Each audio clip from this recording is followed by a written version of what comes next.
transformed into a blacksmith, wanting to live a carefree life, but got dragged by Zephyr to become a naval elite, and the system ran away.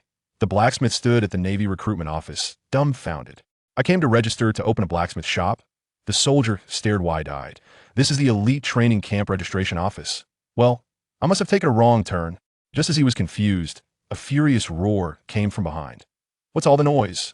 Turning around, he saw a man with purple short hair and glasses. Draped in a justice cloak, it was Zephyr. The blacksmith's legs went weak, and he hurriedly explained, "I'm just a blacksmith. I just want to earn a meal." Zephyr picked up his recommendation letter, raised an eyebrow. "You call being ordinary someone who can forge battleships and has eaten a devil fruit?" The blacksmith was devastated. That was done by the previous guy. What does it have to do with me? Suddenly, a sound rang in his head. System awakening, detecting negative energy, unbinding. Before he could react, the system ran away, leaving only a blacksmith crit talent. What good is this broken talent? Now I'm going to be taken as cannon fodder. Zephyr hammered down. "You're going to the training camp. Go stand in the square." The blacksmith moved to the square, looked up, and nearly fainted. Sakazuki was not far away, radiating killing intent. "This is no training camp. It's clearly the start of hell." A transmigrator who just wanted to forge was forcibly thrown into an elite crowd. Can his blacksmithing talent surpass the future Akainu? This life is unbearable. A three-turtle man with 250 power value? And he's behind Akainu in testing? This is so embarrassing. The blacksmith was pushed to third place, with Sakazuki right in front. Zephyr shouted, "Sakazuki, throw a punch and let's see." The future Akainu, without saying a word, slammed his fist into the device. 2600. Zephyr's eyes lit up. This kid has potential. When it was the blacksmith's turn, he tried to pose and threw a punch. Thud. It sounded like hitting a muffled drum. A number popped up on the device. 250. The whole place went silent. Even Borsellino opened his eyes, his mouth twitching. The blacksmith wished he could find a hole to hide in the panel. Clearly stated 2000 power value, plus the hammer fruit. How did he only hit 250? Isn't that pure mockery? Zephyr's face was as dark as a pop bottom. "Are you acting here with me?" The blacksmith felt like crying. How was he supposed to know how to use this broken fruit? Sakazuki shot him a disdainful glance, while Lanz was about to burst from holding back laughter. If he couldn't pass this test, he'd have to pack up and leave. But he didn't even understand his own abilities. This 250 power value would probably make him the laughingstock of the Navy headquarters. The blacksmith punched out 2400 power value, but turned the testing device into a weapon of harm. Even Garp came to watch the fun. Zephyr's fists were smoking with rage. The blacksmith quickly shouted, "Wait. Let me change my stance." He turned sideways, building up power, and swung his fist towards the device. "Duong, 2400. Zephyr laughed. "Good kid, you've got some skills." Just as the blacksmith breathed a sigh of relief, a sound rang in his head. Crit. 100 rebound. The next tester punched out crack. The person was sent flying, their arm deformed, and the device displayed 400. The crowd was stunned. "What's going on?" Another stepped up, same pose, same scream, and passed out. The blacksmith's mouth twitched. "It's over. This rebound ability is deadly." He quickly called out to Zephyr. "The device is malfunctioning. Let's change it." Zephyr glared. "Nonsense. This thing can measure 5000 power value." Just as they were arguing, a loud laugh came. "Zephyr, I'm late." Garp walked over with Dragon, and upon seeing the people lying on the ground, was dumbfounded. "This test can break bones?" The blacksmith looked at Garp, feeling anxious. If this rebound ability hurt a Navy hero, he might end up being fed to sea kings. Zephyr was still urging, "Next. Hurry up." No one dared to move. The device was like a ticking time bomb. The blacksmith swallowed hard. This responsibility might not be easy to shake off. Borsellino punched out 2650 power value, but got rebounded by the testing device. Does Garp still dare to bet that his son can break the record? Zephyr was furious, and the people in front all kept their power under 200. A bunch of cowards. 100 power value, and you dare to come here.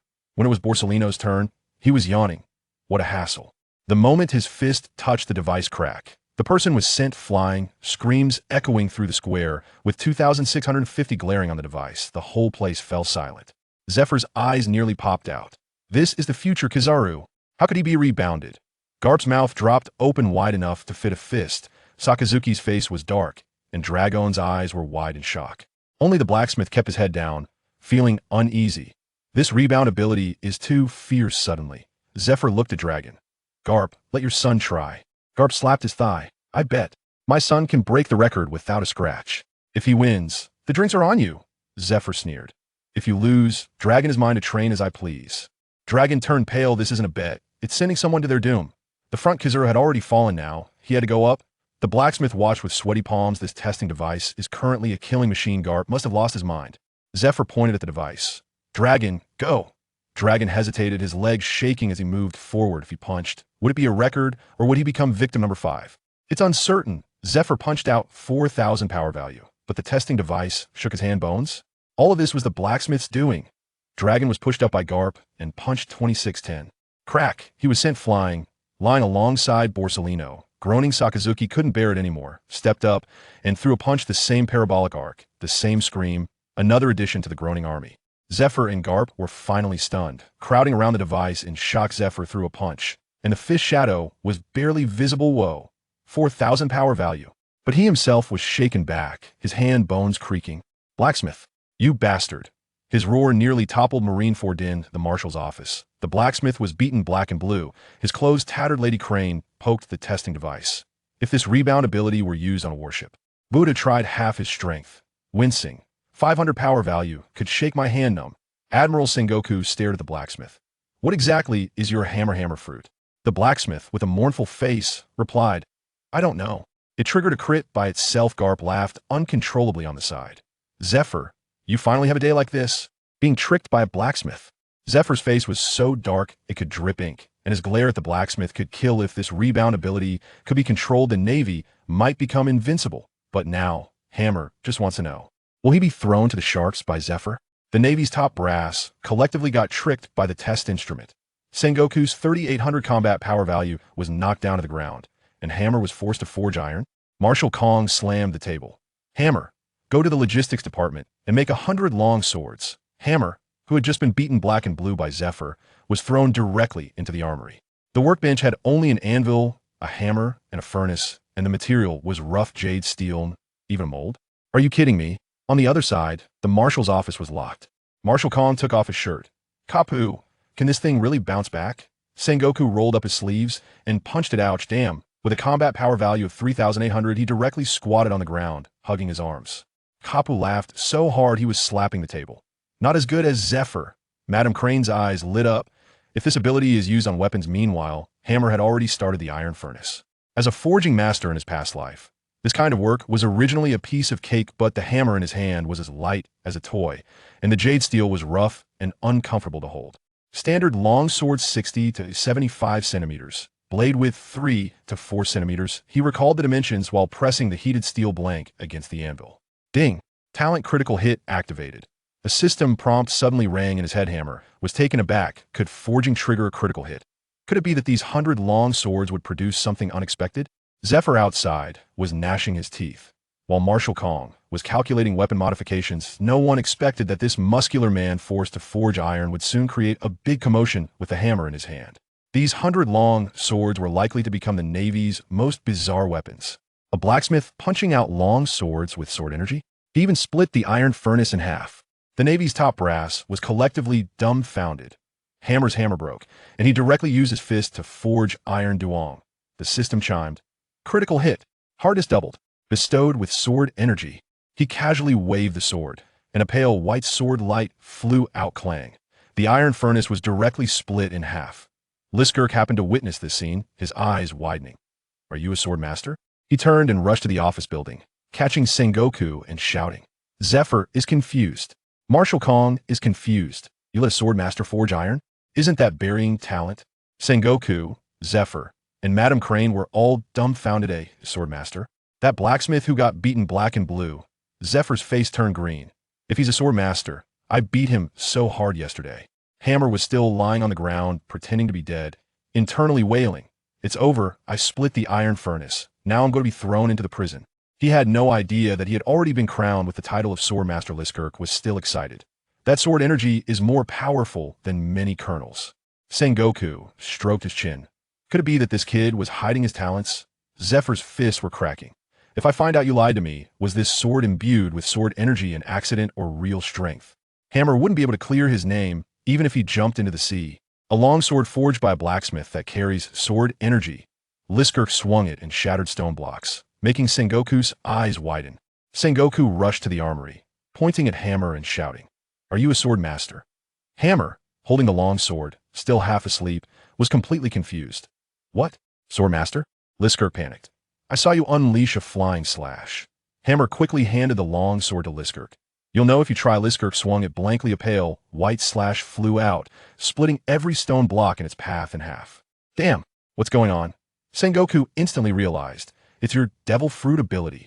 You gave the weapon attributes? Hammer awkwardly nodded.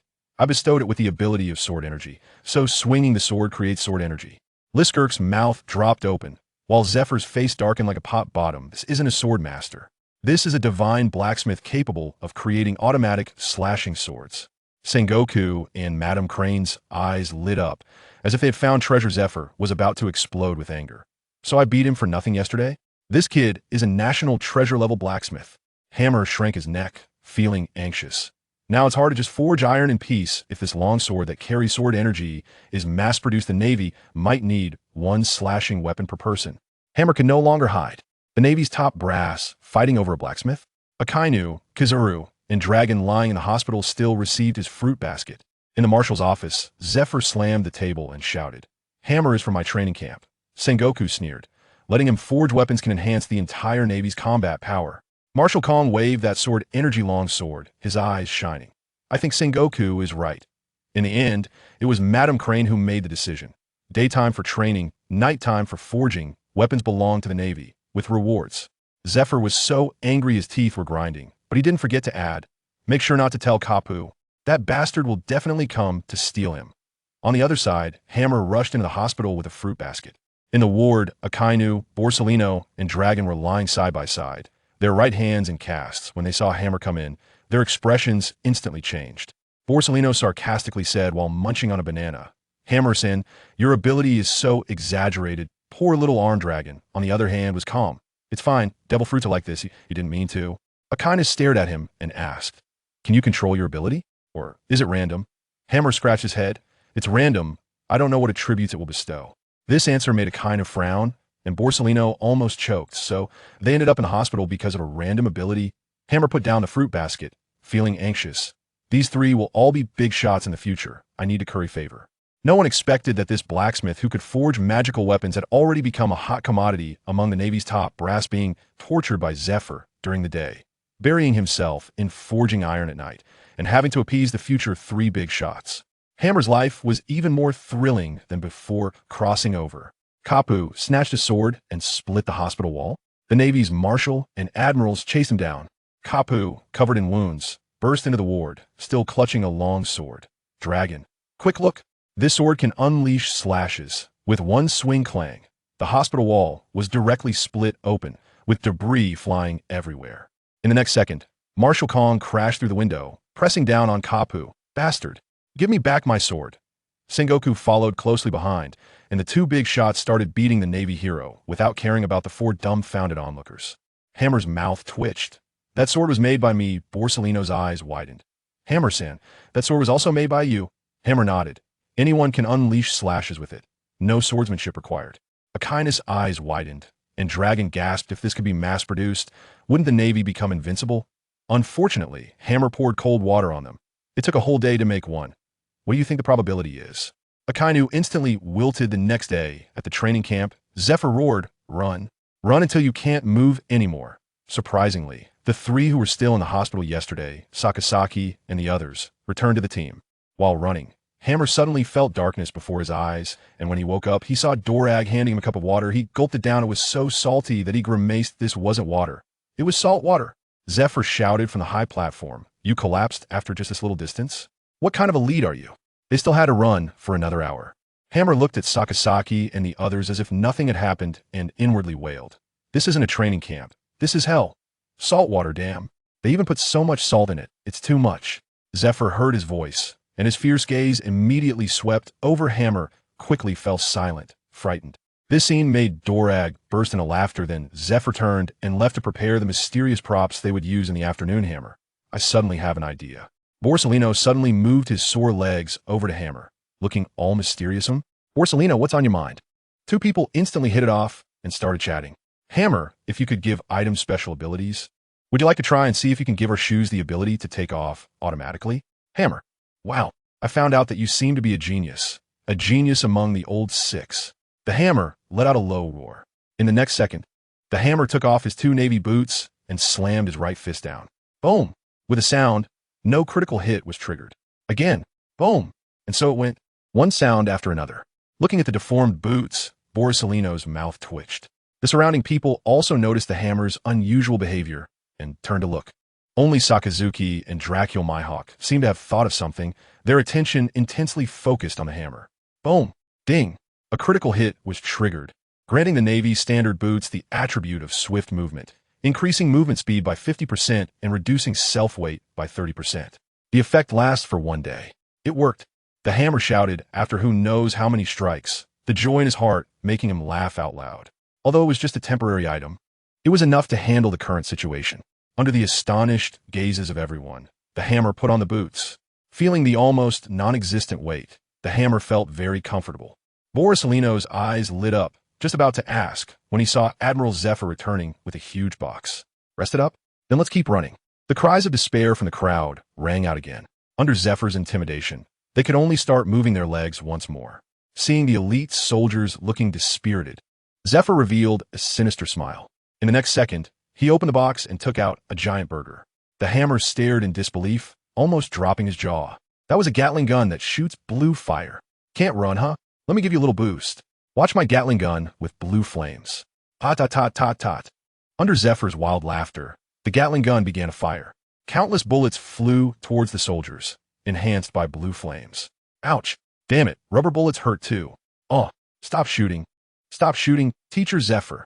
For a moment, the screams echoed one after another. Although they were not real bullets, but rubber ones. Being shot by a Gatling gun still hurt like hell. Everyone pulled up their legs and ran wildly, fearing being hit by Teacher Zephyr's Gatling gun. In contrast, the hammer, with a boost from the special boots, was running incredibly fast. The three monsters watched in stunned silence. Borsalino's eyes flashed with brilliance, staring intently at the battle boots under the hammer. Speed ability? Terrifying. Teacher Zephyr, who was having a great time, also noticed the hammer's abnormality. He turned the Gatling gun towards the hammer and started shooting. Damn, you old bastard, don't face me. The relaxed hammer was suddenly surrounded by bullets. An angry curse slipped out, and Zephyr's face darkened with rage. The Gatling gun in his hand fired mercilessly at the hammer. If this had happened earlier, the hammer would have been in big trouble. But now, with his swift walking ability, he was completely unafraid. The hammer exerted force with his legs, instantly creating afterimages beneath him. In an instant, he dashed several dozen meters away. Moreover, as the hammer's feet hit the ground, his speed increased even more. Unusual footsteps began to emerge one after another. With the enhancement of his swift footwork, Hammer ran faster and faster. Zephyr's Gatling gun couldn't keep up with his speed. This scene left Zephyr utterly astonished, as well as the group of trainees. But an even more shocking event occurred. Hammer was running recklessly, creating afterimages of his legs, and managed to stomp the ground dozens of times in a second, accompanied by heavy footsteps. Boom! In the next moment, Hammer's figure vanished from everyone's sight, only to reappear headfirst, feet up, buried in the ground. Only his legs were flailing around. He had actually mastered one of the 6 powers, Soru, while running. Oh my god! A vague voice of pain slowly emerged from this distressing scene. It was only then that Zephyr realized Hammer was indeed head down, stuck in the ground. Without hesitation, Zephyr quickly activated Soru, appearing beside Hammer like a phantom. He grabbed one of Hammer's legs with his right hand and yanked him out of the ground with force. Ha! Almost died. The freed Hammer gasped for air, his face filled with lingering fear. This drove Zephyr crazy. This brat clearly had great talent and outstanding fruit abilities. So why was he so unlikable? Splash! Zephyr speechlessly tossed Hammer aside, raising a cloud of dust. Then, he seriously scrutinized Hammer. Do you even know what you just did? These words made Hammer's hair stand on end. No way. Did he just forge his own boots, and this old man noticed? Thinking of this, and recalling Zephyr's blackened arm, Hammer decided to come clean. I confess, Teacher Zephyr, I forged my boots to trigger the swift footwork attribute, which is why I could run so fast. After saying this, Hammer crouched down with his hands on his head, looking like he was confessing. Zephyr's mouth twitched. You forge your boots? No wonder this kid can run so fast. Could it be that he didn't even realize he just used Soru, one of the Navy's 6 powers? That's not what I'm saying. Do you know you just used Soru? The Hammer raised his head in confusion, his face filled with bewilderment. Shave? 6 styles? He knew about the Navy's 6 styles, which referred to 6 techniques: shave, iron block, paper drawing, moonwalk, gale foot, and finger gun. Shave. In an instant. 36 seconds. It continuously stomps the ground dozens of times to generate explosive reactive force for high-speed movement, making it seem like instantaneous movement from the enemy's perspective. Iron block. By training the body through rigorous exercise, one can develop a strength that gives the body an iron-like hardness, impervious to bullets and blades. Paper drawing. By releasing all the strength in the body and utilizing the airflow changes produced by the opponent's movements, one can make the body as light as paper, allowing for effortless control and the ability to evade attacks directed at oneself with a hair's breadth of timing. Moon step. By using powerful foot strength to step on the air, one can generate strong suspension force, enabling movement in the air as if walking on stairs, though one cannot remain suspended for too long. Using this aerial movement technique, one can launch attacks from the enemy's blind spots. Storm foot. Instead of dealing damage through kicking techniques, this technique creates vacuum slashes by executing high-speed and powerful kicks, easily cleaving the target in half. Finger gun. All the strength of the body is concentrated in the fingers, allowing for a lightning-fast strike with hardened fingers. The attack power at the fingertips is akin to that of a bullet, capable of easily penetrating the human body. Zephyr actually said he just used Soru? How is that possible? He doesn't know it at all. Zephyr-sensei, it can't be true. I've never learned the 6 powers, let alone use them. Seeing Iron Hammer's shocked expression, Zephyr realized he was speaking the truth. So what was that Soru just now? Suddenly, Zephyr's gaze fell on Iron Hammer's boots. What attribute do these boots trigger? Swift as the wind, increasing speed by 50% and reducing weight by 30%. As expected, upon hearing this effect, Zephyr instantly understood. The principle of Soru is high-speed footwork. These boots, after being forged, can enhance speed and reduce weight, making them very suitable for the practice of Soru. Coupled with Iron Hammer's already impressive physical condition, it's not impossible for him to use Soru by chance. Try again and see if he can use Soru. Zephyr, with an expectant look, instructed Iron Hammer to give it another go. The hammer could only nod upon seeing this. Then he recalled the principle of the shave. His legs suddenly began to march in place. Bang! The next second, the hammer's figure disappeared again with a loud explosion. When he reappeared, the hammer had already crashed into the nearby horizontal bar, hanging there. Zephyr was overjoyed at this sight, but he planned to try again. Hammer, take off your boots. Sakazuki, it's your turn. The hammer wobbled down from the horizontal bar and then followed Zephyr's instructions to take off his boots. Meanwhile, Sakazuki had been watching eagerly and quickly stepped forward to take the hammer's boots. Sakazuki put on his boots and said, try to shave. In an instant, 36 seconds. He stomped the ground dozens of times at high speed, believing he could do it. Sakazuki nodded heavily and quickly changed into the boots. The moment he wore the boots, Sakazuki felt a different sensation. He felt light as a feather and very pleased. Under the gaze of Zephyr and many trainees, Sakazuki shouted, shave. His legs suddenly exerted force, and a residual image flashed by. Boom! The next second, Sakazuki's figure also disappeared. Ha ha ha! This feeling is exhilarating. Sakazuki had already leaped into the air, appearing 10 meters off the ground, now in free fall. Ha ha ha ha ha! Hammer, you little rascal, you always manage to bring me unexpected surprises. Your fruit ability is simply amazing. Keeping you in the training camp was definitely my wisest choice. Zephyr laughed madly, as if he had obtained an unparalleled treasure. The hammer awkwardly scratched his head. Sakazuki, on the other hand, was completely absorbed in the experience brought by the boots.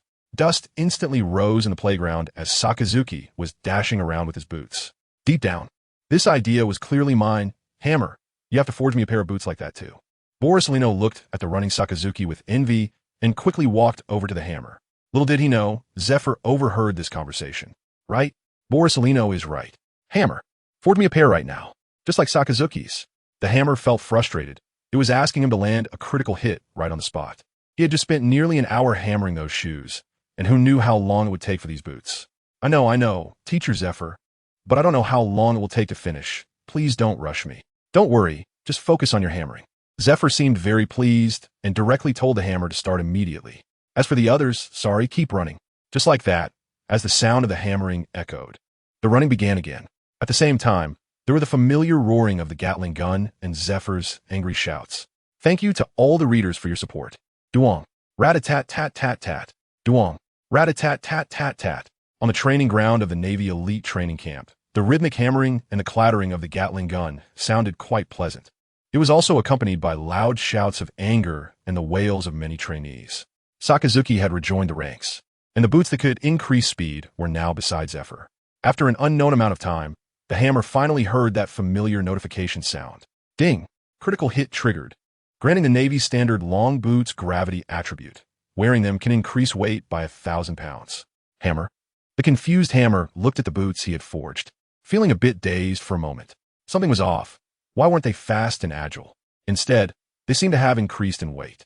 The sound of hammering stopped, causing all the students and Zephyr to turn their attention to Hammer. Zephyr quickly approached Hammer, his face filled with hope, and asked, "How is it?"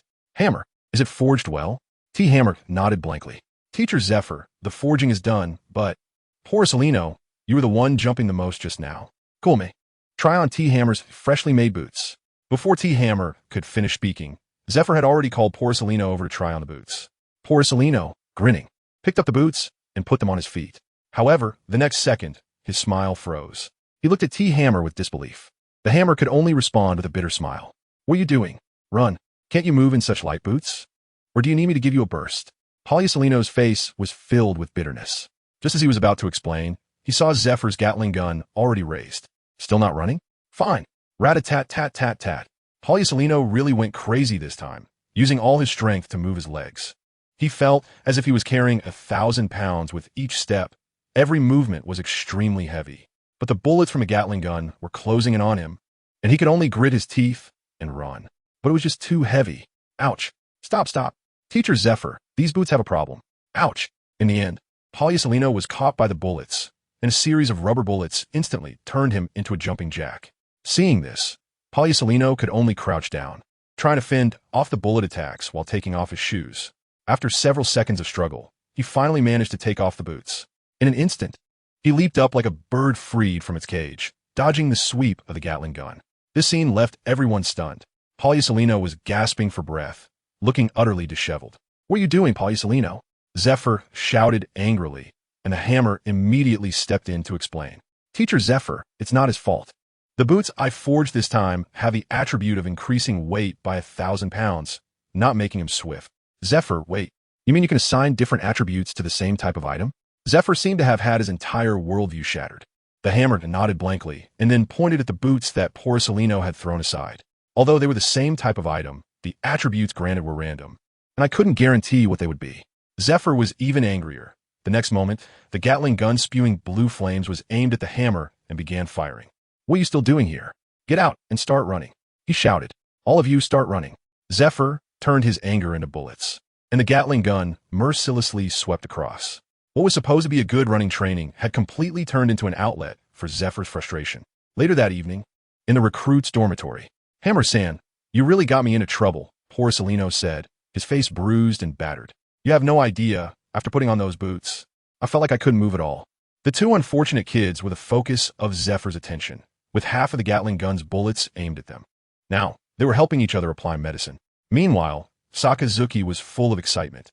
Thanks to the boots, he had completely mastered the six-style shaving and was reaping the rewards. As for the other monster, Dorak, he had already started blowing bubbles with his snot and had fallen asleep. Ah, what a tragic life. The hammer looked up at the ceiling and said with a bitter expression, a statement that resonated deeply with Salino. Their training life was indeed too tough. It was either targeted or targeted. Time flew by, and the first elite training camp quickly reached the 6-month mark. During these 6 months, all the trainees had been growing at a rapid pace.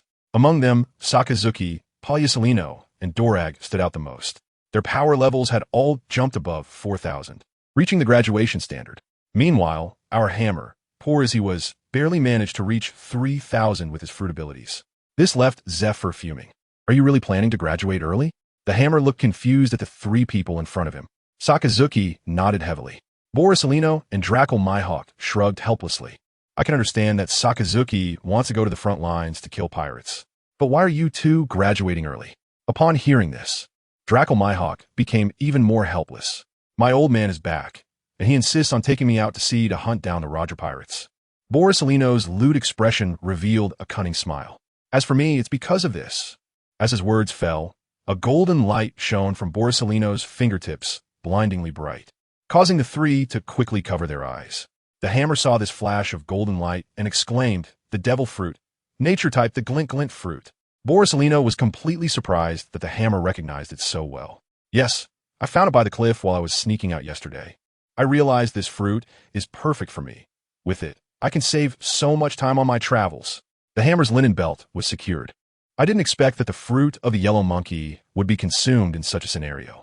Only the monkey with the shining fruit is the true monkey. That monkey who can take out a star with a single bite and kick. Congratulations, with this fruit, your strength will definitely grow significantly, and a future admiral is to be expected. The hammer exclaimed in admiration. Borsalino was accepting his blessings with a satisfied expression. Among this training camp, he had the best relationship with the hammer. And the reason was simple. They were both from the same school.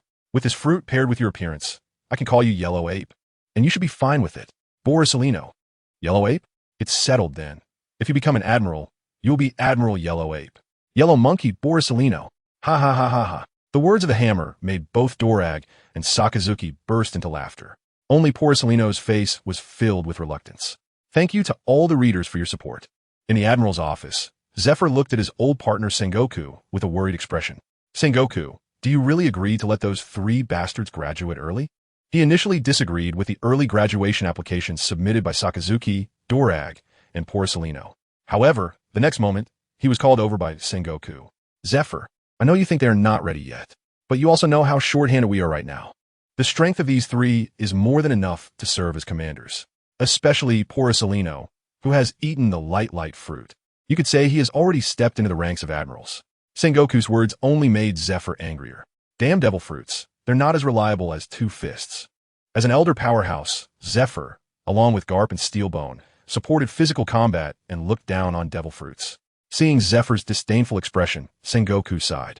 Zephyr, whether you admit it or not, a good devil fruit can quickly grant someone formidable power. Borsalino's talent is already exceptional, and with the enhancement of the light fruit, I believe his strength will increase rapidly. Instead of training in the camp, it would be better to let him fight directly under my command. As the only admiral at the moment, Sengoku carried a heavy responsibility, and Zephyr understood the situation. Therefore, he did not object to Borsalino joining Sengoku's command. After all, Sengoku was indeed stronger than him when it came to fruit development. But what about Dorag and Sakazuki? Sengoku took out 2 application forms from the table and handed them to Zephyr. That bastard Garp, he was the one who sent Dorag to me. And now, after just a year, he wants to take him away. What a jerk. And Sakazuki really can't stay put. Both application forms were very simple. Dorag's simply stated, as Garp said. Sakazuki's was even simpler, to eliminate pirates. After reading them, Zephyr was stunned, slowly leaning back in his chair and sighing helplessly. These bastards, one more troublesome than the other. Sengoku watched his old friend accept reality and laughed heartily. All right, Zephyr, since the 3 of them can perform better at sea, you should support them. Zephyr rolled his eyes weakly at him. What can I do if I don't support them? Is there anything that can stop a man from heading to the sea? I won't care about those 3. You handle it. But for the others, especially the hammer, you must not lay a hand on him. Just as Sengoku was about to speak, he froze. Sengoku, don't think I don't know what you're thinking. The hammer's ability is indeed quite remarkable, but he can't control it yet, and his strength hasn't reached the level of those 3. I absolutely won't allow you to agree to his early graduation. Zephyr's attitude was very firm. He would not let go of the hammer. Sengoku felt a bit awkward for a moment. He did want to take him. After all, the hammer's ability, when used, was extremely powerful. Over the past year, the hammer had forged several precious items with various attributes. There were shields that enhanced defense and cloaks that allowed for brief flight. Of course, these items were confiscated by the higher-ups under various pretenses, which made the hammer very unhappy. In the end, the headquarters rewarded him with a generous bonus to settle the matter. Naturally, the hammer had his own plans. He knew he was still a newcomer and was willing to pay a certain price to make an impression on the higher-ups. Just wait for his rise. At that time, tremble mortals. But right now, Zephyr's eyes were wide open, giving off a vibe that he would fight Sengoku if he dared to speak, causing Sengoku to swallow the words he was about to say. Okay, I won't think about the hammer anymore. After all, I have Borsalino as my vice, so it's not a loss. Sengoku pretended to comfort himself lightly, unaware that a certain monkey was quite slippery. The next day, at the port, the 3 monsters were about to embark on their own journeys. The hammer watched as the 3 of them picked up their bags and prepared to leave the dormitory. A feeling of indescribable emotion surged in his heart. You three bastards, are you just going to leave me here? Teacher Zephyr, why can't you just let me graduate early? The hammer let out a helpless complaint, causing the three to burst into laughter. Hammer-san cheers. The yellow monkey's yin-yang tone prompted the hammer to punch him. As a result, under the shimmering light, the hammer's punch went straight through his body. TCH, annoying nature-type abilities. The hammer helplessly retracted his fist. Then he dug out 3 items from under his bed. Hey, don't say I wasn't thinking of you guys. The 3 items were a green cloak, a pair of black gloves, and a pair of glasses. Kizaru stepped forward with a joyful expression. Dragon and Akainu also looked pleased. Didn't you say there were none left? How come there are still some? Dragon picked up the green cloak and said to the hammer in dissatisfaction. Is it my fault? Every time I forge something, it gets snatched away by those old bastards. These 3 items are the result of me secretly hammering twice a day in the dormitory. Upon hearing this, Akainu showed a hint of realization. So that thumping sound every night was you making it. That bastard Borisolino even said a big rat got into our dormitory. Damn it. The hammer smiled as he handed the black boxing glove to Sakazuki. This glove can let you unleash 150% of your strength. Don't tell me you're a sword user. I think a fist suits you better. He then handed the glasses to Kizaru. These will help you concentrate better and enhance your vision. I think they should be suitable for your Pika Pika. No me, Kizaru put on the glasses, showing a hint of satisfaction. Arigato. Hammer-san, I really like it. Meanwhile, Drago ran over to the hammer with his green cloak, asking, Hammer, where's my cloak? The hammer gently touched the cloak. Lightweight cloak. Do you remember the pair of boots I forged back then? This cloak has a similar effect. It can reduce your weight and increase your speed. Dorag was overjoyed and quickly put on the cloak. Get lost, go out, and eliminate the pirates, and I, the hammer, will hold down the fort here. Who knows, by the time you return, I might have become the logistics minister. And then you all will have to treat me with respect. While cursing, the hammer's eyes were a bit red. This year, the 4 of them ate together, lived together. It would be nonsense to say there were no feelings. The first year of Hammer's arrival in the pirate world has passed. Ahead of him will be an even brighter future. Thank you to all the readers for your support. Ever since the 3 monsters graduated early, Hammer has returned to his daily life experience, training during the day and forging at night. The difference is that he has been feeling much more down. Zephyr has been observing all of this. Watching the camaraderie between Hammer and Kizaru reminds him of his own relationships with Sengoku and Garp. With a soft sigh, Zephyr prepares to have a good talk with Hammer.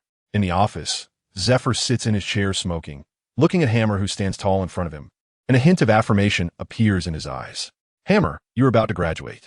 What are your thoughts on the graduation assessment? The Iron Hammer knows that Zephyr called him over undoubtedly for a few reasons. The graduation assessment is one of them. After all, since Sakasaki and the others left, he himself is the pinnacle of this training camp. He has no opinion on it. He just wants Zephyr to make the decision. However, he wonders if they could be a little less strict. If possible, he would prefer to skip the assessment and just be passed. This is what the Iron Hammer thinks in his heart, but he doesn't dare to say it out loud. He is truly afraid of being knocked away by that dark fist. Well, then it will be as usual.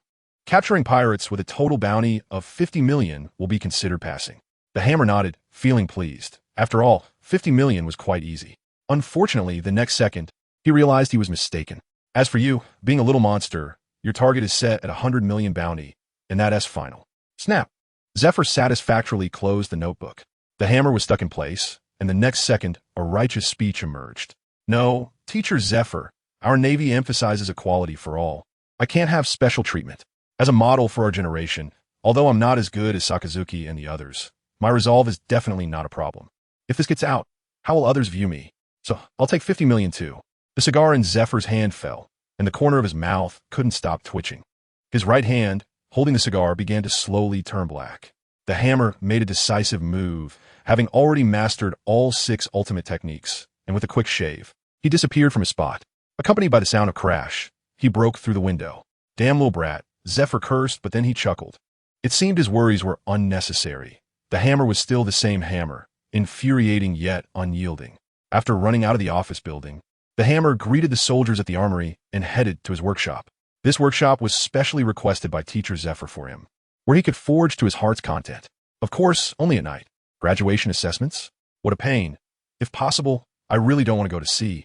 The hammer put on gloves for both hands and did not pick up the hammer. After nearly a year of digging, he discovered that in order to trigger the critical strike ability, it had to be forged by himself using the fruit's power. Any external force, such as a forging hammer, could not trigger it. So he decisively gave up all forging tools and only wore a pair of gloves. Looking at his status on the panel left by the system, the hammer felt a bit helpless. Name, hammer age, 19 strength value, 3100 devil fruit. Paramecia hammer fruit, development level, 40 armament hockey, unawakened. Awakening level, 60 observation hockey, unawakened. Awakening level, 30 conquerors hockey. You will likely never awaken this in your lifetime. Lazy fish. What's wrong with being a lazy fish? I'm proud to be a lazy fish. My life goal as Hammer is to become the logistics minister of the Navy, making everyone act according to my wishes. Closing the panel, Hammer began to ponder. He needed to figure out how to better pass the graduation assessment. Yes, Hammer planned to create a series of attribute items to help him pass the assessment. He wasted no time and started hammering immediately. A few days later, at the training square, Zephyr looked seriously at the nearly 100 trainees in front of him. Today marked the start of the assessment, and Zephyr was well aware of what the assessment meant, as well as what awaited these trainees once they set sail into the sea. However, to draw the sword, this was a necessary experience. Today was the day the assessment began. I believe you should have some understanding of the assessment content. You will be going out to hunt, with a deadline of 1 month. During this month, each of you must capture a pirate with a bounty of over 50 million berries to pass. Of course, this assessment is specifically for you. And for the current first place, Hammer, his assessment amount is a bounty of 100 million berries. The assessment content is simple and clear, but the hearts of those present sank. The Hammer was rarely silent. It was now 1490, and soon it would be 1491. The 50 million of this period was not the same as the 50 million during Wong Lufei's time. Not only was the gold content excessive, but the quality of pirates was also exaggerated. Of course, this was for ordinary people. The Hammer had completely forgotten his situation. Ever since the 3 monsters left, he had been at the pinnacle of this generation, with a combat power of 3,000 and mastery of the 6 styles. As long as he didn't act recklessly, ordinary bounty criminals with over 100 million couldn't do anything to him. Iron Hammer, old man, you're ruthless. As soon as these words were spoken, everyone's expression changed, and they looked at Iron Hammer with admiration. After all, he had twice as much as they did. Regarding your preparations for going to sea, I will divide you into 11 groups. The list is as follows: Branu and us in Group 1, Train in Group 2, Iron Hammer in Group 11. Now everyone go to the port and get ready. The crowd was shocked, and Iron Hammer was confused. Wait, Teacher Zephyr, am I going out to sea all by myself? The Hammer directly asked what was on his mind, unable to believe that Zephyr would actually lay such a heavy hand on him. Of course not. Why would you think that, Hammer? You're a blacksmith and also a devil fruit user. How could I possibly let you go out to sea by yourself? Zephyr's words warmed Hammer's heart. After all, Teacher Zephyr really did care for him. But the next second, he said, aren't you already able to use Moonwalk? It's not far from Sabaody. You could just jump over. Hammer, damn it, I spoke too soon. This old bastard can't hold his farts. Looking at Zephyr's satisfied expression, if it weren't for the fact that he couldn't beat him, Hammer really wanted to give him a good beating. Let him know that the blacksmith's hammer, the small hammer is 40 and the large hammer is 80. All right, your ship is ready at the port. You just need to go. By the way, come over so I can check you. Because of your special abilities, I won't allow you to bring any items for the assessment. Sure enough, the thing Hammer was worried about still happened. Unfortunately, our Iron Man had already anticipated this scene. He brought nothing with him, not even clothes other than the most ordinary Navy uniform, just a pair of fingerless gloves, that's all. Zephyr searched around and found that Hammer indeed brought nothing, so he felt relieved. Little did he know, how could the clever Hammer not cheat? In the end, Hammer still went out to sea alone, without boarding any military ship. Zephyr specially prepared a decent-looking speedboat for him. It was enough for him to head to Sabaody. As for how he would parade on the sea later, that was none of Zephyr's business. The Hammer looked at the bumpy speedboat in front of him, wanting to cry, but having no tears. Thanks to all the readers for their support. Duong, that damned old man, just gave me a broken speedboat, and it's about to retire, with water already coming in the bottom. Everyone has already set off, and now only the Hammer is left at the port, swinging a big hammer at the speedboat. 40. Duong, 80. Duong the scene was seen by Zephyr from a distance. Ha ha ha ha. What did I say, Sengoku? This kid will definitely start hammering at the port. Hurry, bring me your drink. Standing next to him was the main general, Sengoku. TCH, go get it yourself. This hammer really can't wait until after going to see the hammer. It made me lose a bottle of wine. The story behind this is as follows. Zephyr specifically chose a very shabby speedboat for the hammer, knowing he would start hammering at the port. As a result, Sengoku didn't believe it. So he made a bet with Zephyr. They bet on whether the hammer would start hammering at the port or after going to sea. Little did they know, that speedboat was carefully selected by Zephyr. He could confidently say that if the hammer dared to go out to sea first, within half an hour, that speedboat would sink. After hammering for nearly an hour, the speedboat finally looked a little more normal, and the leaking spots were tightly hammered shut by the hammer. Ding! Critical hit triggered, granting the Navy speedboat, almost obsolete, a special attribute, never damaged. Hammer. Never breaks, I'll hammer your lungs out. This broken ship looks like it's about to fall apart at any moment, yet it actually has an indestructible property. The hammer was speechless. However, with the attribute of being indestructible, it could definitely survive this assessment. With this in mind, the hammer pushed the speedboat into the sea and boarded it himself. Virum. As the engine started, the hammer was very satisfied. Suddenly, he turned his head to look at the building nearby, where Zephyr, Sengoku, and others were standing. Hey. Zephyr, is that kid looking at us? Zephyr nodded blankly. How does that brat know we're here? I don't know, but why is he looking at us? You ask me, who should I ask? In the next moment, the hammer took off his gloves, revealing a metallic ring. With a flash of light, a flag suddenly appeared in his hand. He unfolded the flag and held it high, clearly displaying the words, "Old man, you have your policies, I have my countermeasures. If you want to let me bring props, eat my dust." The sound of Hammer's wild laughter rang out alongside the roar of the engine. Just like that, he sailed away under the watchful eyes of Zephyr and Sengoku. That brat, where did he get that item from? I specifically checked before setting off. Zephyr mocked, was now so angry that his face turned red and his neck thickened. Only Sengoku showed a hint of contemplation, recalling Hammer's actions just moments ago, a glint of insight flashing in his eyes. Zephyr, don't be quick to anger. Think back to how that flag appeared just now. Zephyr knew Sengoku wouldn't speak without reason and quickly recalled it. In the next moment, the two suddenly locked eyes, both expressing a hint of surprise. Hammer, already at sea, felt extremely pleased. He couldn't help but glance at the ring on his right hand. Haha, old man Zephyr will never guess that I actually forged such a treasure. Iron ring, a ring that activates a special ability storage space. This is the piece that Hammer is most satisfied with. Although the storage space is only 5 cubic meters, it cannot be compared to those in fantasy novels at all. However, for him at this stage, this thing is simply extraordinary. At this moment, this 5 cubic meters contains various kinds of food and items.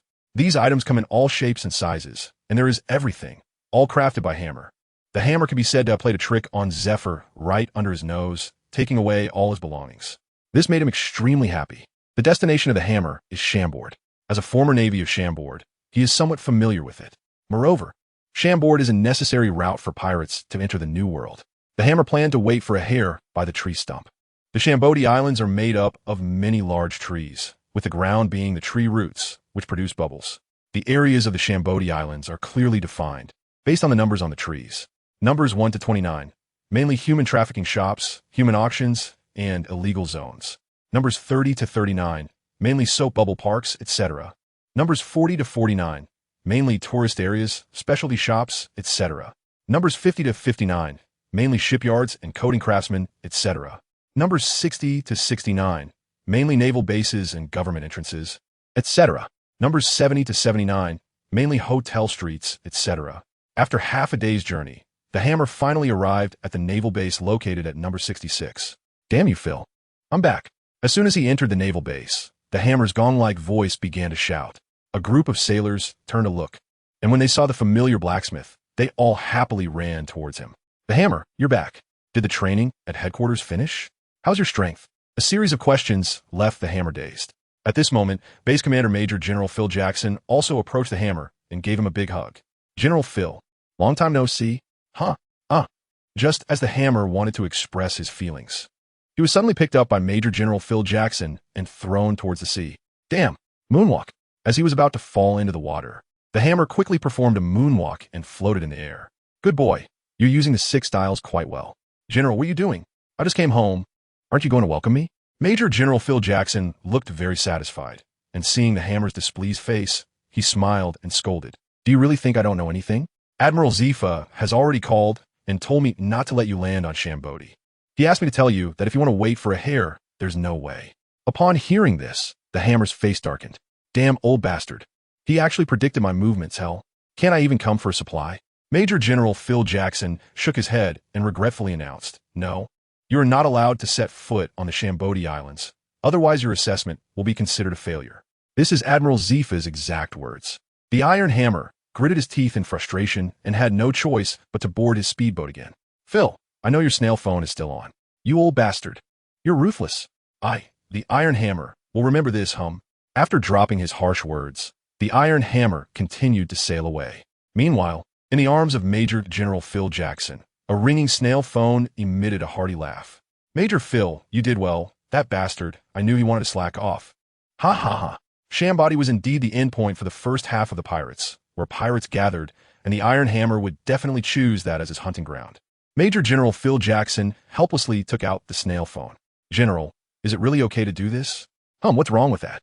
That lazy bastard Iron Hammer has gotten too comfortable. He needs to be taught a lesson. He even dared to fool me. He has gone too far. Let's leave it at that. I'm hanging up." Piaggi. The snail phone was hung up, and a trace of helplessness appeared on Major General Phil Jackson's face. He muttered while looking in the direction the Iron Hammer had left, "Good luck, Iron Hammer."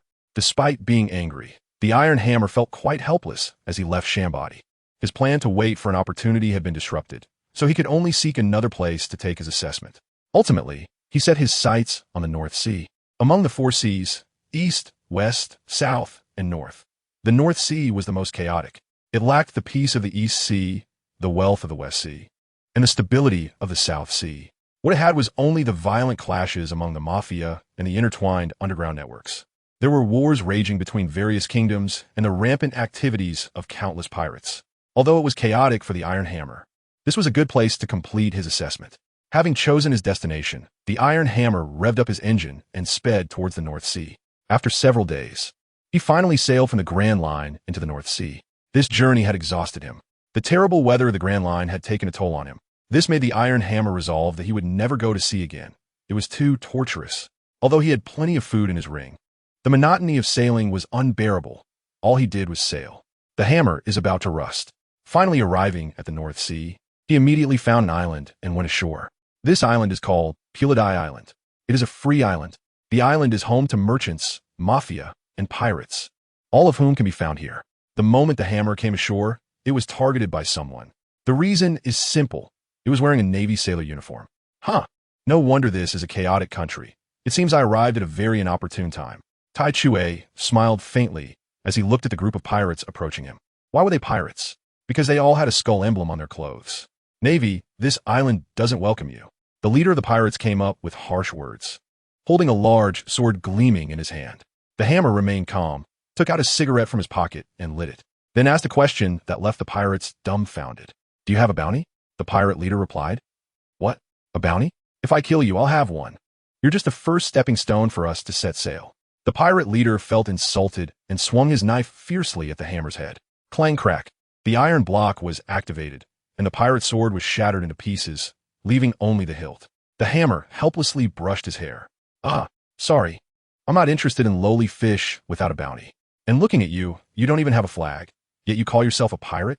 Being a blacksmith is more promising than being a pirate." After saying that, he turned and walked towards the town, leaving the shocked group of pirates swaying in the wind. "Big brother, is your sword of poor quality? How did it break so easily?" The pirate captain's expression was complicated. "No, this is my family's heirloom. According to my grandfather, his father used it to fight pirates back in the day." A young pirate said, "Why do I always feel a chill in my neck? Hey, pirates, without even a sword, what kind of pirates are we? Let's just go home and farm." If the hammer knew that because of him, this group of young pirates, who were just about to embark on the pirate path, gave up and chose to farm instead, he would probably feel quite depressed. He really couldn't be bothered to engage. He wasn't trying to discourage anyone.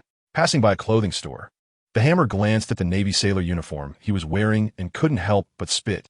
When he reappeared, he had changed into a new outfit, a black suit and leather boots, making him look very capable. Now he wouldn't be recognized because of his clothes. Next, he needed to find a pirate with a bounty, take him down, and send him to the nearby branch. With a clear target in mind, the hammer began searching the island. Although this island was a mixed bag, he regrettably discovered that it was just a transit point.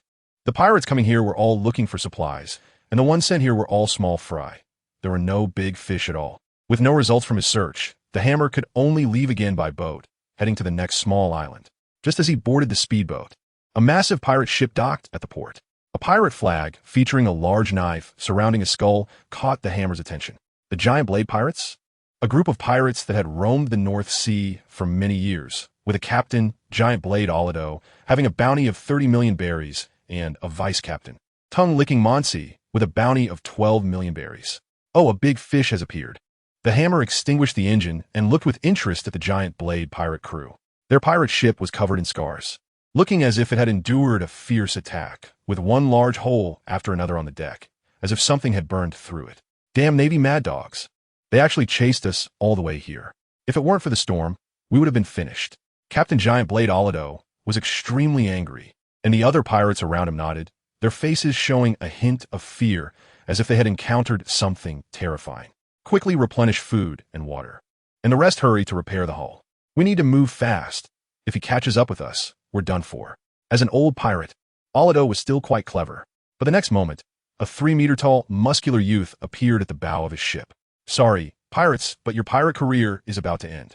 The appearance of the Hammer made the pirates very unhappy. Where did this kid come from, daring to come on our ship? Get the hell off. A small Karami, who was closer to the Hammer, angrily swung his long knife towards it. Oh dear, can't you just behave yourself? Little Hammer, 40. The Hammer swung in a fist from the right hand, striking out with a punch. The sound of the explosive strike echoed. Boom! Little Kalami flew backward at a speed nearly invisible to the naked eye, crashing straight into the cabin. He was dead on the spot. This scene terrified all the pirates. Even a hint of fear appeared on the face of the Giant Blade, Olido. Damn, what kind of monstrous strength is this? Olido was furious inside. He had just escaped from one monster's pursuit, and now he encountered another.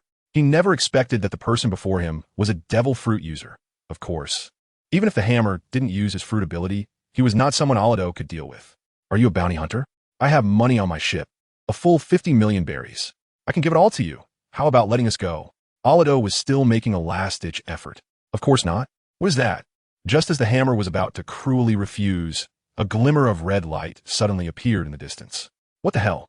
In the next second, the Hammer disappeared from the spot, because he saw countless fireballs.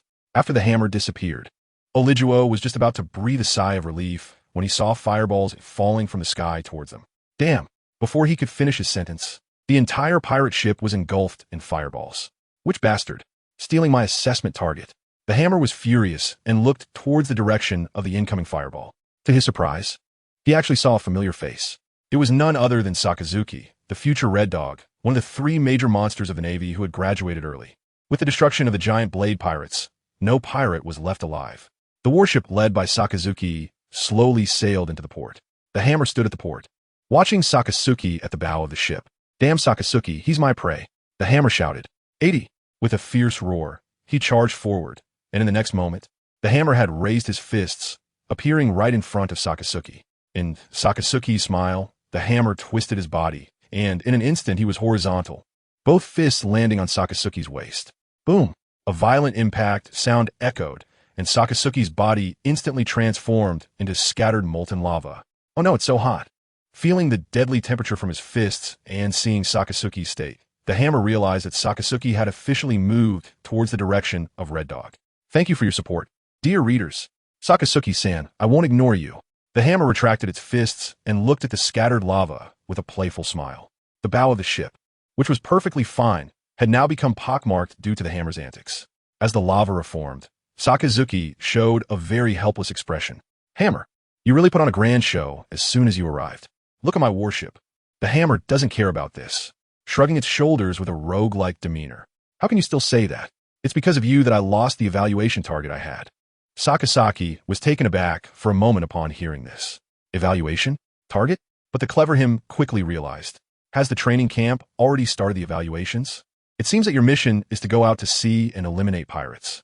Is your target the Giant Blade Pirate Group? The Hammer nodded, and then fell silent. I had a hard time running from Xiangbua to Beihai, and just when I encountered a pirate crew and was about to take action, you messed it up. Oh, my poor performance. The Hammer wiped his eyes as he spoke, as if he really had been crying. Sakazuki didn't believe him. Just a bunch of pirates. In the North Sea, there are countless pirates like him. Already dozens have died at my hands. But you choosing to take the exam in the North Sea makes me very happy, Hammer. It seems you also have an immense hatred for pirates, huh? The Hammer shot him a glance. He couldn't just say it was because the people of Beihai were mixed, the bounty was high, and it was easy to achieve the goal. His silence, in Sakaski's view, was an implicit agreement. He patted him on the shoulder and called for the warship to return to patrol other areas. "Hey, you there, drag my speedboat up for me." The hammer casually called over a soldier to bring his mount, and the two of them entered the ship's lounge. "Speaking of which, Sakazuki, did you eat a devil fruit?" Sakazuki handed him a bottle of sherry and nodded. "I found it not long after coming to the North Sea while exterminating a gang of mafia. It's a Logia-type magma fruit, very suitable for me." Speaking of devil fruits, a hint of a smile appeared on Sakazuki's stiff face. "It's just a bit eerie and terrifying. Is it just luck for one or two people? Borsellino ate the Pika Pika no Mi, and you ate the Magu Magu no Mi, both Logia types. Poor me. A Paramecia type. Sigh sigh." The hammer bit opened the bottle cap and took a sip of sherry. Sakazuki was also drinking. "Ah, this wine is indeed terrible. I don't know why teacher Zephyr likes to drink this kind of wine, and we all have to drink it too. The taste of sherry can't really be described as good or bad. It's just that because teacher Zephyr drinks it every day, they all follow suit. According to teacher Zephyr, this is the drink of a real man." Sakazuki finished the sherry in his hand, slowly uttered this sentence, and then asked the hammer a question. "Do you have any plans? Are you planning to continue sailing on your own, or are you going to cruise with me?" The hammer finished the drink, let out a burp filled with alcohol, and said, "Of course I'll go by myself. If I go with you, before I even make a move, those pirates would already be turned to ashes by you. How am I supposed to complete the assessment? Teacher Zephyr only gave a 1-month deadline, and a few days have already passed. I'm just mooching a meal off you, and then I'm ready to set off." After hearing this, Sakazuki did not object and instead agreed with the hammer's opinion. After all, he knew the hammer's strength, and it would indeed be somewhat of a waste to have him accompany him. "Oh right, that giant blade, Alador, just said you chased after him like a mad dog. Now you've also gained the magma fruit and turned red. Since Borsellino is called Kizuru, I'll give you a nickname too, Akainu." Ha ha ha ha ha. Leaving Sakazuki, the hammer drove the speedboat in the opposite direction of Sakazuki's warship. Frustrated, he thought, wasn't it said that there are countless pirates at sea? It turns out cartoons are all lies. I've been driving for an hour, and I haven't seen a single pirate ship. The hammer weakly complained. But the next moment he understood the problem. It was now 1490, just a few years after the War of the Gods Valley had ended. Roger was still wandering at sea, and without the onset of the Great Pirate Era, there weren't many pirates on the ocean. Thinking of this, the hammer felt even more powerless. What could be done? He could only continue searching. Thankfully, there were enough supplies, or else the hammer would have really gone crazy. Ultimately, he set his sights directly on underground organizations and the mafia. Since he couldn't find pirates, he might as well look in some dark places. Who knows? He might just find a big fish with a sufficient bounty. After all, in this world, there are bounties not only for pirates. With a new target in mind, the hammer was no longer lost and headed towards the prosperous northern sea kingdom of Stanford. The kingdom of Stanford, a member of the world government. However, the royal family of this country strongly supports the mafia and underground forces within the nation because they can provide a large amount of gray income for the royal family. As soon as the front foot of the hammer steps onto this kingdom, the back foot can sense a completely different gray atmosphere. Indeed, it is a kingdom where gray prevails. I hope I can obtain what I desire. The hammer took a deep look at the town right in front of him, a glint of brilliance flashing in his eyes. To make it easier for the hammer to find his target, he went to the tavern where the crowd was gathered. "Boss, a bottle of sherry, please." The hammer naturally approached the counter and ordered a bottle of wine. However, the bartender looked at him with disdain and said lightly, "We don't have such low-quality wine here." The hand that reached for the money with the hammer froze. "Is there really no drink for a man? It's just," the hammer weakly complained. His words drew the attention of those around him. "Just grab me a cocktail," he said, taking out his wallet. The hammer casually pulled out some money and ordered a drink. The bartender accepted the money, and while making the cocktail, walked up to the hammer and asked, "You look like an outsider. What brings you here?" The corner of the hammer's mouth curled up, thinking it really works. "I am a bounty hunter, just arrived in Beihai, looking to buy some information." The bartender's expression changed, nodded, and handed him the prepared drink. "Come with me."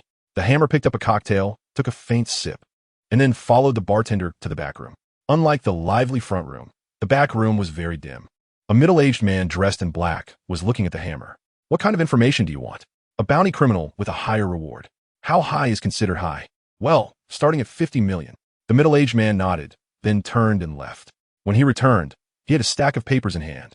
"Bounty 55 million berries." The butcher Hendry, information 1 million berries. Bounty 75 million berries. The Bone Collector Langwin. Information 2 million berries. Bounty 76 million berries. The Lone Ranger Morris. Information 2. 5 million berries. Which one do you want to buy? Hammer began to ponder upon hearing this. He only needed to buy the coordinates and information of 2 people to complete his mission. However, the high price of at least 3 million berries made him feel a bit awkward. He didn't have that much money. Thanks to all the readers for their support. By the way, is there an auction house or exchange here? After much consideration, the blacksmith decided to assess him by putting his skills to practical use. After all, he had a pile of good items on him, and selling just a couple should be enough. A hint of impatience appeared on the middle-aged man's face. He could tell that the blacksmith was completely broke. Yes, but do you have money, sir? A hint of embarrassment appeared on Ironhammer's face. I'm short on money right now, which is why I'm asking if you have an auction house. I have some pretty good items here that I can entrust the auction house to help me sell, and then I'll have money, right? Speaking of his own items, a trace of pride emerged on Ironhammer's face. He dared to say that as long as he brought out those few items, no man could resist the temptation. That is how confident he was. The middle-aged man was also taken aback by Ironhammer's confident demeanor. He couldn't understand where a poor guy like him got such confidence. However, driven by the principle of making money, he decided to trust Ironhammer a little. As a businessman, he would try anything as long as there was a 1 in 10,000 chance. Besides, with Ironhammer's appearance, it seemed there was at least a 1% chance it could be real. Come with me, there's an auction in exactly 1 hour, and the attendees will either be nobles or famous captains. If you want to participate in the auction, you need to undergo verification first. As he spoke, the middle-aged man led Ironhammer out through the back door, heading towards another grand-looking building. Upon entering, several staff members greeted him. Hello, Lord Sanders. The middle-aged man named Sanders merely nodded and walked straight inside. The hammer followed him silently, taking in the scenery beside him. The auction house was very exquisite, and even the waitresses were delicate little girls. Watching this made the hammer's blood surge. As for men, where could you find anything less than charming? In the end, Sanders brought the hammer to the backstage of the auction house and called over 2 appraisers. These 2 are our top appraisers here. They can ensure the authenticity of the items and also set a reasonable price for them. Now, please take out the items you wish to auction. The hammer nodded, took out 2 items from his pocket. One was a very ordinary pair of glasses, and the other was a black hat. The hammer certainly cannot expose the secret of the storage ring in front of outsiders. So he carefully took it out and placed it in his pocket just on the way here. The 2 appraisers looked at the glasses and hat handed over by the hammer, their disdain evident in their eyes. Sir, these are probably just ordinary glasses and a hat. Aren't you trying to fool us? One of the appraisers had a very unpleasant expression. He had just been enjoying some kind of cloud-high service when his subordinate told him that Lord Sanders was looking for him, and he had to forcibly suppress the fire in his heart. And this is just a broken pair of glasses and a broken hat? The other appraiser also looked displeased, but only Sanders showed a moment of contemplation in his eyes. The hammer didn't care about their reactions and calmly played with the 2 items.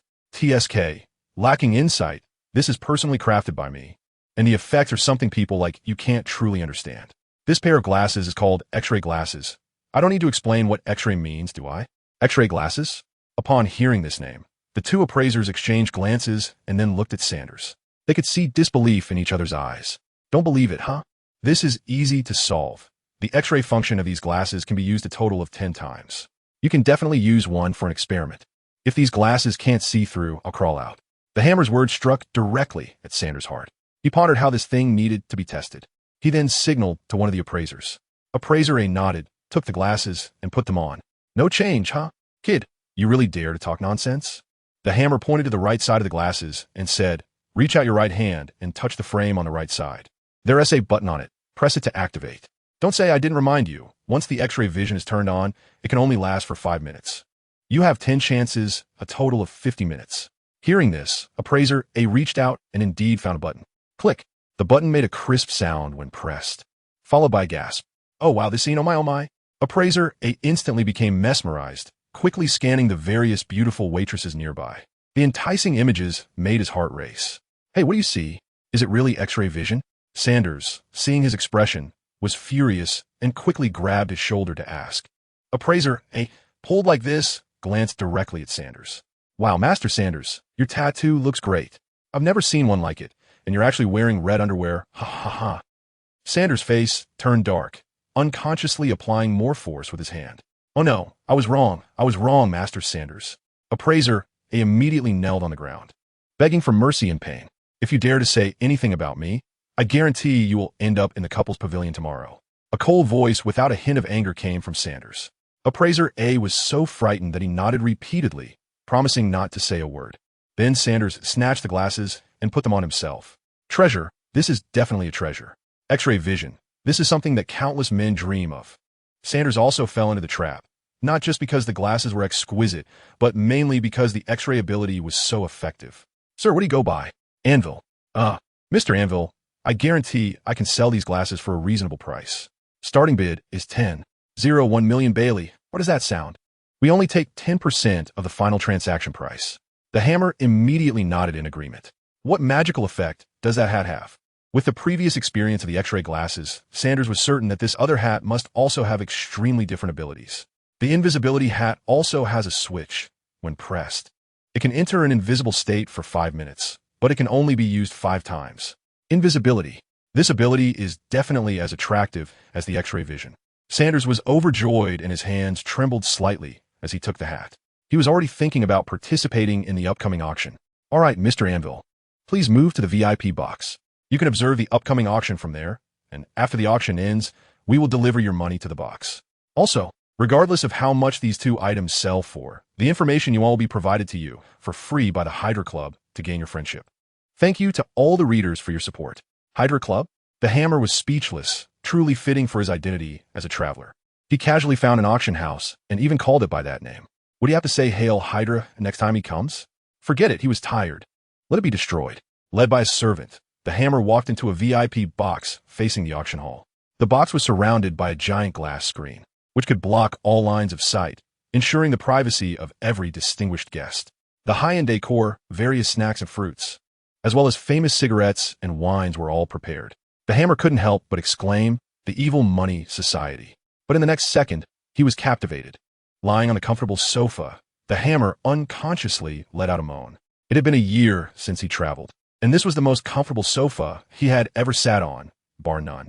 The servant beside him smiled slightly, then approached the hammer and discreetly said a few words before turning to leave. Hammer has lived 2 lives, so of course he understands the meaning of being a servant.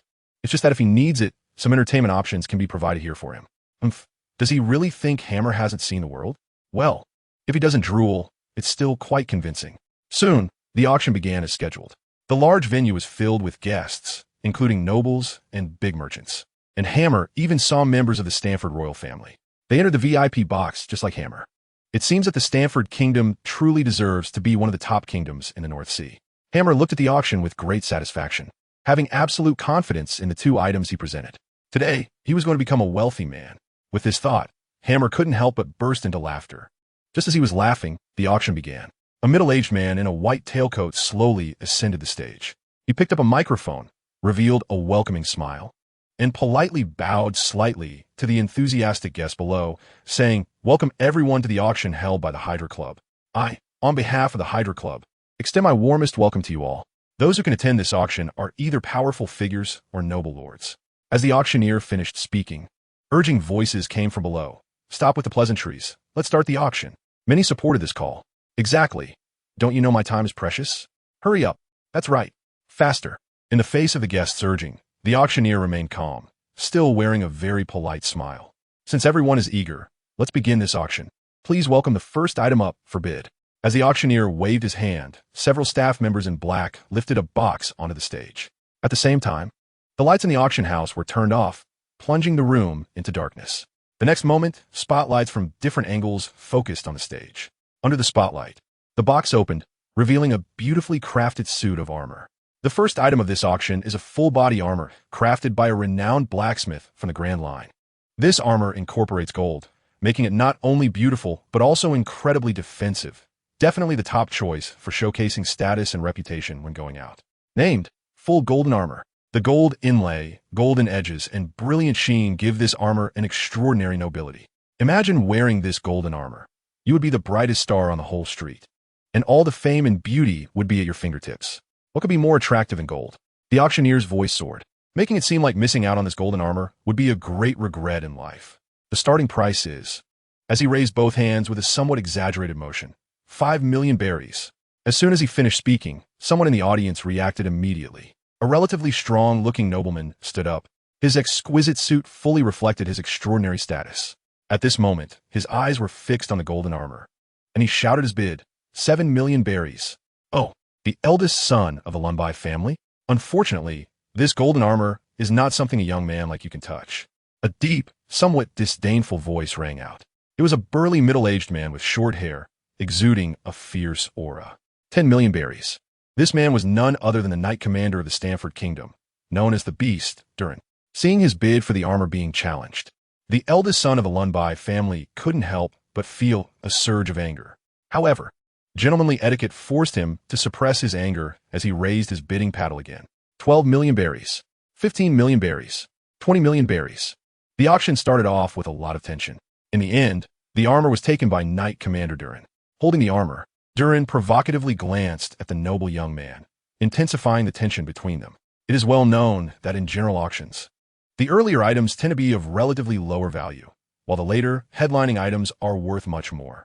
The hammer was secretly astonished. The first item had already been sold for 20 million berries. If it reached the final auction item, wouldn't it easily exceed 100 million? For a moment, the hammer felt a bit emotional. Congratulations to Knight Commander Durin for acquiring the full-body golden armor for 20 million berries. Now, let's welcome the second auction item of this auction. Under the auctioneer's enthusiastic voice, the staff dressed in black appeared again. This time, they brought up an iron cage covered with a black cloth. The moment everyone saw the cage, the crowd erupted in excitement. The auctioneer was very pleased with the audience's reaction. Gently tapping the iron cage, he said, "It seems everyone has guessed what this is, so I won't keep it hidden any longer. The second auction item is..." Wow! As the auctioneer's hand rose and fell, the black cloth was unveiled. A girl with pure white fur, complete with ears and a tail, appeared before everyone. The hammer was first startled and then overjoyed, exclaiming, "Fur tribe." With a crisp sound, he crushed an object in his excitement. In the world of One Piece, more than half of the various races have strong combat abilities. Although this is a world with all kinds of races, those with powerful strength are quite rare. The giant tribe and the fur tribe are definitely among the ranks of high combat power, naturally possessing electrical attributes. They also have powerful skills like the moon lion that significantly enhance their strength. But why is the fur tribe appearing in the North Sea? Shouldn't they be living in Zou? Whatever. Iron is determined to become the logistics minister, and for that, he needs to cultivate his own team. The fur tribe right now is a great source of combat power. As long as he captures her, it guarantees a vice admiral level of strength. As the last word fell, all the men in the room shouted out loud, "Mine, I'm claiming this girl. Get out of the way. What does it have to do with you? She's clearly mine. Mine, it's mine." The hammer looked at the men below who were going crazy, and a hint of determination unconsciously appeared in his eyes. Never mind, for the sake of his own crew. It's just money, right? Just don't know how much it will cost to get it done. TCH, who cares? Such naturally born warriors are hard to come by. I must secure them. With the hammer's resolve, the ring on his hand began to shimmer. Someone is clearing assets. Thank you to all the readers for your support. Seeing everyone so excited makes me quite happy. The starting bid for this second auction item is... The auctioneer deliberately stretched the words to tantalize the crowd. 30 million berries. The bidding begins now. This time, the competition is not something the golden armor can compare to. In an instant, all the wealthy big shots in the auction house popped up. 35 million. Get lost, 40 million berries. 50 million berries. 100 million berries. In no time, the price had skyrocketed to 100 million berries. The frenzy of the crowd made the auctioneer very satisfied. He looked at the snow leopard girl in the cage, who was smiling brightly. "Oh, right everyone, after our appraiser's unified certification, this snow leopard girl is definitely a first-hand product." To further stimulate the auction amount, the auctioneer ignited another fire, making the big shots participating in the auction even crazier. 120 million berries. She's mine. You fat pig. How can someone like you even compete? 150 million berries. The bidding was already starting to include verbal attacks. The large venue had now turned into a battlefield. In the VIP box, the hammer coldly watched the scene before him. A bunch of shameless guys trying to have ideas about the future combat power he had his eyes on. It's just money, right? Would he, the hammer, back down? Don't be ridiculous. Bid. Just as he was about to place a bid, he realized that the bidding microphone he was supposed to use had been crushed to pieces by him earlier. With no choice, he could only walk to the window, open it, and expose himself to the auction house. 300 million berries. The hammer decisively announced the price, his tone very flat, making it hard to read any emotion. The offer of 300 million berries instantly silenced the entire room, everyone shocked, turning their gaze towards the VIP room where the voice came from. There stood the robust hammer by the window, his stern face paired with a cold expression, making him appear very mysterious and fierce. You say 300 million and it's 300 million? I demand proof of funds. A noble who had previously bid furrowed his brow and directly raised the question. The chief steward Sanders had already arrived on the auction stage the moment the hammer spoke. As the chief steward of the Hydra Club, I can confirm that this esteemed guest has sufficient funds. With Sanders' testimony, the noble's face stiffened, and he sat down heavily, visibly unwilling. 300 million berries. Is there anyone else bidding? If not, this auction item will go to this guest. Sanders began to speak in place of the auctioneer. In that case, congratulations to this VIP guest for winning this item. Can it be sent over now? The hammer spoke again, his tone still very flat, making it hard to discern any emotions. Sanders frowned upon hearing this, but he didn't say anything. He just instructed his subordinates to deliver the cage containing the fur tribe to the private room where the hammer was. Sorry, everyone. Our esteemed VIP guest might be getting a bit impatient. Ha ha ha. The auctioneer, having a good sense of the situation, called out, and everyone burst into laughter. After the staff left, the hammer exerted a bit of force with both hands, and the iron cage was forcibly pried open. The hammer drew out the long sword, and in the terrified gaze of the girl, he swung the sword down, severing the iron chain. He then picked up the girl and placed her on the sofa, taking out a blanket from his ring to cover her. The hammer didn't know what to say, so he could only express his intentions first. Don't be afraid. I'm a good person. But the girl had already experienced a series of inhumane tortures, and her mind had long since shattered. He could only wait until the auction was over before making arrangements for her. The auction continued. The next series of auction items made the hammer truly understand the darkness of this world for the first time. Hallucinogenic potions, human slaves, pirate captains, laborers, firearms, contraband, everything one could imagine. Each time a brand new auction item appeared, he could feel the tremors of the snow leopard girl on the sofa. He didn't know how long it had been, but the auction was finally reaching its climax. Ladies and gentlemen, we have now arrived at the grand finale of this auction. These two treasures are the dreams and fantasies of all men. I assure you, no man can resist their capabilities. The auctioneer's words once again stirred a wave of excitement. Countless men's eyes lit up. Something that the auctioneer described so exaggeratedly must be a good item. The staff came on stage, presenting a delicate box. In an instant, everyone's gaze was focused on the box. The auctioneer opened it, revealing a pair of fairly exquisite glasses. When everyone saw that this so-called treasure was just a pair of glasses, they all showed a hint of disdain. However, all of this was part of the auctioneer's plan. Please do not underestimate these glasses. They are a rare treasure. According to our Hydra Club appraiser, these glasses are genuine and possess the ability to see through. Sure enough, as soon as the word see-through was mentioned, everyone who had previously shown disdain changed their expressions. See-through? Is it real? Wow. If it really has the ability to see through, I have to get it. The fervent voices rose again. The auctioneer was very pleased with the situation. Is it not genuine? Do you not trust our appraiser's abilities? These glasses have a switch on the right side. When pressed, they grant the ability to see through for 5 minutes, with a total of 10 uses. However, one use has already been consumed for testing, so there are now 9 uses left. Surely, seeing through is the ability every man dreams of, and it is now right in front of you. What are you waiting for? The starting bid is 10 million berries. Let me see your sincerity. As the auctioneer's enthusiastic voice fell, the auction officially began. 20 million berries. 50 million berries. I want to buy it for the great celestial dragon. 100 million berries. A loud voice rang out from a VIP box that had been silent for a long time. It was from the Stanford royal family. His words stirred everyone present. Yes, this is indeed a rare treasure, if it could be. The bidding became even more intense.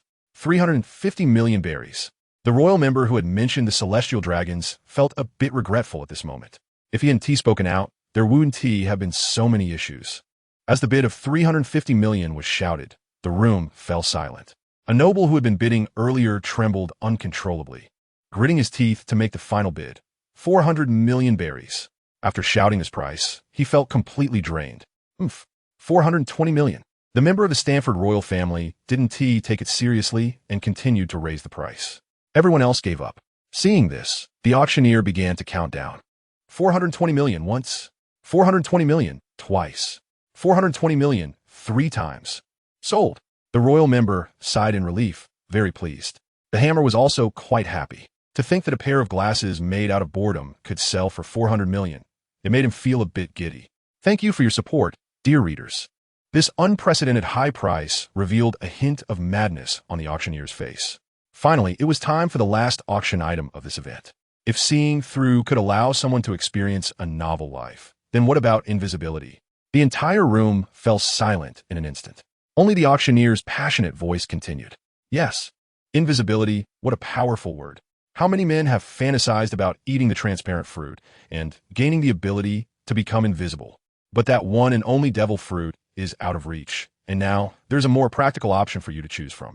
Please welcome the final auction item, the invisibility hat. Under the auctioneer's command, a very exquisite coat rack was brought up, and at the top of the rack was the hat that could make one invisible. An exceptionally simple hat that no one would expect to possess the ability to make one invisible. Those who had missed out on the see-through glasses felt a bit fortunate at this moment. In contrast, the royal member's eyes flashed with a hint of astonishment. He thought the see-through glasses were already quite impressive, but he didn't expect there to be an even more suitable toy for the celestial dragons. Such a good item. He certainly couldn't miss it. Not long from now, a celestial dragon will be coming to the North Sea. The Stanford Kingdom was a must-pass route, and he had to seize the opportunity to earn favor in front of the celestial dragon. However, having already spent over 400 million berries, he was feeling a bit financially strained. Starting bid, 15 million berries. As soon as the starting bid was announced, the auction hall erupted into fierce bidding. 20 million berries, 30 million, 50 million, 300 million berries. With the previous see-through glasses leading the way, this bidding escalated rapidly. The final price soared to 450 million berries. The bidder was a leader of the North Sea Merchant Association, whose wealth was astonishing. His bid overwhelmed the competition, directly securing the invisibility hat. As this big shot watched a successful bid, he signaled his subordinate to bring the hat down from the platform. Dear Mr. Hendry, there is a button on the right side of the hat. Pressing it will activate the invisibility mode. Please remember that this hat can only be used 5 times. The auctioneer kindly reminded, clearly recognizing this big shot. The tall man named Hendry nodded, eagerly putting the hat on his head and pressing the switch. In the next moment, he began to fade away, disappearing from view under everyone's gaze. Ha ha ha. Looking at your expressions, I know I've become invisible, right? Hendry thoroughly enjoyed the astonished looks. In his invisible state, he walked up to several people, and they didn't react at all. This scene made everyone envious. Invisibility, it was truly invisibility. As for its creator, Hammer, he had already appeared backstage at the auction, ready to collect his due payment. Sanders had been waiting for a long time, and when he saw Hammer approaching, he greeted him with a broad smile. Esteemed Mr. Anvil, this is the money for your auction item, converted into a universally accepted check that you can cash at any bank. As for the funds for that fur-clad girl, they have already been deducted. Here are the remaining 500 million berries. Please take care of it. The Hammer looked at the check in his hand, marked with the emblem of world conquest, nodded, and tucked it into his pocket. Also, here are the addresses of those 3 wanted criminals. Please keep them safe. Thank you for your support of our Hydra Club. And if you have any more treasures like this, I hope you will choose us again. His words stirred something in the Hammer's heart. After all, an auction was a good way to make money. However, he had other matters to attend to at the moment, and if his actions were too conspicuous, it would easily attract the attention of the headquarters, so he had to be cautious. After leaving the auction, the Hammer hurriedly took the snow leopard girl onto the speedboat. He understood the saying that a common man is guilty of possessing a jade. He had already shown his face at the auction, and if someone had ulterior motives, he would be in trouble. Once on the speedboat, he tossed a thick blanket to the snow leopard girl, then started the engine, ready to make his escape. Unexpectedly, just as he was about to leave the harbor, a pirate ship moved outside the port, directly blocking his way. Kid, you stole something I wanted, and you think you could just leave? Do you really think I don't exist? At the bow of the pirate ship stood a fierce-looking man, gazing up at him.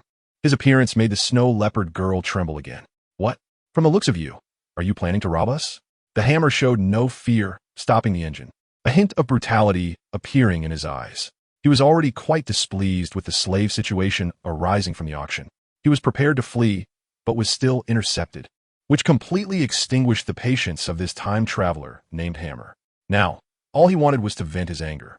Kid, hand over that fur tribe, and all the money on you to me, Or else.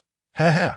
The threatening words once again startled the snow leopard girl, her face showing extreme panic. Hammer watched this scene and let out a heavy breath. Since you want to rob me, you should at least introduce yourself. After all, I need to know who is robbing me. Upon hearing Hammer's words, the leader laughed heartily. I don't change my name or alter my surname. I'm known as the Battle Maniac, the Ruthless Batu. I'm not a pirate from the North Sea, just here to attend the auction. It's clear that a small fry like you, living in the North Sea, wouldn't know my name. His words stirred something in Hammer's heart. If he meant to say he was a pirate from the Grand Line, then his bounty should be quite substantial, right? I wonder how much the ruthless Lord Bata's bounty is? Upon hearing this, Bata showed a hint of arrogance and responded defiantly. I'm a pirate with a bounty of 100 million. After answering, he became quite irritated and urged, why are you asking so much? Hurry up and bring me what I want. 100 million. The Hammer's eyes are shining. This really is a case of finding something without any effort after searching everywhere. Just enough to report back. All right, 100 million berries. Very good. Shave. The figure of the Hammer instantly vanished. Bata suddenly felt something was wrong. He had seen and experienced this movement technique before. It was a Navy skill. Damn it. You bastard. You're actually from the Navy. Shield, shield, piercing shield. Just as the Hammer's heavy fist was about to land on Batu, a giant shield covered in spikes rose up in front of them. The Hammer was taken aback and quickly withdrew his fist, stepping aside. Bata's face revealed a hint of menace.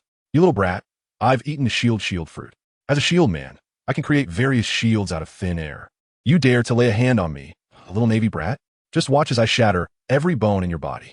Thank you to all the readers for your support. TCH, Gale Kick. Since close combat was not an option, he opted for a long-range attack. A blue slash appeared beneath the Hammer's foot and violently shot towards the pointed shield. Clang! The sound of metal scraping echoed. The Hammer's strike with the Gale Kick directly split the spiked shield in half. Bata remained unfazed upon seeing this. Shield, shield, reflect shield.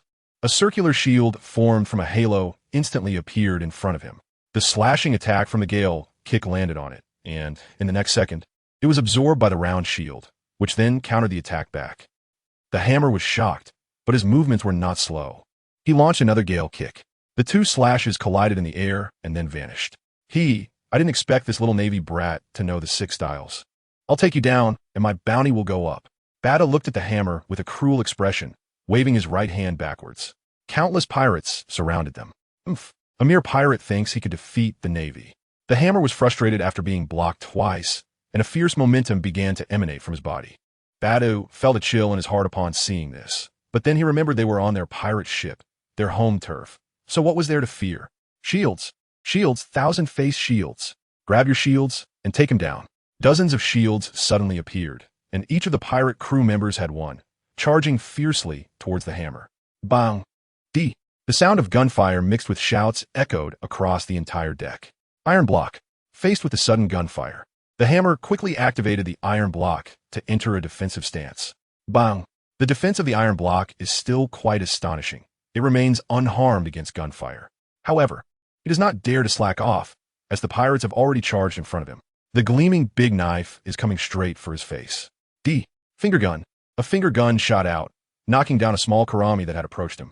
The next moment, he transformed into a swift leopard and dashed out fiercely. Storm foot. Finger gun. The Hammer unleashed its full power, and the Gale foot point shot out frantically. In an instant, it scattered the formation of the pirates. This truly infuriated Batu. You fools, what are you doing with your shields? Use the shields to push forward and reduce his movement space. Batu, the pirate leader with over 1 billion bounty on the Grand Line, certainly had impressive command skills. As soon as they heard Batu's voice, the initially chaotic Karamis began to orderly raise their shields. Faced with the shields made from the shield fruit, the frequency of the Hammer's attacks drastically decreased. Often, his pointed gun could directly take out a small Karami, but with the shield blocking, his pointed gun could only leave one round hole after another in the heavy shield. Moreover, the Hammer noticed that these pirates were very skilled in using their shields. They could effectively defend themselves with them. TCH. In that case, the Hammer directly focused his attention on the ability user, Batu. As long as he took him down, the pirates would collapse without a fight. But was it really that easy? Batu also caught the Hammer's gaze, and his sinister smile made him look quite terrifying. Navy brat, if you want to take me down, you better see if you have the ability. Serrated chain shield. With Batu activating his ability, a prototype shield with serrated edges suddenly appeared in his hand. and in the next second, Badu swung the shield and threw it at the hammer. The shield, full of serrated edges, spun and rushed toward the hammer with a whooshing sound. Iron block. The hammer, helpless, could only raise its arms and use the iron block to withstand it. Hiss, hiss, hiss. A sharp sound of friction immediately rang out. The hammer was sent flying backward by Badu's strike, leaving 2 deep marks on the deck with its legs. Badu's blow left the hammer somewhat dazed, making him question his life. Is it really the case that even a pirate with a bounty of just over 100 million has such strength these days? Rage instantly filled the hammer's chest. Damn it. I can't believe I can't handle a mere pirate with a bounty over 100 million. The hammer was really angry. He raised his right hand, and a faint white light lit up. Accompanied by the glow, 2 pairs of gauntlets suddenly appeared. Since you're using a shield, it's only normal for me to use a weapon. The violent gauntlets have the same ability as the fists he gave to Sakazuki. They can significantly enhance the power of his punches and even generate a punch wave. Iron Fist. Shattering wind. The hammer swung a powerful punch while wearing gloves on both hands. A fierce punch wind surged forth, sending a small karami that charged at him flying. Although the shield could protect him from harm, it couldn't withstand the ferocious punch wind, which blew both him and the shield away. This scene surprised Badu, and while he was momentarily stunned, the hammer had already started moving. Shattered wind. Machine gun fire. Hola. The hammer stood firm in a horse stance, and in the next second, his fists swung out, leaving afterimages as the furious wind from his punches struck in all directions. Thud. In an instant, the entire camp of Little Kalami was thrown into chaos, with some unfortunate souls being directly knocked off the deck and into the water by the force of the punches. Damn it. Badu cursed under his breath upon seeing this, raising his serrated chain shield again and throwing it at the hammer in an attempt to stop his assault. Dream on. Shattered wind. Dragon Eye. Facing the suddenly incoming serrated shield, the hammer did not retreat but advanced, bringing his fists together and smashing them forward. The terrifying wind from his punches instantly coalesced into a fearsome current, crashing directly towards the serrated shield. Boom! With a loud collision, the serrated shield was instantly sent flying by the punch wind, its teeth scattering everywhere. This was the wail of some unfortunate soul pierced by the serrated edges. And it's not over yet, you bastard. The hammer, gaining momentum, showed no mercy. The ring on the right hand lit up again, and this time a long iron rod appeared. Gripping the rod with both hands, the hammer glared fiercely at Badu and shouted, "Lengthen, Rui stick!" As the hammer's roar echoed. The iron rod seemed to come alive, suddenly stretching forward at an astonishing speed. Not good. Shield. Rebound shield. Badu, filled with dread, quickly activated the rebound shield he had used earlier to counter the gale kick. The iron rod crashed directly into the rebound shield without losing speed. Boom! A terrifying sound of impact erupted, but this time the rebound shield instantly lit up, absorbing the shockwave. However, when it tried to rebound, it found that the iron rod's momentum remained unyielding. Under the collision of the 2 forces, the iron rod began to emit a piercing sound. Damn it! Break for me! The hammer completely disregarded the condition of the iron rod and continued to exert force, wanting to pierce through Badu's rebound shield. But in the next second, an unexpected situation occurred. Crack! Under the mutual force, the iron rod unexpectedly broke in half. Thank you to all the readers for your support. Damn it! Seeing his trusty rod break before his eyes, the hammer's eyes nearly bulged with rage. You bastard, you actually destroyed my stick. I will definitely take you to exchange for money. Batu? Are you polite? You have to poke me with a stick and then blame me? You forced me to do this. Come out. Gatling that spews blue fire. In the roar of the hammer, a Gatling gun suddenly appeared, its long bullets creating a long trail. These were real bullets, not the rubber ones that teacher Zephyr could compare to. Rat-a-tat-tat-tat-tat. The hammer successfully unlocked the blue flame achievement. Under its forging, this Gatling gun successfully acquired the attributes and blue flame effects. It is a genuine blue flame Gatling. The bullets were wildly inclined, and all the pirates immediately raised their shields. Badu was no exception. He thrust a giant shield, even taller than others, in front of him to block the bullets. Tot-tot-tot-tot-tot. Whoosh, whoosh. Amid the fierce bullet storm, the shields that Badu had made for his men began to collapse. Even the most robust shield could not withstand the assault of 100 bullets per second. Blood mist instantly filled the deck.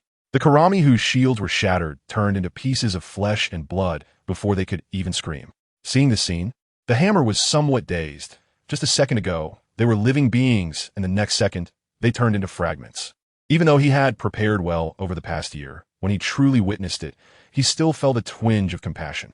The churn in his stomach made him stop pulling the trigger. The sound abruptly ceased. The air was filled with the smell of blood, and severed limbs of pirates were scattered everywhere. Ugh! The hammer bent down to vomit the next second. Bastard! You actually took out all my subordinates. Come and take my life. Shield, break the shield. In a fit of rage, a shield with ghostly symbols appeared in front of Badu. Without holding back, Badu raised the shield and advanced. Seeing the situation, the hammer quickly wiped his mouth and tried to back away swiftly. However, the turmoil in his stomach made his movements very slow. Iron block. The shield came crashing down from above, and the hammer had no choice but to use the iron block again.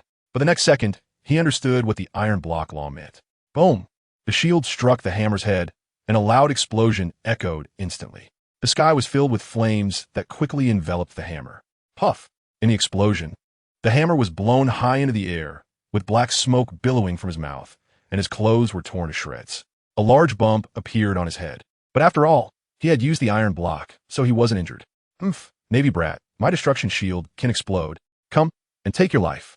The successful hit made Badu even more ferocious, raising his shield to attack again. The hammer, puffing black smoke, dared not let him get close. He quickly distanced himself multiple times. But Badu was now relentless.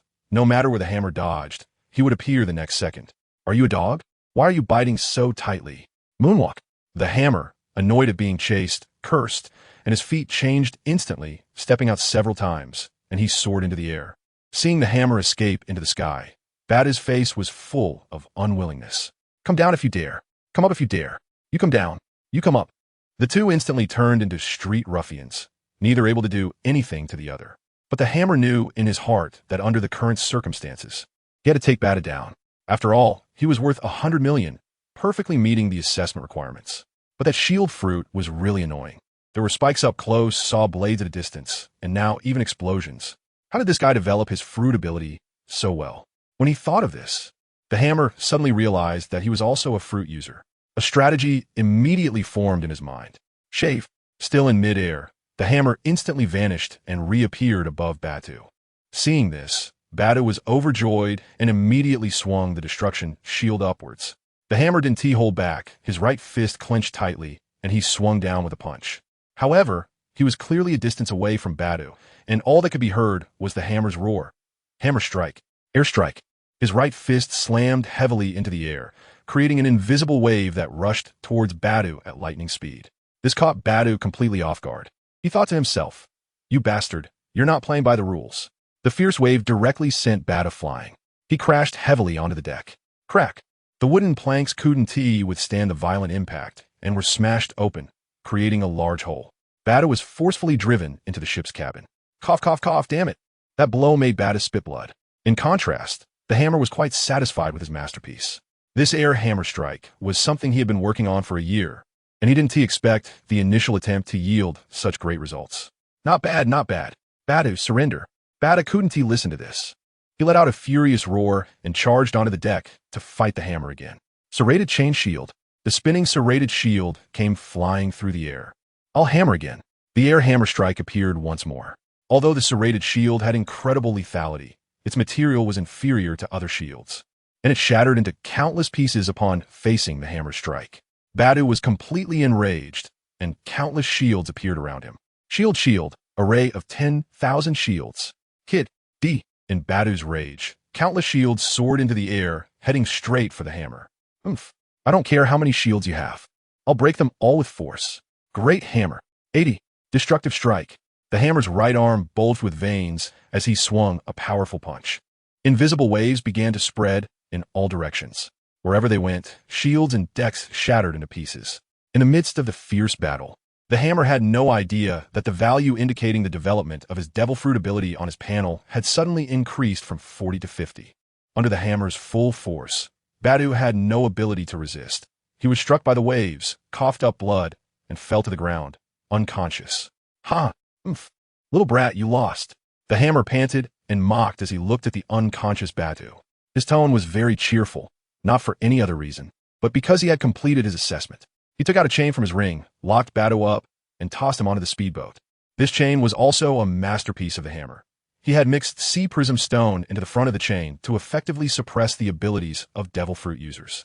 He was very careful, fearing that he might touch the sea prism stone himself, and it took him a long time to manage it.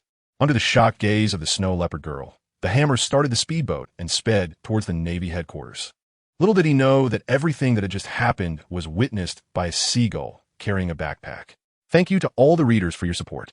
Aren't you from Zoe? The snow leopard girl shook her head. After a day of sailing, she had come to understand that the man before her was not a bad person. Along the way, the hammer had transformed into a warm-hearted big brother, comforting the girl's heart little by little. Through their communication, he learned that this snow leopard girl was named Sherry. I was not born in Zoe. My dad is from the legendary Zoe Island, but my mom is just an ordinary person. According to my mom, my dad went out to travel alone. We were originally a happy family living together, but everything changed that day. Dad and Mom. Sherry's words trailed off into silence. The hammer didn't need to think to understand what had happened. With his fists tightly clenched, he gritted his teeth and spat out his sentence. Damn human traffickers. Then he quickly turned to comfort Shelly. Shelly, you heard what he said earlier. I am a Navy officer from the Navy headquarters. If you don't mind, you can come with me to Marineford. It's very safe there. Shelly nodded. You saved me. I'll follow your lead. Hammer, sigh. How could the pain in my heart fade so quickly? I hope returning to headquarters, General Crane, can help. The speedboat is running at full power, continuing towards Malinvanto. A few days later, at the port of Malinvanto, countless steel behemoths are docked at the shore, and many small warships are gradually returning. If I'm not mistaken, the trainees who return are all those who have completed their assessment tasks. Sherry, this is Malinvan. Isn't it magnificent? The hammer carried the still unconscious Badu on his shoulder and pulled Shelly off the speedboat. Originally, Badu had woken up once during the journey, but the hammer was quick-witted and struck him down again with one blow, causing him to lose consciousness once more. The atmosphere was filled with a sense of iron and blood. Marineford was a steel fortress, leaving a tremendous impact on those who beheld it. Shelly looked at the striking word justice, as if she had been greatly affected. The hammer gently patted her shoulder. Shirley nodded slightly, and after the comfort from the hammer along the way, she had calmed down a lot by now. Looking at the distant steel castle, filled with a sense of desolation. A hint of longing appeared in her eyes. The combination of the man, disguised as a soldier, and the beast woman caught the attention of the surrounding soldiers, who couldn't help but glance over and began to whisper quietly. Is he really the hammer? Is that fur tribe girl the one from the news? It should be. It seems the news wasn't wrong. He's a top disciple of General Zephyr. How could he do something like this? TSK. That's hard to say, after all. Beauty is equal beneath it all. Although the soldiers' whispers were very quiet. Who is the hammer? He is a little monster among elites. A series of question marks appeared over Iron Hammer's head. What news? What beauty? With doubts in his heart, Iron Hammer walked towards the elite training camp with Sherry. To his surprise, the deeper he went inside, the more voices of discussion he heard. Some patrolling soldiers froze in place when they saw him and Sherry, their faces showing an expression of old iron. I understand you. Iron Hammer was completely confused, and the only thing he could do was quicken his pace. He needed to find old Zephyr and ask him what had happened during his absence and why the soldiers in the headquarters had changed so much. He hurried to the office building of the elite training camp. Teacher Zephyr, I'm back. A shadow suddenly burst out from the teaching building. You bastard. You dare to come back. Take this heavy punch from me. Hammer, what's going on? Why did you just start hitting him when he came back? But Zephyr's strike was quick and fierce, completely not giving Hammer a chance to ask. Boom. The iron fist wrapped in layers of black silk smashed Hammer into the ground. A large pit instantly appeared. The visitor was none other than Hammer's teacher, Zephyr. Well, it would be more accurate to say that it was an enraged Zephyr. What are you doing? Sherry saw Hammer getting hurt, and her previously calm face finally showed expression, her whole body bristling like a cat with its fur raised, baring her teeth at the newcomer. This scene truly stunned Zephyr, who then roared in anger at the pit. Damn it, Hammer. How much longer are you going to stay down there? What kind of bad habit is this? Li Wei Shamu Ao Dao. The hammer struggled to climb out of the pit, his face swollen and his speech slurred. It was better when he didn't talk, but as soon as he opened his mouth, Zephyr became even angrier. You bastard. I sent you out to complete the assessment, and you actually did something so embarrassing. Honestly explain, what is the deal with this girl? Did you abduct her? Hammer. Completely confused. What should I do? No, Teacher Zephyr. Am I really that kind of person in your eyes? How could I, as a justice-serving Navy, possibly abduct a girl? Hearing this, Zephyr fell into deep thought, but the anger on his face did not diminish at all. He reached into his chest and suddenly threw a newspaper at Hammer's face. "Now, you bastard, explain to me what the hell is going on." The Hammer looked bewilderedly at the newspaper and opened it. There, prominently displayed, were images of the Hammer and Sherry, alongside a battered Batu, who had been turned into a pig's head by the Hammer. The new naval forces clashing with over 100 pirates to snatch a girl. Could this be a shift in justice or a distortion of humanity? Hammer! Damn it! Bastard Morgans! Isn't this a bunch of nonsense? It's a complete smear of the facts. Just you wait, this matter isn't over between us. I won't let you off until I pluck every feather off your body. Morgans! Come on, Albatross, I don't have many things. But I do have a lot of feathers and hard bones.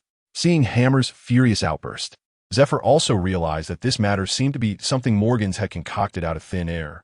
His anger finally subsided a bit. However, Hammer had brought back a strange girl during the assessment period, so he still had to ask, "You better honestly explain to me what exactly you did on this outing." The Hammer nodded eagerly and quickly recounted Shirley's experience, while also explaining Bata's situation. After hearing this, Zephyr scratched his head and showed a moment of realization. "Oh, I see. I wronged you. Damn that bastard Sengoku. I knew my disciple could never make a mistake. A wise strategist. Sengoku, you weren't saying that back then. Damn you, Carp. Always saying it must be my lax teaching that made you yearn for the outside world and fall into the arms of women. Humph. When he comes back, I will definitely give him a good knock on the head." In Zephyr's office, the bruised Hammer helplessly rubbed his face. Meanwhile, Zephyr was cursing angrily. It seems he was really upset about this incident. Just as Hammer let out a sigh of relief, a large hand was already gripping his head. Zephyr smiled as he stared at him. "You little rascal, not bad at all, secretly hoarding so many good things and even selling them outside. The harvest must be pretty good, huh? X-ray glasses? Invisibility hut?" As he spoke, his gaze shifted to Hammer's right hand, causing Hammer to hurriedly hide it behind his back. "And a ring that can store items. Hammer, oh Hammer, I always thought you were a well-behaved child, but I didn't expect you to have so many little schemes." The Hammer trembled under Zephyr's seemingly harmless smile, repeatedly explaining, "You have to listen to my explanation, Teacher Zephyr." Boom.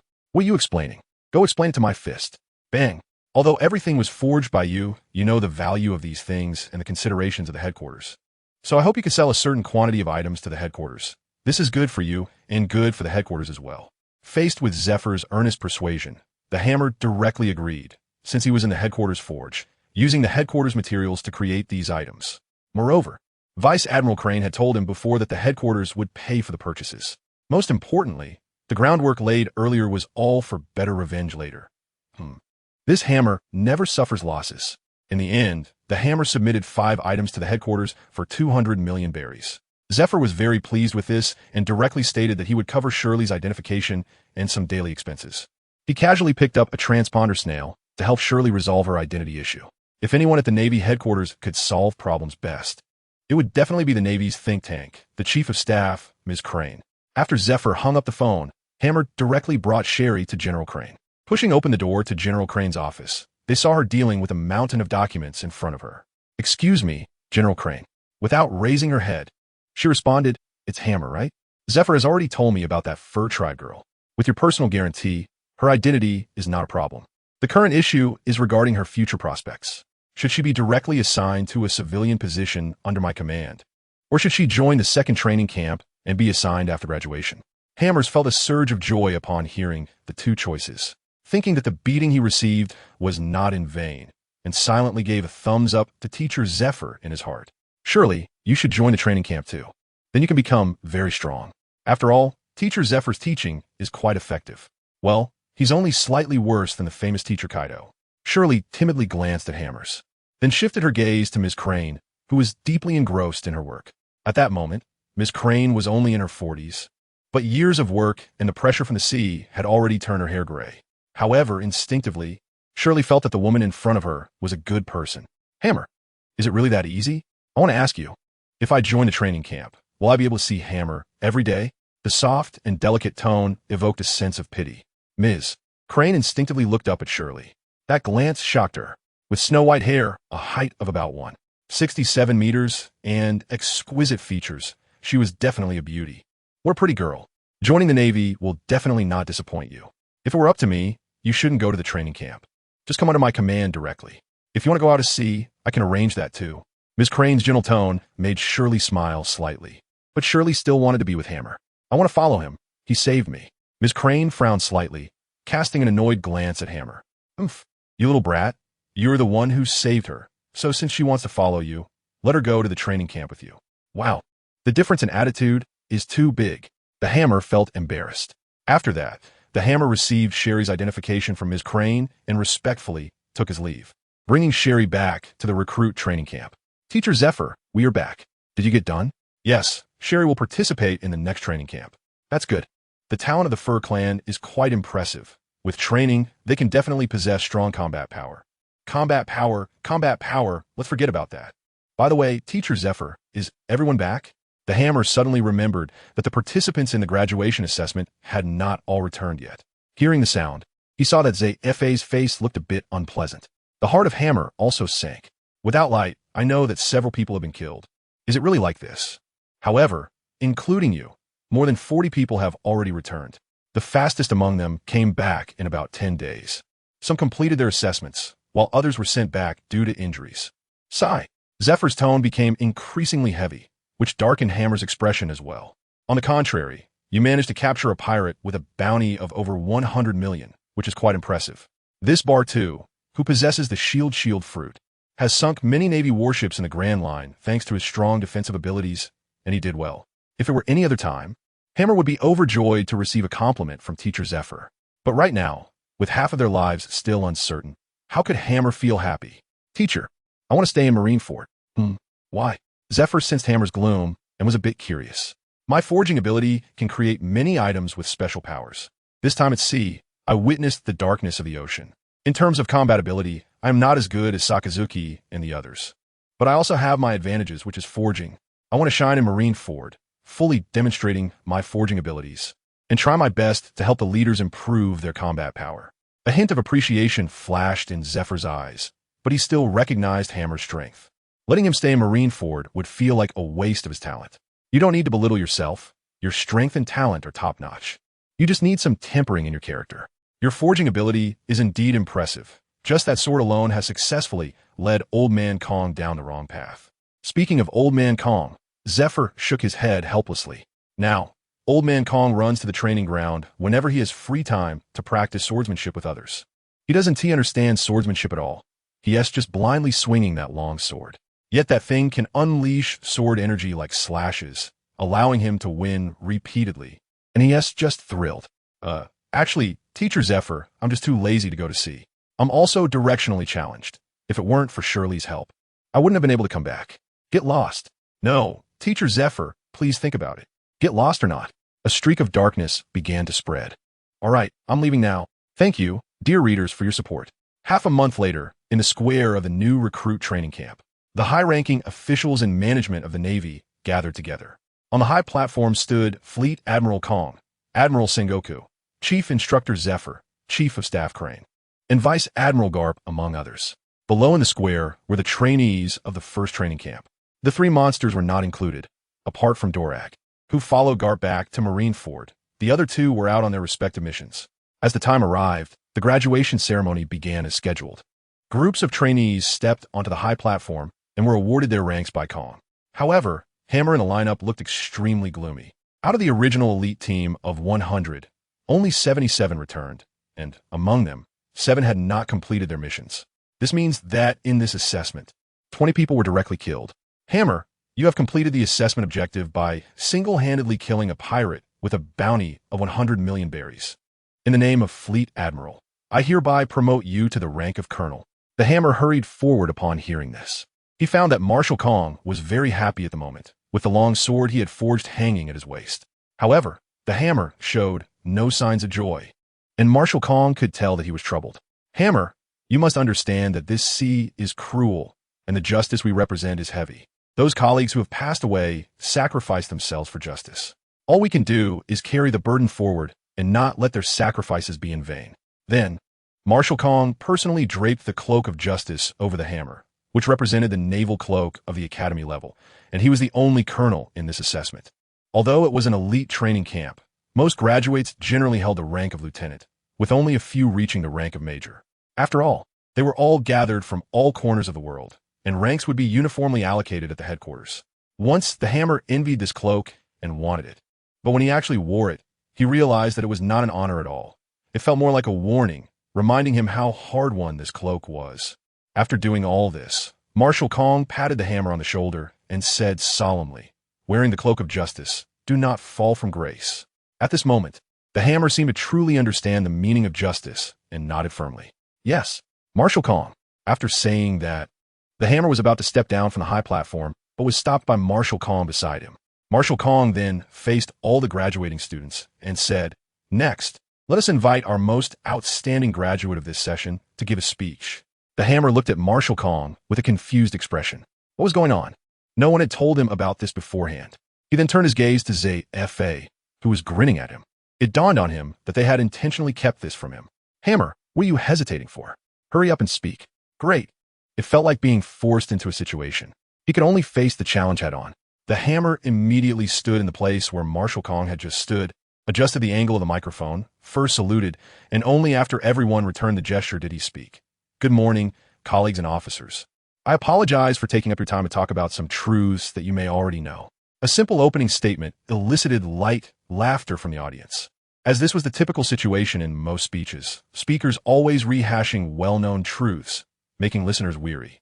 In fact, I just found out that I was supposed to speak today. This is true. Teacher Zephyr never mentioned that I needed to give a graduation speech. In an instant, the venue erupted in laughter, and Marshal Kong's face turned as dark as the bottom of a pot, his angry gaze directed at Zephyr. Zephyr, still laughing heartily, immediately fell silent. But the twitching of his face indicated he was still amused. "But since I'm already standing here, let me share some thoughts with you." The sound of the Hammer suddenly became serious, causing the laughter in the square to gradually fade. During this maritime assessment, I witnessed the chaos of this sea, the suffering of the people, and the rampant piracy. As a Navy officer, clad in justice, carrying justice, executing justice, and defending justice, we exist for the weak. When we carry out justice, many more people are able to survive because of us. Conversely, if we betray justice, then those who could have survived may perish. This is the significance of our existence as the Navy, to allow more people to survive. As the Navy, executing justice is our proof of the value of our existence. Some may think my words are empty, that anyone could say the same. I want to sincerely tell you that that's not true. When I saved that girl, I felt pride and honor. But when I saw our original team of 100 reduced to 70, my heart felt heavy. Just now, Admiral Kong said something I deeply resonate with. This sea is cruel. The justice we represent is heavy, and our fallen comrades sacrifice themselves for justice. All we can do is carry the burden forward and not let their sacrifices be in vain. Admiral Kong stood in solemn respect beside me. For a moment, the entire square fell into an extraordinary silence, the words of the Hammer deeply piercing their hearts. Our individual abilities are limited, which is why we have this place. The Marine headquarters named Marineford. With the elite training camp led by Zephyr, we can better unite our strength, proving the existence of the Navy, becoming a long sword hanging above the darkness. This is the meaning of our existence, the significance of the Navy, to carry on the will of our predecessors, to carry the burden forward, to sweep away the darkness at sea, and to restore light to this ocean. Well said. Admiral Kong stepped forward, not having time to adjust the microphone, and shouted loudly. Although the Hammer was improvising, his words were powerful. With Admiral Kong leading, the generals no longer held back and began to shout. Cheers started to rise. The trainees in the camp looked at the Hammer on stage, their faces filled with excitement, clapping their hands vigorously. Why do they train so hard? Isn't it to gain stronger power to eliminate evil on this sea? Hey, Zephyr, what the Hammer said is quite good. Don't you think you can consider letting him join my ship? Carp laughed heartily, patting Zephyr on the shoulder. Zephyr turned around and glared at him fiercely, decisively shouting, "The Hammer is my man. No one should think about taking him away." Thanks to all the readers for their support. After the graduation ceremony, the Hammer was honored to receive his own house upon successfully being promoted to colonel. Although it was small, the Hammer was very satisfied.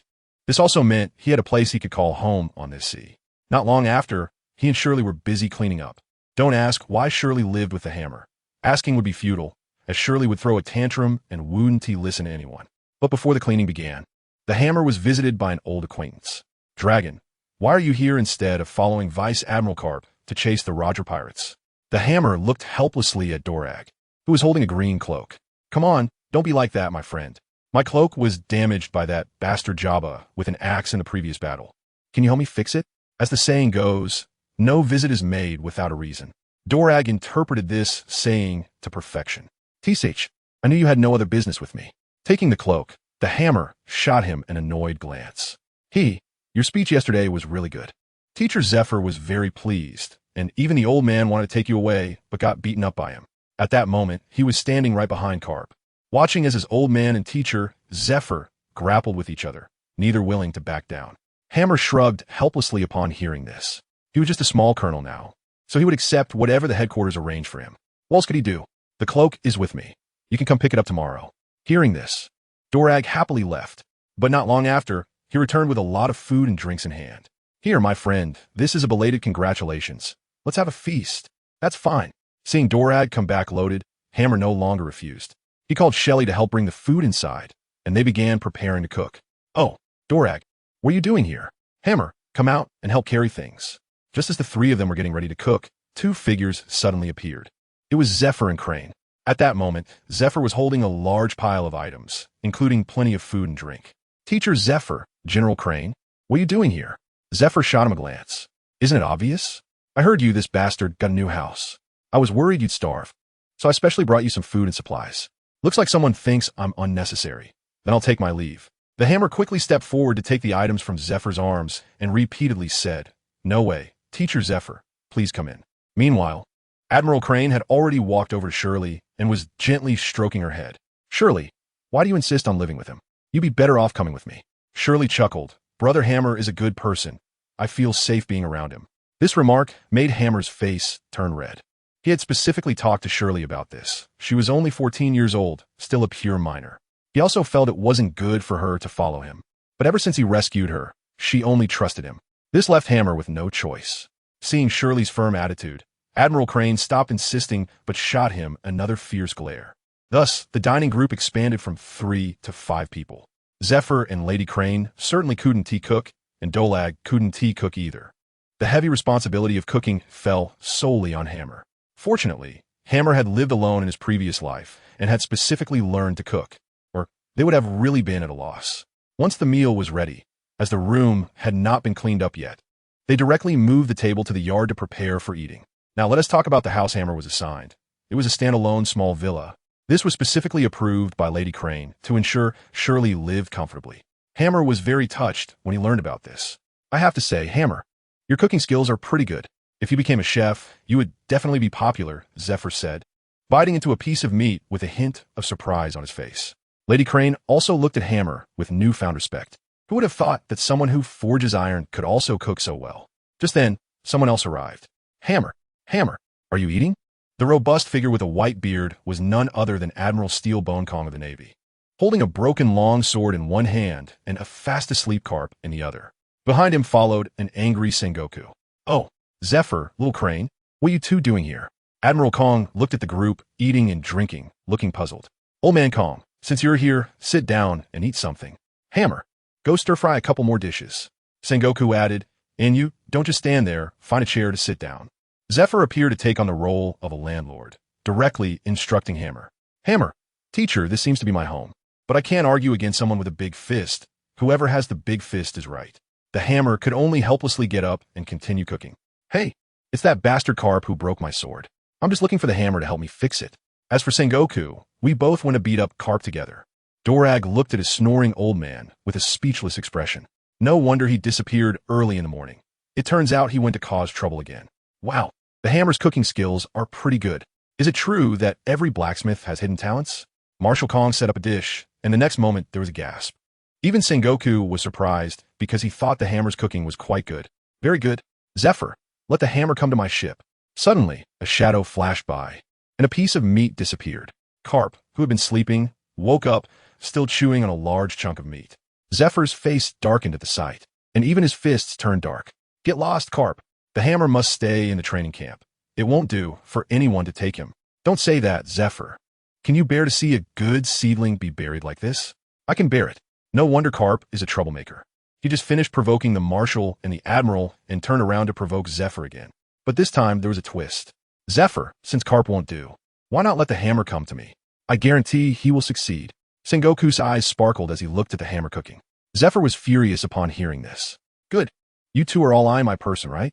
You think I, Zephyr, can't handle a knife anymore, huh?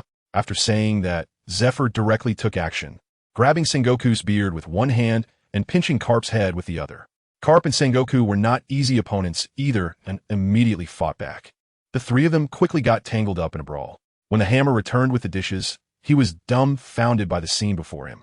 The three pillars of the Navy were now entangled in an extremely exaggerated and twisted posture. The sight made the hammer feel like he was watching a scene from a kung fu movie, with the Fire Cloud, Evil God versus Yonghua and Xylon. Thanks to all the readers for their support. Enough, you guys. How old are you? And yet you still act like when you just joined training. The food is here. Are you going to eat or not? Ms. Crane shouted helplessly. Marshal Kong looked at the three of them with a smile. Among the three troublemakers in the Navy, only Ms. Crane could stop them. Even Marshal Kong sometimes couldn't handle it. Humph. It seems that for little Crane's sake, I won't argue with you two. Let go of me. I want to eat. Zephyr was the first to speak, looking quite proud. This left Carp and Sengoku dumbfounded, but thinking about the food, they still let go. The three quickly found chairs to sit down and began to eat. It seems it's still not enough. I'll go stir-fry a bit more. The hammer watched a few people devour their food with great enthusiasm and wisely walked into the kitchen. This time, Dorag followed along. For some reason, after sitting down, Carp kept staring at him, making him feel quite uncomfortable. Zephyr, what are your plans for the hammer? The old man Kong asked leisurely after taking a sip of sherry. Zephyr fell silent for a moment before speaking. I plan to have the hammer help with training. You know that the items he forges can greatly assist in practicing the 6 styles. The old man Kong nodded, fully aware of the hammer's forging abilities. Shoes that can reduce weight, clothes, or shoes that can increase weight. All of these can greatly aid in training. However, you cannot overlook the hammer's own combat power. With the ability of a devil fruit, he is also a rare talent in terms of fighting capability. I specifically got the battle report from that bastard Morgans. Aside from using his item abilities, the hammer has also excelled in developing his fruit abilities and personal strength. He has even demonstrated a shockwave ability similar to mine. Sengoku adjusted his glasses, his wisdom as a strategist reaching its peak at that moment. Well, Sengoku is not wrong. I also know about that Badu. According to feedback from the officers patrolling the Grand Line, he has developed the shield fruit to its limits, with various defensive and rebound abilities emerging one after another. Excluding the New World, he is considered a strong contender in the first half. For the hammer to defeat him undoubtedly showcases his strength. Upon hearing this, Zephyr fell silent. He knew that both Kong and Sengoku were speaking the truth. If you ask me, shut up. Carp, who was about to speak, was immediately silenced by Zephyr and Sengoku's simultaneous shouts. You guys are worrying for nothing. The hammer is still young and far from reaching his peak. Moreover, his personal willingness is also very important. Miss Crane elegantly ate a piece of meat and rationally joined the discussion. Hearing her words, Zephyr showed a relieved smile, then burst into hearty laughter, leaving the three of them, Marshal Kong and the others, looking puzzled. Do you know what the hammer told me earlier? The three shook their heads, while only Miss Crane seemed to guess something and smiled helplessly. He said he wants to stay at headquarters to fully showcase his forging abilities and strive to help every general fighting outside with special weapons. Ha ha ha ha. Now I want to see how you two bastards compete with me. Zephyr's hearty laughter made Sengoku and Carp go crazy. They never expected that the one who ultimately helped Zephyr defeat them would be the hammer himself. Huh? What's wrong? Teacher Zephyr, why are you laughing so happily? At this moment, the hammer and Dorag returned with dishes. Looking at Zephyr, who couldn't contain his laughter, and Sengoku and Carp, who looked gloomy, they asked, "It's nothing, I just won against these two bastards once." Iron Hammer, with a curious expression, put down all the dishes and found a chair to sit down. Iron Hammer, the battle report states that you have taken out several weapons with special abilities. Ms. Crane looked at Iron Hammer with a deep gaze. The hammer nodded and then took out several items from the ring. This is the Shattered Wind Gauntlet, which can create airflow and generate wind with a punch. The Rui stick is broken, but I could try to fix it. This thing can extend freely. The Sword Chi Longsword, as you all know. As for this ring, it's my proudest creation, with a storage space of 5 cubic meters.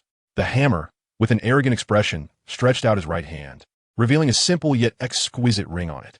Zephyr picked up the boxing gloves, looked at them again, and then seemed to remember something, his expression instantly darkening. Good, kid. What you've left for me are either clothes or boots. You kept all the good stuff for yourself, right? Feeling Zephyr's anger, the hammer trembled all over and it forced a shy smile. Teacher Zephyr, these are all things that keep me alive. Zephyr then snatched the boxing gloves and murmured, I'm taking these gloves. Go back to my office and write a note, then go to the logistics department to collect the money. The other three old men watched this scene unfold. Marshal Kong, quick-witted, directly took away the longsword. This made Sengoku and Carp exchange glances, ultimately directing their hungry gazes at the hammer. Can you two not look at me like that? I'm scared. The two completely ignored the hammer's cries and approached him from both sides. Quick, say it. Is there anything else? Look, Zephyr and Old Kong have theirs. It's not fair for us to be left out. Don't worry, the price will definitely be reasonable. The hammer wanted to cry without tears and could only take out another pair of gloves from the ring. This was the last pair of gloves, and there were no more. At that time, in order to cope with the assessment, I made these few items. Sengoku and Carp, for the moment, activated their observation haki, fearing that the hammer might be scared of them. You two have had enough. Is this how you use observation haki? Feeling the full force of their observation haki, Miss Crane shook her head helplessly. However, her words lit up Zephyr's eyes. Little Crane, you still have a good brain. Next time this kid talks to me, I'll have to use observation haki too. Saying this, Zephyr shot a fierce glare at the hammer, leaving the hammer speechless to the extreme. Damn Carp, give me the gloves. No way. Sengoku and Carp started to fight over the remaining gloves again. Still the old man is good, I got a pair. Zephyr smiled as he put on the gloves. While flexing his fingers, he mockingly taunted Carp and Sengoku. This drew the dissatisfaction of both. In the next second, they rushed towards Zephyr in unison. Hey, what is this called again? All right, windbreak. Take this punch from me. Zephyr stepped forward instead of retreating, swinging his right fist with the gloves on. A gust of wind suddenly appeared. Not good. Protect the table. Marshal Kong decisively grabbed a huge wooden board from the side and placed it in front of the dining table. The punch's wind from Zephyr was far more exaggerated than the hammer's. Even Carp and Sengoku found themselves halted by this punch's wind, both extending their arms to cross in front of them to defend. But Zephyr was not afraid of trouble. Seeing the punch's wind so fierce, he grinned. Damn Zephyr. With Marshal Kong's furious roar, his left fist swung out as well. In the next second, the winds from both fists converged in one place, forming a compressed airflow. An air bullet was thus formed. Carp and Sengoku were the first to suffer, being blown away directly. Following them was the old man Kong. The wooden board could not withstand the impact of the airflow and shattered instantly. Along with it, the dining table was also swept up. The hammer quickly protected Shirley behind him, activating the iron block technique. Dorag and Ms. Crane also assumed a defensive stance. Boom! The howling wind directly swept through Hammer's new home. Thanks to all the readers for your support. It was a complete mess. The scene could really only be described as a disaster. Zephyr's fist wind directly destroyed the wooden board in the hands of Admiral Kong. Countless wood chips buried a table full of food. Fortunately, Hammer and the others dodged quickly. Otherwise, they would have also been covered in wood chips. In contrast, Carp and Sengoku, having taken the hit head-on, now wore clothes that had turned into tattered rags. They looked quite comical. The most unfortunate was Admiral Kong, who got a new look thanks to the wood chips all over him, in his hair and beard, even on his clothes. You three bastards. Admiral Kong's thunderous roar made the three pillars shudder. Life was peaceful for a while. During these days, Hammer plunged headlong into his workshop and forge. First, he helped his friends Dorag and Admiral Kong repair the damaged items. Then he focused entirely on blacksmithing, until Zephyr sent someone to invite him. Hammer, covered in soot, finally emerged from the forge. Zephyr-sensei, I didn't expect you to not even take a break during the holidays. The first batch just graduated, and now you're already starting the training for the second batch of recruits. He arrived at the training camp. The originally stern Zephyr, upon seeing Hammer arrive, put down his teaching stick and shouted at the second batch of trainees, "Attention, at ease." In an instant, all the soldiers stood straight, then slowly relaxed. Hammer, covered in dirt, looked at the 100 elite recruits in front of him and asked Zephyr, "Are there any interesting newcomers this time?" After speaking, Hammer turned his gaze to the formation. To his surprise, he indeed saw familiar faces. Ghost Spider, Doberman, Squirrel, Fire Mountain, Stolo Berry, and Dalmesia, several future elite vice admirals. And there was also the figure of the charming Monley, who was Ms. Crane's sister and one of the future admiral candidates, Peach Rabbit Shuryan. Beside her stood a very peculiar-looking man. His lewd appearance made Hammer recognize him at a glance as another future admiral candidate, T-Pig Kakitsuk. Of course, there was also the Fur Tribe girl, Shirley, who had connections to Hammer. Ha ha ha. Yes, and there are quite a few geniuses in this batch. Although they can't compare to those three monsters, some of their talents can even match yours. Come, let me introduce you, the chief of the last batch. Colonel Hammer from headquarters. Everyone's eyes turned to Hammer. Seeing him covered in stains, many looked at him with a hint of disdain. Only a few exceptionally talented individuals showed a trace of seriousness in their eyes. Because in their view, although Hammer was dirty, he unconsciously exuded an aura of strength. Don't just stand there, Hammer, say hello. Seeing Hammer's dazed expression, Zephyr was furious and pushed Hammer to the edge of the platform. The Hammer stumbled, steadied himself, and then cast a resentful glance at Zephyr before turning his gaze to the juniors below. I'm called Hammer, 19 this year. That's it? Zephyr looked at Hammer in disbelief. Didn't this guy have a great and lengthy speech at graduation? Why was he speechless today? The trainees on stage were also collectively confused, but the next second, ha ha ha, this is too funny. Where did teacher Zephyr find such a joker? With that dark expression, what is his name?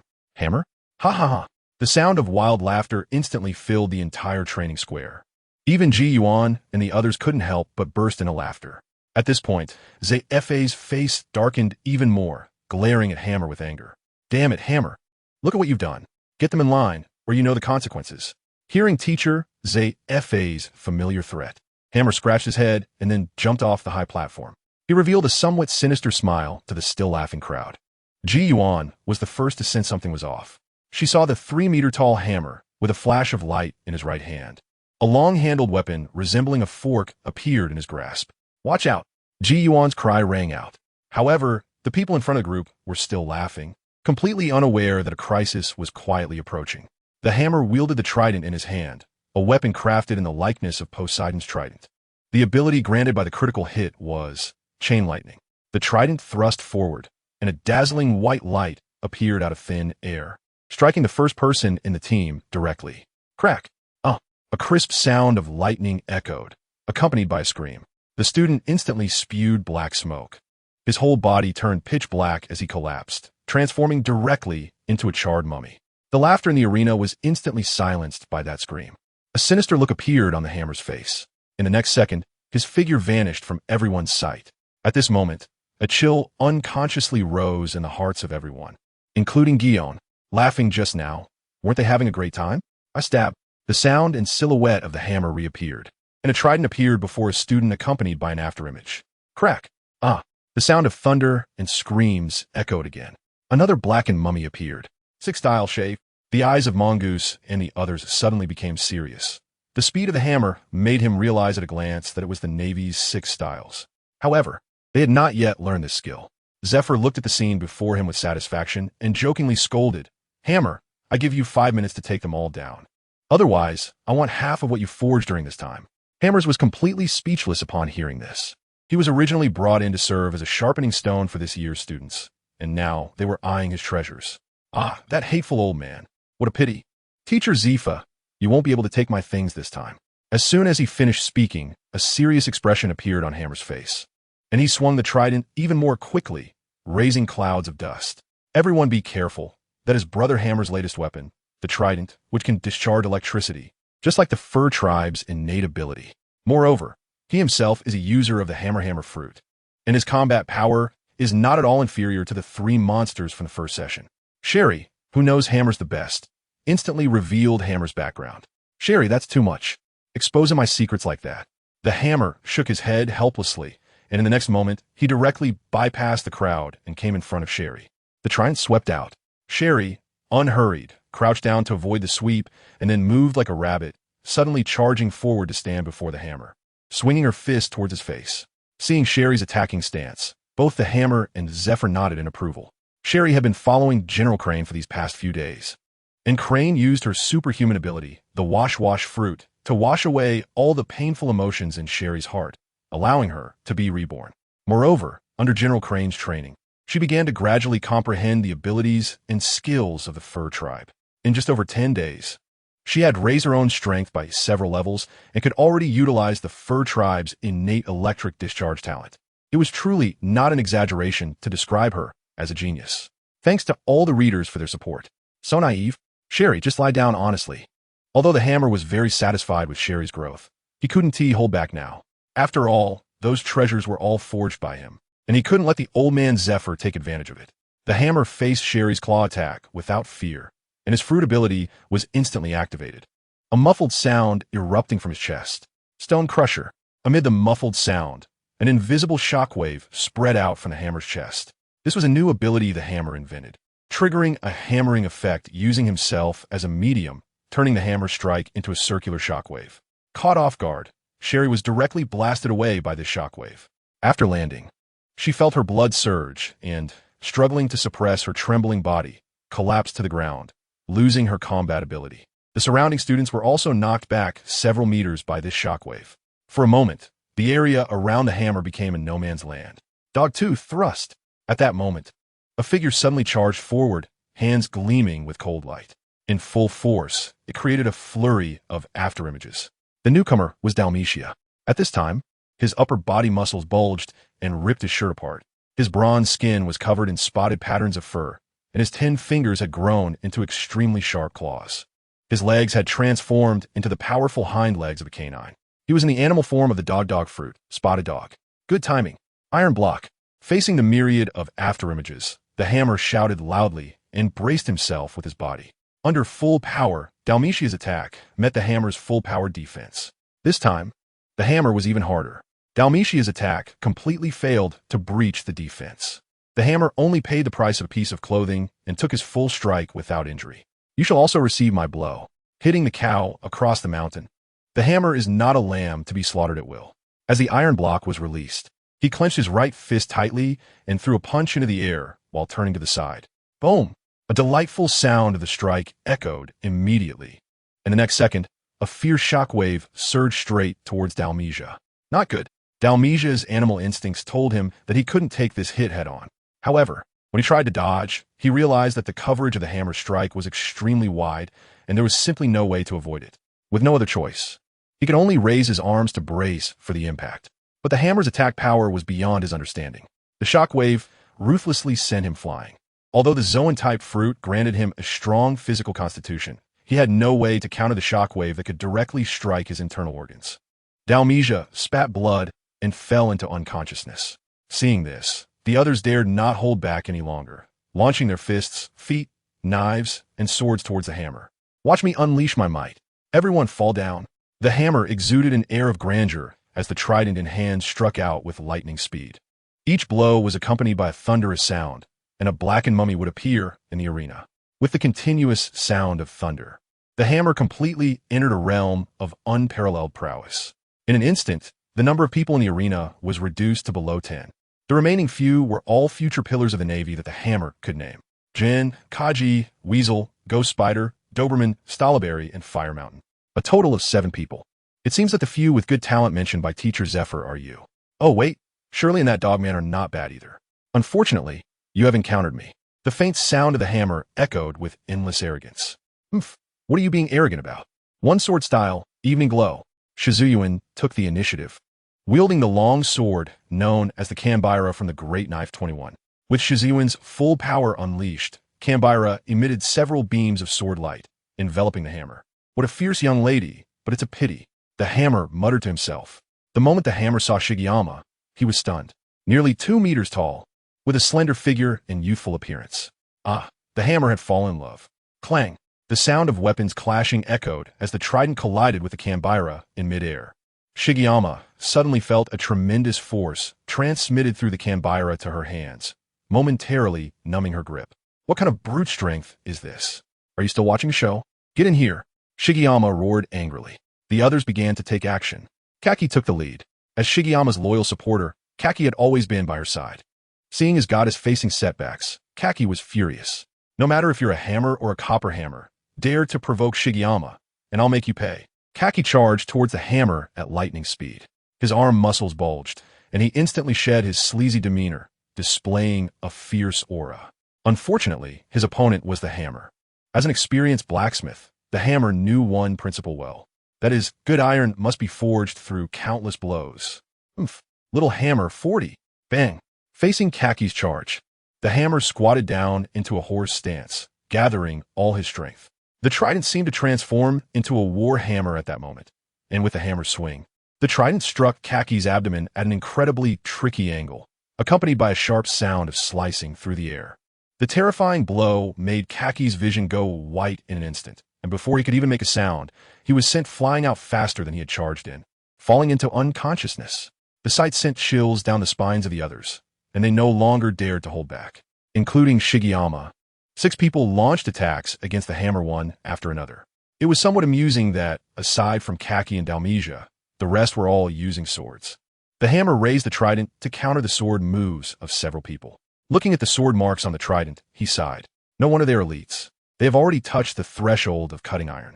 What a pity. Just as a few of them were puzzled about what the hammer was regretting, they saw the trident mysteriously disappear, replaced by 2 standard long swords. A series of greetings appeared above their heads. A thought flashed through their minds. Could this person be a sword master? Seeing the hammer draw out the long swords, Zephyr twitched his mouth, and, in the next second, dashed out. Damn it, hammer, wait for me. The hammer was momentarily stunned, and so were the 6 members of Gion. Zephyr moved as fast as lightning, transferring the black carbon mummy and the unconscious trainees to a place far away from the hammer. After doing all this, Zephyr said, slightly out of breath, all right, you can continue. Just as Gion and the others were puzzled, the hammer showed them what true terror and madness were. The hammer wielded a sword in each hand and, in the next moment, began to wildly slash without any method. Amidst the terrified expressions of the 6, countless sword energies rose from thin air, pouring down on them with terrifying destructive power.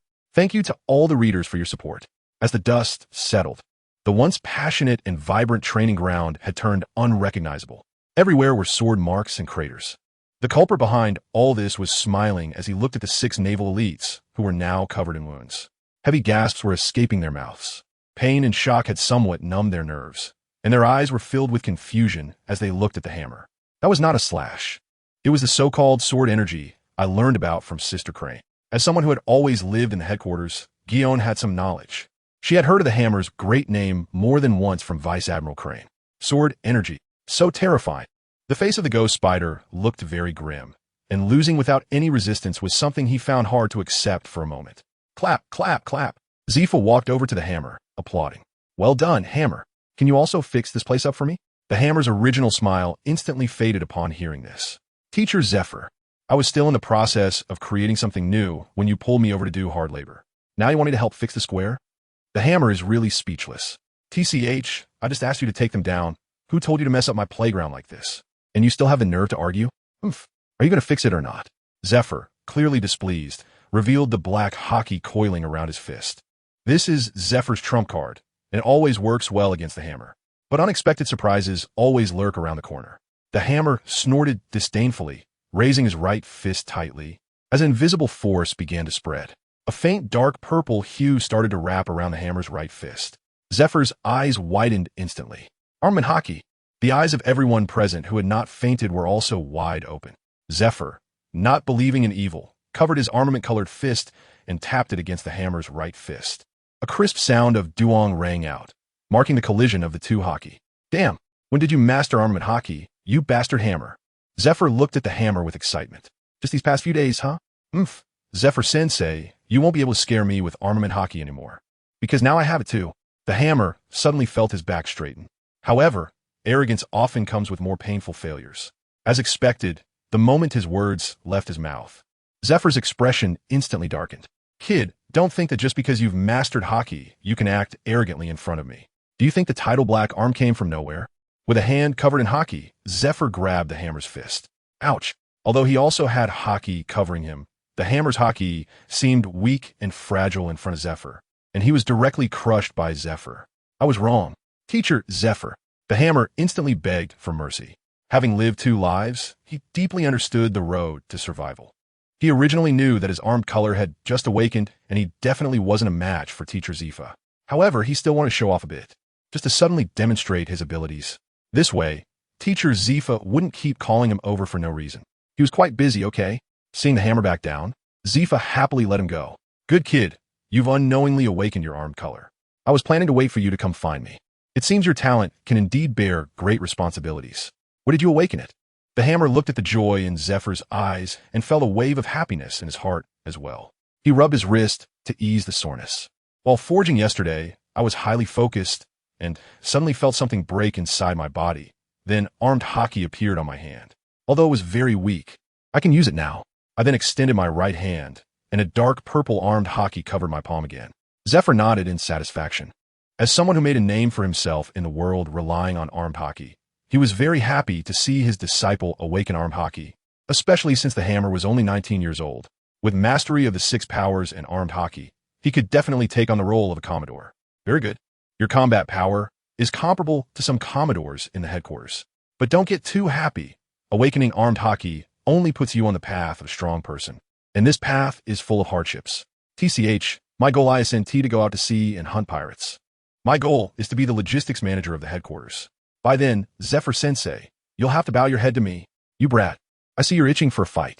You've mastered the 6 powers and armed haki at just 19. And you dare tell me your goal isn't to be a general or an admiral, but a logistics manager. Listening to their conversation, the other students seemed to be greatly stimulated. A genius who mastered the 6 powers and armed haki at 19 was right in front of them. Once upon a time, they all believed they were geniuses. Otherwise, they wouldn't have been summoned to participate in the elite training camp. It's worth noting that this training camp has another title, the officer training camp. Anyone who graduates from this camp is a capable individual and can secure a good position in the headquarters. Even Kaki and Gion widened their eyes.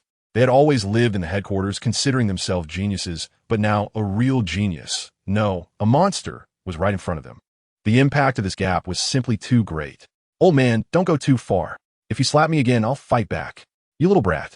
If you have the ability, come at me. You're pushing me. Armed. Airstrike.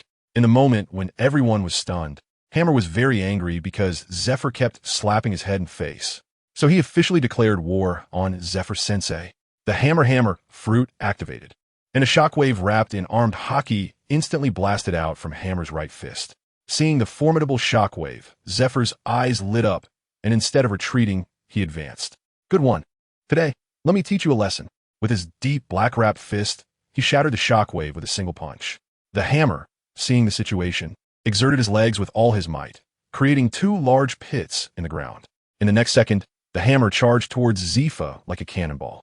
Shave, the 6th style, Shave, was activated, and he appeared above Zephyr. With his fists pressed together, he channeled all his strength and slammed his fist down towards Zephyr with tremendous force. Big hammer. 80. Child's play. Zephyr still threw a punch. The 2 streams of armament haki collided in the air, intertwining with each other. Although the hammer's armament haki had only just awakened, it still possessed the fierce characteristics of armament haki, and with the hammer's own strength for a moment. It was evenly matched against Zephyr's single punch. Thank you to all the readers for your support. TCH. Blade. The hammer spat in dissatisfaction, and with a strong push from his legs, his whole body formed a sharp trajectory in the air. Seeing this, Zephyr laughed heartily. So you can already combine the 6 styles? While he smiled, his hand showed no mercy. With a sudden burst of power from his legs, he also began to move rapidly, chasing after the hammer to strike.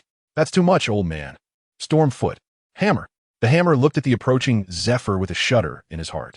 He raised his right foot high and then brought it down, delivering a fierce slash from above.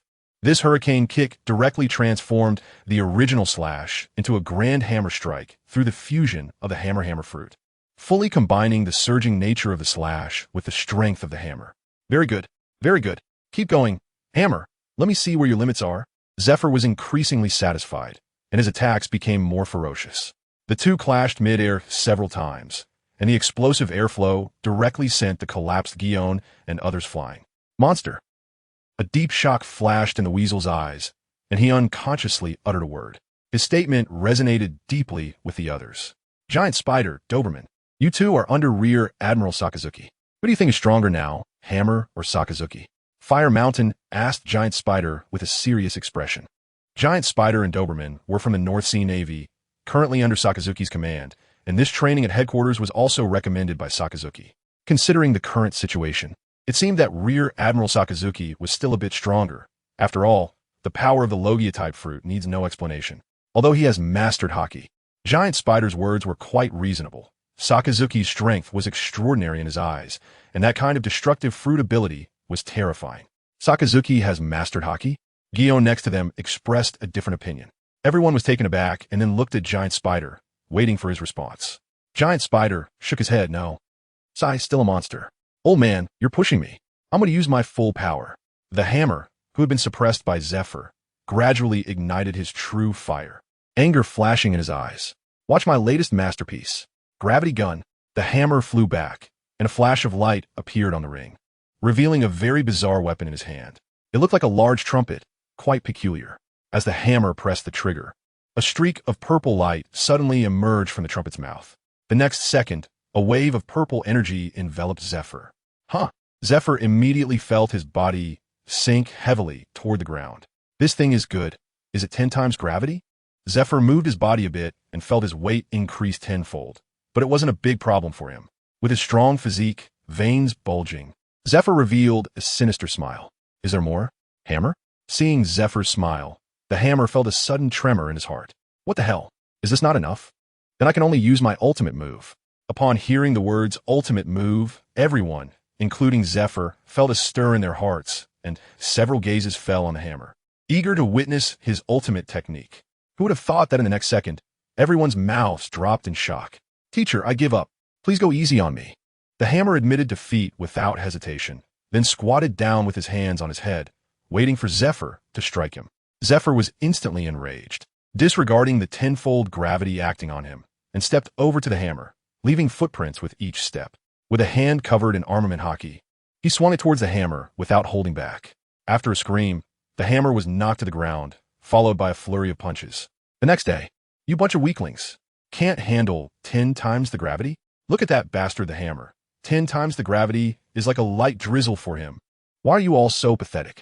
Zephyr, with a proud look on his face, held a gravity gun, observing the 100 students and the hammer enveloped in gravity. For a normal person, suddenly bearing 10 times their own weight would render them immobile. Everyone present was a good example of this. Whether it was a few talented individuals from GUN or ordinary elite students, they were all the same, unable to move under the pressure. Only the hammer was stubbornly enduring the tenfold pressure while repairing the playground, occasionally spitting at Zephyr. The hammer, this gravity gun works great. It's mine from now on. All right, it's yours, it's all yours. If I bring something out in front of you next time, I'll be a fool. The iron hammer is so infuriating. He can't be beaten or outrun. His status is not even as good as that of Zephyr, that old man. Life is bleak. Commander Zephyr. Just then, a messenger soldier approached Zephyr and said a few words to him. Zephyr nodded. Iron Hammer, go to the Warring States. He has something to find you. Hammer raised his head in confusion upon hearing the words. Why would a mere colonel be looking for him? What for? Didn't he hear what I said? Hurry up. Zephyr lifted his gravity, and Hammer immediately felt his body lighten, stretching his limbs. What do they want from me, really? One after another, they're all so troublesome. The hammer muttered in frustration as he walked towards the general's office, leaving a group of trainees enviously watching him leave. What are you all staring at, you soft-shell shrimp? You can't even handle 10 times the gravity. Oomph. Everyone, General of the Warring States. Are you looking for me? Oh, Major General Crane, you're here too. The hammer walked into the general's office. The Warring States and Crane had been waiting for him for a long time. The hammer, you better confess honestly. Did the X-ray glasses and invisibility hats that appeared at the Beihai Hydra auction come from you? The hammer was taken aback and thought to himself, this is bad. Listen to my explanation, Admiral Warring States. It really is your masterpiece. Warring States suddenly stood up, his straight figure emanating a faint golden light. Ms. Crane still wore a smile, but a glint of sharpness flashed in her eyes.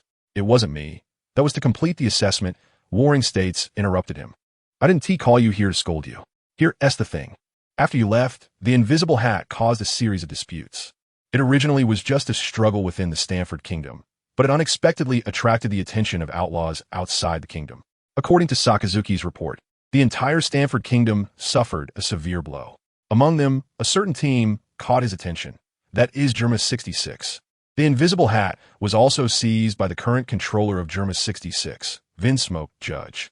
Germa 66? Vinsmoke Judge? Warring States nodded, exchanged a glance with Admiral Crane, and spoke again. He was originally a researcher who belonged to the illegal research team, MADS. However, after the leader, a scientist, was arrested by the world government, he escaped. Unexpectedly, after returning to the North Sea, he actually rebuilt Germa 66 and participated in the war. Hammer, the reason I called you here is to assign you a mission. Iron Hammer. I knew there wouldn't be good news. Thank you to all the readers for your support. Can I not go? No. Although Sengoku hasn't known Iron Hammer for long, he is quite familiar with Iron Hammer's situation. Right now, our department doesn't have extra combat power to send to the North Sea, and you are the only one strong enough who is currently on vacation. This mission isn't very difficult. I just need you to gather intel on Germa 66. According to Sakazuki's report, Germa 66 seems to be making some big moves, and we must understand what's going on. Sengoku's words are very firm and leave no room for Iron Hammer to refuse. What about personnel? Please don't tell me I have to go out alone again. I don't want to take a speedboat anymore. Of course not. I will assign you a school-level warship and 100 soldiers. After all, your goal is not to attack Germa 66. One of your peers will also be there. Hammer. As expected, they're all old geezers. But when it comes to the same period, a series of images flashed through Hammer's mind. Not knowing which lucky one it was. All right, what can I say? The higher the rank, the more pressure there is. Sengoku looked at Hammer's helpless expression and laughed while scolding. You little rascal, clearly talented, even Zephyr praises you, yet you are full of a lazy vibe. It's just an easy patrol mission, so just behave yourself. Hammer, who received the order, was quite unhappy. Going out to sea is dangerous. Last time he almost got taken down by a dangerous task involving a shield. Sigh. Watching Hammer leave helplessly, Sengoku laughed heartily. Little Crane, you were right. This kid just lacks practice. He is clearly very strong, but is unusually lazy. According to Zephyr's description, this kid has already initially mastered hockey and is quite skilled in using the 6 powers. Vice Admiral Crane nodded. Young people still need to train, but Hammer is wholly focused on blacksmithing. He needs some hammering. But it must be said that this kid's abilities are indeed amazing. His various unique tools always surprise people. Sengoku deeply agreed with this. Now, Old K is still carrying that long sword at his waist. After the blacksmith left, he first returned to the workshop to take a number of things. Then he went home to take a shower and finally arrived at the port. He saw a medium-sized warship already docked at the port. A familiar figure appeared before him. Hey, blacksmith. The Hammer turned to look. Lance? The Warring States general I mentioned is you? Yes, this person is Lance, the one whose initial power level was 300. Haha, that's me. The others are already preparing. Just waiting for you. The Hammer looked at the busy soldiers on the warship and couldn't help but exclaim. No wonder they are soldiers from this unit. Such efficiency. Let's go. We need to hurry back. Really, I clearly prefer blacksmithing. Amidst the Hammer's lament, he boarded the ship. Everyone, I am the Hammer, a colonel of this unit. The highest commander of this ship, and the person in charge of this mission. I hope we get along well. The Hammer, leading the troops on their first voyage, felt a bit excited, and his serious speech came out quite humorously. Haha, our Colonel Hammer is shy. Lance, on the other hand, changed from his usual introverted self and was extremely happy at this moment. The other soldiers couldn't stop laughing either. Lieutenant Lance, I feel you're quite arrogant. I punish you to observe the course.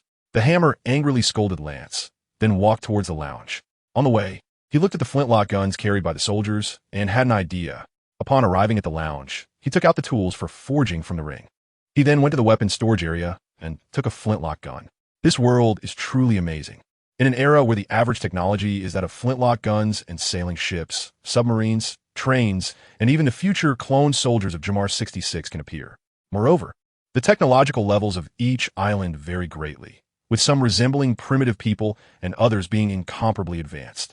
Although the magnetic fields cause a lack of contact between the islands, leading to significant technological disparities, it is still too absurd.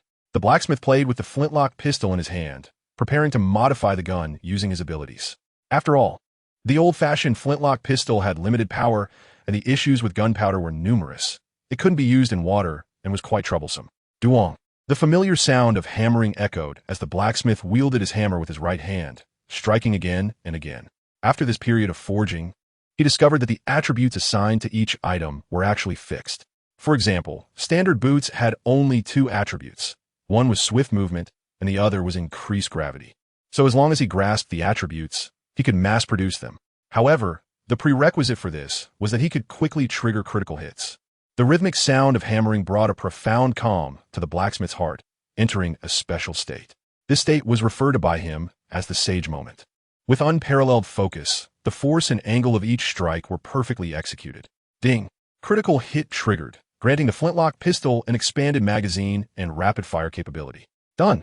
The Hammer excitedly picked up the forged flintlock gun. The entire body of the gun became smoother, and a vertically long magazine appeared in the bullet chamber. It looked somewhat like a carbine. After glancing at the magazine capacity, the hammer immediately fetched 30 bullets. After loading them one by one, the hammer walked out of the lounge and onto the deck. Hey, Hammer, why does your gun look so strange? Lance noticed the gun in Hammer's arms and couldn't help but feel curious. This is why I just forged. Take a look. The hammer raised the gun in his hand, aiming at a flock of seagulls in the sky. Bang, bang, bang, bang, bang. A series of gunshots suddenly rang out. The crowd was astonished. What did they see? The originally single shotgun had turned into a fully automatic one? Damn, Hammer, did you give this gun some kind of attribute? This gun? Lance was also shocked. He knew about Hammer's abilities. The hammer directly emptied the magazine, revealing a very satisfied expression. Yes, I forged this gun using my abilities, giving it the capability for rapid-fire expansion. Later, send all the guns to my lounge. Hearing the hammer's words, Lance and the soldiers were pleasantly surprised and nodded repeatedly. Hurry up. Send all the guns to Colonel Hammer's room. Oh, by the way, Lance, change course and make a stop at Chambord. We need to replenish our supplies. After all, with the expanded magazine capacity, we might face a shortage of ammunition. Lance nodded to show he understood, then ordered the warship to change course toward Chambord. Thank you to all the readers for your support. This rate of fire. This is amazing. Holding the new gun and having emptied the magazine, Lance looked at the seabirds falling from the sky, feeling super refreshed. Before joining the training camp, he was a sharpshooter from the West Sea, with impeccable shooting skills. He joined the training camp to learn better techniques to improve his marksmanship. This is also why, despite his low initial ability test score, he still chose to train. Hammer, can you mass-produce this gun? The hammer smiled slightly and confidently said, as long as you give me enough materials and time, I guarantee that all of you can trade in your shotguns for cannons. The crowd instantly burst into cheers. Even the speed of the warship increased a bit. Hammer, you're being too greedy. You want 10,000 rounds of ammunition all at once. Do you think this is a warehouse?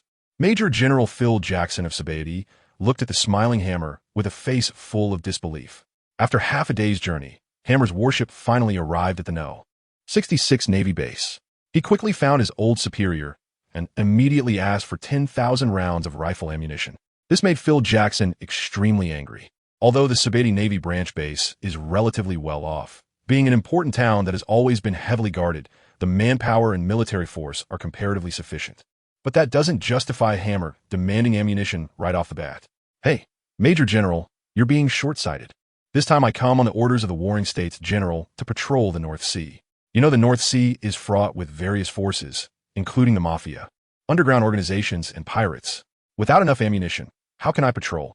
He continued, besides, the Sabaody base is also my hometown. Isn't it reasonable for me to take some ammunition from my own home? Major General Phil Jackson was both amused and infuriated by Hammer's reasoning. You, Hammer, by your logic, if you stayed at the branches of the Four Seas for a month, wouldn't all the branches become your home? Then, whenever you asked, all the branches would have to support you? Originally, it was just Phil Jackson venting his frustration, but to his surprise, Hammer actually pondered over it and then blurted out a shocking remark. Major General, you're absolutely right. That's a great idea. Then I want to have to worry about food and drink. Get lost. I'll give you a maximum of 3,000 rounds. There will be no more. Without waiting for Hammer to speak again, Major General Phil Jackson directly pushed him out the door, then closed and locked it heavily. The Hammer sighed helplessly, glared fiercely in the direction of the door, and mumbled, stingy. After leaving the office, Lance approached with an expectant look. How is it? Hammer, did the bullets get approved? The Hammer shook its head. Lance was taken aback for a moment, then sighed and said, there's nothing we can do. After all, our team only has 100 people, and asking for 10,000 rounds of ammunition right off the bat is indeed a bit excessive. I said a nail for every spit. If I say I'll get you 10,000 rounds, then it has to be 10,000, not one less. You all wait for me here. I'll step out for a bit. The Hammer had a displeased expression on his face, gave a brief instruction, and then turned to walk towards the town, leaving Lance looking bewildered. After leaving GR number 66, the Hammer changed into a different outfit. After all, wearing a naval uniform and cape was not suitable for the upcoming destination. From GR number 1 to number 29 in Sabaody, there were mainly human trafficking shops, human auctions, and illegal zones. The Hammer's target was the auction house among them. Although he despised these gray industries, it couldn't be denied that there were indeed things he needed, arms, within them. If you remember correctly, that Sanders had mentioned that their Hydra organization had venues in many places, and he wondered if Sabaody would have one. The Hammer disguised himself and arrived at GR number 7, where there were several auction houses. He He looked around, appearing quite comical. But soon he spotted that familiar symbol. The Hydra logo made the hammer's heart skip a beat, and he hurried towards the Hydra clubhouse. Pushing the door open, a staff member in a white uniform approached him. "Hello, this is the Hydra clubhouse. How can I assist you?" The hammer reached into his pocket and pulled out a small badge, which also bore the Hydra emblem. Upon seeing the badge, the staff's eyes lit up. He quickly bowed to the hammer and said, "Please wait a moment," before leaving. In a short while, a person dressed in a white uniform, but with a Hydra emblem on his chest, approached the hammer. "Hello, esteemed VIP member. I am Santos, the manager of this club. How may I assist you?" Hammer. "Santos, what is your relationship with Sanders from the North Hastenforth Kingdom?" A hint of surprise flashed in Santos's eyes, but he still answered Hammer's question. "That's my brother. No wonder. I'm here mainly to buy something. I don't know if you have it here." As soon as he heard it was about buying something, Santos immediately showed a commercial smile. "I don't know, what do you want to buy?" 10,000 rifle bullets. "Oh, firearms, that's illegal." The hammer maintained a calm expression as he looked at Santos. "Please move inside to talk." Under Santos's guidance, the hammer entered a room inside the clubhouse. Santos waved his hand, and the staff brought over 2 glasses of cocktails. "I have bullets on my side, but it will take some time to prepare. After all, 10,000 rounds is quite a lot. What about the others? Shells?" The hammer shook its head. "As for rifle bullets and cannonballs, I don't need them here. How long will it take to prepare?" Santos calculated for a moment. 2 hours should be enough. During this time, you can rest here, and I'll notify you when the bullets are ready. As for the price, how does this number look?"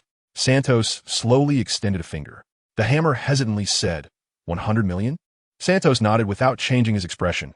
After all, it's arms trade. The price couldn't be too low. In fact, he was already laughing inside. This guy's such a fool.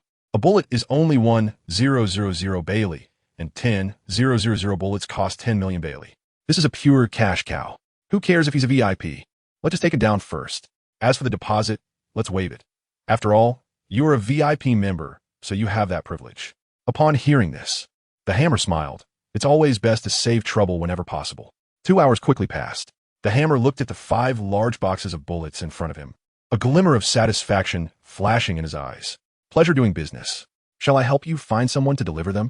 The hammer shook its head and walked over to the box, a glimmer of light appearing in its right hand. Under the watchful gaze of Santos and the staff, the box instantly vanished. This scene caused a flicker of astonishment in Santos's eyes. "Eh?" The hammer smiled without saying a word, putting all 5 boxes into the storage ring, and then left the club alone. Thank you to all the readers for your support. Lance prepared to set sail. As the hammer returned to 66 GR fully loaded, he called out to set sail. "What's up? Is the bullet taken care of?" The hammer nodded slightly, and Lance immediately understood that this batch of bullets must not have been obtained through regular channels. However, he wouldn't say much. After all, the hammer was doing it for his own soldiers, and how could he undermine that? Moreover, with this batch of bullets, the combat effectiveness of their warship would surely be greatly enhanced. Have the 3,000 bullets from Phil Jackson been loaded onto the ship? It's done. Then let's set sail quickly. Time waits for no one. Destination: the North Sea. The squad that received the order boarded their warship cleanly and set sail towards the North Sea. On the boundless ocean, Lance was gazing into the distance. The soldiers on the deck were getting familiar with the flintlock rifles modified by the hammer one by one. Here it comes, here it comes. The colonel has made 2 more. Suddenly, a voice filled with excitement rang out. Everyone laughed upon hearing it, as it meant they could increase their familiarity with the weapons more efficiently. The colonel is still forging? Lance frowned slightly, looking at the rifles in the arms of the soldier who rushed to the deck. Since setting sail, the hammer had been forging for over 3 hours straight. The sounds of Duong had never stopped. Yes, the colonel had been forging for 3 hours in his lounge. Lance's brows tightened further. He walked straight towards the lounge where the hammer was. Knock, knock, knock. Colonel Hammer. After knocking, Lance pushed the door open and walked in. He saw the hammer focused intently on forging. Each time his solid right fist came down, it made the flintlock rifles tremble slightly. But even with such powerful strikes, the rifles wouldn't be damaged. Instead, the barrels would become even sturdier from the hammering. This was also one of the manifestations of the hammer's prowess as a top blacksmith. By using the power of the hammer fruit, he could control the strikes with extreme precision at every iron joint. He could forge the firearms without causing any damage. The purpose of all this hammering was to trigger critical hits. "Is there something you need, Lieutenant Lance?" the hammer asked without turning around, immersed in his forging. Lance's tightly furrowed brows could almost crush a fly. "You've been forging for 3 hours. It's time to take a break. Oh, just let me finish this rifle. It won't take long. I don't believe you. You're a troublesome hammer. Lance's intentions were clear to the hammer, but once he started forging, the hammer completely didn't want to stop. This was a common ailment for every blacksmith. Just as the hammer was feeling helpless, the system notification sound happened to ring out. Seeing this, he quickly stopped hammering. To Lance, this meant he had heeded his advice. This one should also be taken out for the soldiers to practice with. After hammering 3 rapid-fire rifles in 3 hours, the hammer was quite dissatisfied with this efficiency. Suddenly, a term floated into his mind, but he quickly dismissed it. That was Fruit Awakening. Open panel. Name, Hammer Age. 19 Devil Fruit. Paramecia, Hammer Fruit. Development Level 55 Armament Hockey. Activated 30 Observation Hockey. Not activated Awakening Level 70 Conqueror's Hockey. 0. None. Don't even think about it. Just a worthless fish. Abilities, 6 styles, perfect mastery. Extended techniques of 6 styles, mastery. The original Taoist value had vanished, likely because of the current strength of the hammer. The Taoist value could no longer be accurately measured. Hammer also expressed an indifferent attitude towards this. His openness to the abilities of the Hammer Fruit has reached a bottleneck. Apart from using himself as a medium for strikes and shockwaves, he currently has no other leads. There's still a long way to go. Thinking of this, Hammer couldn't help but let out a slight sigh. He then moved his body and walked towards the deck, with Lance following behind him. How far are we from the North Sea? We should be able to enter the North Sea in another 1 to 2 hours. The hammer nodded and began to recall information about Germa 66 in his mind. Vince Smoke Judge, a scientist. Although he is not on par with Vegapunk, he is still a man at the pinnacle of a certain field of research. Having just returned to the North Sea, he should theoretically have no time to participate in battles. Why did he suddenly appear in the kingdom of Stanford and take that invisibility hat? The blacksmith arrived on the deck with a sense of confusion. He saw 3 soldiers excitedly shooting at the seabirds in the sky with their automatic rifles. As a blacksmith, it is the greatest honor for his forged items to be recognized by others. The hammer is no exception. Although he often complains that teacher Zephyr stole his masterpiece, he actually doesn't mind it at all. Whether it's the Windbreaker gauntlets or the Sword Energy Longsword, they were all crafted by him. As long as they can showcase their value, it's worth it. Just like now, even though the 3 shooting soldiers aren't particularly skilled, seeing them grinning while firing makes the hammer feel a sense of satisfaction. Thud! Thud! At that moment, the sound of hammering echoed in the hammer's heart. The familiar rhythm put him into a magical state. System Panel, Devil Fruit, Paramecia Hammer Fruit, Development Level 65. The Mind Hammer was thus born. It was as if the Hammer Fruit was also happy for the hammer's joy. The powerful sounds of hammering made the hammer feel as if he were floating in the air. The spirit and determination of the craftsman elevated the hammer's mastery of the Hammer Fruit to a new level. Hammer, what's wrong? Lance asked, looking at the hammer, who had a smile and seemed a bit lost in thought. It's nothing, just a realization. The fruit's ability has developed a bit. Lance's eyes widened in surprise. Is it really possible to play like this? Can blacksmithing develop fruit abilities? Oh, right, the hammer's fruit is the Hammer Fruit, specifically for blacksmithing. What new ability did you develop? Show me. Seeing Lance's skeptical expression, the hammer smiled slightly. He slowly placed his right hand on his chest and softly said, Mind Hammer. In the next second, Lance froze in place. Although it was a very light tone, it felt like his brain was struck by a heavy hammer. His vision blurred, and even his body swayed, as if he would faint at any moment. This state lasted for half a minute before he finally regained his composure. What a terrifying ability. In an instant, it felt like the whole world had blocked me out. My body couldn't move at all, and I felt completely dazed. The hammer grinned upon seeing this. This is the ability I have newly comprehended to strike the heart with an invisible hammer. Those with weak minds cannot maintain their true selves in front of me. Thanks to all the readers for their support. Shoot them, this group of cowards. Shoot fast. Get them. 2 ships of similar size were battling at sea. One was a warship, the other a pirate ship. However, the momentum of both sides was completely different. On the warship, the navy on the deck was extremely excited. In contrast, there was not a single figure to be seen on the pirate ship's deck, only a series of bullet holes. On the warship's deck, for soldiers armed with automatic rifles, in pairs, were maintaining fire suppression with their extremely rapid shooting, making the pirates too afraid to show their heads. Lance was among them, and even with an automatic rifle, he was in his element, almost every shot aimed at the enemy. Prepare to draw. Ready your swords. At Lance's shout, dozens of Navy soldiers brandished their gleaming swords. Bang! With a loud crash, the 2 ships collided solidly. Planks were laid between the two ships. Navy soldiers rushed onto the pirate ship one after another. Damn, these Navy are too overbearing. You lot, counterattack. The beaten-down pirate captain was extremely frustrated and finally sounded the horn for a counterattack. Attack. Send this group of pirates straight to hell. Lance did not back down, handing his automatic rifle to a soldier beside him and drew his long sword to charge forward. These are just a group of ordinary pirates, and the captain's bounty was only over 10 million berries. The hammer didn't make a move. He just stood coldly on the lookout, watching the battle. However, the strong beating of his heart and his clenched fists indicated that he was already in a state of combat readiness. Pirate Captain Bando was dealing with Lance. Although Lance was strong with firearms, he was after all someone who came from an elite training camp. He had mastered 3 of the 6 styles: shave, moonwalk, and stormleg. At that moment, he completely suppressed Bando with his absolute advantage.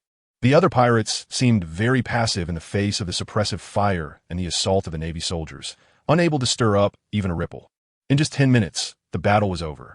What to do with the hammer and his crew? Lock them in the iron prison of the hold and hand them over to the North Sea branch when passing by. Lance nodded and then began to assess the battle losses. Thanks to the sufficient firepower suppression, this battle surprisingly had no serious injuries, and there were very few minor injuries. This situation surprised Lance. On the other hand, the hammer seemed very shocked. After all, the level of firepower could completely influence the direction of a battle. Moreover, pirates are not like the Navy. When faced with true strength, they often have no will to resist and instead choose to flee. This battle allowed everyone to witness the absolute suppressive capability of the repeating firearm in combat. That dense firepower net could suppress enemies to the point where they couldn't even raise their heads. The hammer certainly noticed it. I'm going to forge, so don't disturb me until I reach the branch. Leaving a sentence behind, the hammer walked back into the lounge, and every soldier passing by looked at him with admiration.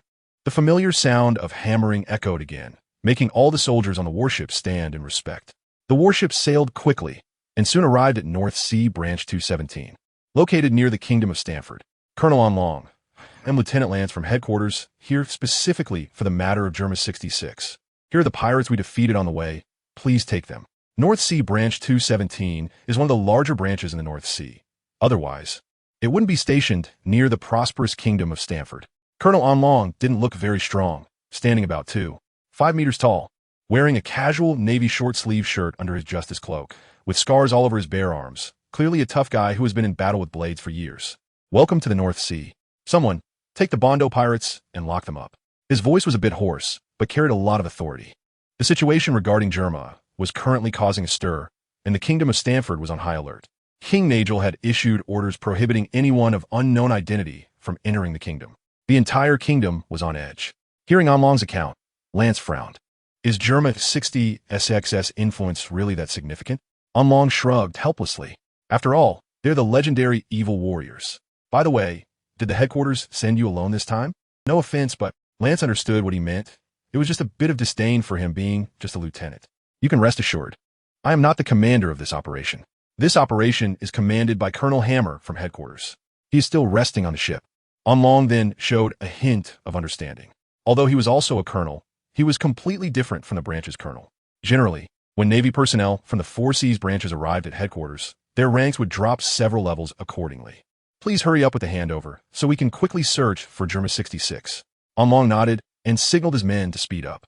According to intelligence, Germa 66 had passed through Nadas after plundering in the Kingdom of Stanford. You can patrol along this route. Lance nodded, noting down the name Nadas. Hammer, what do you think about Colonel Onlong saying Germa 66 passed through Nadas? Duong, I'm asking you a question. Duong. Hammer. Huh? Lance was getting angry, and only then did Hammer stop his work. You bastard. No wonder teacher Zephyr always scolds you. He.S. just jealous of my talent. You really have a thick skin. Lance looked at Hammer, who was puffed up with anger, and weakly retorted. Germa 66 was already quite elusive, and Vinsmoke Sanji was exceptionally good at hiding. You don't have to worry. Trust me, let's first go to the Kingdom of Stanford. Some matters are better off letting them come find us instead. After saying that, Hammer pushed Lance out of the lounge and continued his hammering. He had just had a new idea about forging when Lance interrupted him, and he was now eager to try his new abilities. The Kingdom of Stanford? Hammer. What do you mean? Hammer. Duong. The only response he got was a heavy hammering sound.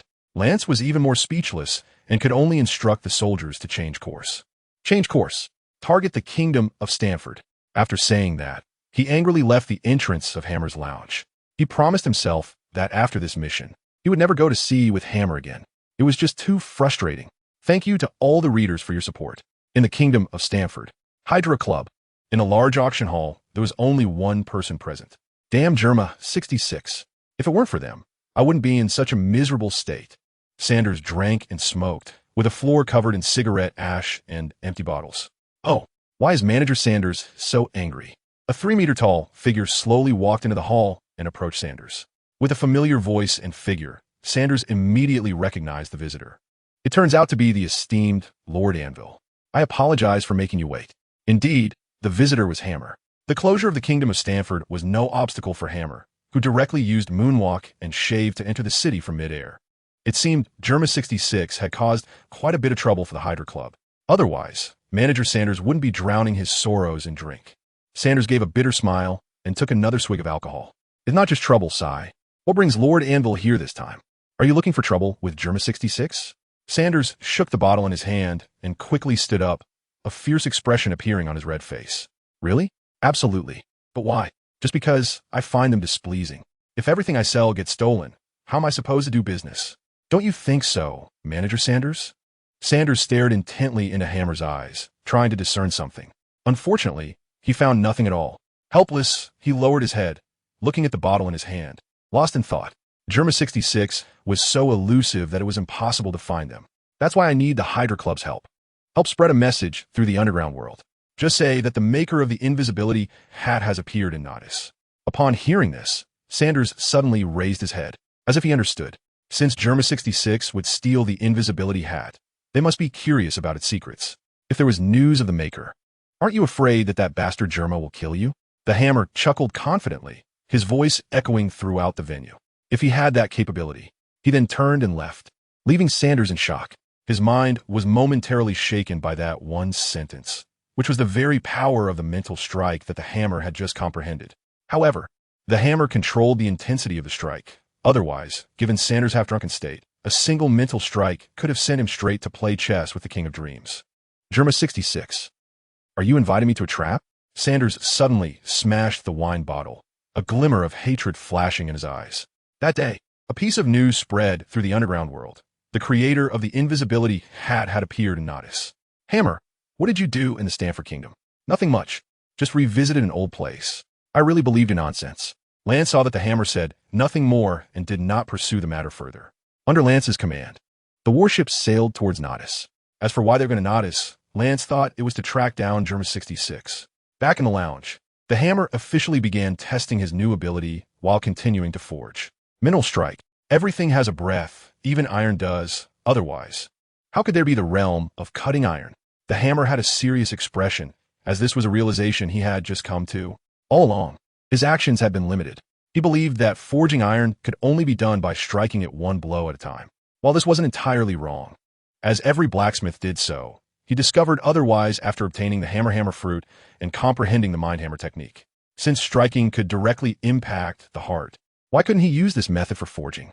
Just like a sword master, who can both cut through anything and yet cut through nothing. The improvement of one's realm undoubtedly provided the greatest assistance to one's skills. Now, the Hammer was about to attempt using the Mind Hammer technique for forging. If successful, his forging efficiency would greatly increase. Even if the fruit hadn't awakened, it wouldn't affect his blacksmithing. Everything breathes, doesn't it? The Hammer closed its eyes, silently gathering strength in its chest. Zong! The sound of the strike echoed, waves of sound spreading outwards in an invisible manner. Through the transmission of sound waves, the Hammer began to sense everything around it. The table, the chair, the hammer, the gun. Zong! Another strike, the perception continued. Breathing, fluctuations, peaks. In the next moment, the Hammer's tightly closed eyes suddenly opened, and it exclaimed, strike. The spiritual strike quietly activated, targeting the flintlock pistol on the workbench. The imprinted sound waves and invisible fluctuations enveloped the flintlock pistol. Duong! A crisp sound of striking rang out. However, this time the sound was not produced by the Hammer, but rather the flintlock pistol activated on its own from the inside out. It's done. The Hammer's face showed a hint of excitement, but unexpectedly, a change occurred the next second. Crash! The flintlock gun unexpectedly began to shatter from the inside out, quickly turning into a pile of fragments. The hammer was taken aback and murmured, "Is it the force and the quality of the object itself? It seems my control is still not enough, but the direction is right." With an idea in mind, the hammer immediately began experimenting. However, he changed the target from a flintlock to a pile of iron blocks. After all, firearms are limited, and they have already left the North Sea Branch 217. To replenish their firearms, they would have to find other branches, which is quite troublesome. Fortunately, he had a bunch of iron blocks with him, which he could now utilize. The mental hammering was in full swing. This time, the hammer struck 5 iron blocks all at once. Various hammering sounds echoed one after another. Nada's town, a very rich and peaceful place. There were quite a few patrol officers around the town. Not far from the town was North Sea Branch 169. It could be said to be one of the few peaceful places in the North Sea. What a peaceful place. Just look at those villagers, all with kind smiles on their faces. The hammer surveyed the town. As for his understanding of Nodis, he could only vaguely remember that it seemed to be the birthplace of Bellamy and his gang. He didn't expect it to be so prosperous here. Happiness and sunshine were the best representations of this place. He really couldn't understand what Bellamy was thinking, leaving this place to become a pirate. Ridiculous. Is the warship hidden well? Well, I found a cliff and docked the ship there. Next, we could just wait here for our opportunity.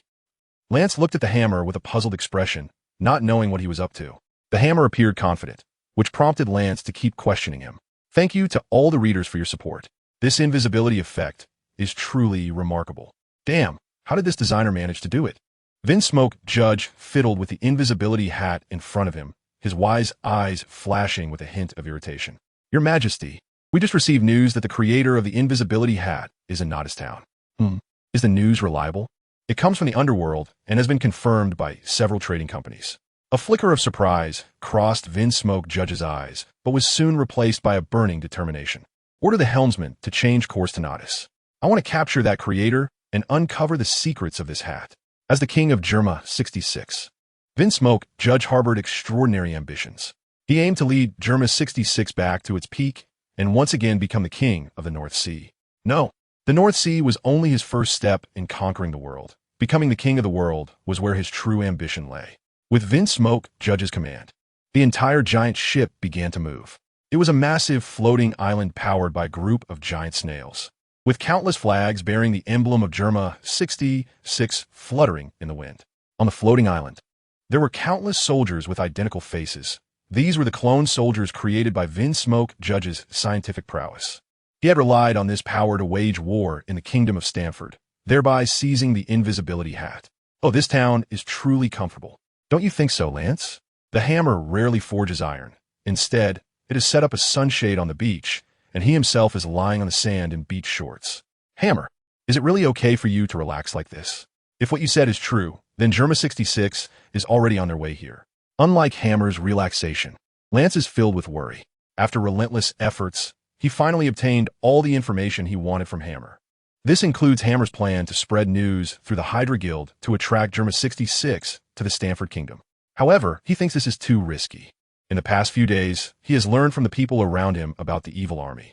If Germa 66 is indeed the rumored evil legion, it must be extremely dangerous. Can they really withstand Germa's advance? Lance is very doubtful. What are you afraid of, Captain Lance? Afraid of Germa? A casual remark from the hammer left Lancelot frozen in place. Yes, what was he afraid of? As a navy bearing justice, how could he fear danger? Don't worry, Lancelot. Even if Vinsmoke were to show up in person, I am confident I can handle him. The words of the hammer were filled with confidence, which somewhat eased Lance's anxious mood. Just as he was about to speak, the hammer suddenly stood up abruptly, knocking over the sunshade above him. Lance, gather everyone. Our guests have arrived. Feeling the rising battle spirit in the hammer's words, Lance focused his gaze. Sure enough, a massive warship slowly appeared on the horizon. Its flag emblazoned with the number 66 was strikingly conspicuous. Lance looked grimly at the increasingly approaching gigantic ship. Is this the powerful force known as the Evil Army and the House of War? The hammer scoffed at it, not because he looked down on Germa 66, but because Vinsmoke of this era had not yet reached that level. Vinsmoke, the king of the Germa kingdom and the current head of the Vinsmoke family, was nicknamed Strangebird. His unique cloning technology allowed his kingdom to possess over 10,000 clones, which were also the main fighting force of the Germa kingdom. The Hammer casually introduced everything about Germa, as if it were just a casual post-meal chat. 10,000 people? Hammer, are you sure you're not mistaken? How are we supposed to fight? Lance's expression grew even more bitter. They were already outnumbered by a factor of 100. Not to mention the firepower. It's important to know that Vinsmoke Sanji is a scientist who possesses advanced military science and technology. We'll just go for it. You organize the troops, and I'll go scout the way. Without saying a word, Hammer took out his military uniform and cloak from the ring, then used all his strength to squat down slowly to gather power. His leg muscles began to bulge, and, as the force increased, the sand beneath him started to sink. Under Lance's astonished gaze, Hammer suddenly stomped the ground. A massive force created a pit with a diameter of up to 5 meters in the sand. Hammer himself then shot off towards the flagship of Germa 66 at an incredible speed. Your Majesty, there are navy on the opposite beach. A navy wearing a cloak is rapidly approaching from the air. Should we shoot it down? A stiff voice echoed. Vince Smoker, sitting on the throne, had a calm expression. Just a mere navy, he wouldn't pay any attention to it. However, he was somewhat curious about this navy flying through the air. Moonwalk. As a top scientist, he was aware of the 6 powers of the Navy. Therefore, he wasn't surprised that the opponent could fly over. He casually picked up his weapon, a very formidable battle gun. Through technological modification, the battle gun had the attribute of electricity, delivering electric currents with its attacks. With a powerful stride, he had already appeared on the high platform. Vince Smoker? Ha! I heard your technological power is quite strong. I wonder how it compares to my forging skills. Hammer, using Moonwalk, hovered in the air and quickly spotted the so-called freak bird, Germa. Looking at the golden-haired, masked Germa with a battle gun in hand, Hammer couldn't help but let out a hearty laugh. His words sparked a hint of curiosity in Germa. Oh, for what you said? You are the creator of the invisibility hat. Of course. Upon hearing this, Germa tightened his grip on his battle gun. In that case, don't think about leaving. Honestly disclose the knowledge you possess and make Germa even more glorious.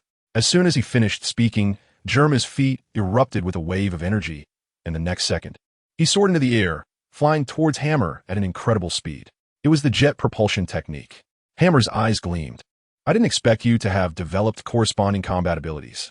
I'm quite curious about how much you have mastered this technological power. Since you're using a weapon, I'll use one too. Trident. With a flash of light, the trident reappeared. Clang! The battle gun and trident clashed in midair the next second. The 2 equally tall figures engaged in battle in the sky. Thank you to all the readers for your support. Just a mere navy. If it weren't for the technology you possess that I want, you wouldn't have had the chance to face me alone. Oh, is that so? Germa, currently in a struggle, was very proud. The Hammer won't go easy on him. No matter how proud you are, I am just one walking the world. This really made Gaji furious. Damn little brat. Unleash the electricity. Feeling very annoyed by the Hammer's tone, Gaji directly activated the weapon's ability, Electric Shock. Is that all? I could do it too. And I'm stronger. Lightning. Competing in abilities, the Hammer wasn't afraid of him. The trident suddenly erupted with a loud bang. Crack! A powerful chain lightning shot out from the top of the trident, directly piercing through the tip of Gaji's battle spear. What? Gaji was shocked and quickly used the jet propulsion beneath his feet to retreat, narrowly dodging this lightning strike. Your weapon can actually control lightning. Is this your technology? I want it so badly. Hand it over. The longing in Gaji's eyes could no longer be suppressed. He swung his battle spear, launching countless thrusts towards the Hammer. I want it, beg me for it. The Hammer doesn't care about him. The trident blocks all attacks. You little brat, you've completely angered me. Prepare for bombardment. Seeing that his combat power couldn't shake the Hammer at all, Gaji decided to suppress it with absolute firepower. Under his command, the war room began to showcase an exaggerated firepower configuration. Countless clone soldiers started appearing at various positions on the battleship. Numerous anti-aircraft artillery began to rotate, aiming at the Hammer in the sky. The Hammer felt a chill as all the cannons were aimed at him. After all, the scene was indeed a bit frightening. Seeing the change in the Hammer's expression, Gaji smiled with satisfaction. Little ghost, the military power of my Germa kingdom is not something a small navy like yours can imagine. Hand over your technology, and I can spare your life, allowing you to serve my Germa. Just as the deadlock continued, a warship sped towards them. It was Lance and the naval soldiers. Prepare for battle. Ready the cannons.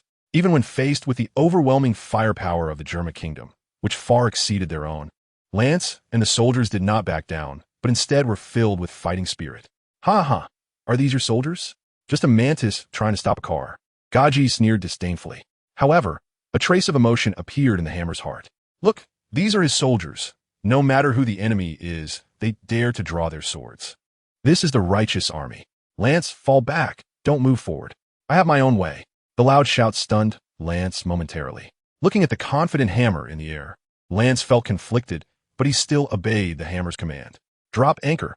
Lieutenant Lance, the colonel I said drop anchor. Yes. The warship, which had just been filled with killing intent, stopped in place the next second, with all the soldiers gripping their weapons tightly on the deck. What's wrong? Afraid? Then obediently hand over your technology, and maybe I'll be in a good mood and won't destroy your troops. Gaji's arrogant demeanor made the hammer want to laugh. I'm just afraid of involving them. After all, I'm not skilled enough yet.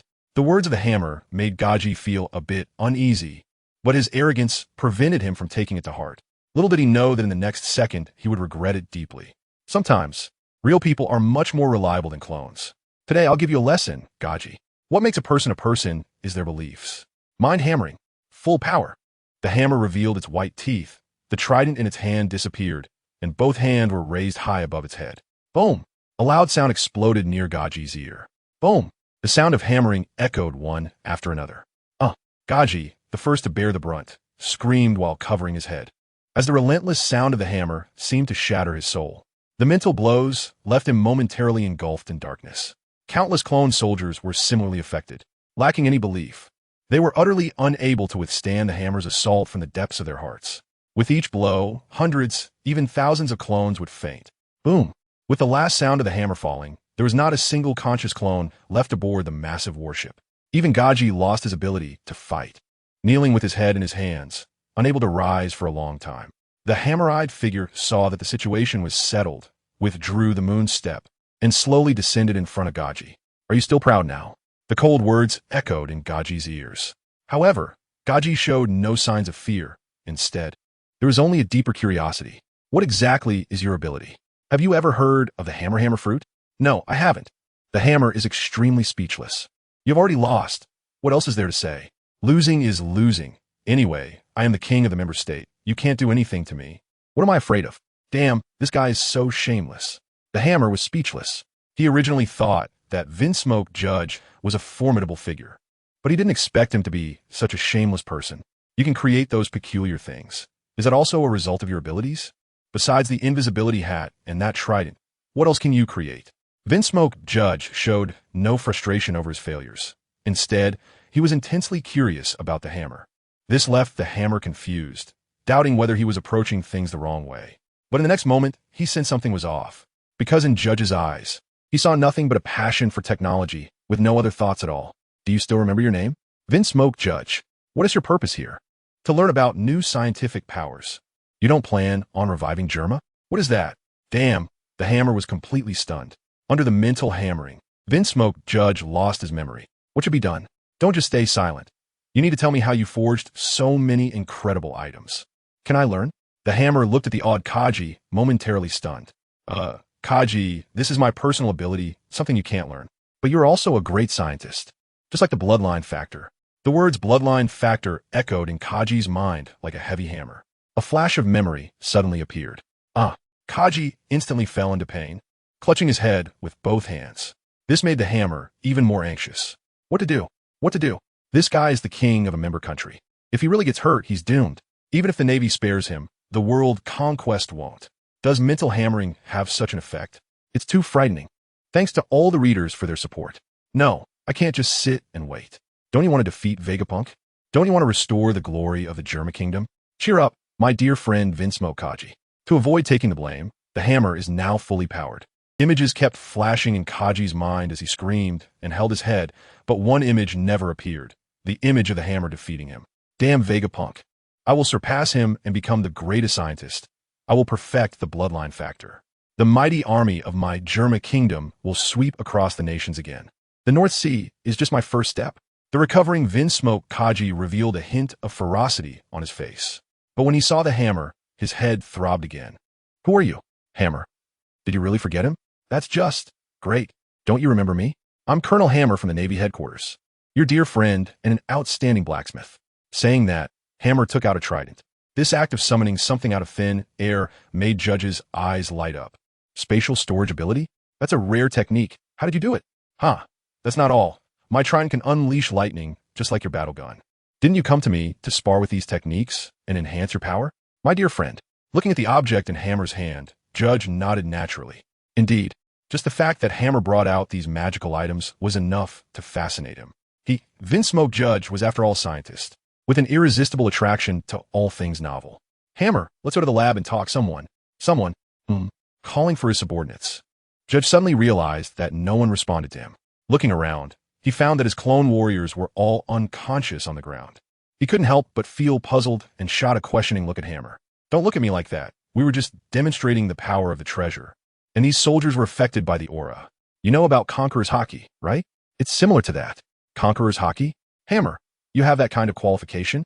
Judge's expression grew even more confused. The hammer twitched at the corner of its mouth, and his chest moved slightly.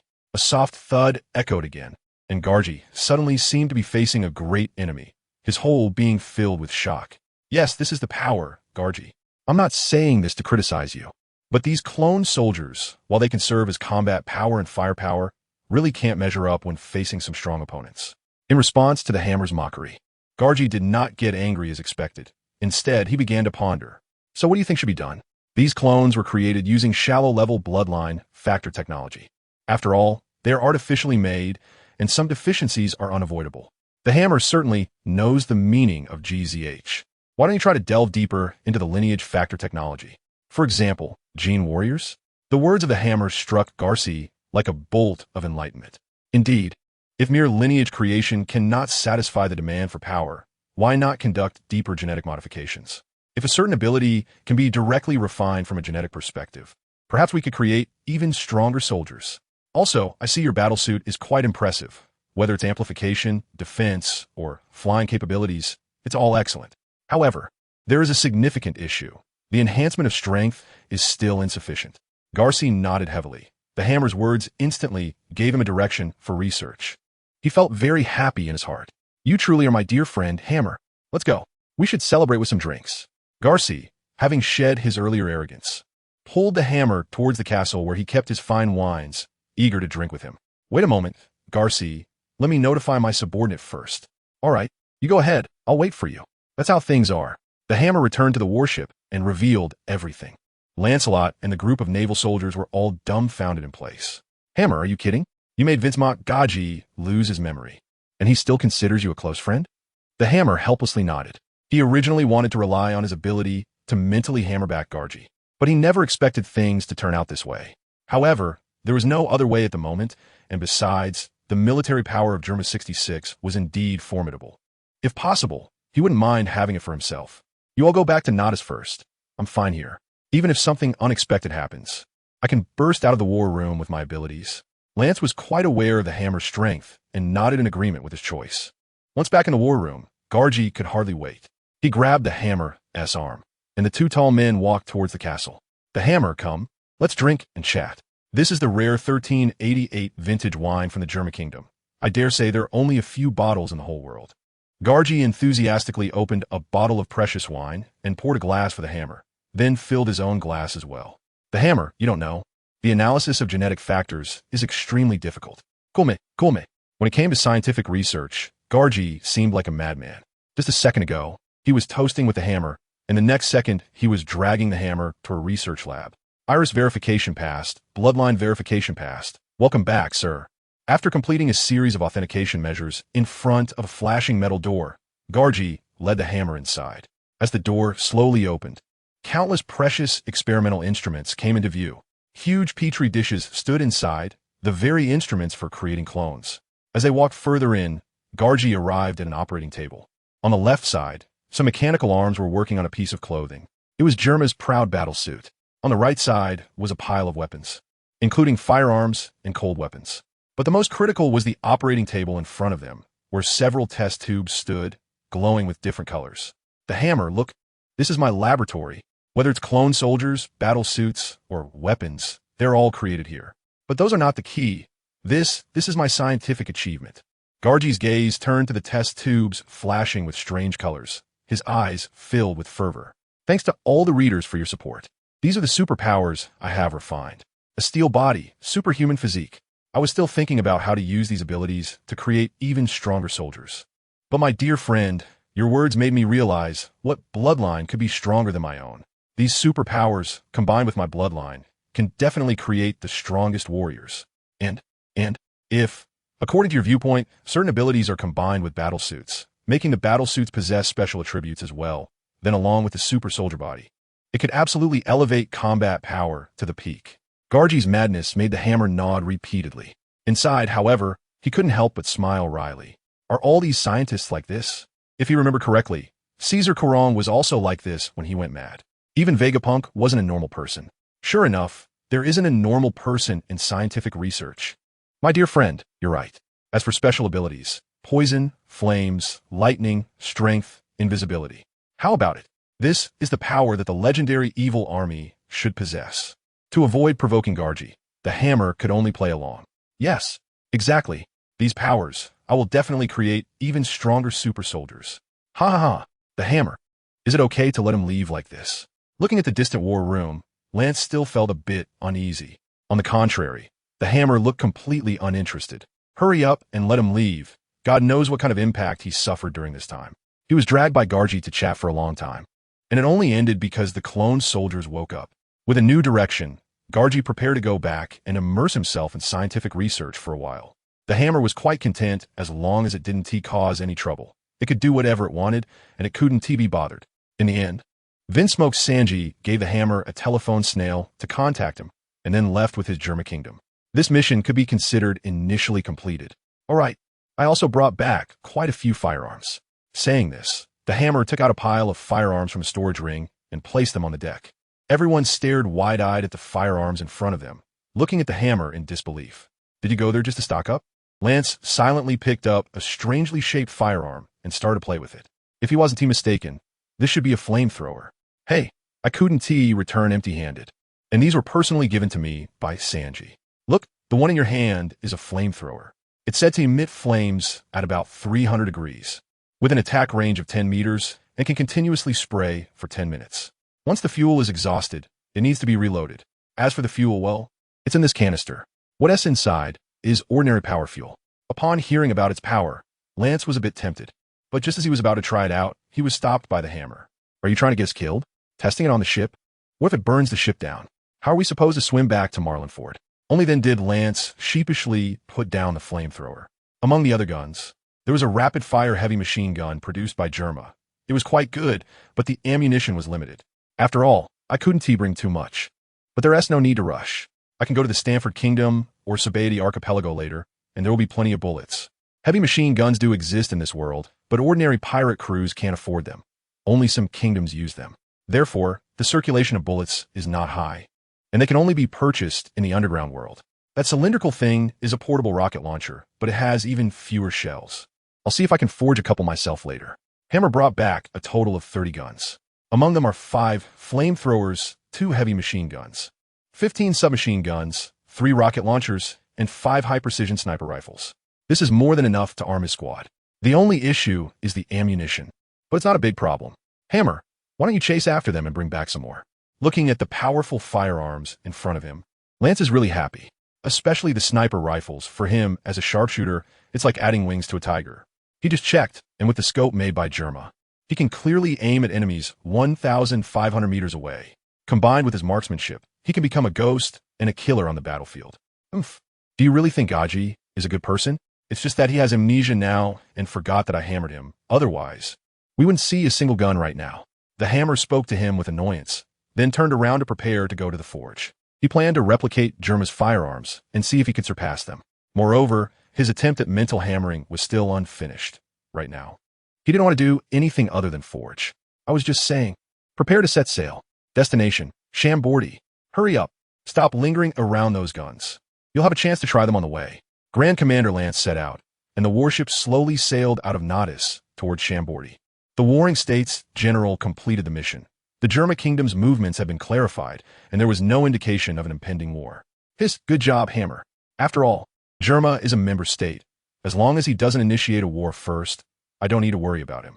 I understand. Once the mission is complete, I'll return. I still want to go back to forging. Hey, Hammer, you might not be able to return for a while. Sakazuki needs you over there.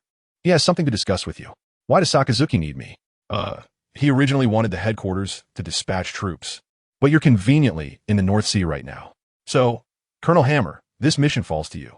Sakazuki is at the North Sea Branch 177. Just head there directly. No, General. I'm exhausted and need to rest. Smack. Looking at the sleeping phone bug, the Hammer fell into silence. Damn, these old men really aren't good for anything.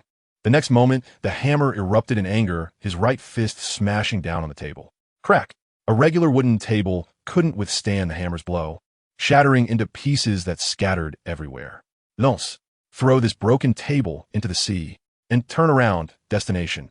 North Sea Branch 177. What to do with anger and irritation? Forge. The furious Hammer ordered without saying another word, directly returning to the lounge to start forging. However, this time, the sound of hammering was no longer peaceful and slow. Instead, it was full of power. Each strike could make a person shudder, and one could feel the Hammer's inner rage from the sound of the blows. Thanks for the support. Dear readers, sink them. Where's the rocket launcher? Bring it over. Let me try it out. Faced with the powerful firepower of the warship, the small pirate ship had no ability to retaliate. The captain had long since died under Lance's sniper fire. The headless pirates were nothing but a group of lambs waiting to be slaughtered. Lieutenant Lance, shouldn't we capture them? No need. If I'm not mistaken, the Bloodhook pirates, led by Captain Bloodhook, recently slaughtered the people of a small village. Such a heinous criminal doesn't he deserve to be left alive? Lance's usual calm demeanor was replaced with ferocity. Upon hearing this, the soldiers no longer held back. They opened fire with submachine guns and heavy machine guns, completely unconcerned about the ammunition consumption, crazily sweeping fire at the pirate ship. The Bloodhook pirates thus disappeared into the North Sea. Lance, where are we now? We're almost at the jurisdiction of Branch 177. Speed up. I want to ask that bastard Sakazuki what he has planning. Because he couldn't return to Marineford as he had hoped, the Hammer was filled with anger. And the source of all this was his colleague, Sakazuki. Damn Sakazuki, if you have any major plans, why do I have to report to you right after completing my mission? Upon entering Branch 177, the Hammer rushed directly into Sakazuki's office and pushed the door open. He didn't notice at all that a massive warship was docked at the branch's port, with a dog head biting a bone at the bow. What the hell? Vice Admiral Carp? Dragon? The Hammer looked at the two people in front of him who were eating large bones with surprise, his jaw nearly dropping to the ground. Hey Hammer, don't ignore me. Dorag swallowed the meat in his mouth and greeted the Hammer cheerfully. Dorag, why are you and Vice Admiral Carp here? Where's Sakazuki? Vice Admiral Carp laughed heartily while eating. It's Hammer who's come. It seems Sengoku received the message from Sakazuki.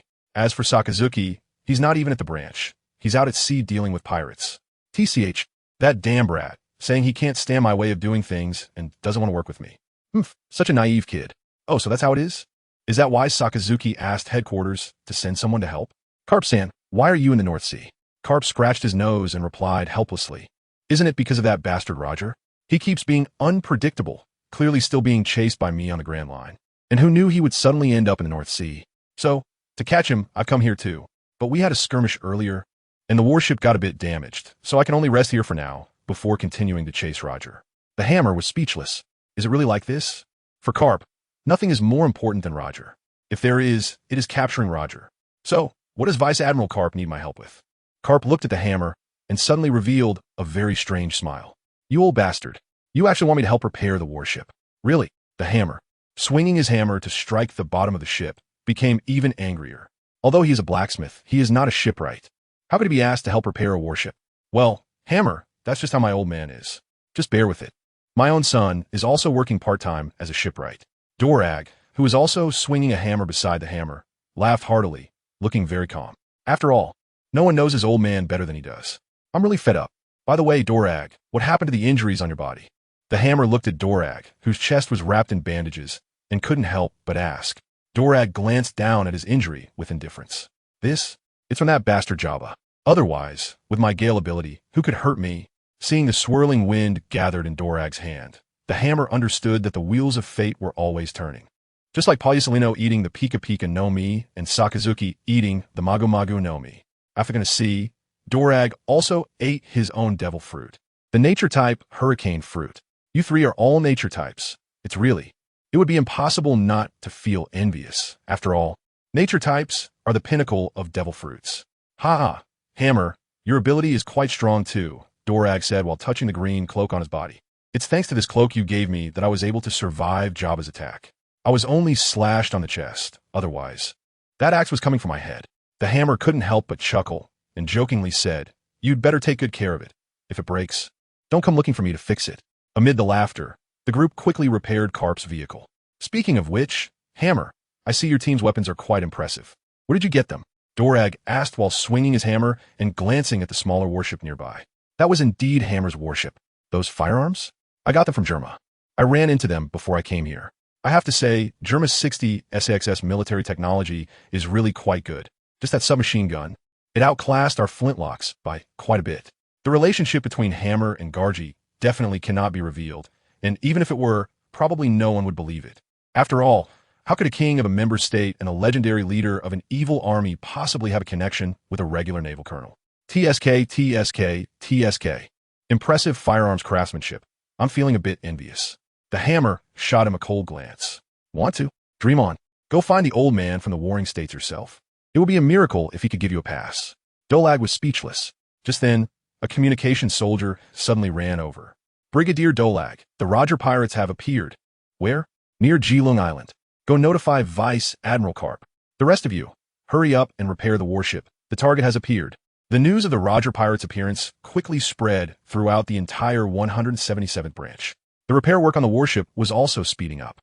The Hammer suddenly put down the hammer in his hand and switched to using his right hand to strike. Duong. The sound of heavy hammering drowned out all the voices of the crowd.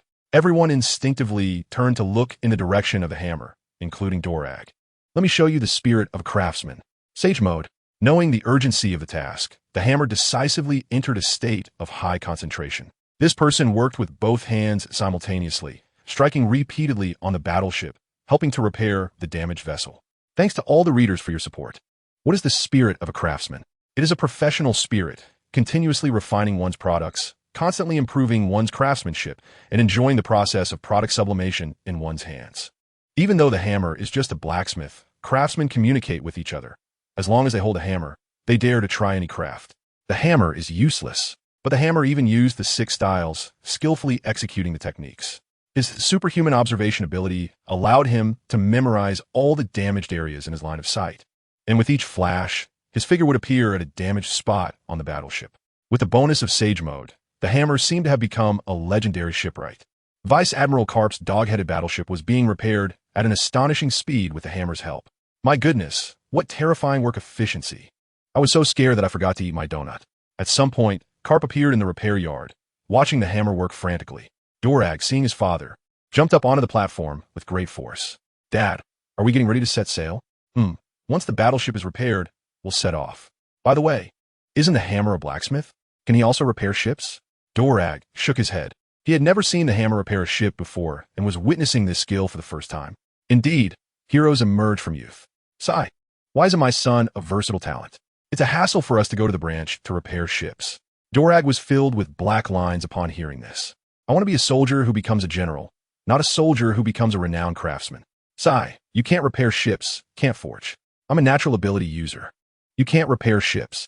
I can fight against Jabba, the third in command of the Roger Pirates. You can't repair ships.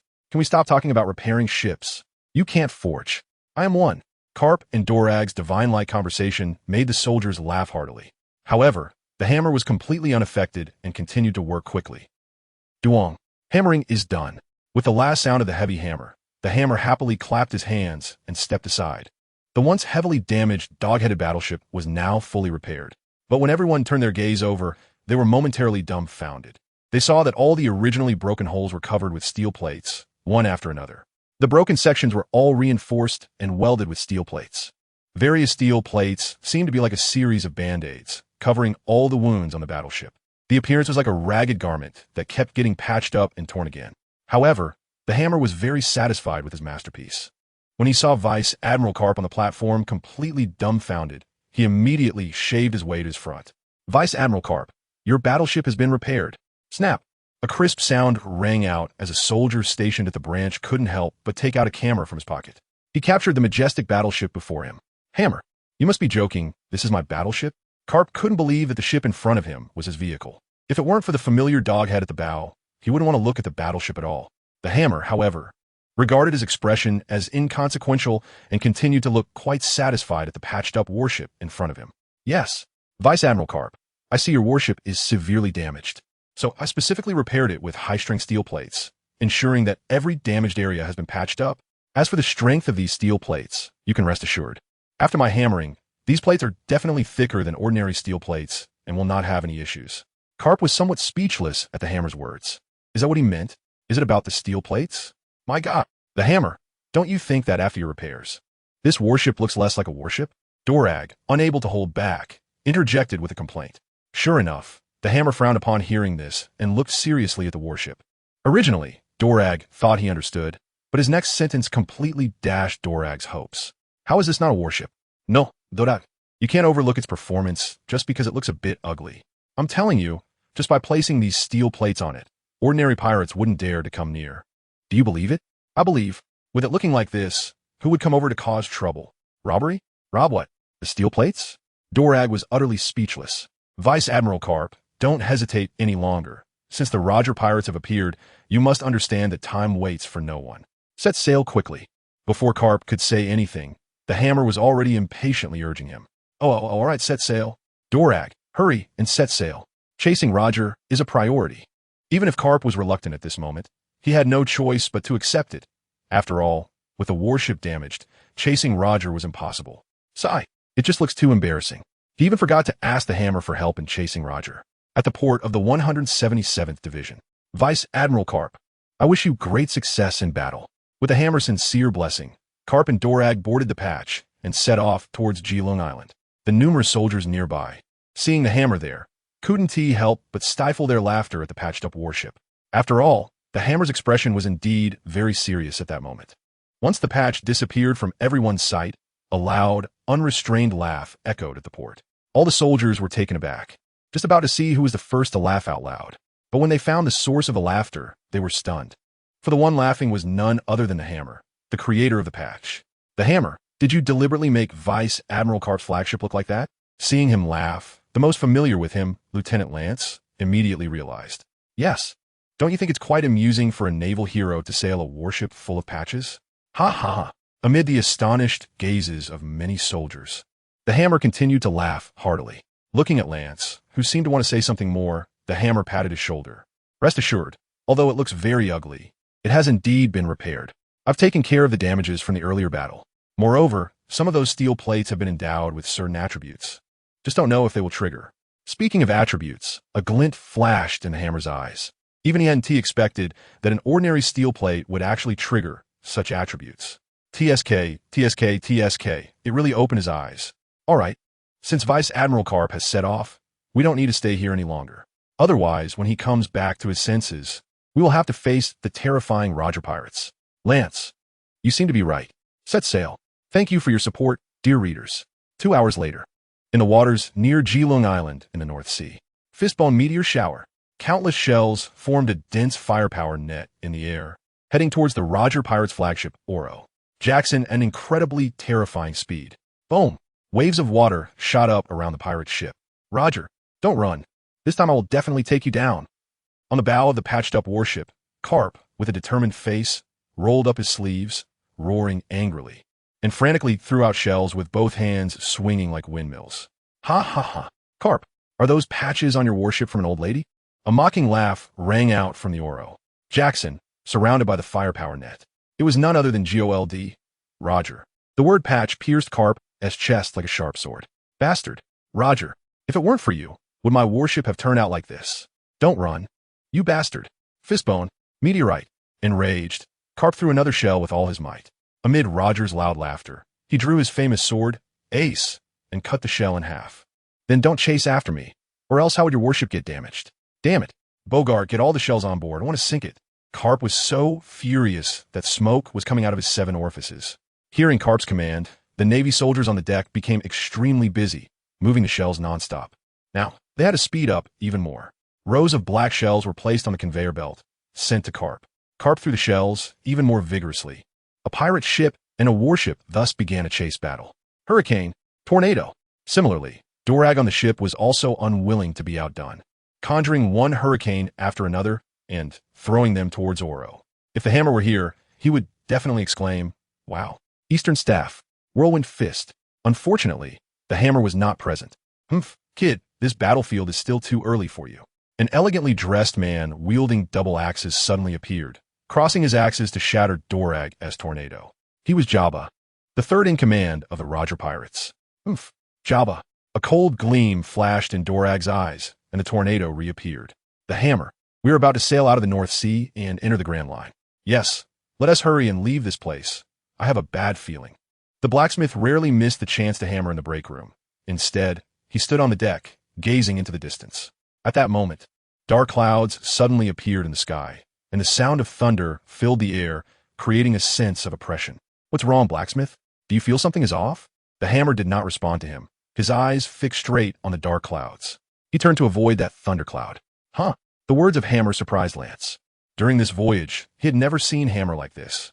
Cautious, rigorous, even willing to change course. Just as Lance was about to order the soldiers to turn, Hammer suddenly focused his eyes. It was too late. "Everyone, prepare your weapons. Get ready for battle." In the next second, Hammer leaped into the air and landed on the ship's sail. What did he see in his eyes? Beneath the dark clouds, countless cannonballs struck the sea surface in succession, creating splashes. A pirate ship was speeding towards their direction. Behind the pirate ship, a dog-headed warship was hot on its heels. "Damn it, that's Roger's pirate crew. Why are we encountering them when we set off in the opposite direction?" At this moment, Taichue only had one thought in his mind. "Damn it, should I say it or not?" But it was too late to say anything now. "Old man, there's a Navy warship ahead." It looked like Taichue. Carp also spotted the distant warship and gritted his teeth, saying, "Bogut, accelerate. Throw everything useless overboard. We must intercept that bastard Roger." "Yes." Bogut understood the urgency of the situation and quickly ordered the soldiers to start discarding their cargo. All the cannons and boxes were thrown into the sea. The warship's engine was pushed to its maximum.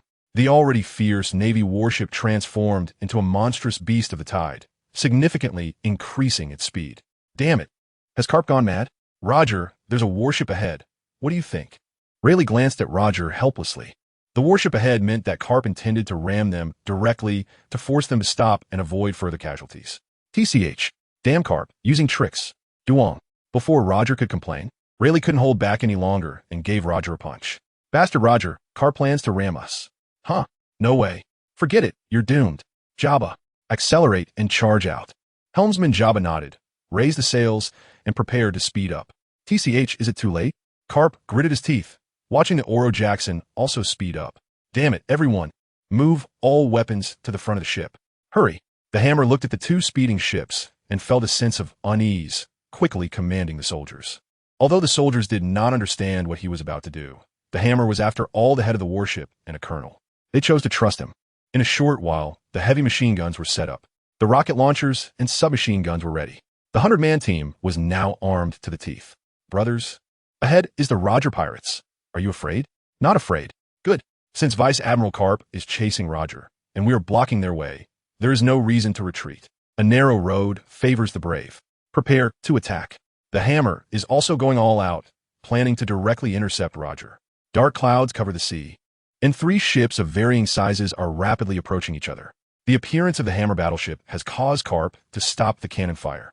As the Oro Jackson comes into range, the hammer decisively gives the order. "Fire.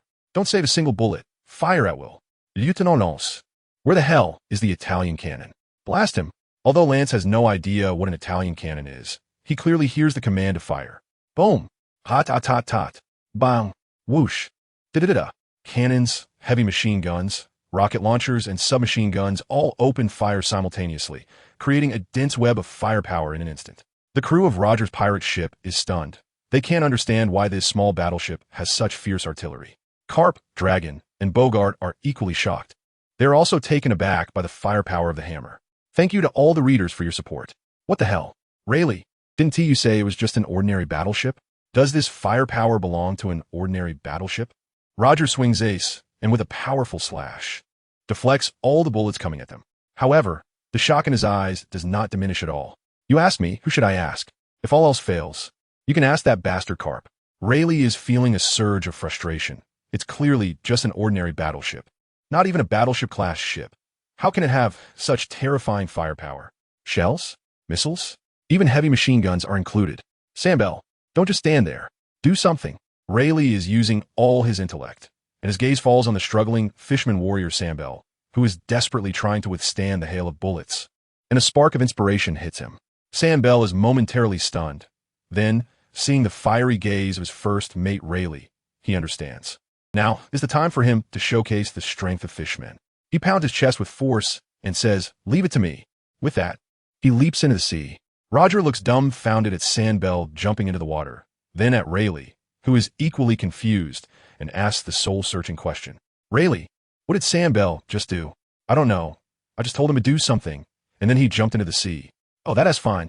Sambel is a fisherman. He won't die from jumping into the sea." Rayleigh is feeling exhausted. Is that what he meant? Is that what he meant? Ugh. Damn, Roger. Stop right there. Just then, a patched-up steel behemoth charges through the hail of bullets, with its bow fixed in place, heading straight for the Oro Jackson. Carp has arrived. At this moment, the distance between the Oro Jackson and the Hammer battleship is also closing. "Hammer, the bullets are ineffective.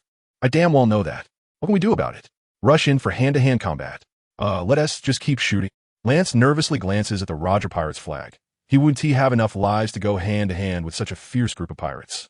Suddenly, the sea surface erupts, and a water vortex rises into the air. This is bad. The Hammer roared, trying to stop it, but the incoming tide of seawater was simply too fast. Lance pounced on him, pinning him firmly to the deck. The seawater poured down. The once majestic warship instantly became a drenched chicken. All the gunpowder was soaked, and the dense web of firepower came to an abrupt halt. Feeling the pressure lighten, Roger shouted, "Long live." "Oh, Sambel is awesome. Rayleigh, so you were the one who sent him to do this." "Rayleigh, you truly are the smartest person on the ship." "Rayleigh? Of course, Carp is here. Prepare to intercept." "Jabba, get Shanks and Buggy off the ship. It's too early for them to fight." Rayleigh didn't care anymore, as Carp was already aggressively closing in. Jabba heard this and grabbed each of the two curious little kids, tossing them down to the cabin and shutting the door. "Roger, surrender." "Damn, Carp, you're so annoying." "Fist. God. Impact. Dodge." The ultimate techniques of both sides held out. The overwhelming Conqueror's Haki clashed together. The bright red lightning caused the already turbulent sea to surge violently. However, both crews were seasoned elites, standing firm in the face of the hellish clash of Conqueror's Haki. The only unfortunate ones were the small third-party navy, the Hammer Division. In the collision of the two top-tier Conqueror's Haki, the soldiers of the Hammer Division fell one after another, and even Lance felt a terrifying pressure that made it hard for him to breathe. Damn it. Fortunately, the Hammer reacted quickly and immediately struck the Mind Hammer, relying on the heavy sound of the hammer falling in his mind. He cleared his thoughts and also helped Lance regain his focus. This was what prevented them from perishing in the first wave of the Conqueror's Haki clash. "Oh, the Captain's Conqueror's Haki, Carp's Conqueror's Haki. It seems I don't need to keep throwing seawater." Sambel slowly emerged from the water, feeling the two Conqueror's Haki fade. He muttered to himself. Little did he know, his voice was a bit too loud, immediately infuriating the already enraged Hammer. "Lance, move the warship away. Don't enter the attack range. It's just you now. Can you do it?" Lance first looked around, then at the fiercely battling sides and nodded fiercely. "All right. The rest is up to you. Damn fisherman bastards. Get down. Trident. I'll electrocute you." With a swing of the hammer in his right hand, a trident appeared, and he soared into the air, stepping forward like the moon towards the sea's surface. The trident, enveloped in several bolts of lightning, struck directly at Samber in the water. "Wow, thunder." Samber heard the sound of thunder and quickly looked up. He saw a massive hammer over 3 meters tall, holding the trident menacingly aimed at him. "What a beautiful trident. Mine is not bad either." Seeing this, Samber grinned, raising his left hand, holding a fork that was quite plain and unadorned. "Bastard. Lightning chains." Crack. The sound of thunder erupted from the trident, and several terrifying bolts of lightning surrounded Samber. "I'll dodge." As the lightning came crashing down, Samber cleverly shrank into the sea. This infuriated the hammer wielder. "Come out if you dare. Come down. Come out. Come down." The hammer gas was billowing from all 7 orifices. His right hand was tightly clenched and raised above his head. "You force me." The maximum power of striking from afar. Air cannon. His fist slammed hard into the air, pushing the ability of the hammer fruit to its limit. Boom! The thunderous sound of the strike echoed through the skies. A shock wave, far larger than before, crashed onto the surface of the sea. Bang! The originally turbulent sea surface was directly turned into a deep pit by this blow, revealing Sambel's figure. Damn, is that a sound wave attack? Sambel felt his body being heavily suppressed, and the pain coming from his skin made him somewhat angry. Water strike. As an experienced fishman warrior, he certainly wouldn't just sit and wait. Fishman karate, water strike, suddenly launched. Countless water droplets comparable to bullets surged into the air. I hammer. The hammer showed no fear and shattered it with force. The heavy sounds of hammer strikes echoed again. The shock wave collided with the droplets in the air, directly turning the droplets into a light rain. TCH, I'm done playing with you. I need to go back and report. The seawater that had been displaced by the hammer strikes closed back in, and Sambel dove into the sea, swimming towards the Oro Jackson. Don't run away. The hammer will not let him go, stepping out with moonwalk and chasing after Sambel. Thank you to all the readers for your support. Damn, Carp. Why you always chase after me? Because you are still at sea. At this moment, Roger and Carp, two sworn enemies, were having a great time exchanging punches and swords. Bogart, wielding a standard longsword, engaged Rayleigh. This silent yet ruthless deputy was incredibly powerful. Rayleigh did not dare to be negligent in facing him. Dragon once again sought out Jabba, and the revenge battle erupted directly on the deck of the Oro Jackson. Deputy Captain Rayleigh, I'm back. I soaked all the gunpowder on that small warship, and the entire crew was knocked out by the captain's overpowering presence. Sambel suddenly leaped out of the water, landing on the deck, drenched. Rayleigh raised his longsword to block Bogart's strike and nodded in satisfaction. Well done, Sambel. Well done, my ass. Damn fishman, don't run. I'm going to kill you. A furious roar came, and the hammer, with the effect of moonwalk, suddenly plunged into the battlefield. Continuous discharge. The trident was hurled by him, accompanied by a sound of a sharp object piercing flesh, and it plunged straight into the deck. The next second, terrifying currents began to spread. The sound of thunder echoed. Sambel was the unluckiest, being closest to the trident. He was directly electrocuted, smoke starting to rise from his mouth. Countless bolts of lightning directly disrupted the battlefield. A cold light flashed in Rayleigh's eyes as he fiercely slashed at the trident with his longsword. Clang! Under the attack, imbued with hockey, the trident was cut in half, and the electric current finally stopped releasing. Sambel, hey, are you alright? I'm feeling so good. Seeing that Sambel was mostly fine, Rayleigh finally felt relieved. Let me show you how terrifying a real blacksmith can be when enraged. Open up. My treasure chest. The hammer was truly furious. How precious his weapons were. And now they were all soaked in seawater. His soldiers, who had such a good relationship with him along the way, were now stunned. What if there were some after effects? In a fit of rage, the hammer's figure flashed and arrived at the bow of the warship. His right-hand ring suddenly glowed. Countless items were pulled out by the hammer. Vice Admiral Carp, fractured wind gauntlets, Lieutenant Bogart, sword chi longsword, dragon, Rui staff. Various weapons began to appear. Carp, seeing this, revealed a sly smile, turned around, and equipped the gauntlets, then charged again at Roger. Bogart didn't know the hammer's abilities, but seeing his superior so eager, he also took a longsword with a mindset of giving it a try. Drag had it the easiest. His right hand turned into a whirlwind and directly snatched the long staff from the hammer's hand. This was not the end. He also donned a gauntlet and held a long sword, standing at the bow in an attacking posture. Roger, you're done for, huh? Watch my fractured wind strike. Carp, equipped with the gauntlets, was smiling brightly as he swung his fists fiercely. Roger had just struck a pose that said, you can't touch me. And then he was in trouble. A fierce punch wind howled up, and Carp's fist swung out, creating a terrifying wind. The winds from both fists intertwined, forming a massive airflow. Roger looked at the forming airflow in disbelief. What the hell? God avoid. The visibly compressed airflow was not something he dared to try lightly, so he could only use Conqueror's Haki to counter it. Pure airflow could not resist the God of Void wrapped in Conqueror's Haki. But who was Carp? The punch wind was just an accessory. The real output was his Conqueror's Haki wrapped around it. Fractured wind, bone fist, impact. The originally powerful heavy punch, wrapped in punch wind, had its power further enhanced. Plus, it added magical attacks. The sky was filled with wind blades falling like flowers scattered by a celestial maiden, with Carp's fist containing his full power at the center of the wind blades. This is cheating. Carp, you little chicken, you can't handle this. Roger was furious. He could tell at a glance that the punch wind and wind blades were not Carp's abilities, but the abilities of those gauntlets. This Carp was actually using items while fighting him. TCH, bastard Roger, Why don't you say that you always use your supreme great knife to cut me? If you can use a famous blade, can I use gauntlets? Just let me beat you up honestly. A heavy punch came down, and Roger once again unleashed God of Void.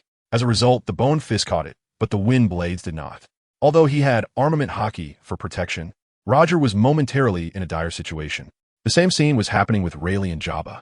Bogart swung his long sword and danced in place. As the long sword could unleash sword chi with just a swing, although its power was not as strong as a flying slash. But it couldn't be helped. As the swinging speed increased, the number of sword chi also increased. Bogart had forcefully turned the swordsman profession into an ADC. Dozens of sword chi soared into the air, directly stunning Rayleigh. Right now, Rayleigh was like a ruthless machine, only able to frantically swing his long sword to shatter the incoming sword chi. He could have chosen not to do this, but when a sword chi landed on the deck and created a gash, he could no longer ignore it. Otherwise, if this sky full of sword chi fell on the Oro Jackson, wouldn't the ship fall apart? Drag-S battle was much more difficult, even with a natural type fruit.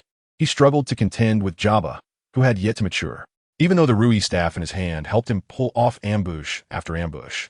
It was nothing to Jabba, who felt no pain. Hammer, do you have any other weapons? This staff isn't working. The hammer couldn't be bothered to answer him. His goal from the beginning was only one. That was to ambush the merman Sandbell who attacked his warship. The hammer rushed towards Samber with a sword in hand. It's you again, Navy, you're so annoying. Although Samber, away from the sea, would be slightly weaker in combat, as a member of the Roger Pirates. His strength was still formidable. A rich layer of armament hockey covered his hands and trident. It's just armament hockey, right? Watch me unleash my sword and fist together. The hammer wouldn't be foolish enough to engage in hand-to-hand combat. With a left fist and a right sword, the wind from the punch and the sword energy instantly enveloped Sandbear, making him so furious that he almost cursed. He hurriedly covered himself with armament hockey, which finally allowed him to withstand the attack. Just as both sides were fiercely battling, no one noticed the strange scene that suddenly appeared with a trident that had been cut in half by Rayleigh. The front end of the trident was still releasing a faint electric current, but instead of projecting outward, it was crawling up the long handle of the trident. The current slowly ascended, and the sky responded to the call of the little brother. Boom! Thanks to all the readers for their support. A thunderclap erupted, startling both sides of the battle, causing them to involuntarily look up at the sky. They saw the originally pitch-black clouds becoming even darker, with countless thunder dragons swirling within the clouds. Boom! Another thunderclap sounded. The positions of the two ships began to distort even the magnetic field around them. As a blacksmith, Hammer is very sensitive to elements like electricity and fire. He was the first to sense that something was wrong. Looking around, he saw the broken trident. At that moment, the trident was already covered in electrical currents, and what was most bizarre was that the electricity was still slowly rising. Not good. Vice Admiral Carp, retreat quickly. Retreat. The roar of the hammer startled Carp and the others. Don't just stand there, run. Helmsman, turn the ship. Hurry. As they watched the strange current slowly rise, the hairs on Hammer's body stood on end. Rayleigh, following Hammer's terrified gaze, also saw the trident glowing with electricity. Damn, faster Navy. In the next moment, he hurried towards the trident, reaching out to pull it up and throw it away. Ouch. Unexpectedly, the trident was now full of electricity, connecting with the lightning in the sky, and Rayleigh was shocked by it. Rayleigh's condition brought everyone back to their senses, and they unconsciously looked at the broken trident. Dragon, give me the Rui stick. Hurry. Dragon didn't dare to hesitate, and quickly threw the Rui stick over. The hammer caught it, then took out a huge steel plate from the ring. Clang! With all his strength, he directly slammed the Rui stick onto the steel plate. The next second, make it longer for me. The hammer pressed the steel plate against the Oro Jackson, with both hands tightly gripping the Rui bang. The two warships were firmly attracted to each other due to the magnetic field. If lightning struck, they would also suffer the consequences. Ziz! The Rui bang began to elongate, and the hammer felt an immense force surging through his hands, almost making him unable to hold on. Damn it! Help me! Don't just stand there. Dorag was the first to react, also gripping the Rui bang and exerting force, trying to separate the warship from the Oro Jackson. The others, seeing this, dropped their weapons and started to help. Boom! Thunder rumbled in the sky again, and the giant dragon filled with lightning was almost taking shape. If that giant lightning struck, neither of the two ships would escape. Bastard. Rayleigh, think of something quickly. Roger waved his hands, which were numb from the electric shock. showing a hint of anxiety on his face. He was not injured, but if the ship was destroyed, they would have nowhere to escape.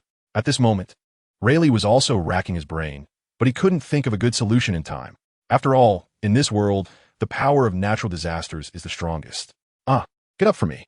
Just then, a blue muscular man rushed forward, grasping the trident and pulling it fiercely outward. It was the fishman Sandbell. Relying on his strong physical prowess, Sandbell gritted his teeth and exerted all his strength. Sandbell, let go. Key.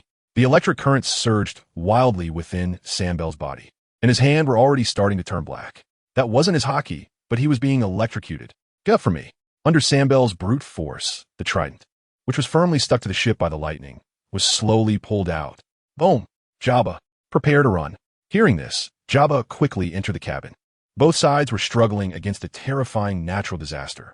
With the addition of Carp and others to the Hammer's group, they finally separated the warship and the Oro Jackson through sheer force. Full throttle run, the Hammer, exhausted to the point of near collapse, howled to the sky. Clang!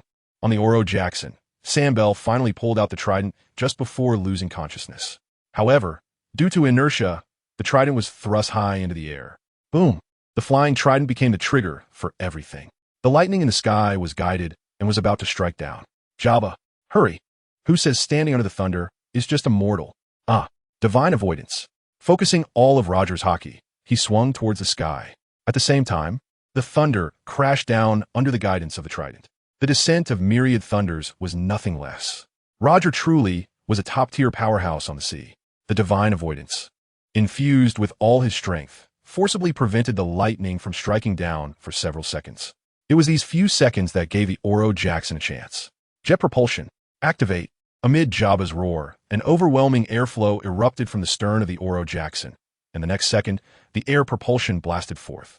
With the thrust provided by the jet propulsion, the Oro Jackson surged forward at the last second before the lightning struck, heading in the opposite direction of the dog-headed warship. Boom! Crack! The myriad thunders descended, and everything returned to nothingness. Damn Roger. He let him get away again. On the surviving dog-headed warship, Carp waved his fists in frustration, still mumbling. All right, old man, if it weren't for the Hammer's help, we would have been doomed. By the way, Hammer, does your trident really have this effect? Attracting lightning? Dorag and the Hammer lay on the deck without any image, enjoying the sea breeze. I'm not sure either. I guess it's because that bastard Rayleigh broke the trident, causing the current inside to lose direction, which led to the weather being affected, turning it into a lightning rod. The Hammer looked at the sky with lingering fear, hoping not to experience this feeling of surviving a disaster again. Ha ha ha. But it's also because of the Hammer that Roger the bastard was so embarrassed. We were so close. Ha ha ha. Carp played with the boxing gloves in his hands, laughing happily. This is true.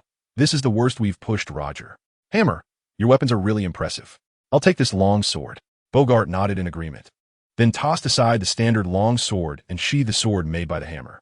I knew it. The Hammer looked at Carp and Bogart speechlessly, knowing with a toe that these two had no intention of returning it. And you, Hammer, these patches you've made for my warship are not ordinary goods, are they? Carp suddenly said. The Hammer glanced at him. I didn't expect it, old man. You actually found out. These steel plates, some are ordinary steel plates, but some are not. They have been endowed with the ability to evolve into steel plates with hockey capabilities, possessing the characteristics and toughness of hockey. Carp, Dragon, Bogart, thank you to all the readers for your support. Is it true? Can these ordinary steel plates really compare to hockey? The Hammer knew they didn't believe him, so he casually took out a special steel plate and placed it in front of them. Because the Hammer was wearing the Shattered Wind boxing gloves, he was able to avoid direct contact with the steel plate, so there was no problem. But once the steel plate was taken out, his gaze began to wander. His eyes were fixed directly on Dolag, making Dolag feel uncomfortable all over. No, Hammer, can you please not look at me like that? It's really unsettling. Fine, I won't look at you anymore, Dolag. Go ahead and touch it. The words from the Hammer made Duragton feel uneasy. Just as he wanted to step back, a large and powerful hand pressed down on his shoulder. Turning around, he saw it was his father, Carp. Dorag, why are you so cowardly? Can a piece of steel take your life? Jabba's 2 axes didn't kill you. What are you afraid of? Get moving. Without waiting for Dorag to retort, Carp's big hand pushed him directly onto the steel plate. Don't ask why Dorag didn't use his ability to turn into a whirlwind and escape. The answer is that Carp's big hand was pitch black. The kind of black that was completely black. Ouch! pressed down by Carp. Dorag lay flat on the steel plate, and in the next second, he turned into a puddle of water. I can't do it anymore. Pull me up. His whole body felt weak and limp. His tongue began to feel soft. This was Dorag's condition. Seeing the brave posture of experiment number 1, Carp and Bogart's eyes lit up. In the next second, 2 malicious gazes fell on the hammer. What are you two going to do? Hey. Don't pull my pants. At that moment, the hammer became a lamb for slaughter. Although he was 3 meters tall and had a robust body, facing Carp, who was only a head shorter than him, and Bogart, he seemed so fragile. 2 pairs of dark hands, one pulling his upper body and the other pulling his lower body, forcibly pressed him onto the steel plate, turning him into a masterpiece, just like Dorag. Damn Carp. Give me up. The hammer, who also turned into a puddle of water, was filled with anger. Meanwhile, Dorag next to him was laughing happily. Ha. Serves you right. Damn Dorag. The 2 limp and powerless individuals sputtered at each other, adding some ink to this masterpiece. Let them stay here. No one is allowed to move them. Bogart, turn around and look for the hammer's warship, and then everyone returned to base together. Yes, Vice Admiral Carp. Vice Admiral Carp. Is it really okay for them like this? Seeing their commander looking like a pile of mud, Lance and a group of soldiers who returned with Carp felt a bit of pity in their hearts. What is the problem? This is training, understand? As a devil fruit user, facing the sea without any resistance, it's like this against sea prism stone. You can't relax physical training just because you've gained a devil fruit. Look at these 2 idiots. They can't even handle a little sea prism stone. 2 little noobs. Carp's words made the hammer want to retort, but his tongue wouldn't cooperate, so he couldn't do anything. He simply decided to ignore him, silently drawing circles in his mind. He thought to himself, I must come up with something bizarre to get back at him for today. All right, I've seen enough. The hammer is safe with me, so you don't need to worry. Now everyone prepare to return to base, destination Marineford. Yes, Vice Admiral Carp, during the voyage. Hey Dorag, how are you doing? A bit better. The 2 naval talents, who originally resembled a pile of mud, were now sitting back to back, although they hadn't left the steel plate. Sea prism stone truly is the nemesis of devil fruit users. It's too uncomfortable. The hammer had a mournful expression, and his words made Dorag nod vigorously. But you can't deny that this kind of training really works. I can feel myself gradually adapting from being completely unable to cope at the beginning. Dorag's eyes sparkled as he slowly raised his right fist and clenched it tightly. TCH, it's all your unreliable old man's fault. Otherwise, why would we have to suffer like this? After this time, I won't go to sea no matter what. I want to work hard towards the position of logistics minister. It's too hard. Going to sea is too difficult. There are dangers everywhere, either lightning strikes or pirates. It's much better to sit comfortably on the fishing platform.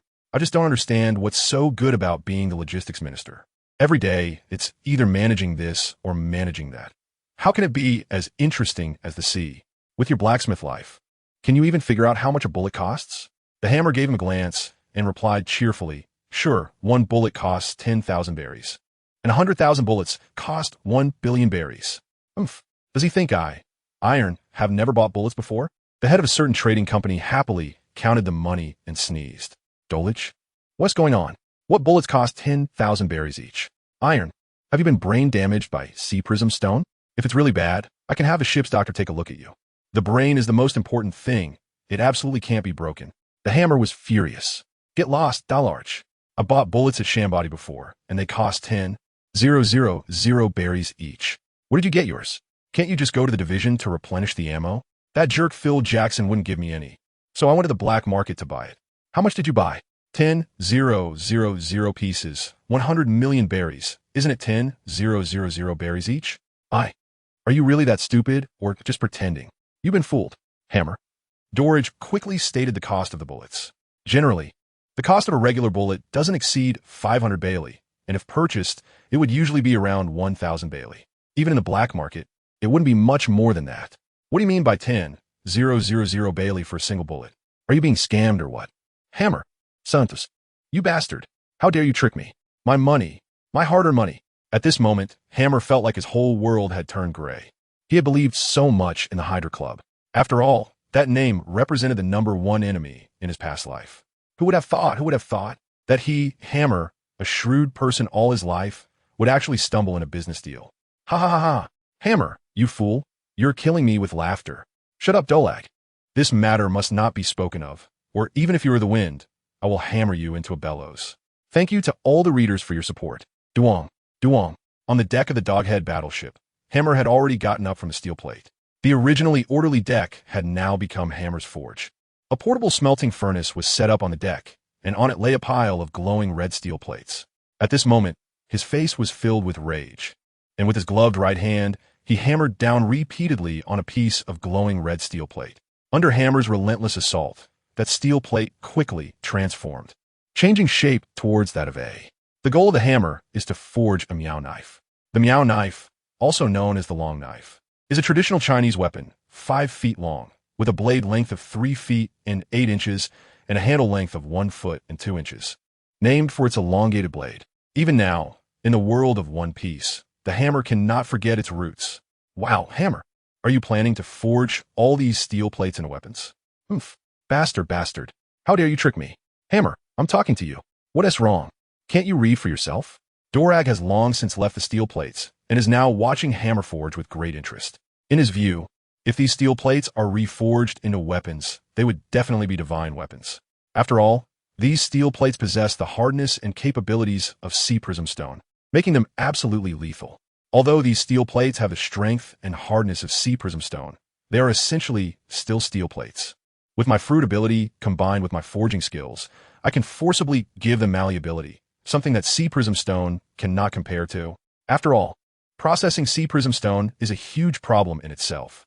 It's not an exaggeration to say that besides me, no one in the world can create such amazing, spark-emitting things. The hammer is not exaggerating this time. Hylu stone is after all not steel, but ore which cannot be forged and can only be processed and shaped. Generally, it can only be shaped into smaller objects like nails. More often, Hylu stone is fused into other objects, giving those objects the abilities of Hylu stone, such as handcuffs. However, the steel plate forged by the hammer is not like that. The steel plate itself remains a steel plate, but it is endowed with the abilities and strength of Hylu stone. It undergoes refining and forging, allowing for secondary processing capabilities. At this moment, the hammer is engaged in this task. Damn it, Hammer, what are you doing on my deck? Carp, who rushed over upon hearing the news, saw his deck turned into a forge and immediately got furious. He wanted to pull the hammer out and give him a good beating, but Drago grabbed him. Hiss, crack. As a result, in order to stop Carp, Drago forcibly scratched 2 black lines on the deck and then stomped on a wooden board, breaking it.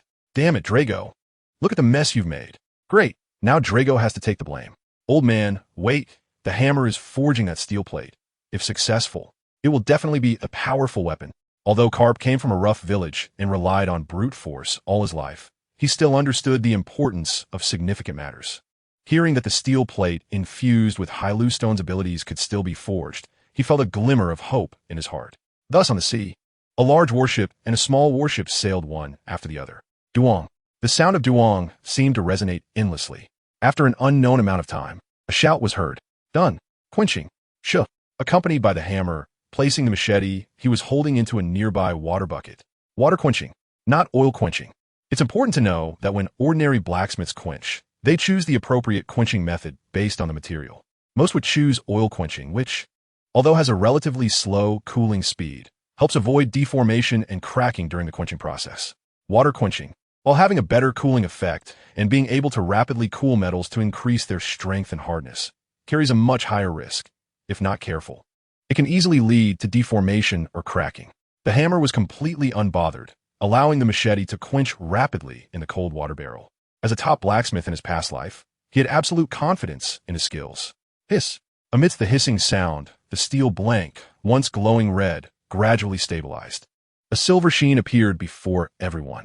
As the quenching was completed, the hammer lifted the machete, the bright blade already conveying its extraordinary quality even before any further treatment. Taking out a file, the hammer gently tested the blade, and the hard, straight edge made him very satisfied. After completing the important steps, the hammer began the detailed work. First, he polished the blade, then moved on to the handle. Under the astonished gaze of the crowd, the hammer swiftly completed a series of processes, and ultimately, a classic machete crafted by a top blacksmith appeared before everyone. Because it was forged from finished steel, the blade was smooth without any patterns. Although the handle was made of ordinary brass, it looked particularly pleasing under the hammer's refined technique. The handle was not made of steel plates. After all, if a capable person grabbed the knife, it might bend before it could even be used to cut someone. There were also no excessive decorations, just wrapped with paracord to ensure that the user would not lose grip. Perfect. The hammer looked at its own creation and couldn't help but exclaim, "Quick, hammer, let me give a try." A figure suddenly flew past Carp and Dorag. Both Carp and Dorag were taken aback, because the figure was none other than Carp's aide, Bogart. The hammer looked at the excited Bogart and nodded, casually tossing him the machete. He then picked up some wood and leftover steel plates to start crafting a sheath for the machete. "What great blade!" Bogart exclaimed, gripping the machete with a surge of excitement. As a master swordsman, he could instantly tell the quality of his sword at a glance. This blade clearly belonged to the good category. Its lightweight body and sharp edge, though simple, gave off a sense of returning to the essence. Swish! Facing the sea, Bogart swung the blade fiercely with his right hand. A flying slash broke through the air. "It's so light. The sharpness of the blade actually enhances my slash, making it flow more smoothly." Very delighted at the discovery, Bogart quickly swung the blade, producing countless slashes that left the onlookers dumbfounded. Armament. Not satisfied yet, Bogart summoned his dark armament color to cover the long blade. However, a problem arose immediately. The rich armament color turned the hilt black, but the blade of the machete did not turn completely black. Only the edge emitted a black glow. This indicated that while the edge was covered with the armament color, the back of the blade remained uncovered. "Hammer, what's going on? Why is only the edge turning black?" Bogart asked Hammer with a puzzled expression. The hammerhead replied without lifting his head, "Are you stupid? Do you use the back of the knife to attack when you engage with someone? Is this ordinary steel? This is special steel, forged by me, with an extremely sharp blade. However, the back of the knife becomes thicker to ensure it doesn't easily break during clashes. If you think the armament color covering the blade isn't enough, then increase the output of the armament color and cover the back of the knife as well. But to me, that seems crazy." Bogart exclaimed, "Wow."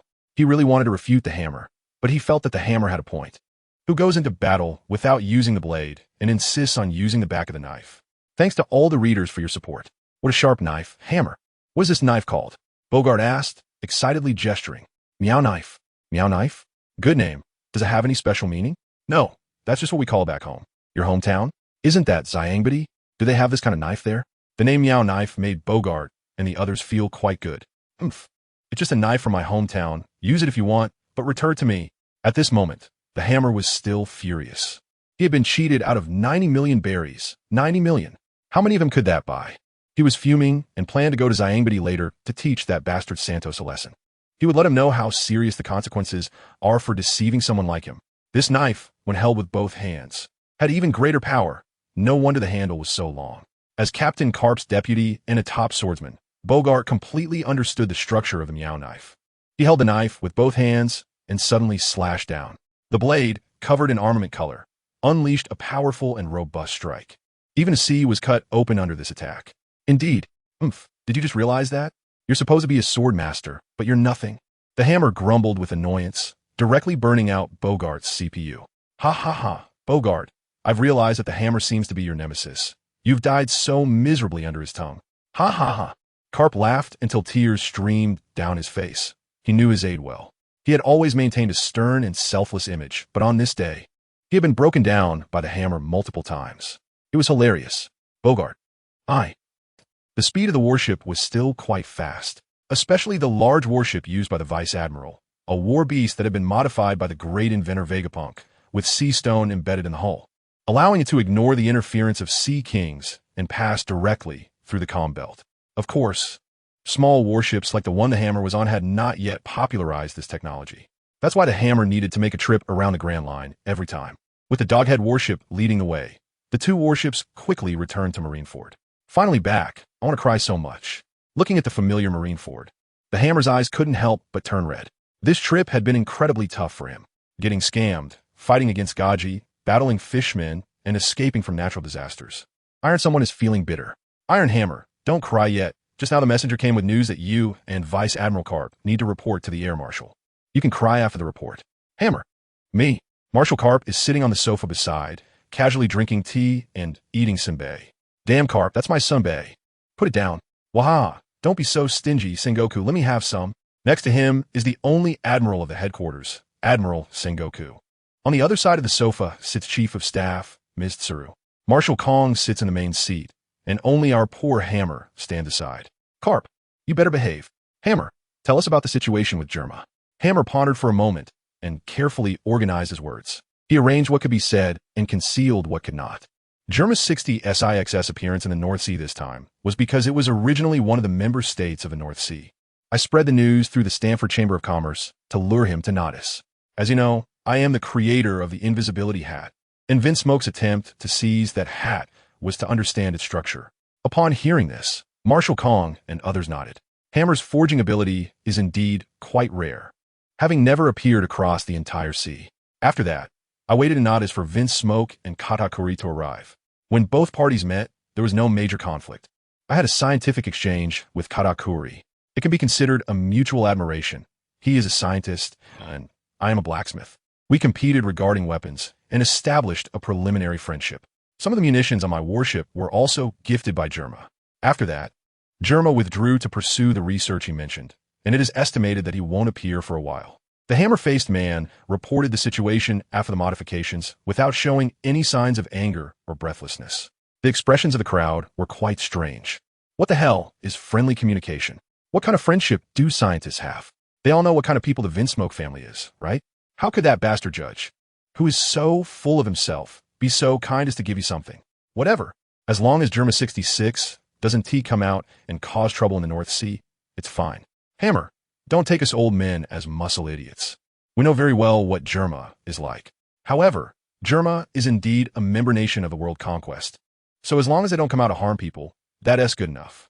As for what you said, do you even believe it yourself? Admiral Kong did not hold Hammer accountable. After all, Hammer did indeed reach out to the Germa kingdom this time. No matter what happened in between. Just based on that shipload of arms, it's clear that this bastard Hammer didn't suffer any losses. And they hadn't received any complaints from the world government, indicating that there wasn't much of a reaction from Germa either. That is pretty good. The Hammer let out a sigh of relief. What else could he do? Tell them that he made the king of the Germa kingdom lose his memory? And then he would have to become his sworn brother? God knows what would happen after saying that. Would Kong and Sengoku beat him to death?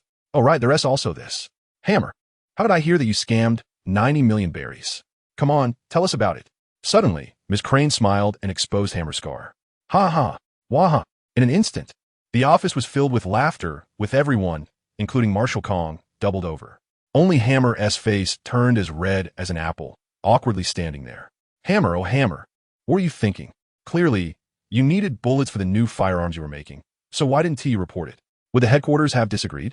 After all, the emergence of your rapid-fire gun could greatly enhance the Navy's overall strength. That Phil Jackson is also a bit slow on the uptake. Ha ha ha. Wearing glasses, Sengoku first tried to hold back his laughter, but soon couldn't contain it any longer. The Hammer has a mournful face. 100 million buys 10,000 bullets. What are you thinking, Hammer?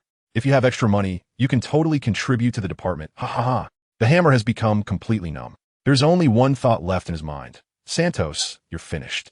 Iron Someone's hammer has you in its grasp. Far away at the Hydra Club in Shambadi, Santos, who was soaking a bath, suddenly felt a chill that even the hot water couldn't dispel. Ah, cry. Why is it suddenly so cold? Strange. Thanks to all the readers for their support. As for the discovery that the Roger pirate ship is equipped with jet propulsion, this finding is very important. We need to be more vigilant in the future. The laughter subsided, and the office became serious again regarding the Roger pirates issue. Even the three admirals did not pay much attention to it. After all, that bastard Roger is unpredictable, and a ship powered by Adam the Tree is indeed outstanding. Only that bastard Carp can keep up with him every day. The next time I see that bastard Roger, I'll make him pay. By the way, the weapons crafted by the Hammer are indeed useful. Roger often annoys me with his broken blade, but with the shattered wind gauntlets, I can turn the tables and annoy him back, which really vents my anger. Ha ha ha ha. Carp is quite fond of the shattered wind gauntlets, wearing them on his hands, making Sengoku's mouth twitch. Not just him, even the old man Kong still carries that long sword at his waist. Yes, that's the case. How about this? Sengoku, don't arrange any sea missions for the Hammer recently. Let him stay at headquarters and work on iron for a while. Hammer, what do you think? The Hammer, originally numb and lost in space, was suddenly pulled back to reality. Sure, I just happen to have many new ideas I want to try. Staying at headquarters is the best. Looking at the Hammer's face changing like a chameleon, the others couldn't help but wipe their sweat. Hammer, don't get too excited. You can stay at headquarters, but you can't just work on iron. Hammer, I knew he wouldn't let him off so easily. Zephyr's elite training camp happens to be in need of an assistant instructor. The equipment you've created, as described by Zephyr, can greatly assist in learning the 6 styles, so I've decided to arrange for you to be the assistant instructor and help Zephyr with training the elites. In Hammer's mind, the moment flashed back to that day when he single-handedly defeated 100 opponents, and he suddenly felt his fists getting a bit heated. This is a good thing. Since that day, he understood why teacher Zephyr always liked to beat him up. That kind of beating under the guise of it's for your own good really makes one unable to resist, feeling incredibly refreshing. All right, no problem. It's just a teaching assistant. When the time comes, I will bring plenty of equipment to report to teacher Zephyr. The hammer's unrestrained passion truly startled everyone. Oh, is the salted fish hammer finally going to rise? Indeed, this is the appearance a good navy should have. The Warring States was very pleased with the hammer's current state. Full of fervor. Unfortunately, he had no idea that the hammer was entirely focused on stirring things up. He could also use these elites as guinea pigs to experiment with some of his new gadgets. Having finished discussing the mission, let's talk about something else. Hammer. How likely is it for the rapid-fire guns and the spear knives you forged to become widespread? Here comes the main event. This is the primary reason for summoning the hammer. The rapid-fire gun is a type of weapon similar to the Shattered Wind Gauntlet, endowed with a certain attribute through my fruit ability, and its likelihood of becoming widespread isn't very high. However, the spear knife is easier. It only requires the steel plates I've modified to be forged into shape, even if it's not made into a spear knife. It can also be forged into a standard longsword. As for forging, after all, the special steel plates are very hard. If other blacksmiths, aside from me, were to forge it, the difficulty would be considerable. The words of Iron Hammer left Marshal Kong, General of the Warring States, and Chief of Staff Ms. He in silence. They had witnessed the power of the repeating rifle and the Meow knife and were truly shocked. They all thought about how much of an improvement it would bring if these 2 types of weapons could be popularized for the Navy. It would undoubtedly provide unprecedented support for stabilizing the seas.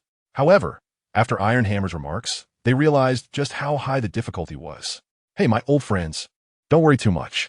The repeating rifle is hard to say, but I do have a shortcut for the Meow knife. As soon as he finished speaking, a gleam of light burst forth in everyone's eyes, including Carp's, all staring intently at Iron Hammer. Iron Hammer's face revealed a smile that was almost devilish, quite terrifying. Big brother Iron Hammer, you're back. In the evening, after a day of training, Sherry returned to the home she shared with Iron Hammer. Pushing open the door, she saw Iron Hammer cooking, and her joy was instant. I just got back today and bought the groceries after finishing my duties. I'm making dinner for a certain little leopard. Hee. The white-haired girl giggled and bounced around. When Hammer returned, Shelley was very happy. After all, in her eyes, Hammer was her only family. Go wash your hands. Look at you. After a day's training, you look like a muddy monkey. Oof. It's not like teacher Zephyr is too strict. Running, jumping, punching, and those boring cultural classes every day. It's really annoying to the max. Oh, is that so?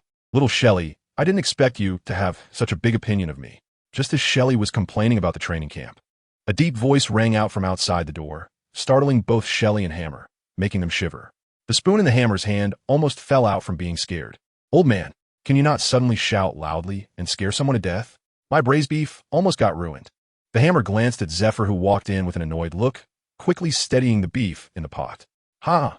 Hammer, I heard you did well on this mission, and even got scammed out of 90 million berries? Zephyr swaggered into the room, pulled up a chair, and sat down at the dining table, looking at Hammer, who was cooking with a big smile on his face. Oomph, can we not bring that up? I will get my revenge sooner or later. Ha! You brat, smart all your life, but foolish for a moment, actually went to the black market to buy bullets. Who else would they scam if not you? By the way, did Sengoku tell you about the assistant instructor thing? The Hammer first took the beef out of the pot, then grabbed a bowl and chopsticks, and then similarly pulled out a chair to sit down. I said it. I agreed. Isn't it just a teaching assistant? Thinking of those lovely junior students. I'm quite happy. The Hammer openly reveals its excitement. Zephyr looks speechless. Speaking of which, teacher Zephyr, why do you also wear boxing gloves like Admiral Carp when you come for a meal? Yes, Zephyr is still wearing his fragmented wind boxing gloves, which are covered in dust, and he hasn't taken them off. Zephyr laughs heartily. They're really useful. You have no idea. With these gloves, I sometimes run to Sengoku's window and give him a punch. You should have seen Sengoku's expression. Ha ha ha ha. Hammer. Sure enough, a bastard can't be a bastard alone. These 3 clowns. Let this out. Let this out. Sherry, why are you washing your hands so slowly? The hammer was too lazy to say anything, urging Sherry to hurry up and eat. A certain white-haired girl rushed to the dining table, looking a bit embarrassed. After all, anyone would feel awkward if they were caught talking bad about someone behind their back. Teacher Zephyr, how has Sherry been training during this time? Zephyr asked, taking a bite of beef and showing a hint of satisfaction. Not bad. Sherry has great talent. The Fur tribe is a warrior race. If I'm not mistaken, Sherry should have a preliminary grasp of shaving by now. Sherry nodded while eating. The food made by Brother Hammer is so delicious. I want to eat more. That's good. By the way, Teacher Zephyr, during this mission, I forge a batch of steel plates with sea stone capabilities using my abilities. Sengoku told me about it. And he also mentioned that you have a way to turn these steel plates into weapons. You learn a bit about the Meow Knife. And if such powerful weapons can be mass-produced, that would definitely be a great thing. Suddenly, Hammer became lewd, pulling Zephyr aside to start talking about some indescribable things. Hey. This will require your approval, Teacher Zephyr. I plan to do this first, then he. After listening, Zephyr's whole person went blank. The only thought left in his mind was, Hammer is really a bastard, thoroughly bad. Thanks to all the readers for your support. The second elite training camp has been going on for a month now. Today, those who arrived early at the training ground discovered a familiar figure. No, it should be an unforgettable figure. The source of all evil, Hammer, who had knocked them all down on the first day. Yo, y'all came early, huh? Good awareness. It had been a month since they last met. Did you miss me? The elite team led by Jiwon instantly turned serious, as the sad memories surged from their hearts. The others looked curiously at Hammer on the platform. Ha, don't give me that look. At that time, I was just following Teacher Zephyr's orders. So don't mind it too much. After all, we still have to get along well in the future. As soon as these words came out, everyone was stunned. Don't understand? I'm now Teacher Zephyr's teaching assistant, and I will help with your training from now on. Got it, elites? By the end of his statement, Hammer showed a slight smile. This smile was referred to as the devil smile by the students of the second and subsequent sessions. So, Hammer will assist me in helping you train from now on. Hammer, take out the stuff. Zephyr's figure suddenly appeared on the platform. That was an expression of having mastered shaving to the extreme, something everyone had already gotten used to. Amidst the sounds of wicked laughter, Hammer threw dozens of huge steel plates onto the training ground. These were the steel plates he had previously endowed with attributes comparable to sea stone. From today on, all your training will revolve around these. The scene fell into silence, as 100 elite students looked incredulously at the thick steel plates covered in dust on the ground. Can you see clearly from so far away? Come closer and take a look. It really is. The sound of the hammer's irritated voice reached their ears. And only then did everyone react. They rushed to the steel plate, each one touching and tapping it. What is this? Steel? Oh. Just as they approached to feel the material and explore further, a wail arose from the crowd. Dalmatia, what's wrong with you? This isn't just a steel plate. It's a steel plate mixed with sea stone. I can't handle it anymore. The crowd was astonished, reluctant to believe his words. However, his weak and collapsed appearance was clearly not an act. Could it be that this steel plate? You all forgot there's a power user among you. Suddenly, a very eerie laugh echoed. Duong. The hammer struck the steel plate, instantly attracting everyone's attention. This is not an ordinary steel plate. Allow me to formally introduce myself. I am Colonel Hammer of the department, with the superhuman hammer space fruit ability. I can create heavy impacts and use my fruit's power to forge objects, giving them a certain probability of acquiring special abilities. Teacher Zephyr, could you please cooperate with the demonstration? Upon hearing this, Zephyr laughed heartily, raising his arms to reveal the black fragmented wind gauntlets. Watch closely, fragmented wind. Under the shocked gazes of the crowd, Zephyr's right fist suddenly struck towards the sky. A terrifying airflow instantly formed into a fist wind, erupting in a tornado-like manner. The fragmented wind gauntlets allow a heavy punch to generate a strong fist wind. The power of the airflow is absolutely related to one's own strength. A powerful individual like me can produce a fist wind comparable to a swordsman's slash, though it lacks such cutting ability. After this introduction, everyone was dumbfounded. They understood that even if Hammer was deceiving them, Teacher Zephyr would not. So, the gauntlets must be real. As for the steel plates before you, they are also my forged creations. They possess hardness and capabilities comparable to sea prism stone, which can restrain devil fruit users, yet unlike sea prism stone, they are not unforgeable. I heard from Teacher Zephyr that you have already begun learning the 6 forms. That's even better. As your senior, I know exactly how to accelerate your learning of the 6 forms. Although Hammer's words were quite plain, his eerie smile sent chills down everyone's spine. Only Zephyr, who knew the truth, silently prayed for the 100 people before him. Now, please follow my orders. Those who want to learn shave stand on the left. Those for iron block in the middle, and those for finger gun on the right. Quickly, although they didn't understand what hammer meant, everyone quickly divided into 3 groups, including the previously limp Dalmatia. Hammer and Zephyr looked closely and found that the number of people wanting to learn shaving was the highest, including Jiuin, Ghost Spider, Flying Squirrel, and Doberman, totaling 50 people. Iron Block ranked second, with Fire Mountain, Strawberry, and Jiaji in the team, totaling 40 people. Only a mere 10 people were learning spear techniques, among which Hammer only knew one, Dalmatia. It seems you're very clear about your direction. Very good. The blacksmith nodded. Then he took out a pile of tools and started working in an open space. Before long, a huge furnace was completed. How big is it? It's about the size that could stew 10 people in one pot. The hammer looked at his masterpiece with great satisfaction, carrying the steel plates to the furnace and laying them out flat before lighting a fire. The howling heat instantly spread across the playground. All right, it's done. You 10 people form a group and go up in batches. Once you're up, you can jump or run. It's up to you. A sinister smile reappeared. Everyone in the left team, including Jiuin, was in despair. What kind of godlike training method is this? People could die. Someone want to plead with Zephyr, but to their surprise, Zephyr was now looking at them with great anticipation. Instantly, their hearts sank. Oof. Jiuin gritted his teeth and stomped his foot, being the first to jump onto the furnace, standing firmly on the steel plate. It's so hot, so scalding. This was the only thought in Jiuin's mind. To avoid burning his feet, Jiuin could only start jogging. Seeing Jiuin go up, the others, like the weasel, were unwilling to be outdone and jumped onto the high platform as well. Suddenly, the playground was filled with heavy panting sounds. Meanwhile, the teams of Kaji and Dalmatia felt a sense of terror. If learning to shave is this extreme, how can they handle it? Sure enough, the next second, that sinister smile turned towards Kaji's team. I ask you all, what is the key to mastering the iron block? Accelerate blood flow to speed up muscle movement, allowing muscles to burst forth with hardness comparable to steel. Kaji answered the hammer's question without hesitation. Lance, bring over what I had you prepare yesterday. With an eerie laugh, the hammer pulled out a telephone bug and broadcasted. In no time, dozens of Navy soldiers were seen bringing cartloads of coal to the training ground. The coal quickly piled up into a small mountain. Just as everyone was confused by the sight of a coal mountain, the hammer moved. He used his right hand to lift a massive piece of coal and placed it in front of Kaji and the others. Then with both hands, he vigorously rubbed it. And under the immense force, the coal began to crumble into smaller pieces. Do you see? Do this, break down this entire coal mountain into small pieces. Then, throw them into the furnace. Remember, it's not about hitting, not about striking, not about hammering, it's about rubbing. Do you understand?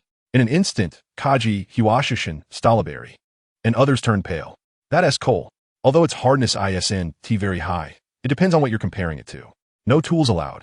Just using your bare hands to break it? My goodness. And we can't hit, strike, or smash it. We have to rub it. Why must it be rubbing? Finally, a bold student asked. Because the coal pieces you rub are finer and easier to burn, you fool.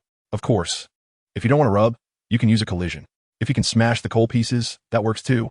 At that moment, the hammer completely became the embodiment of a devil. Stop dawdling. Hurry up.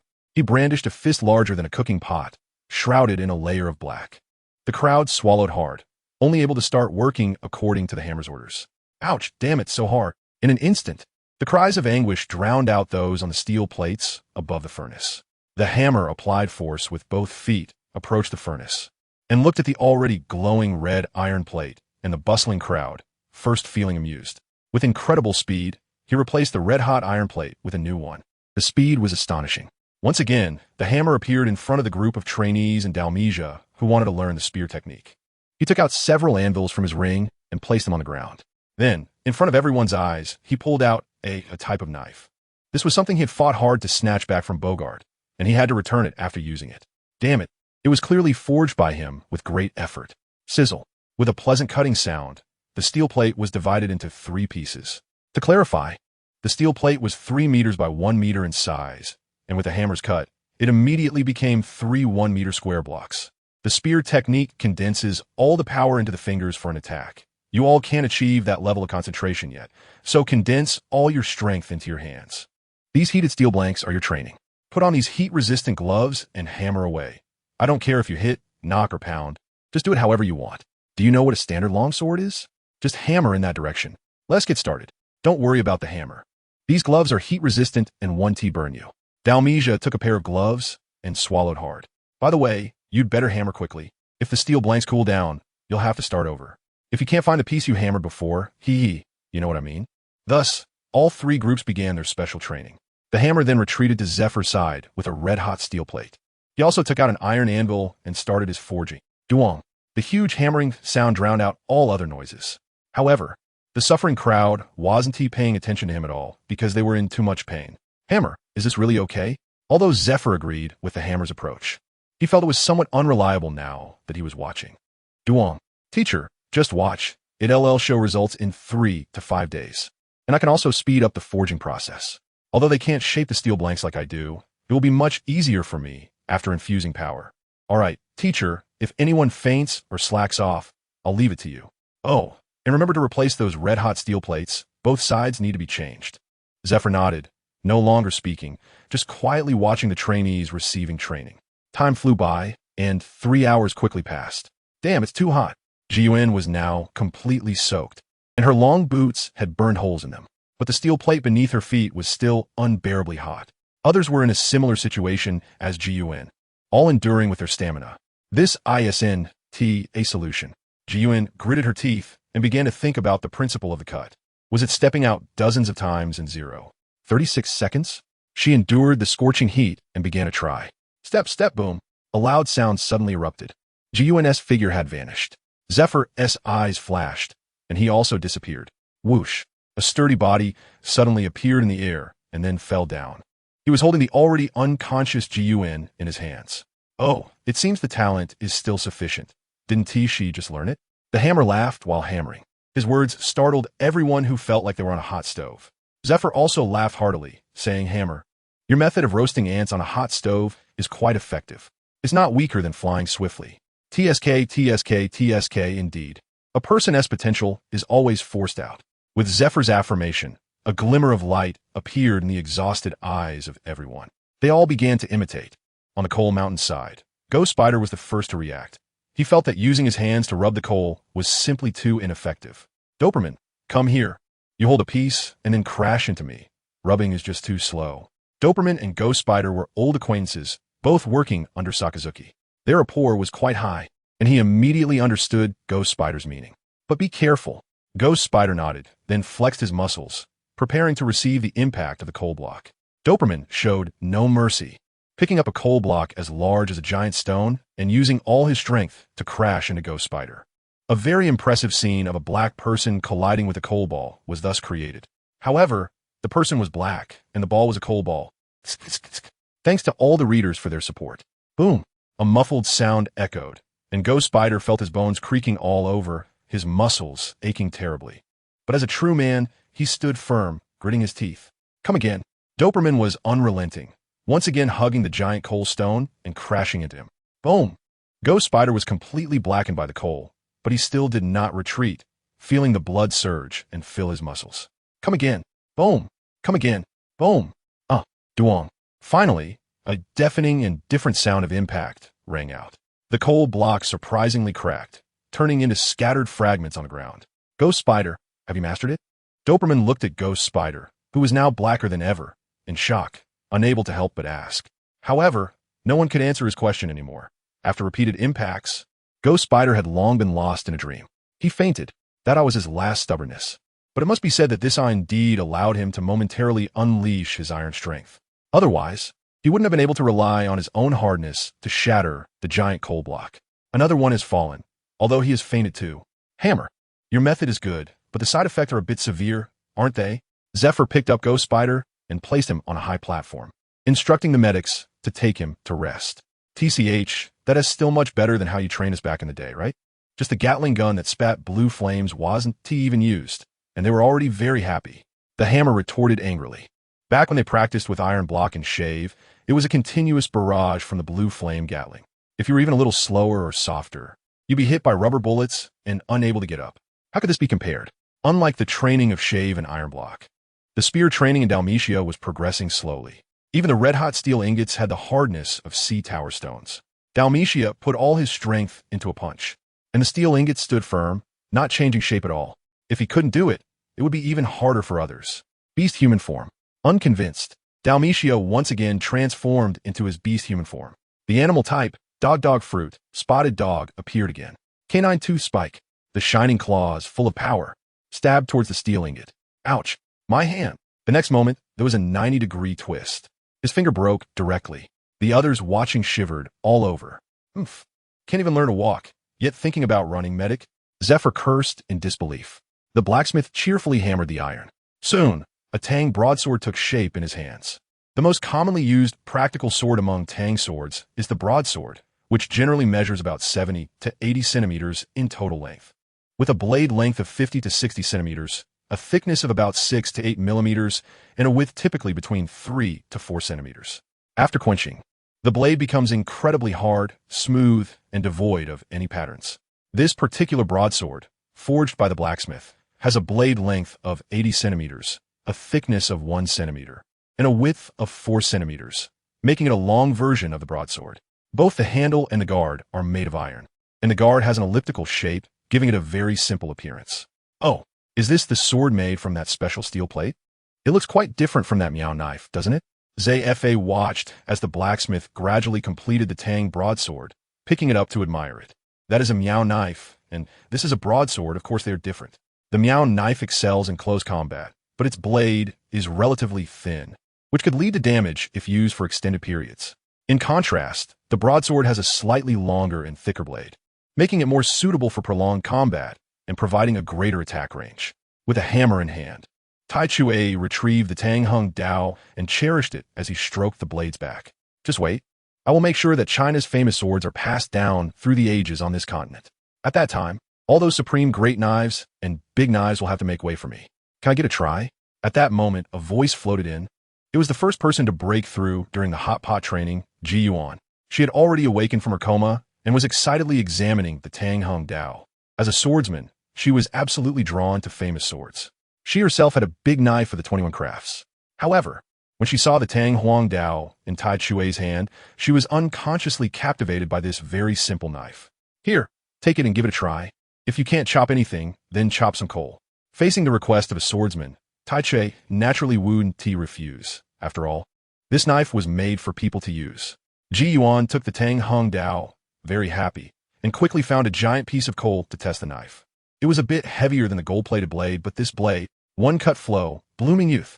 The Tang Hung Dao was quickly drawn, cutting an extremely tricky angle against the coal, leaving deep knife marks. So sharp, it felt almost effortless. Ji Yuan was stunned. It's important to know that before comprehending the realm of cutting iron, the feeling of resistance when cutting with a knife or sword would vary in size. Of course, she didn't use all her strength for this experiment, only using sword techniques without applying sword intent. However, the sharpness of the Tang Hung Dao was indeed exaggerated. As the blade fell, the giant piece of coal was easily split open like tofu. TCH, what is there to be surprised about? I Tai Chue, don't mean to boast, but no one can surpass my forging skills. In fact, Tai Chue really wanted to say that no one in this world could match him. But it's better to be modest. All right, since you're awake and have rested enough, go train. Don't just stand there in a daze. Oh. Ji Yuan quickly put down the Tang Hung Dao and jumped back onto the furnace platform.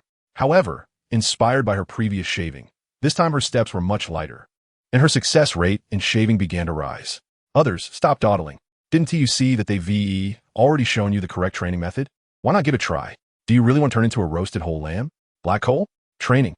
Zephyr's stern voice rang out just in time, bringing the dazed trainees back into the hellish training. Tai Chue, over there with the spear. Got it. The hammer impatiently ran in front of the trainee, learning the finger jab. Watch closely. I'll demonstrate it once. Channel your strength into both hands, but don't punch consecutively, as this will disperse the power and it won't be concentrated enough. So, space out your punches, throw one every 3 seconds, stand firm in your horse stance.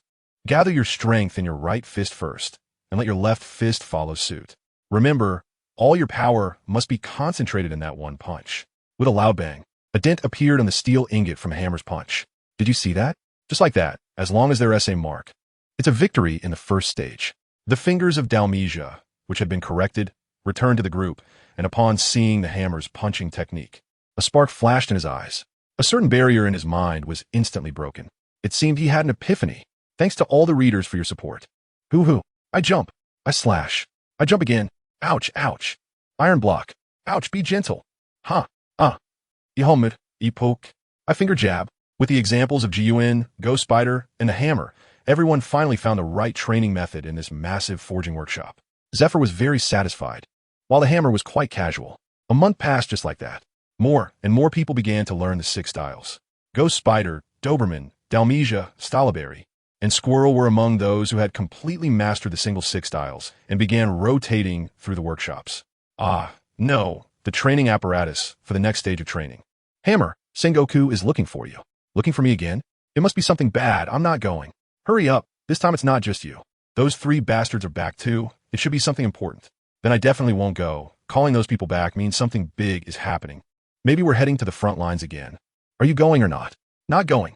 All right, you're forcing my hand. 0-point explosion. Shattered wind tornado. Zephyr used a shave to reach behind the hammer, clasping his fists together in a smooth volleyball reception motion, and a fierce punch wind surged upward. Stop. It will explode, the hammer exclaimed, and quickly reminded. But he was no match for Zephyr's quick movements.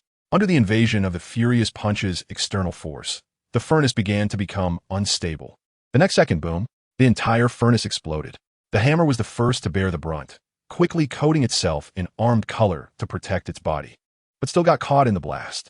Flames burned through his shirt, leaving him with a coal-like makeover.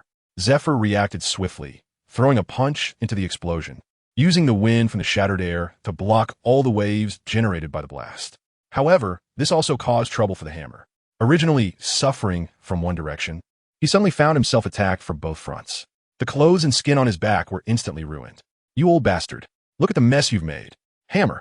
I'm getting hammered from all sides. Seeing himself transformed into a black brother, dressed in trendy holy clothes, with black teeth spewing black smoke, the hammer was furious. The hammer fruit decisively struck back. The hammer's 2 hands suddenly spread wide. A thunderous sound of striking echoed from his chest, spreading all the way to his arms. The retreating figure of Zephyr instantly came to a halt, his entire body tensed. The iron block suddenly activated, and he felt it was still not enough.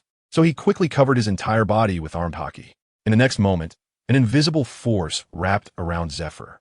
Blows came from all directions. Bang, duong, bang, duong. In an instant, the sound of blunt strikes echoed continuously. When was this developed? Not bad in power. Zephyr, maintaining a defensive stance, showed a smile on his face, allowing the iron hammers to vent. This is what I invented to improve forging efficiency. Old man, you made me lose a furnace. Do you know how long this furnace has been with me? You owe me. Hammers from all directions. I'll hammer. The hammer bit down with its black teeth, and the thick black smoke poured out even more. It looked like a complete embodiment of black pollution. This truly left the hard-working trainees who were diligently forging and training dumbfounded. The main reason was that the hammer's attack method was simply terrifying. While they were desperately making noise, Teacher Zephyr was desperately taking hits. TSK, TSK, TSK. Indeed worthy of being a hammer. The development of this fruit's ability is so unique. I'll compensate you. Isn't that enough? Hurry up and stop. I'll personally fund you to get the latest and best. As the hammer's attacks showed no signs of weakening, Zephyr could only reluctantly announce his compensation. As expected, once the word compensate was uttered, the hammer decisively stopped, brushed off the holes in his outfit, and felt quite pleased.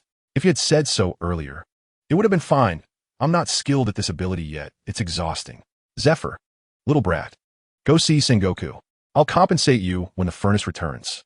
All right, happy. You're in another furnace. You must choose the best one. How much does that furnace made entirely of rare metals cost?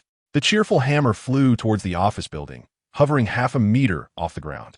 Zephyr couldn't help but twitch at the corners of his mouth. Is everyone here? Not yet. The hammer hasn't arrived, right? What's wrong with Zephyr? Didn't he tell him to bring the hammer over? Someone is coming, but it's just a black guy. Sengoku. The next second, the door to his office was pushed open. A black man dressed in a holy outfit, emitting black smoke, walked in. Who are you? Why did you enter my General's office without knocking? Looking at the dark handprints on his door, Sengoku's veins began to throb. What? Didn't you call me over? At this moment, in Sengoku's office, the old man Kaku was sitting on one side drinking tea, while Advisor Crane was beside Sengoku looking at documents. The monkey stood straight, while the dog was slouching. As for the green-robed dragon, he was wide-mouthed. blowing bubbles with his snot as he slept. His skin. Indeed, there's not a normal person among the high-ranking Navy officials. If they could hear the hammer's thoughts, one would have to say something. No matter how abnormal they are, they can't be more abnormal than him. Black skin, holy shoes. You were the brightest kid on this block. Huh? You were the hammer? How did you end up like this? It's all thanks to Teacher Zephyr. He blew up my forging furnace and fanned me from behind. I'll make sure he uses his pension to buy me a good furnace. Sengoku. Poor Zephyr. Crane. Poor Hammer and Zephyr. Kaku. How old was Zephyr when he got a pension? Good idea. I need to get some too. All right. Since everyone is here, let us begin. With Sengoku announcing the start, 2 rubber pieces were thrown towards the monkey and the green dragon. One hit the monkey in the waist, and the other pierced through the green dragon's bubble of snot. Within the scope, General Sengoku. My kidneys are about to be pierced. Huh? Is it time to eat? Sengoku. It's a meeting. You 2 brats. The hammer stood self-consciously beside the 3 people. This atmosphere is unbearable. Only Sakazuki is somewhat acceptable. If we don't mention his bloody and sulfurous smell. You all graduated more than a year ago. Some have followed the lieutenant general to pursue pirates, while others have guarded their own sea areas alone. The headquarters remembers your contributions over the past year, so they're calling you back to prepare for your reawarding of honors. In 3 days, the headquarters will hold a press conference, so you all better prepare your speeches well for me. If anyone dares to cause trouble for me, do you see the hammer? Hammer. This trendy outfit, I'll personally put together for you. Hammer. Old man, you are really polite. Thank you to all the readers for your support. All right, you guys just stay honest in the department for the next few days. Especially you, Hammer. Don't keep causing trouble. If you show up on the day of the award ceremony looking like this. The words of the Warring States period were not finished, but a series of sinister laughs made Hammer's eyelids twitch. Black hole, dust fell down. Get lost. Don't let the coal dust fall in my office. Hammer, in the Warring States period, we have settled this. When the time comes, just see if I deduct your pension. The 4 of them walked out of the office building together. Dog, the smell of blood and sulfur on you is too strong. Can't you clean up a bit? Lomsy, why does your robe have so many patches? Monkey, why are both legs of your glasses wrapped in bandages? The hammer revealed its black teeth, asking the 3 leading figures of the younger generation how they were doing. It would be better if one wasn't glowing, another wasn't smoking, and the last one wasn't blowing wind. Hammer, I heard you're now an assistant to Teacher Zephyr. It seems your strength has increased a lot. How about we spar a bit? Sakazuki was the most straightforward, his outstretched right fist already dripping with soup, which was quite intimidating. Hammer-san, I accidentally broke the leg of my glasses. Could you help me fix it? The glowing monkey looked harmless. After all, who would be afraid of someone with a lewd expression? But if you found out that the temperature of the light at his fingertips was hotter than some dog's magma, you wouldn't say that anymore. Ah. Hammer, just in time, help me mend my clothes. Bogart craftsmanship is really poor.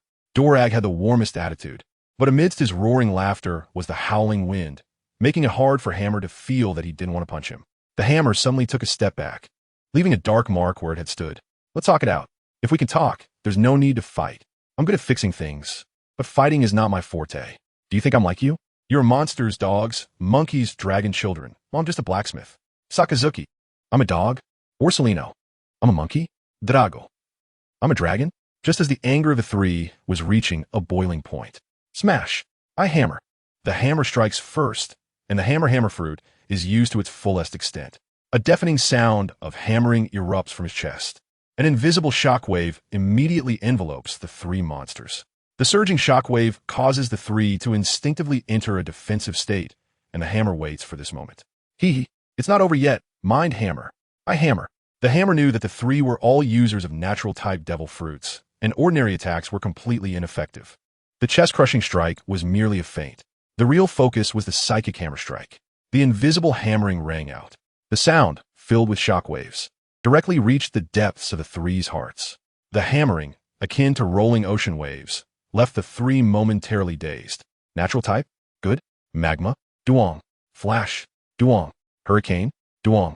With his right fist covered in hockey, he threw 3 consecutive punches. He raised his hand and delivered a hammer blow to the heads of the 3. The shock of the mind and the impact on their heads merged into one, causing the 3 to fall into a state of dizziness. The hammer doesn't fear hammering the 3 into a daze at all. Stop messing around. These 3 aren't the weaklings like Gaji. Their physical qualities are on a completely different level. Take advantage and run. Ha. Goodbye, 3 of you. The hammer, having taken advantage, laughed heartily as he stepped out again, disappearing at an incredibly fast speed, leaving the three dazed and swaying. Damn hammer, does he have to hit the head? My damn father always liked hitting heads. And now, there's another one who enjoys hammering heads. Annoying. Once the three recovered from their daze, their expressions were extremely grim. Dorag rubbed his forehead, which had a large bump from being hammered, feeling very indignant. Sakazuki's face was gloomy, but he said nothing. Borisolino's eyes flashed with a sinister light. Unexpectedly, the hammer had actually mastered the armed color hockey. He had underestimated him. Indeed, even a Logia fruit user must be careful when facing hockey. After holding back for a long time, Sakazuki finally spoke. Although he was ruthless, he was also upright. Right was right, and wrong was wrong. No matter whether the hammer's attack was a sneak attack or not, the armed color hockey was indeed a fact.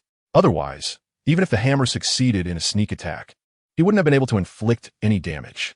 For a moment, Sakazuki's regard for the hammer increased a few notches. Within the realm of hockey, armed color hockey, but my sparkling fruit has the advantage of absolute speed, so I won't reveal this flaw on the battlefield. However, when it comes to hockey, I am very eager for observation color hockey. The monkey had absolute confidence in his fruit. Over the past year, his development of the fruit's abilities had surpassed that of others. It was just that the hammer was a colleague, so he didn't return the favor. Otherwise, but he also had thoughts about hockey in his heart. He didn't need armed color hockey. What he needed was observation color hockey. So that next time, even if the hammer wanted a sneak attack, he wouldn't succeed. TCH, two boring guys. I'm going to find a hammer for a new coat. Monkey, are you coming? Dorag glanced at the two with a speechless expression. Although they were contemporaries, his relationship with the two was very average. If it weren't for the hammer, he wouldn't even bother with them. Let's go find the hammer together. This guy took advantage and ran. Oof. Sakazuki looked at the black fist gloves on his hand and agreed with Dorag's words. At the same time, in the elite training camp. What? You hammered those three bastards? Of course. Our hammer specializes in hammering geniuses. Ha ha ha. Zundadeo, why don't I believe you? Huh? You old man, you actually don't believe in my strength. On the high platform, the hammer, unable to continue forging due to the lack of a furnace, started chatting with teacher Zephyr, recounting the feat of hammering down three monsters just now. Who would have thought that Zephyr didn't believe his words at all? Since they graduated early, Zephyr had been keeping an eye on the three's movements. All three had eaten devil fruits, and they were all extremely precious Logia fruits. Even if Zephyr didn't like devil fruits, he couldn't deny that the strength of these three had improved by leaps and bounds. Although the hammer was also improving and had awakened armed color hockey, wanting to take on three opponents at once was akin to a cow flying to the sky. Don't believe it? When they come, you can ask them yourself. My hockey is very powerful. Zephyr. Otherwise, why do you call yourself Black Arm? Within the realm of hockey, Hammer-san, your hockey has made my head hurt so much, and my glasses leg broke again. A lewd tone, a lewd intonation. Oh, the monkey is here. Thanks to all the readers for their support. The three monsters, all of whom dared to admit their mistakes, generously acknowledged that they had been successfully sneak attacked by the hammer when questioned by Zephyr. This left Zephyr speechless. It seems that you all, having eaten the fruits, have neglected your physical training. I told you before, devil fruits are good, but they are ultimately external forces. Only with a strong physique and mastery of martial arts is the true way. Do you understand now? Having fruit abilities without a strong physique to match is a waste. Really, it's frustrating to see you not living up to your potential. Sigh, as Zephyr spoke, the three revealed three different expressions. Dorag had fallen asleep, snoring loudly. Sakazuki frowned. Borisolino looked up at the sky. Damn Dorag, how could you fall asleep? Thud. Huh? Is it time for a meal? Hammer, regarding your forging issue, Sengoku and Old Man Kong have already drafted a preliminary strategy. In the future, the things you forge will be collected separately by the headquarters. The price will definitely not be as good as outside, so prepare yourself for that. Of course, with losses come gains. The headquarters research institution has already started preparing, and you will have priority for any new weapons or equipment produced over there. As for forging materials, Sengoku specifically gave you a note. Here, take this. You can directly requisition from the Navy's inventory without having to pay military expenses or berries. Zephyr gave Dorag a good beating and then walked over to the coal hammer, earnestly talking to him. The hammer was momentarily taken aback by the words. During this time, everything he forged was to meet the needs of those around him. For people like Zephyr or Sakazuki, they were all given away for free by him as a matter of social courtesy. After all, he was new here in a very dangerous pirate world. Without a strong backing, How could he survive? However, he overlooked the significance of his own existence. Although his abilities couldn't be widely utilized yet, the recognition and positioning from several high-ranking officers had not diminished. Well, the exploitation probably hadn't decreased either. However, Zephy's words still brought a smile to the Hammer's heart. Can I directly take rare ores? Yes. Can I take famous swords? Yes. Can I also utilize Sea Prism Stone? Yes. Can I take Sengoku's goat and Captain Carp's Iron Ball? No way. Zephyr was getting tongue-tied. You bastard, if Sengoku's goat could move, it would belong to me. I wanted to roast it and taste it for a long time. It wouldn't be your turn. Carp's Iron Ball is doable, as long as you're not afraid of being smashed into a frying pan by his iron fist of love. The Hammer couldn't help but envision a scene. It was in some future. A certain sharp-headed person had their head smashed in by a fist from a big man picking his nose. Oh, how terrifying. Thank you, Teacher Zephyr. With this regulation in place, I feel more motivated to forge in the future. Zephyr looked at the excited black charcoal and felt a wave of relief in his heart. After all, we old folks have been too harsh on you during this time. Whether it was Warring States, Little Crane, or Old Man Kong, they all prioritized the headquarters. Your abilities are impressive, but compared to the headquarters, you're just a drop in the ocean. Don't blame them.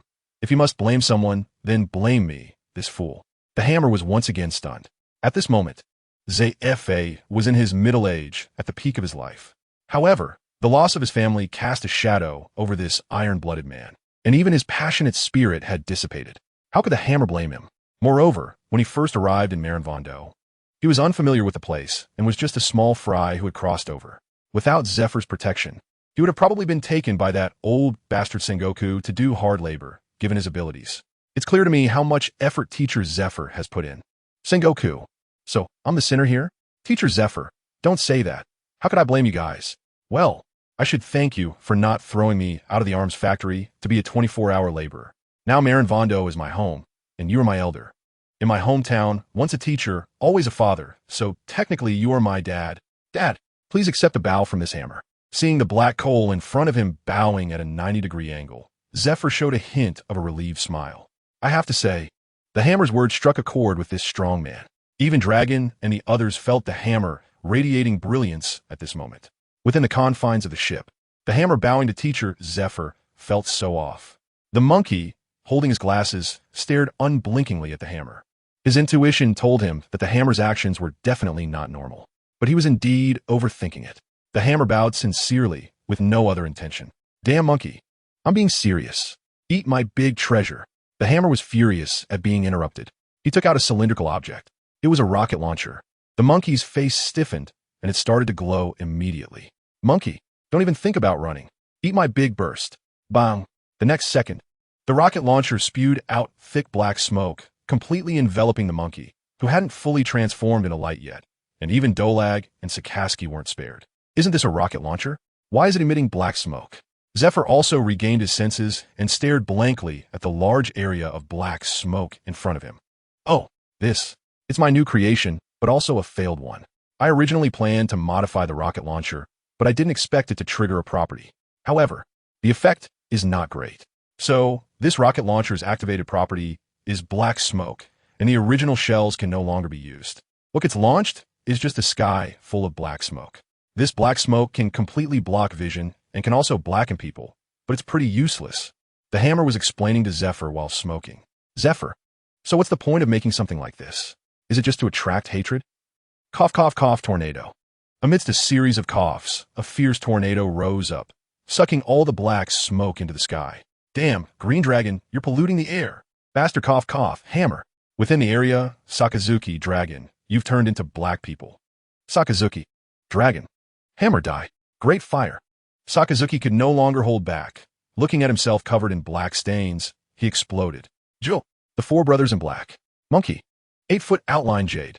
The black man in a green robe. TSK, TSK, TSK. Dragon, Dragon Claw Fist. Hammer, who the hell is being mouthy?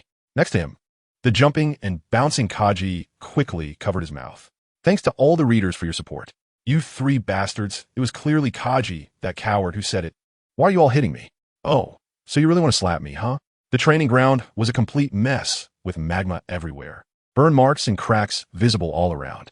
The trainees had long since vanished, and so had the enormous furnace and coal pile. At that moment, Hammer looked disheveled.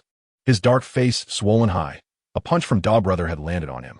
His shirt had completely disappeared, with minor burns and blood marks covering his muscular upper body. His pants were also pitifully reduced to just the waistband. This was the work of Monkey Brother. After a fight, 9 out of 10 hits were aimed below the belt. Dolag was even more insane, knowing that Dog and Monkey were both nature types and not afraid of damage. The wind blades were being unleashed with reckless abandon. The Hammer originally had quite standard short hair, but now it's all been shaved off. Now the Hammer looks completely like a big, bald black man, the kind that is about to go completely bald. Arm color is domineering, terrifying indeed. This fight feels great. Sakazuki is slumped on the ground, completely powerless, covered in fist marks, all from the Hammer's punches. Monkey D, Dragon, and Borisolino aren't doing much better. Although they're slightly better off than Sakazuki, they're also covered in fist marks. Within the Kawa, Hammer-san, your mental hammering effect is too annoying. Otherwise, with my speed, you shouldn't even be able to touch me. The Hammer shot him a disdainful glance. Dead Monkey, can you not be so lewd? Your attacks are so lewd too. Look at my pants. If they get torn, I'll count it on your head. The Monkey wasn't wrong. If it weren't for that mental hammering, they would have been smashed long ago. I have to say, that mental hammering of yours really does have a slight resemblance to Conqueror's Haki. It hits suddenly, and it's hard to adapt to. Dorag sincerely said that in the earlier chaos, the three of them had pushed their abilities to the limit.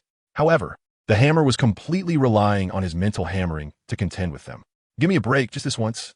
If I fight with you three again in the future, I'll be a fool. Each one of you hits harder than the last. Look at what you've done to me. Oof. The Hammer didn't care about his image at all, lying directly on the ground with a mouthful of resentment.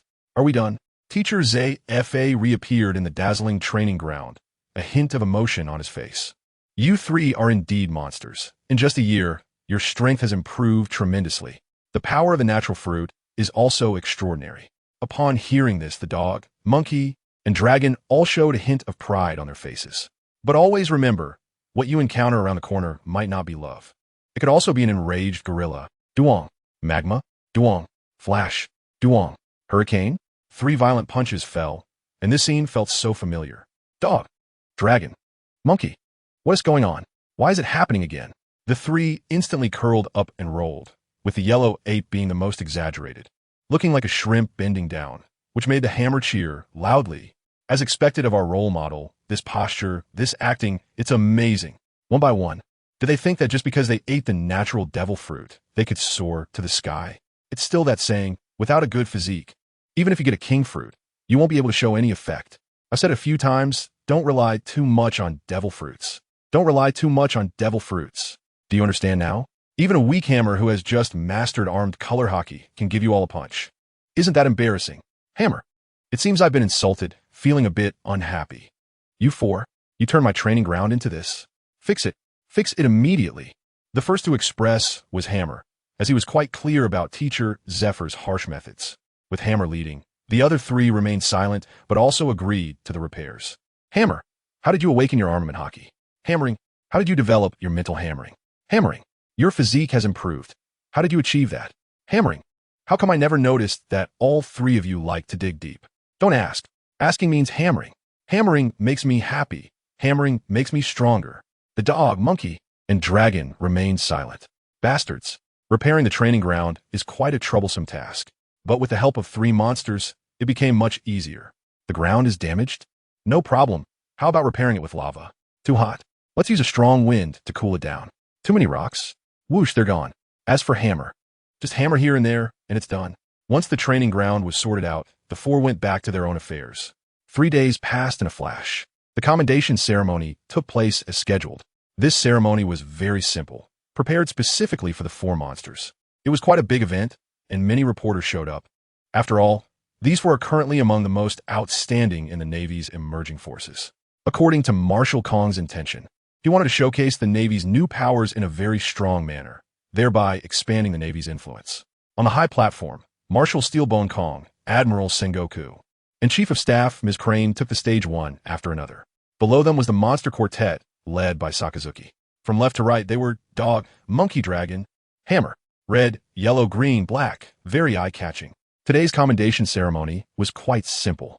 The elite training camp established last year by Admiral Zephyr achieved great success. Four exceptionally talented, young individuals emerged from it.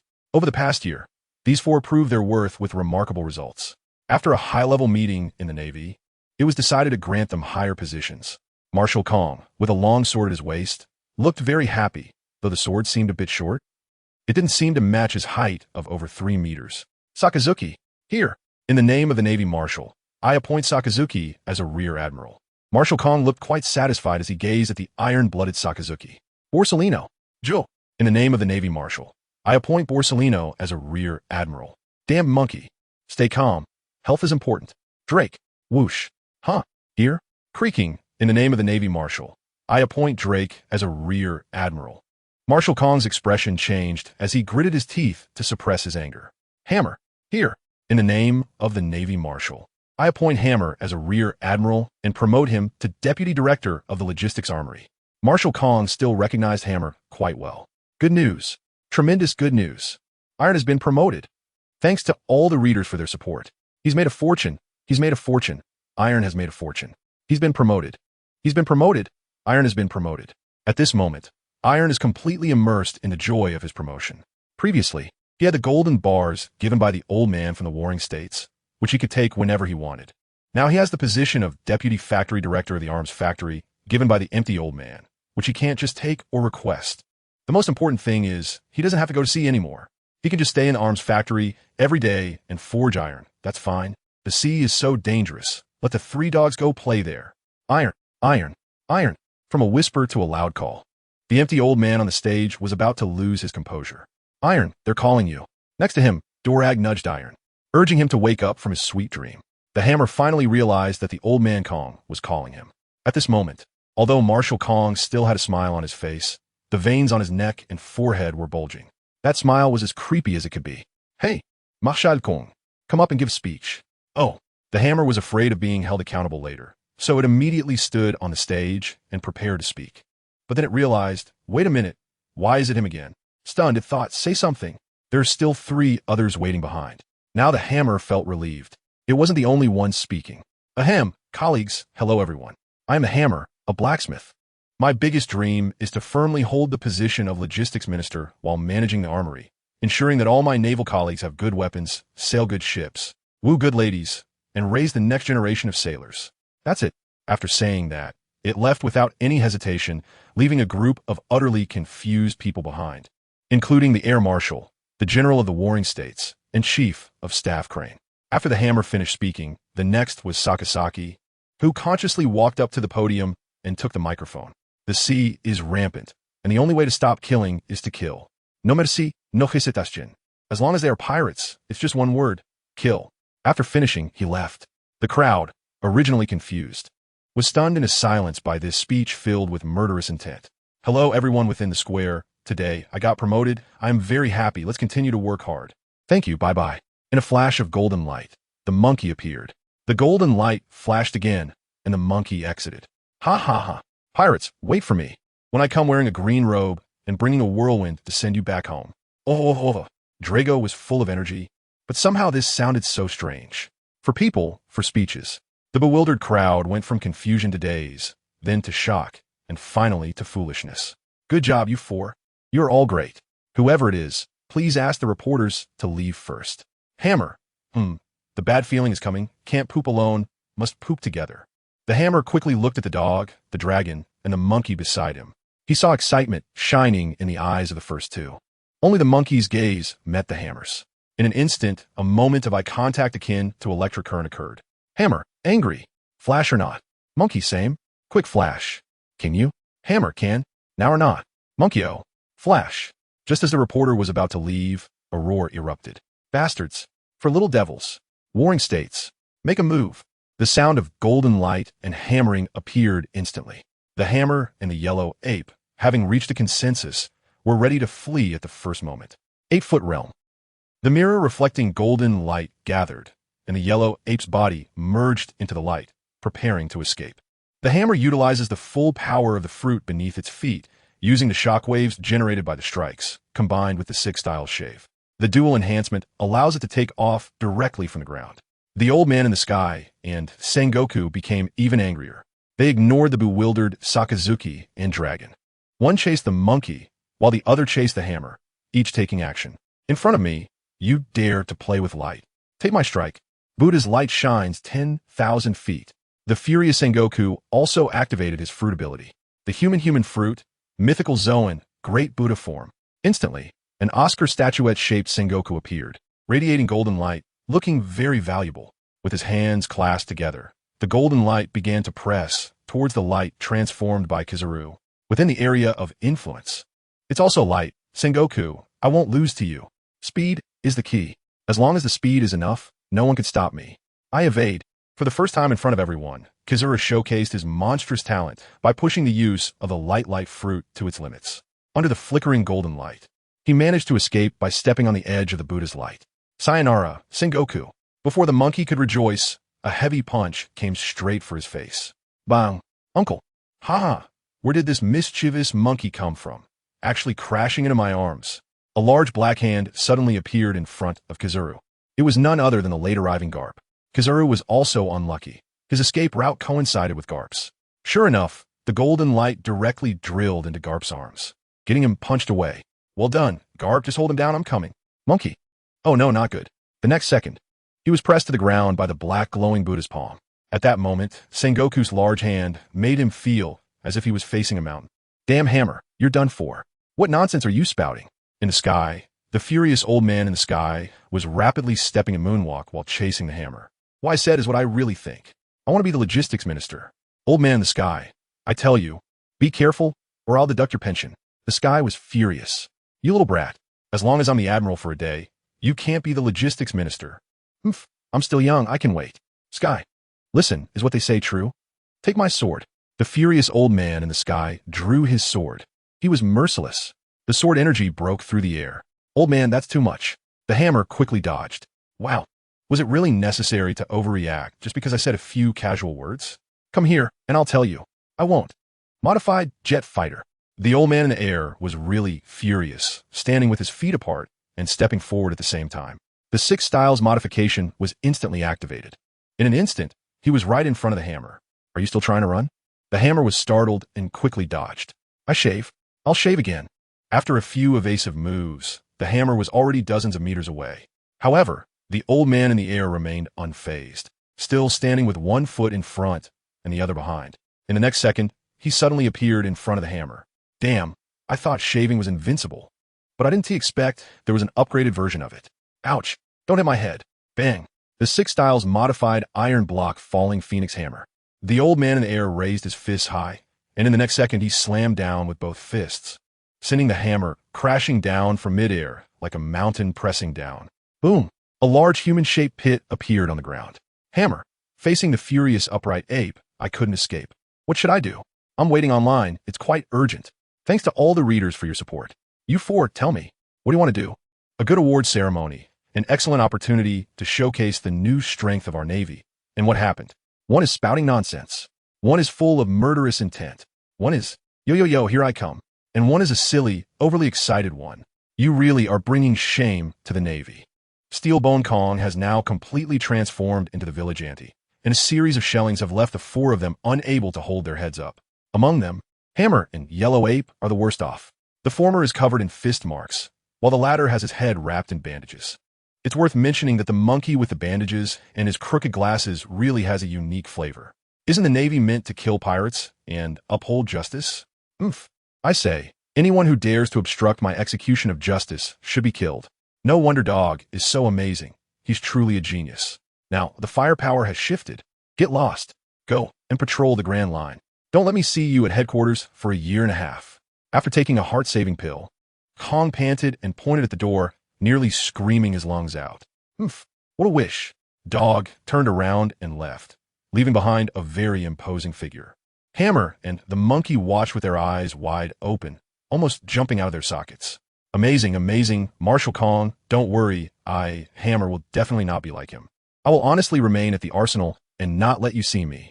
Yes, Marshal Kong, I will set sail soon, ensuring that you won't be troubled. The Iron Monkey duo sang in harmony, leaving the empty old man speechless, staring blankly for a long time without saying a word. Not saying anything? Does that mean you agree? Monkey brother, let's go. All right, Iron Hammer, goodbye, Air Marshal. Taking advantage of the marshal's moment of anger, Iron Hammer and Yellow Ape slipped away, leaving behind the snot-blowing Dorag, still standing there in a deep sleep, snoring. Big chunks of meat. Air, what have I done to deserve this? Bidding farewell to the monkey, who is also a member of the same sect. No, now he has been elevated to Monkey Brother. The Hammer went straight to the Navy Logistics Department. He had important tasks to accomplish. Major General Andre, I am the Hammer.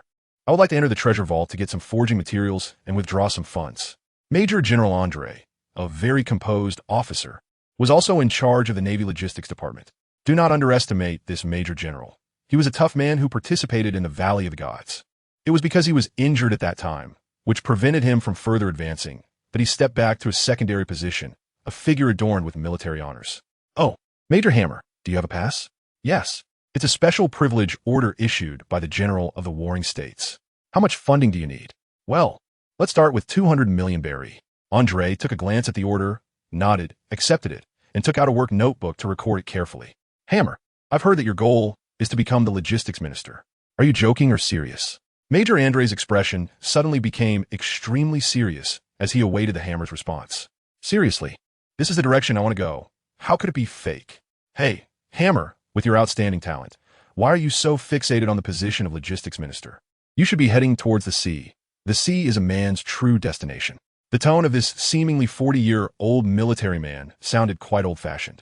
Huh, not at all. I have deep-sea phobia, claustrophobia, a condition that leads to sudden death after staying away from land for too long, and deck madness syndrome. Well, anyway, land is my true destination. All right, Major Andre, I won't keep you any longer. I still need to go get my stuff. With that, the Hammer dashed off toward the warehouse amidst the major size. The Navy's treasure warehouse was undoubtedly the most important place in the Navy, as it contained all sorts of valuable items. The warehouse wasn't very large, about 500 square meters. On the left side upon entering were piles of ores, a large heap, colorful enough to make the Hammer's eyes turn into hearts, because all of these were rare ores. Ice crystal stone, magnetite, stone meteorites, sea tower stone, wow. All of them were forging materials and of very high quality. Mithril, tin iron, silver, wow, these are all excellent materials for enhancing quality. Take them, I must take them. If I don't take them, it would be a waste. The Hammer says and does, picking up every ore and throwing it into the ring. One ring is not enough, so the Hammer directly takes out another ring. For this day, the Hammer specially forged 2 storage rings. He can imagine how pained Warring States and Old Kong will be when they find out he has emptied these ores. It must hurt. Destruction. Kill the load people. Wrong scene, but it feels so good. Although he didn't take everything in the end, the high mountain of ores was forcibly reduced by half. Continuing to explore the warehouse, after the ores comes the cold weapon storage. Long-handle weapons, big knives, bows and arrows, even famous swords are here. However, the Hammer doesn't need these weapons at all. After all, he is a blacksmith, and forging weapons is very easy for him. He continues walking inside. The armor storage. Sets of eye-catching armor are displayed together, providing a stunning visual impact. Seeing this armor, the Hammer can't help but think of that king he knocked silly, Vinsmoke Judge. He wonders if that fool has started making genetic warriors yet. Poison, flames, electric shocks, power, TSK. Little does he know that while he is thinking about Germa, things are also heating up on their side. Sir, the situation with Princess Sora has stabilized. How about the fusion of the super soldier genes? So far, it seems very stable. Good, very good. The strange bird judge looks excitedly at the surveillance of Princess Sora. The Hammer isn't wrong. Genes are the best creativity. With the super soldier genes, I believe the child Sora gives birth to will definitely become a powerhouse in this world. Let Germa rise to the top again. Judge, who is extremely excited, hasn't he been happy for long when suddenly a sharp pain strikes his head. What's going on? My head hurts. Intense mental fluctuations make him feel like dying, and some memory fragments are pieced together again. My dear Hammer, bastard, Hammer, how dare you play tricks on this king? Memories shattered by the Hammer re-emerge, and endless rage appears on Vinsmoke Judge's face. You bastard Hammer. You didn't expect me to regain my memories, did you? Thanks to you, the strongest genetic warrior is about to be completed. By then, even your hammering won't shake them one bit. I want you to kneel down and beg for mercy. Yes, you must beg for mercy. I, Judge, am the greatest scientist in this world, and you, a mere blacksmith, dare to call me brother. Suddenly, Judge thinks of something, and his previously furious face reveals a cunning smile. Hammer, Ha ha ha ha ha. Notify the experiment personnel. Do not erase the emotional sequences of the genetic warrior sequence. At least not for now. Hammer, I have figured out how to deal with you. Ha ha ha ha ha. Your technology will eventually become the sharp blade of the great Germa kingdom. The insane Vin Smoke judge laughs heartily, his laughter echoing throughout the castle, lingering for a long time. Thank you for your support, dear readers. So exciting. Duong. It's driving those two old men crazy. Having taken most of the rare ores, the Hammer directly runs back to the military factory, taking advantage of his position to set up a new workbench for himself. This workbench is much larger than the one he previously used, and it is enclosed, making it more convenient for him to happily forge. I wonder if Ice Crystal Stone and Weaving Flame Stone can add a bit of elemental power to the original weapon as additive materials. It should be possible, after all. A certain bald man can light his sword with smoke, so the weapon itself must have some kind of attribute.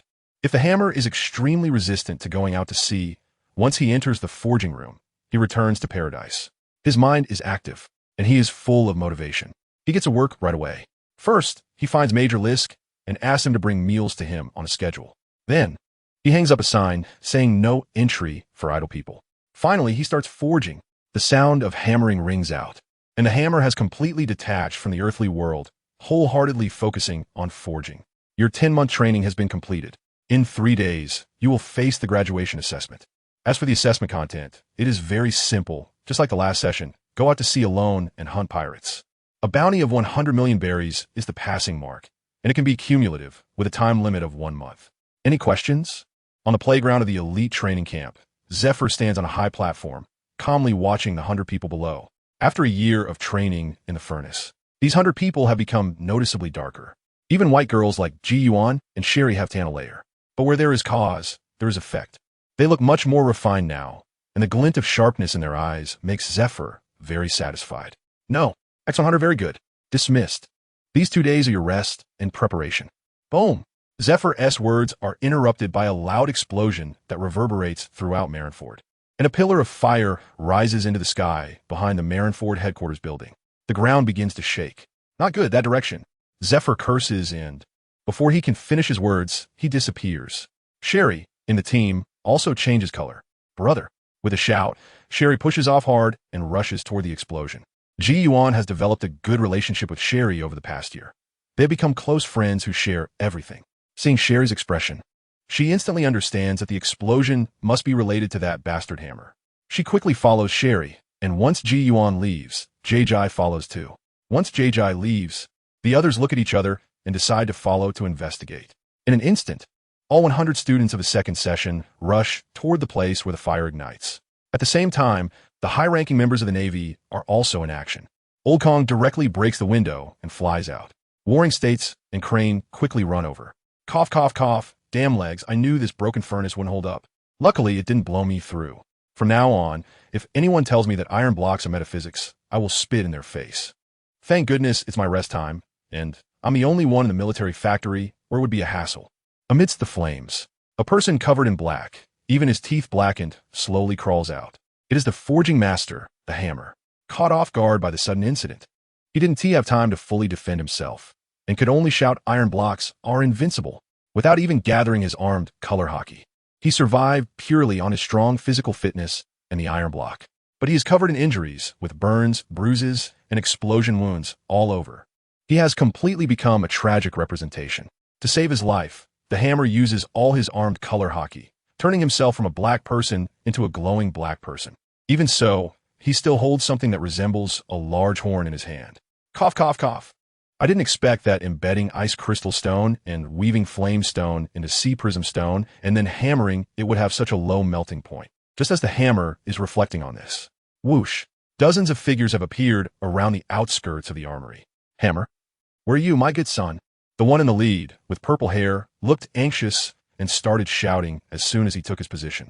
During this time, Hammer has been obsessed with forging, and Zephyr knows it. He even specifically came over to scold Hammer for it.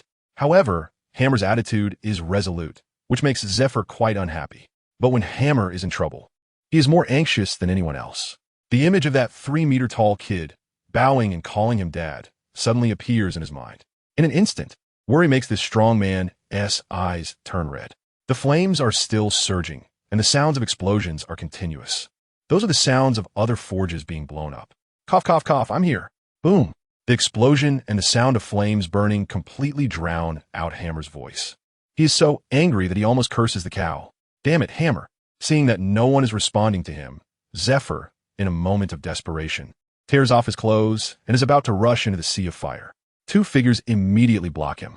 It is Sengoku and Old Man Kong. Zephyr, calm down. With such a large fire and explosions, even if you rush in, it will be hard to save yourself. Soldiers, hurry and put out the fire. Sengoku is very calm, but his crimson eyes undoubtedly prove his inner turmoil. Damn it, hurry and put out the fire for me. We must save that bastard Hammer. Old Man Kong also speaks out in frustration, unconsciously placing his right hand on the sword at his waist. Bastard Hammer, you mustn't get into trouble. Boom! The continuous flames have transformed the arms factory, and under the high temperature and explosions, the steel frame is finally about to collapse, with parts beginning to fall. With this collapse, Zephyr becomes even more anxious. Put out the fire. Hurry and put out the fire for me. Soldiers rushing in quickly grab water to start extinguishing the flames. However, the fire is too fierce. It can't be put out in an instant. Surely, stop. At that moment, Zephyr, quick-witted, grabs a white figure. It is Shirley, her fur all frizzed up. Teacher, brother, I know, but you can't go in. At this point, Shirley is so anxious that she can't speak, her eyes filled with worry. Others, including Shiwan, have also arrived. Looking at the flames filling the sky, they are momentarily stunned. Damn it, pour water for me. I can't wait any longer. Zephyr can't take it anymore. He grabs a water bucket from a nearby soldier and splashes it on himself. Just then, a piercing loudspeaker sound drowns out the explosion and fire sounds. Sons of bitches, save me. In just 6 short words, it begins to spread like a wave. Everyone who hears the voice is first stunned, and then an outburst of anger rises. A terrifying magnetic field begins to reverse, but a surprising scene occurs. Those who heard the voice seem to be guided by something, all looking in one direction. That direction is exactly where the tragic figure, Hammer, is located. They see Hammer holding a loudspeaker, and his earlier words were shouted through the loudspeaker. Thanks to all the readers for their support. Stormfoot, change, Zhou Duan. Although Zephyr is filled with anger, he is eager to save his disciple, forcing himself to suppress his fury. He moves both feet simultaneously. A massive blue slash rises into the air, flying directly towards the source of the sound. The powerful storm foot blows away the flames and smoke blocking the way. Everyone's eyes, filled with rage, turn to look. They see a wriggling figure glowing with dark light lying there, and Zephyr Stormfoot passes just 5 centimeters above Hammer, scaring him so much that he doesn't dare to move. It is indeed Hammer. Bastard Hammer.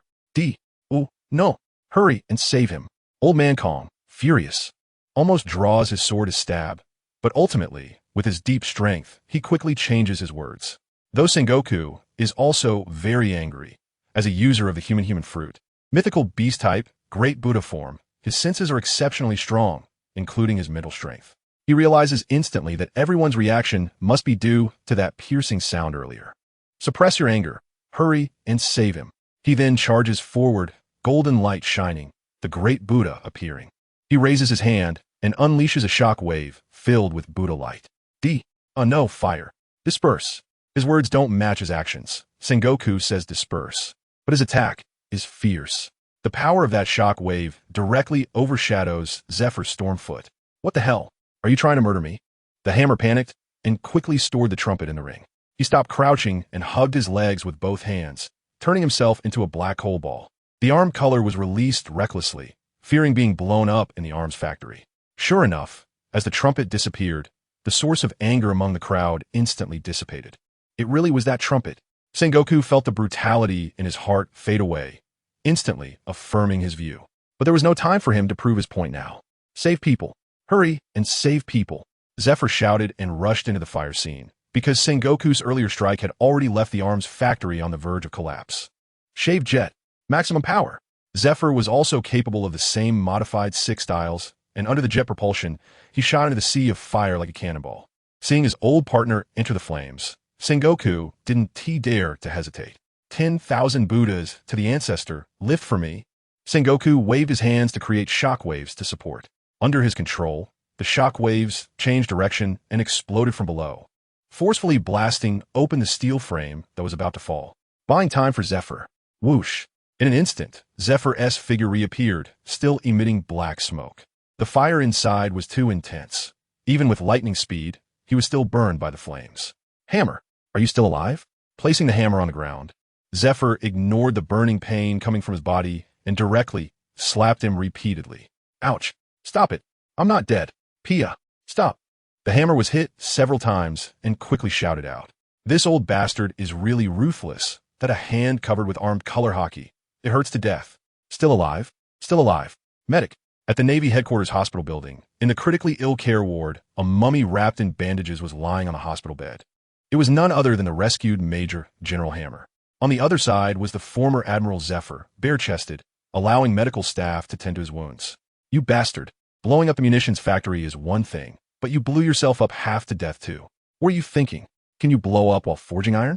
Hiss, hiss. Hiss, be gentle. I'm old. I can't take too much pain. Zephyr spat at the mummy with great speechlessness. Can you blame me? Who would have thought that ice and fire combined with neutral atomic boom? If I hadn't kept my good habit of putting everything in the ring, I might have lost my underwear too. The hammer is quite speechless.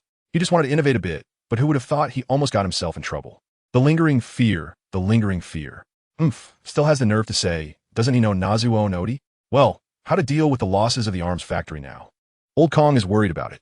Speaking of the arms factory, the hammer feels a bit embarrassed. After all, such a large arms factory was completely destroyed due to an explosion. There's no need to mention the lost items. If it comes to compensation, even selling him wouldn't be enough. Sell him? Huh. It seems their essay way, It's okay. Teacher, I've thought of a solution. As long as Old Kong allows me to go to Xiangbedi, I can help him recover the losses of the arms factory. Upon hearing this, Zephyr instantly understood what the hammer was planning. Don't think about it. Those things of yours are treasures. You can't always sell them. Before Zephyr could finish his sentence, a deep voice came from outside the ward. It was Fleet Admiral Steelbone Kong, followed by Sengoku and Crane. The three entered the ward in order. Don't worry about the arms factory, but are you okay? Old Kong casually pulled over a chair and sat by the bed, asking with concern. Hey, it's nothing serious. Just got burned all over, all my hair is gone. With my physique, I'll be able to move in 3 to 5 days. With the hammer's words, everyone finally breathed a sigh of relief. Old Kong, please make a list of the losses from the arms factory for me later. I definitely won't sell weapons, but I have other things. At this point, the hammer's eyes sparkled with dazzling light. So you're saying you forged some things that have no strategic significance? Sengoku pushed his glasses, and his mind started to work. The hammer, who was originally going to nod, found himself wrapped up a bit too tightly, unable to move his head. So he just spoke directly. During this closed-door forging, I discovered a lot of things. First of all, those special effect weapons I forged before actually have a very low upper limit. Not to mention others. Just Old Kong sword, while the sword aura is good, it does have an upper limit. Although the greater the power, the larger the sword aura. The damage actually remains unchanged, and it's still weaker than the Swordmaster's flying slash. It might not even compare to the flying slash, after all, that can split steel in two, which is the so-called realm of cutting iron. As for the wind-shattering gauntlets and the trident, the upper limits are even lower. They might work against ordinary pirates, but when facing some powerful pirates, they are completely just auxiliary. This is also why I took the risk and started using some rare ores for forging. I wanted to infuse the elemental power contained in the ores into the weapons to break through this limitation. The result, well, it exploded. Kong, Sengoku, Zephyr, Crane. However, during this closed-door session, I also forged many different things, one of which was the big trumpet I used to save my life. Its ability is taunting. As long as someone hears the sound from the big trumpet, they will feel anger towards the holder, thus designating them as the target of attack. Sengoku nodded upon hearing this. It was exactly in line with his previous thoughts. And then I made a bed. A moving bed. It doesn't have any substantial effect, but I guarantee that those nobles, even the celestial dragons, will be deeply entangled in it. At this point, a lewd smile appeared on the hammer's face under the bandages. Fortunately, everyone couldn't see it. Otherwise, they would definitely spit on him. The reason is simple. This expression is so lewd that even a certain monkey can't compare. Borisolino. So exciting. Thanks to all the readers for their support. The second batch of students has set sail. One by one, they went for the assessment with great momentum. By the port, an old man was staring at the sea horizon with a mummy. By the way, why did old Sengoku leave halfway through the conversation yesterday? There was an urgent task that needed his attention. The hammer fell into deep thought. As the only admiral in the naval headquarters at the moment, there are only a few situations that could make him mobilize. Celestial dragons? I knew it. All right, Zephyr-sensei, I'm about to set off too. Are you sure you don't need me to find someone to accompany you? In your current state? TCH, you don't understand anything. My current state is just perfect for disguise. The hammer confidently donned the mummy disguise and boarded his warship, where Lance and a group of soldiers have been waiting for him for some time. Hammer, what is the mission this time? No mission, just going out for a stroll. The target is still Shambody. Let's set sail. Okay, without further questions, First Officer Lance immediately began the preparations for departure. Is Phil Jackson not here? How is that possible? Who is stationed at Shambody? Colonel Mackenzie. Upon arriving at Naval Base 66 in Shambody, the hammer discovered that the originally stationed Major General was unexpectedly absent and had set sail instead. Staying behind was an old acquaintance of the hammer, or rather, someone he had known before. Colonel Mackenzie, one of the officers stationed at Shambody. He was very slick and could be said to not get along with the original hammer at all. After all, one was round and the other was straight. It would be strange if they got along. Lance, come with me. The rest stay in the barracks to rest. Hammer Stop. Don't call me Hammer. Please call me Mummy Orin. This is my new nickname, remember it. We're now disguised, so we must be cautious. Lance looked helplessly at the mummy version of the hammer. Just because he said he wanted to go incognito, look at what Lance has been turned into now. A floral shirt, beach shorts, and he even had to wear star-shaped sunglasses. Sigh, having such a superior is really exhausting. At that moment, Lance suddenly thought of a certain boorish man with a nose-picking habit and a hat-wearing adjutant, filled with sympathy. Welcome to the Hydra Club. The hammer pushed open the door of the Hydra Club for the third time. He sneered inwardly. Bastard, Santos. This time I'm going to make you pay everything you owe me. This is my VIP card. I want to see your higher-ups. I have a big deal to make. The hammer doesn't need to disguise himself, as the explosion has given his voice a smoky quality, which is quite unique. The guard took the VIP card and quickly respectfully welcomed the two inside. The chief steward Santos received the news and immediately hurried to the front of the hammer. Esteemed VIP customer, may I ask, this card shouldn't belong to you, right? Santos looked at the mummified hammer in front of him, a hint of doubt flashing in his eyes. If he remembered correctly, the owner of this card should be the anvil guest. That's my apprentice. What's your name again? Santos. Oh, yes. Good lad. Take this hammer from me. The hammer is furious. It's that bastard in front of him who scammed him out of 90 million berries. 90 million. This grudge must be avenged. Duel. Although Santos has some strength, he can't compete with one of the monsters from the headquarters, the hammer. Under absolute power and speed, he couldn't even dodge and was directly sent flying by the hammer's blow. Of course, the hammer held back. Otherwise, a full-powered strike would definitely have turned Santos into a pot lid. This left Lance dumbfounded, completely frozen in place. Weren't we supposed to be here for business? Why did it turn into a fight? If they react, should we run or fight? Brutally attacking someone. Guards. The attendant quickly pressed the alarm, and countless guards rushed over. The hammer was completely unfazed, feeling quite pleased as he watched Santos being knocked away. 90 million. No, I need to find another opportunity to hit him a few more times. He deserves it. 100,000 rounds of ammunition. And he dares to charge my apprentice 100 million Bailey. What clever tactic. The smoky voice uttered cold words. Santos, who had just landed, didn't he even have time to cry out in pain before he was engulfed in endless panic. He thought to himself, it's over, the young one was tricked, and now the old one has come. This old one doesn't seem easy to deceive. Enduring the severe pain throughout his body, Santos hurriedly got up. You said it. Accidents are just accidents. Who sounded the alarm? Hurry up and stop it. Tell the guard to get back. No need for more words. Receive another hammer from me. After speaking, the hammer raised his fist as big as a cooking pot, ready to strike. This scared Santos quite a bit. Dear guest, please calm down. I will compensate. Is 90,000 rounds of ammunition enough? If not, I can add another 10,000. Hey, this is what I was waiting for. At least you have some insight. 150,000 rounds of ammunition. Bring it out now, and I will not hold this matter against you. A flicker of astonishment flashed in Santos's eyes. Is this how the price is called out? I scammed 90 million, and I'm being asked to return 150,000 rounds of ammunition. Damn it. But looking at the hammer's fist that hadn't come down yet, Santos swallowed hard. I'll give it. Someone, go prepare 150,000 rounds of ammunition for the guest right now. Comfortable. This is how the hammer feels now. His fist turned into a big hand and slapped Santos on the shoulder, making him shudder all over. Very well. Next, let's find a private room and formally discuss business. A bed that can change shape? It should be said to be a bed that can move and change shape. Master Aeon, this is just a bed. Yes, it's just a bed. Santos looked at a large metal bed in front of him, feeling somewhat speechless. He thought, Big brother, this is an auction house. And you want me to sell a bed? This bed is foldable, made of metal, looking very sturdy, with a soft cushion on top and some buttons he had never seen before. The bed itself had no thoughts, but was very curious about how the person in front of him got it out. Just a moment ago, after a flash of light, this bed appeared before his eyes. An ability user? But what kind of ability is this? It seems you don't understand the wonderful use of this bed. Lacking vision, let me demonstrate for you. Lamborghini, go lie down. Lance. Damn Lamborghini. With a hint of complaint, Lance laid down on the bed. To be honest, Lance found it quite comfortable. The hammer lightly tapped his fingers. The next second, Lance began to move in an unusual manner. Like waves surging, the power was undoubtedly displayed. Wow, give it some strength.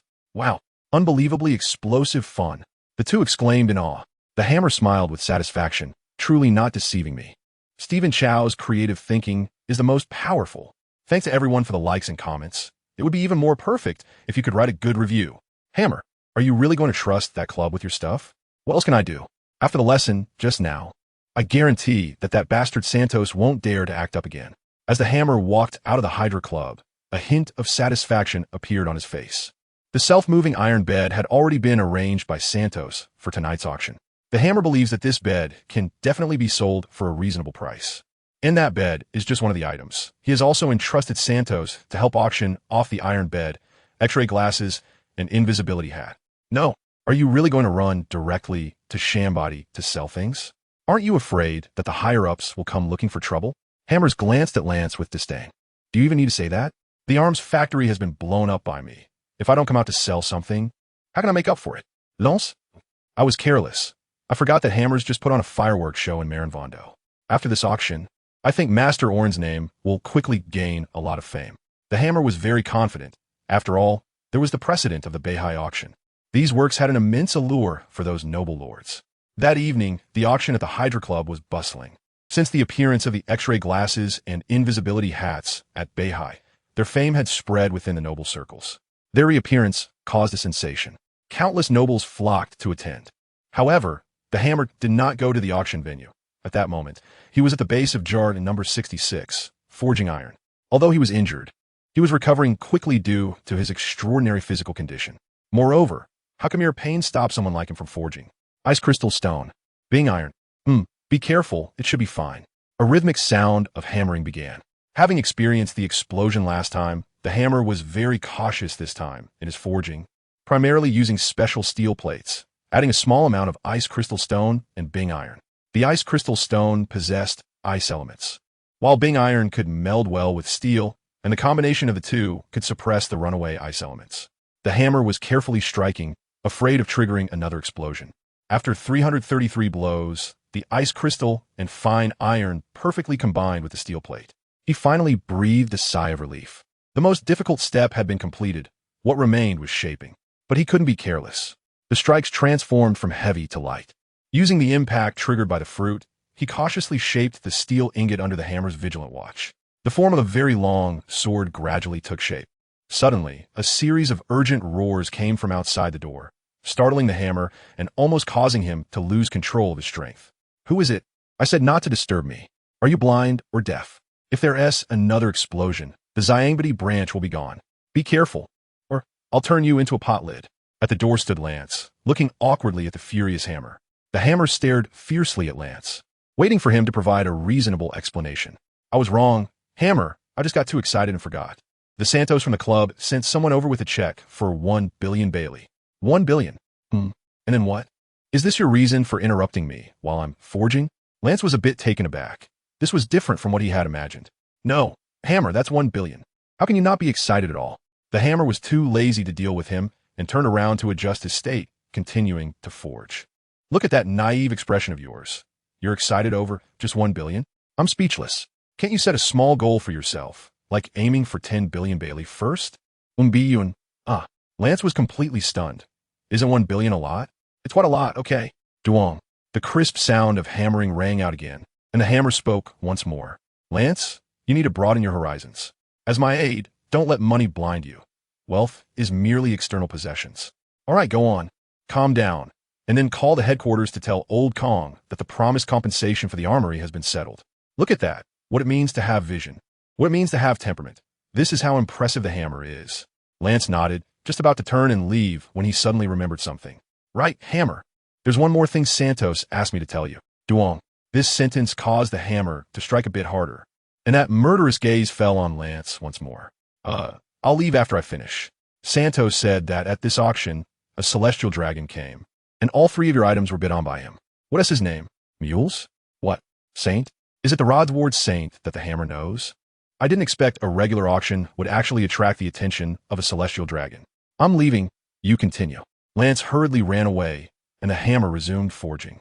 However, a figure wearing a glass dome and bulky clothing appeared in his mind. It was indeed the Rodsword Saint from his memory. If it really is him, he should still be a youth now. TSK. The demand must be great. Otherwise, why would he be bidding on something like a bed? The blacksmith smiled and continued to forge. As the hammer's strikes gradually awakened, the long sword was soon shaped. Ding! Critical hit activated. The hardness of the sword increased by 100%, and the ice elemental effect of the ice crystal stone was enhanced by 100%. What is perfection? This is perfection. With the system notification sound, this longsword can undoubtedly be called a perfect masterpiece. The blacksmith cautiously lifted the sword, looking left and right. After confirming everything was correct, he proceeded to quench the longsword in oil more securely. Hiss! The quenching went smoothly, and a longsword shimmering with a blue light appeared before the blacksmith. It looked good. As for the ice element effect, thinking of this, the blacksmith carried the longsword out of the workshop and went to the seaside. The patrolling soldiers couldn't help but stop in their tracks upon seeing the blacksmith's figure. The reputation of the hammer was already well known in Xiangbad, with its strong and impressive forging skills recognized by all. Later, after receiving training at the headquarters and gaining its attention, the Xiangbad branch flourished. I hope it continues to excel. The hammer solemnly extended the long sword slowly into the sea. Hiss, hiss, hiss. As the sword entered the water, a fierce chill began to circulate, slowly freezing the surrounding seawater. The hammer was overjoyed. It's done. Ha ha, the ice magic sword. The hammer, laughing maniacally, quickly ran back to the workshop, leaving a puzzled soldier behind. Although he was extremely excited, the sword was not yet complete, and the remaining components were very important. After careful selection, considering practicality and aesthetics, the final product was as follows. The handle wrapped in iron paracord, the guard made of brass with engravings. Total length, 165 centimeters. Handle length, 43 centimeters. Blade length, 122 centimeters. Blade width, approximately 5 centimeters. Blade thickness, approximately 1 centimeter. A classic longsword never seen before in the world of One Piece. The 8-sided Han sword was perfectly born. The hammer named it Ice Nightmare Han sword. After months of experimentation and forging, the hammer finally created the first elemental sword by the end of 1491. Achievement of Chinese famous swords 1. Thanks to everyone for a casual like. A comment would be even better, and a good review would be perfect. At the same time, in a luxurious hotel in Sabeti Archipelago, number 76, Roswald Saint was lying on a newly photographed iron bed, enjoying a new experience brought by technology and women. So comfortable. The person who made this bed is truly a rare talent. Come here. A figure wearing a mask instantly appeared in the room. It was the CP0, the guards of the Celestial Dragons. Roswald Saint said, Dintali, find the maker of this bed for me. I want to bring him back to Mariejois. I wanted to make me more novel toys. Dintali was taken aback for a moment, but quickly nodded and disappeared from the room. At this moment, the excited hammer had no idea that he was already on someone's radar, and that someone was a celestial dragon. He took out a lot of wooden materials and made a completely blue sheath for the Ice Nightmare Han sword. The sheath matched the famous sword, and the hammer felt very satisfied. He had a feeling that if this sword were placed in its original world, it would definitely leap to become a world-famous sword. Of course, even here, this sword would surely become a rare famous sword. The only uncertain factor was the forging methods of this world. The forging of Japanese swords usually involves clay tempering, which creates exquisite blade patterns. However, the hammer had always been resistant to blade patterns. He believed that swords should be smooth and flawless. The simpler and sharper, the more perfect. Moreover, The Hammer was a Chinese swordsmith in his previous life, with a rich cultural heritage of 5,000 years, giving him many choices. Why would he forge a Japanese sword? That's ridiculous. Aren't the top 10 famous swords appealing enough? After spending a night in Sabaody, the Hammer prepared to return. Just as he was about to set sail, Colonel Mackenzie, the commander stationed at the Sabaody branch, came to him with a serious expression. Lieutenant Lance, Alabasta has issued a distress signal, claiming that a large number of pirates have invaded the port city of Kanola. We need nearby branches to send troops for suppression. Considering that the commander of our Sabaody branch has not yet returned, I hope Major Hammer can assist in the rescue. Hammer? No, Mackenzie, I'm just a blacksmith. Are you asking me to go hunt down thieves? A faint smile appeared on Mackenzie's face. Hammer, we are acquaintances. Do you think your words will have any effect on me? The Hammer is embarrassed. Yes, his predecessor walked out from here, and people know his background very well. I have other tasks, so I need to hurry back to Malavondo. Mackenzie still has a smile on his face. This is the order of the general from the Warring States. Do you also want to refuse? Hammer. Damn Warring States. Berbiri. Suddenly, the phone bug in Hammer's arms rang. The Hammer picked up the phone without even looking. He completely failed to notice that the phone bug had instantly transformed into a serious-looking figure wearing glasses. Hello, who is this? The Hammer, already feeling frustrated, answered the call, and his harsh tone made it clear that he was very unhappy. I am from the Warring States. Hammer. Damn. It's like saying Chow Chow arrives as soon as Chow Chow is mentioned. He doesn't know I'm cursing him, right? Oh, General of the Warring States. This is Major Hammer from headquarters. What are the instructions? There was a moment of silence on the phone. All right, Hammer, stop pretending. There's a mission you need to complete. Colonel Mackenzie has informed you, right? Alabasta has issued a distress call, and you're just in Shambody, so go take a trip. No, Alabasta is such a large country. Can't they deal with a few small pirates? According to intelligence, this group of pirates is quite strong, and among them is a natural type ability user. You understand, right? No, just send dog, monkey, and dragon. I'm just a blacksmith. The Hammer is speechless. He doesn't want to go. It's a Logia type. How scary. Who would have thought that the next sentence from Wano would make him happily accept it? Dorag is with Carp, Polyusolino is with me, and Sakazuki is currently on a transport mission to impel down. Right now, you're the only one left in the Grand Line who can deal with Logia-type users. Hammer. Wow, what the heck? What about the other Vice Admirals? As a Rear Admiral, I can't possibly compete with all the Vice Admirals in the headquarters. The Vice Admirals are stabilizing the chaos in the New World, and all the combat power from the headquarters is out there. Otherwise, do you think I'm looking for you for no reason? Once this mission is completed, you want to have to compensate for the losses at the arsenal, and all the money you make will be yours.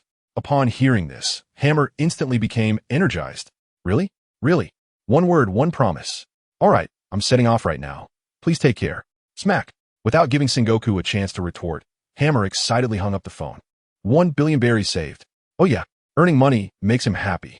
Lieutenant Lance, go get the pointer for Alabasta, check the weapons and gunpowder, and prepare to set sail. Yes. After saying that, Hammer ran straight towards a small warship, leaving Colonel Mackenzie shaking his head in disbelief. He thought, how has Hammer changed so much after a trip to Marineford? Could it be that Admiral Zephyr's training camp has the ability to tap into psychology?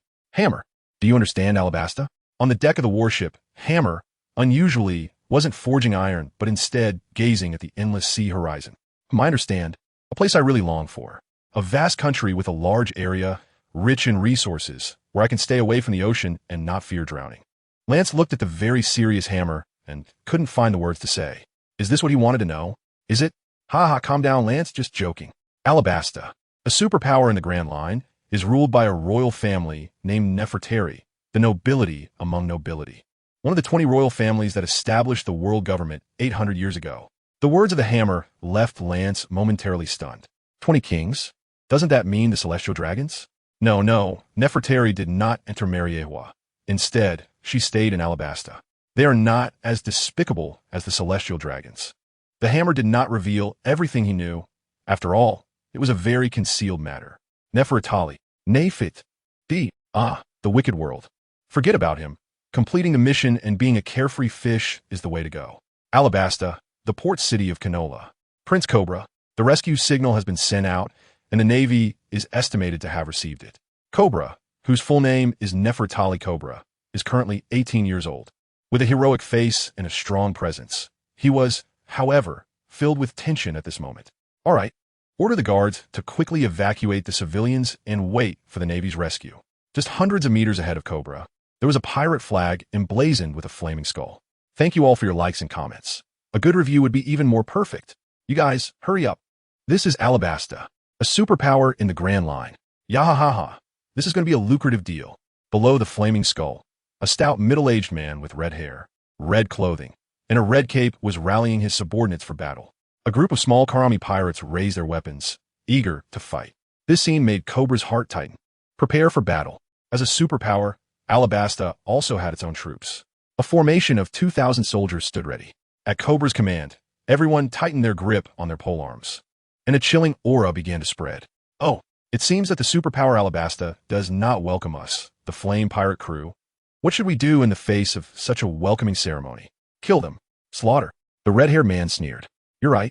Anyone daring to obstruct the steps of my flame giant scree will be consumed by flames.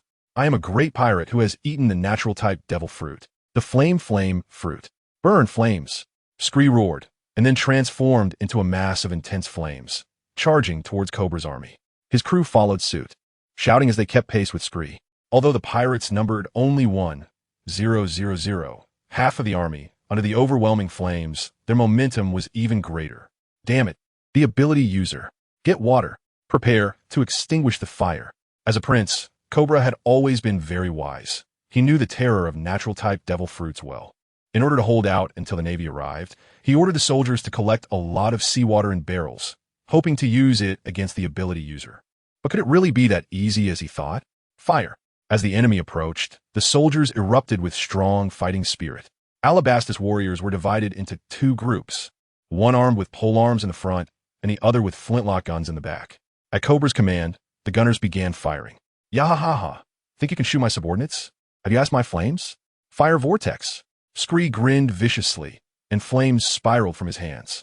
The bullets fired by the Royal Army were all blocked by the fire vortex. The Karami pirates took the opportunity to rush forward. Damn it. Quickly use seawater to extinguish the fire. Cobra made a decisive order. But the fire vortex was incredibly powerful and grew even fiercer. The seawater prepared by the soldiers could not harm the flames at all. Damn it. With a bounty of 130 million, the flame giant Scree, is this the power of the natural-type devil fruit? It's too exaggerated, although Cobra did not want to admit it. The might of the natural-type fruit was indeed formidable. Bullets were blocked, and amidst the clash of blades, both sides began close combat. You guys, take him down. Yahahaha. Maintaining the fire vortex and floating in the air, Scree laughed wildly again. To him, the army before him was just a flock of sheep waiting to be slaughtered, not even worth his interest. However, he noticed Cobra, who had just given orders. Dressed in fine clothes, he had a strong presence. He must be a leader. Catch that leader for me. Yahaha. Hearing Scree's words, Cobra's face revealed a hint of anger. His fear of the flames vanished. I am the prince of the Alabasta kingdom. Nefertali Cobra. A mere pirate has no right to touch Alabasta. Kill. With Cobra's eruption, the soldiers' fighting spirits soared again, clashing with the pirates. I didn't expect you to be a prince. Humph. I'll catch you. Ransom time. How delightful. Scree's eyes lit up, and he ignited flames as he charged towards Cobra. A massive fiery hand instantly transformed into a fiery cage, surrounding Cobra. Bastard. Just flames. Cobra poured seawater over himself and attempted to break free. But Scree would not let him have his way. Flames ignited in layers, cutting off Cobra's escape. Yahaha, surrender. Prince, you will do. Whoosh. Boom. A black fist struck Scree squarely in the face, sending him and the flames flying. It's not even as hot as my furnace. Is this all you've got? You're small fry. The righteous cape billowed in the wind, and the 3-meter-tall figure stood tall. Prince Cobra, huh? Your grandiose words are impressive. Even this lazy fish feels a bit of excitement. Cobra looked in surprise at the figure floating in the air, excitement mixed with astonishment. The Navy has finally arrived. At the same time, Scree, who had just been sent flying, transformed back into flames and flew back. His fierce face bore a very obvious fist mark, and blood flowed from his mouth and nose, looking quite disheveled. Who is it? Which bastard ambushed me? Amidst his anger, Scree felt more confusion. Since he ate the natural-type flame fruit, he hadn't experienced pain for a long time. Whether it was being slashed by a knife or hit by cannonballs, he never took them seriously. But that punch had landed squarely on his head. Now he was still in a daze. TCH, the sea is full of monsters. Their vitality is absurdly exaggerated. The newcomer sarcastically commented, Rear Admiral of the Navy Headquarters, Hammer, on a mission to eliminate pirates. Are you ready? The armed color hockey began to spread, and Hammer's fists turned a deep black. Scree looked at Hammer's transformation, his expression turning serious. If he wasn't mistaken, the fist that had just sent him flying was infused with that black color. Oof. Just a mere navy. Flame blast. Scree took the initiative, shooting a beam of flame towards Hammer. If it weren't for you still being human, I'd think you were a Pokemon. A fire type 1 at that. The Hammer spoke while his hands moved swiftly. The razor left white streaks in the air as it dodged the flames and charged towards the little fireman at incredible speed. Below, Lance and his naval soldiers also joined the battlefield. King's army, retreat. Don't enter the attack range. The navy led by Lance had just landed, coming in from behind the pirates. Repeating guns, flintlock guns, rocket launchers, and flamethrowers all joined the fray. A massive firepower net erupted in an instant from behind. Dodge! Dodge! The Navy's firepower was terrifying. In an instant, the pirates at the back were decimated by the heavy firepower. Thanks to everyone for a casual like a comment, and a good review would be even better, since adding Germa's weaponry and the repeating guns crafted by the Hammer. This was the first time the Hammer's subordinates faced the enemy head-on. The earlier encounter with Roger didn't count. That was a ship full of monsters. The results brought by the advanced firearms were very evident. Any pirate blocking the Navy's fleet would be ruthlessly killed by the firepower net. The pressure on the King's army was instantly reduced. Cobra felt very surprised and was also glad about his decision. Unlike the ground battle, the aerial King versus King battle under the full release of the flame fruit was spectacular. As the flame beam was dodged by the Hammer, Scree immediately changed tactics. Flame wheel. Flames blossomed in rounds from his body, transforming him directly into a wheel-like monster made of flames. Indeed, outlandish moves often look unimpressive.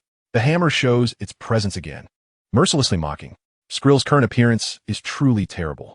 Hitting the cow across the mountain, the right hammer strikes, and the air cannon directly blasts the flames away, turning them into a sky full of fireworks. Damn Navy, how dare you insult me? I will burn you to ashes. Sea of fire. The frantic Skrill is engulfed in flames, and the raging fire spreads like the sea. AoE skill with such a wide range. That's too much. The Hammer furrowed his brow. It wasn't that he was afraid of this sea of fire, but rather that the flames had already begun to descend and would soon cover the area below. Although Alabasta was located in a desert, making it difficult to ignite a fire, the King's army and his troops below were about to suffer. Damn the old man Sengoku. If he had said earlier that this was a little fire person, I wouldn't have come even if you killed me. There's no other way. Ice Nightmare.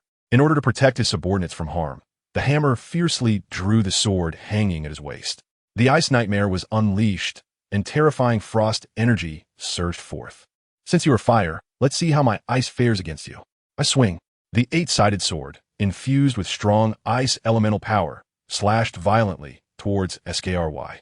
The myriad of ice crystals forcefully blocked the spread of the sea of fire. Oh yeah, my skills are indeed impressive. Next, let's shave. Seeing the sea of fire blocked, the Hammer seized the opportunity and immediately flashed to Skry's side. Skry was still frantically unleashing flames, completely unaware that the enemy had already come close. Eat this, you Hammer. Heavy Hammer 80. The heavy hammer, covered in armament hockey, struck Skry's face once more. Boom! After a scream, Skry was directly hammered into the sand. The sea of fire also ceased to spread, with Skry being struck. Damn it, why can you attack me? I am a flame man who has eaten the flame fruit. Skry, having been hammered twice, had fallen into madness. He didn't understand. He didn't comprehend. Flame fist. In a frenzy, Skry launched a punch. The Hammer is afraid that the flames will burn its clothes, dodging repeatedly. The frog at the bottom of the well, thinking that a mere natural-type fruit makes it invincible. I've hammered through both light and magma, and a little fire creature like you is no match for me. Lie down for me. Armored.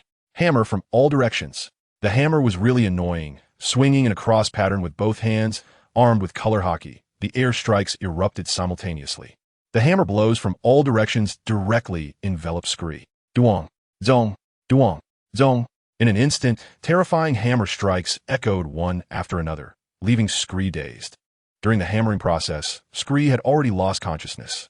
However, the hammerer was oblivious, and the strikes continued for several minutes. When the hammering stopped, Scree had already ascended to the afterlife. So, Hammer versus Fireman, Hammer wins. As Scree's subordinates watched their boss get defeated, they all prepared to flee. However, Lance would not allow that. The fire net directly intercepted the fleeing pirates, blocking their escape. Now, with no way out, the pirates had no choice but to surrender. Lance, find a sea prism stone chain to bind him. Lance glanced at the disfigured flame giant Scree, and his mouth twitched slightly. TSK, TSK, TSK, it's too tragic. At this point, even if his mother came, she wouldn't recognize him. Meanwhile, the hammer slowly approached Cobra. Prince Cobra, the pirates have been eliminated. If there's nothing else, I'll lead the team back. Cobra was still in a daze. Everything had happened too quickly. That was a Logia-type flame fruit. And it was defeated just like that? Also, when did the Navy acquire such terrifying firepower? One question mark after another floated around Cobra's head. Hey, Prince Cobra, can you hear me? The hammer looked at the dazed Cobra with a speechless expression, thinking to himself, was this guy always this clueless when he was young? No wonder he got his home raided by Old Shah later on. So dumb. Oh, General Hammer, I was just thinking about something else a moment ago. What did you say? Leaving? Don't. The pirates have been driven away. Please allow me to extend my hospitality. At least let us have a meal together. Cobra snapped out of his daze and quickly grabbed the hammer's big hand, his face full of eagerness. Hammer, what kind of look is that? Cobra shouldn't be a glass person. Otherwise, how did Vivi get here? No, I still have a mission to complete. And this group of pirates needs to be escorted as well. Food can wait for another time. Faced with Cobra's enthusiasm, Hammer quickly made a run for it, leaving Cobra confused. What has happened? Why did he run away? Hammer, what's wrong with you? You're sweating like crazy. Did you get burned by the flames? Also, that Scree has already been hammered to death by you. Why do you want to tie him up? Lance, who was escorting the pirates, looked at the sweating Hammer and couldn't help but question. What? Dead? Yes, he kicked the bucket. Hammer, is this guy really that weak? Setting sail again. Hammer looked at the gradually disappearing port and finally breathed a sigh of relief. Blub blub, blub blub crack. Hey, this is Hammer, the general of the warring states. Mission accomplished. Well done, Hammer. After this, send him to impel down, and you can return to Marineford. Warring States General, you're a bit late on that. That flame fruit user is already dead. Can I go back to Marineford directly? Warring States. Why are you even asking? The guy is dead. What do you think? Hee, it was a slip-up. I really didn't expect him to be so easy to beat. Warring States. Listen, is there anyone who says otherwise? A pirate worth over $1 billion is that easy to beat? Well, it makes sense since he was facing Hammer, who is NO. For among the new forces of a navy. Thanks to everyone for the likes. And if you could leave a good review, that would be even better. Teacher Zephyr, is this the Eternal Stone? Upon returning to Marineford, Hammer just happened to see Zephyr standing like a rock in the port. Hey, is your mission over? Yeah, I dealt with a Logia user. So, I don't have to compensate the armory, and I made a profit of 1 billion berries. Zephyr was shocked. 1 billion berries? How much did you sell? Hammer smirked lewdly, looking just like a monkey. Just a bed, a hat, and a pair of glasses. Zephyr fell silent. The speed of making money was terrifying. These 3 items were completely insignificant, yet they could be sold for 1 billion berries. Suddenly, Zephyr noticed the exquisitely crafted long sword at Hammer's waist. The sword sheath and hilt looked good. A new creation? The hammer let out a smug laugh as it proudly drew the ice nightmare from its sheath. A chill began to spread. Zephyr felt the freezing aura and was slightly moved. This aura. Have you successfully combined the ice crystal with your forging technique? The shape of this sword is quite cool too. It looks pretty good. The hammer nodded vigorously. This sword is called Ice Nightmare. Made from ice crystal stone. It has been endowed with an even more powerful ice elemental force by my ability, and its hardness inherits that of Hylu stone, making it an absolute weapon. Just as the hammer was showing off to Zephyr, a very excited voice rang out at the port. Taikula, what a beautiful sword. And this freezing power. Amazing. A young man dressed in black, with curly hair and standing about 3 meters tall, instantly appeared in front of the hammer and Zephyr, looking at the Ice Nightmare sword from left to right. What kind of sword is this? It's so cool. Although the hammer was somewhat surprised by the sudden appearance of a person, his expression changed slightly when he saw the person's face. Isn't it handsome? This is the sword from my hometown, called the 8-sided Han sword. Just based on its design, I dare say there isn't a sword on the sea that can surpass it in appearance. This is the confidence of a hammer. He firmly believes that the designs of famous Chinese swords are definitely more beautiful than those of Japanese swords. Even the supreme Great Blade of 12 Crafts would not be able to surpass the Ice Nightmare in terms of design. Handsome. So incredibly handsome. This blade, this blue light, this freezing aura, it's amazing. The newcomer was already so excited that he was incoherent. The hammer smiled at him, while Zephyr looked at the young man in front of him with great curiosity. Just now, this young man had rushed over with incredible speed and agility. He was definitely a promising candidate. Kid, what's your name? Who did you come with? The young man looked at Zephyr's stern face and quickly stood at attention in a somewhat unstandard military pose. My name is Kazan, and I came with Vice Admiral Garp. He told me to participate in the elite training camp. When Zephyr heard that he came with Garp, a look of speechlessness appeared on his face. However, when he heard that the young man wanted to join the elite training camp, excitement welled up inside him. Upon hearing the young man's name, Kazan, the hammer nodded slightly in his heart. Indeed, the person in front of him was one of the future 3 admirals of the Navy, Greenbird. Oh, you want to join the elite training camp? Although your movement just now was impressive, why do you think you could be accepted? You should know that the assessments in the elite training camp are extremely difficult. Kazan laughed heartily and spread his arms wide. Because I'm strong. Bloom. Ice freeze. In an instant, Kazan's hands turned into ice, and a terrifying freezing aura began to spread outward from him.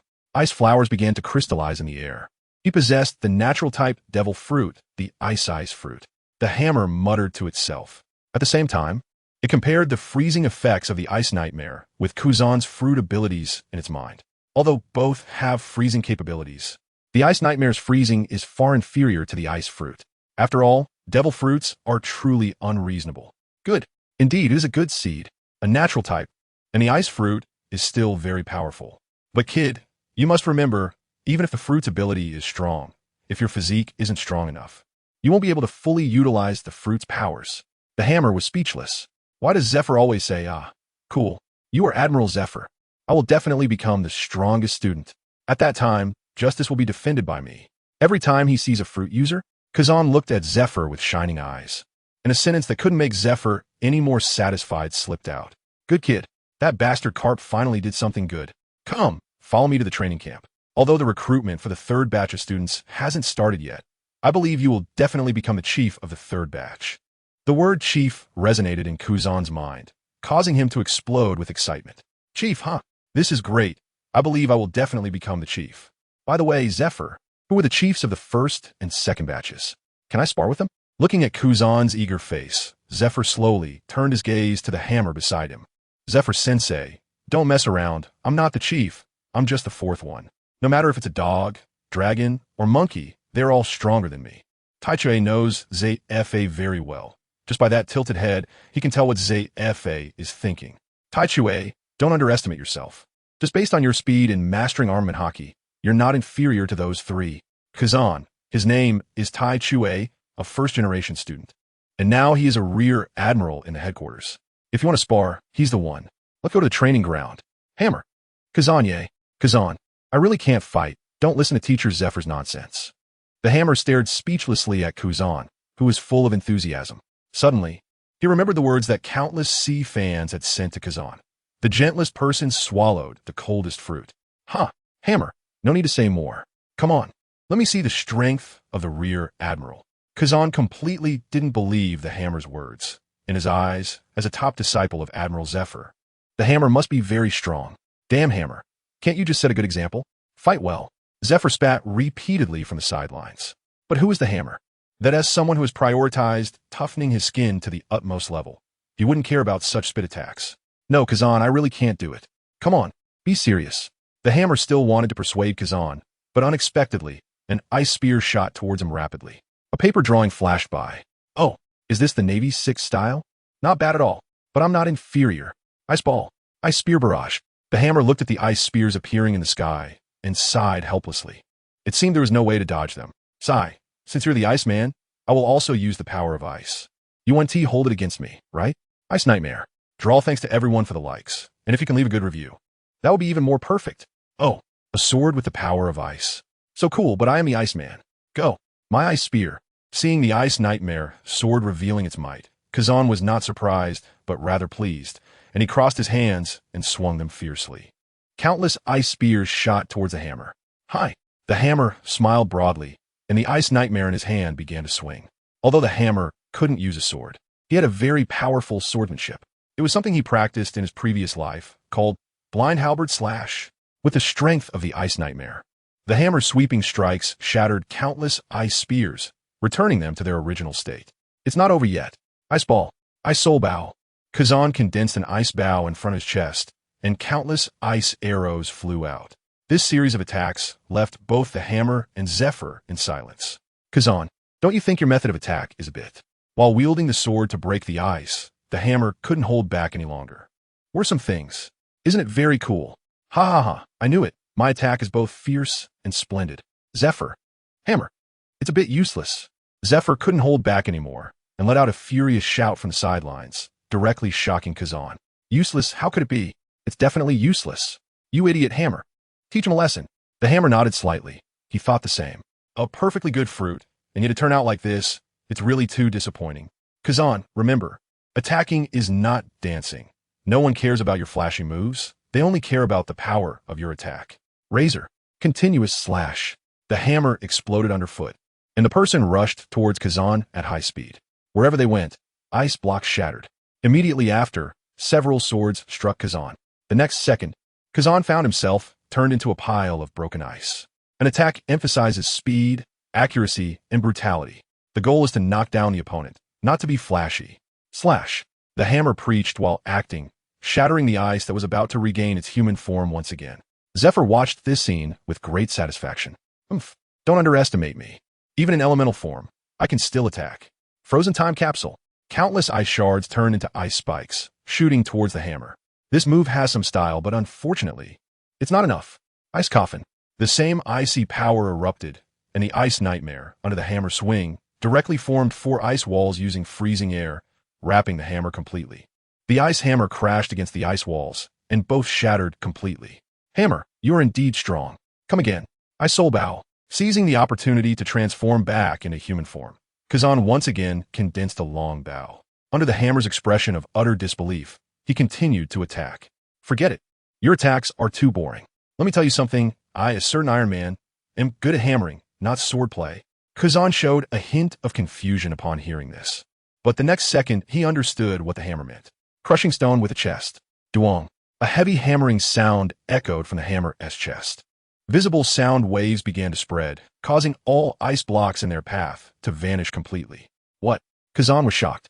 However, the hammer showed no intention of stopping the assault. The ice nightmare re-entered the sheath, and the glossy armed color hockey enveloped both fists. Kazan, do you know? I just defeated a Logia user. You must remember, Logia is not invincible. Shave. I hammer. Utilizing the explosive power of Shave, the hammer swiftly moved above Kazan, delivering a hockey-infused heavy punch directly to Kazan's head. Not good. Ice shield. Kazan reacted quickly, forming an ice shield in an instant. Too naive. Shatter for me. Under the heavy punch, the ice shield shattered. Ah, thud. A scream and the sound of a heavy object hitting the ground followed in succession. Looking at Kazan, his eyes had turned white, losing combat capability and falling into a coma. Sai still too young. The hammer looked at Kazan, who was lying down, with a speechless expression. He pulled him up and instantly appeared beside Zephyr. The fruit is a good one, and the person is talented, but there's just something a bit off with his head. Zephyr nodded at the hammer's words. It's not a big deal. He still looks young and has time to correct it. I'll go find Garp to understand this kid's situation. You take him back with you first. I'll come to your place later. Hammer glanced at him unhappily and said, Fine. Bring your own food and drinks. I'm too lazy to go buy anything. Is it that hard to cook a meal for your teacher? It is hard. With that effort, can't we just go to the cafeteria? I still want to focus on forging. Forging is not the priority. Eating is the most important. Just the two of us, and let us add Kazan. I'll have someone send the ingredients to your house later. All right, you're the one saying it. Just the 3 of us, no more. Okay. After Zephyr finished speaking, he disappeared from the training ground. The hammer was heading home with Kazan. A 3-meter-tall man carrying another man who was almost 3 meters tall. That scene was quite something. Damn old man. Is this what you call 3 people? In the evening, the hammer looked angrily at the empty old man sitting in his yard, along with Miss Crane, Old Man Carp, Zephyr, and Kazan. Ha ha ha, hammer. Your cooking is too delicious. I'm really craving it, and I brought you some ingredients. Fresh Sea Kings. The best ingredients. Old Man Carp pointed at the dozens of pounds of Sea King meat with a smile. Well, hammer, you finally got out of the armory just to have a meal. I brought 20-year-old wine. This is something that the GUN has been wanting for a long time, and I couldn't bear to take it out. Ms. Crane placed a bottle of exquisite wine on the table, smiling. You all brought things, huh? Good thing I brought something too. Here, top-quality smoked ham. This is something I brought back from Mariejois. Special supply. The empty old man placed a large bag of ham on the table, looking quite proud. What are you looking at? 3 sets of eyes turned to Zephyr, wanting to see what he brought. Zephyr blushed under their gaze and casually took out several bottles of wine from his clothes. Sherry wine. Drink it if you want. Carp. An empty old man. And Ms. Crane. Zephyr. I didn't know you all brought things. Besides, I also instructed someone to send ingredients to Hammer. After saying that, he pointed to the vegetables, fruits, and large bones on the side. Hammer, your cooking is really that good? Do Vice Admiral Carp, Marshal Kong, Vice Admiral Crane, and Teacher Zephyr all love to eat that much? I want to eat too. Hammer, I'm begging you. Hammer, what the hell have I done? Abnormal Naval High-Level Officials 1 in the future. Thank you all for giving a thumbs up, leaving a comment, and if you can write a good review. That would be even more perfect. At the dinner table, the Hammer was so exhausted that it could barely sit down with its chest pressed against its back. No. How many days have you all gone without eating? Have all these ingredients been consumed? Now I understand. It's one thing for our Naval High Command to be abnormal, but their appetites are astonishing. This is not an exaggeration. Not to mention the ingredients sent over by Teacher Zephyr. Just the Sea King meat brought by Carp would be enough for several people to eat. Now all that is left are the bones. All the ingredients have already turned into delicacies in everyone's stomachs. Enough chit-chat. Hurry up and eat. This is what I specially saved for you. Otherwise, that old man and that bastard Carp would have devoured it all long ago. Zephyr quickly brought a plate of food to the Hammer. Hammer-san, your cooking is so delicious. I've decided I will come to eat here every day from now on. Hammer. Speaking of which, Carp, you've done a good deed this time. Kazan is quite talented with a natural ice fruit. Very good. Zephyr took a sip of sherry, looking quite refreshed. TCH. This kid I met while chasing Roger in the South Sea, full of passion, insisted on joining the army with me. So I reluctantly accepted him. Zephyr. Damn it, I was careless. I forgot this guy has no shame. Oh, Kazan, right? Zephyr and Carp both have high praise for you. So tell me, what kind of justice do you pursue? Report to Admiral Kong. My justice, well, I define it as burning justice. My blood, my passion will all become my justice. His words made the senior officials present very satisfied, and their gazes towards Kazan became increasingly gentle. Hammer, look at him, then look at yourself. Hey, Zephyr looked at Hammer, who was stuffing food into his mouth, with a heartbroken expression. Hammer, a month of the second elite training camp assessment has quickly passed. Very well. Although this cohort of trainees did not have a monster like Sakaski, their overall strength is still quite stable. Zephyr looked at the number 89 trainee with great satisfaction. A total of 89 people passed the assessment, with only 11 not completing it. However, all 11 of them returned safely to the headquarters. This result is already much better than the first session. Now I will announce the rankings. First place, GUN, captured criminals with a bounty of 77 million berries. Second place, Ghost Spider, captured criminals with a bounty of 5 million berries.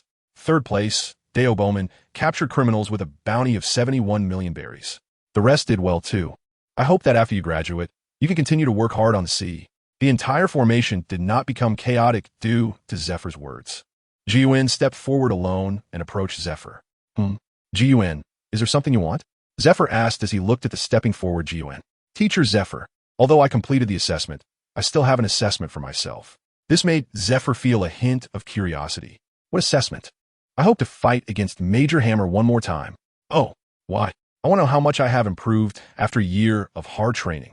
GUN's powerful words made Zephyr momentarily stunned. Me too. Teacher Zephyr, I also hope to fight against Major Hammer again. Me too. I definitely can't be left out.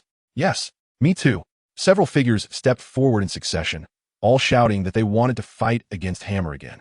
Zephyr felt even more satisfied with his cohort of trainees. All right, messenger, go and call Hammer. The old armory exploded, and the new armory was completed several days ago under the joint supervision of Hammer and Major Lisk. The new armory specially built a very sturdy single room for Hammer. The walls are made of 20 centimeters thick steel plates, fearing that Hammer might cause another explosion. At this moment, Hammer was drawing plans. Done. With the last stroke completed, Hammer looked at the blueprint in his hand with great satisfaction. The blueprint prominently displayed a Fangianua halberd. Fangianua halberd, unmatched in battle. Sea stone and weaving flame stone combined with mithril and fine iron. Hammer, Hammer, come out quickly. Hammer, This shout startled someone so much that they almost dropped the weaving flame stone in their hand. The hammer clumsily caught the flame stone and then carefully placed it on the table. Only then did he change to an angry expression. Which bastard is howling like a ghost? Be careful, or I'll send you to meet King Yin with one hammer. It's so infuriating, scaring him every time at a critical moment. Hammer, stop dawdling. Admiral Zephyr sent someone to relay the message for you to go to the new recruit training camp. I'm not going. I'm in the middle of something crucial right now. The one shouting was none other than Major General Lisk, the head of the arsenal. Hammer, hurry up. Otherwise, I'll stop your forge. Lisk had no way to deal with Hammer. After all, such a master blacksmith was a treasure for the Navy. But since it was Admiral Zephyr's order, he could only face the challenge head-on. Hammer, no, what's the rush? It seems like the second batch of trainees has returned, and Admiral Zephyr has called for you. It's so annoying that old man Zephyr summons me for no reason. The blacksmith helplessly put down all the materials and walked out of the forge, covered in dust. Teacher Zephyr, I beg you, can you stop summoning me for no reason? I'm busy in the forge. Do I need to blow up an armory? In order to get back to blacksmithing as soon as possible, the blacksmith hurriedly made his way to the training ground. Be careful next time. Be careful next time. Zephyr felt a bit embarrassed looking at the dust-covered blacksmith. So, why did you call me here? The hammer doesn't feel that there's anything wrong with his attitude at all. Well, these guys want to have another match with you. Seeing their determination, I can only call you over. Iron Hammer. Looking at the familiar faces on the stage, flashing with overwhelming fighting spirit, Iron Hammer knew that today's matter couldn't be resolved easily again. All right, one or two of you really have nothing better to do, huh? Want to fight? I'll fight with you. The hammer is really angry. As a blacksmith, the thing that angers him the most is being dragged out of the forge. The last time was when Teacher Zephyr made an appointment with him in advance. That's why he came to the training ground. This time, just for a single match. They specifically called him out of the forge. It's infuriating for him, Iron. G Garden, Go Spider, Deo Bowman. Squirrel, Sherry, Dalmatia. Stolo Berry, Jaji, Fire Mountain. So it's just you 9, huh? The hammer looked at the 9 people standing in front of him, rarely showing a hint of battle intent. Thank you all for your likes, comments, and a good review would be even more perfect. All right, let's get started. Although the hammer was covered in grime, none of the 9 people present looked down on him. They knew that this scene had played out a year ago, resulting in a crushing defeat. A year of special training had been for this day. One sword style, Evening Glow. Ji Yuan, wielding the Golden Pilgrimage, was the first to launch an attack. The Great Blade, 21, burst forth with an unprecedented sharpness at this moment. Evening Glow, a flying slash, represented the stance of a swordmaster. Great Blade, 21. I wonder if my Ice Nightmare can surpass this category. The 8-sided Han sword, Ice Nightmare, was the piece that the hammer was currently most satisfied with. Held firmly in his hand, the sharp blade and proud sword body drew the attention of the 6 people present as soon as Ice Nightmare made its appearance. Except for Shirley, Jaji, and Dalmatia, the other 6 were all armed with swords. They couldn't help but steal a glance at the famous sword. What a good sword. Mingzhu said. Even Jaji recognized the extraordinary nature of Ice Nightmare, but his subsequent comment caused countless question marks to appear above the hammer's head. Instead, the other 6 nodded in agreement. Good job, Jaji. Last time your loose tongue got me beaten up by those 3 bastards. It all starts with you. Shave. With old grievances and new grudges combined, the hammer chose to target Jaji directly. 6 styles. Shave allowed the hammer to instantly flash to Jaji's front. What the hell? I was speaking the truth. Iron Block. Oh, daring to use illusions. Although the hammer's view of Iron Block had changed, it couldn't alter Iron Block's role. Freeze him. Ice Nightmare. With a sweeping motion, Ice Nightmare unleashed a frigid blast of freezing air. Just as Jaji's blood was rushing, completing the Iron Block, he felt as if he were in an ice cellar. Crack, crack, crack. The intense, freezing air accompanied by cracking sounds instantly turned Jaji into an ice sculpture. Even his astonished expression was frozen into a meme. Such a rich, freezing power. Can a sword really possess this? As a sword master, Ji Yuan, the most proficient in swordsmanship among all present, was also taken aback. One sword style, Starry Sky. Having frozen one person at the very beginning of the confrontation, Ji Yuan did not dare to be careless. Following the flying slash was a series of thrusts. The hammer launched a paper drawing dodge. Brother, be careful. Lightning punch. Sherry and Ji Yuan had the best synergy. Seeing Ji Yuan's attack, she immediately activated her innate ability to assist with current from the side. Electric currents danced across her pure white fur. Hey, a flame punch came a couple of days ago, and now you have a lightning punch. Did I really stumble into the wrong set? The electric shock flashed by, and the hammer didn't dare to be careless, dodging again with a swift move. The attacks from the others followed one after another. The Dalmatian half-beast form of Dalmatia danced with both hands, creating afterimages, while his finger guns moved in sync. The three of them, Squirrel, Fire Mountain, and Doberman, attacked with 3 blades. Stalaberry and Ghost Spider used dual blades, making it 4 blades in total. The battlefield instantly turned chaotic. The hammer remained unfazed, skillfully using the 6 styles in succession, while Ice Nightmare swung, creating a flurry of snow. Canine 2-stab, 1 sword style, dog attack. Dalmatia and Doberman seized the opportunity to launch a powerful strike. Dream on, a crushing blow to the chest. The trapped hammer struck fiercely toward his chest with his left hand, and the shockwave instantly pushed all 8 surrounding people back. The enhancement was indeed significant. The hammer couldn't help but nod in praise for the improvement of a few people. Moreover, their teamwork was excellent. While one person held him down, another would seize the opportunity to launch a fierce attack.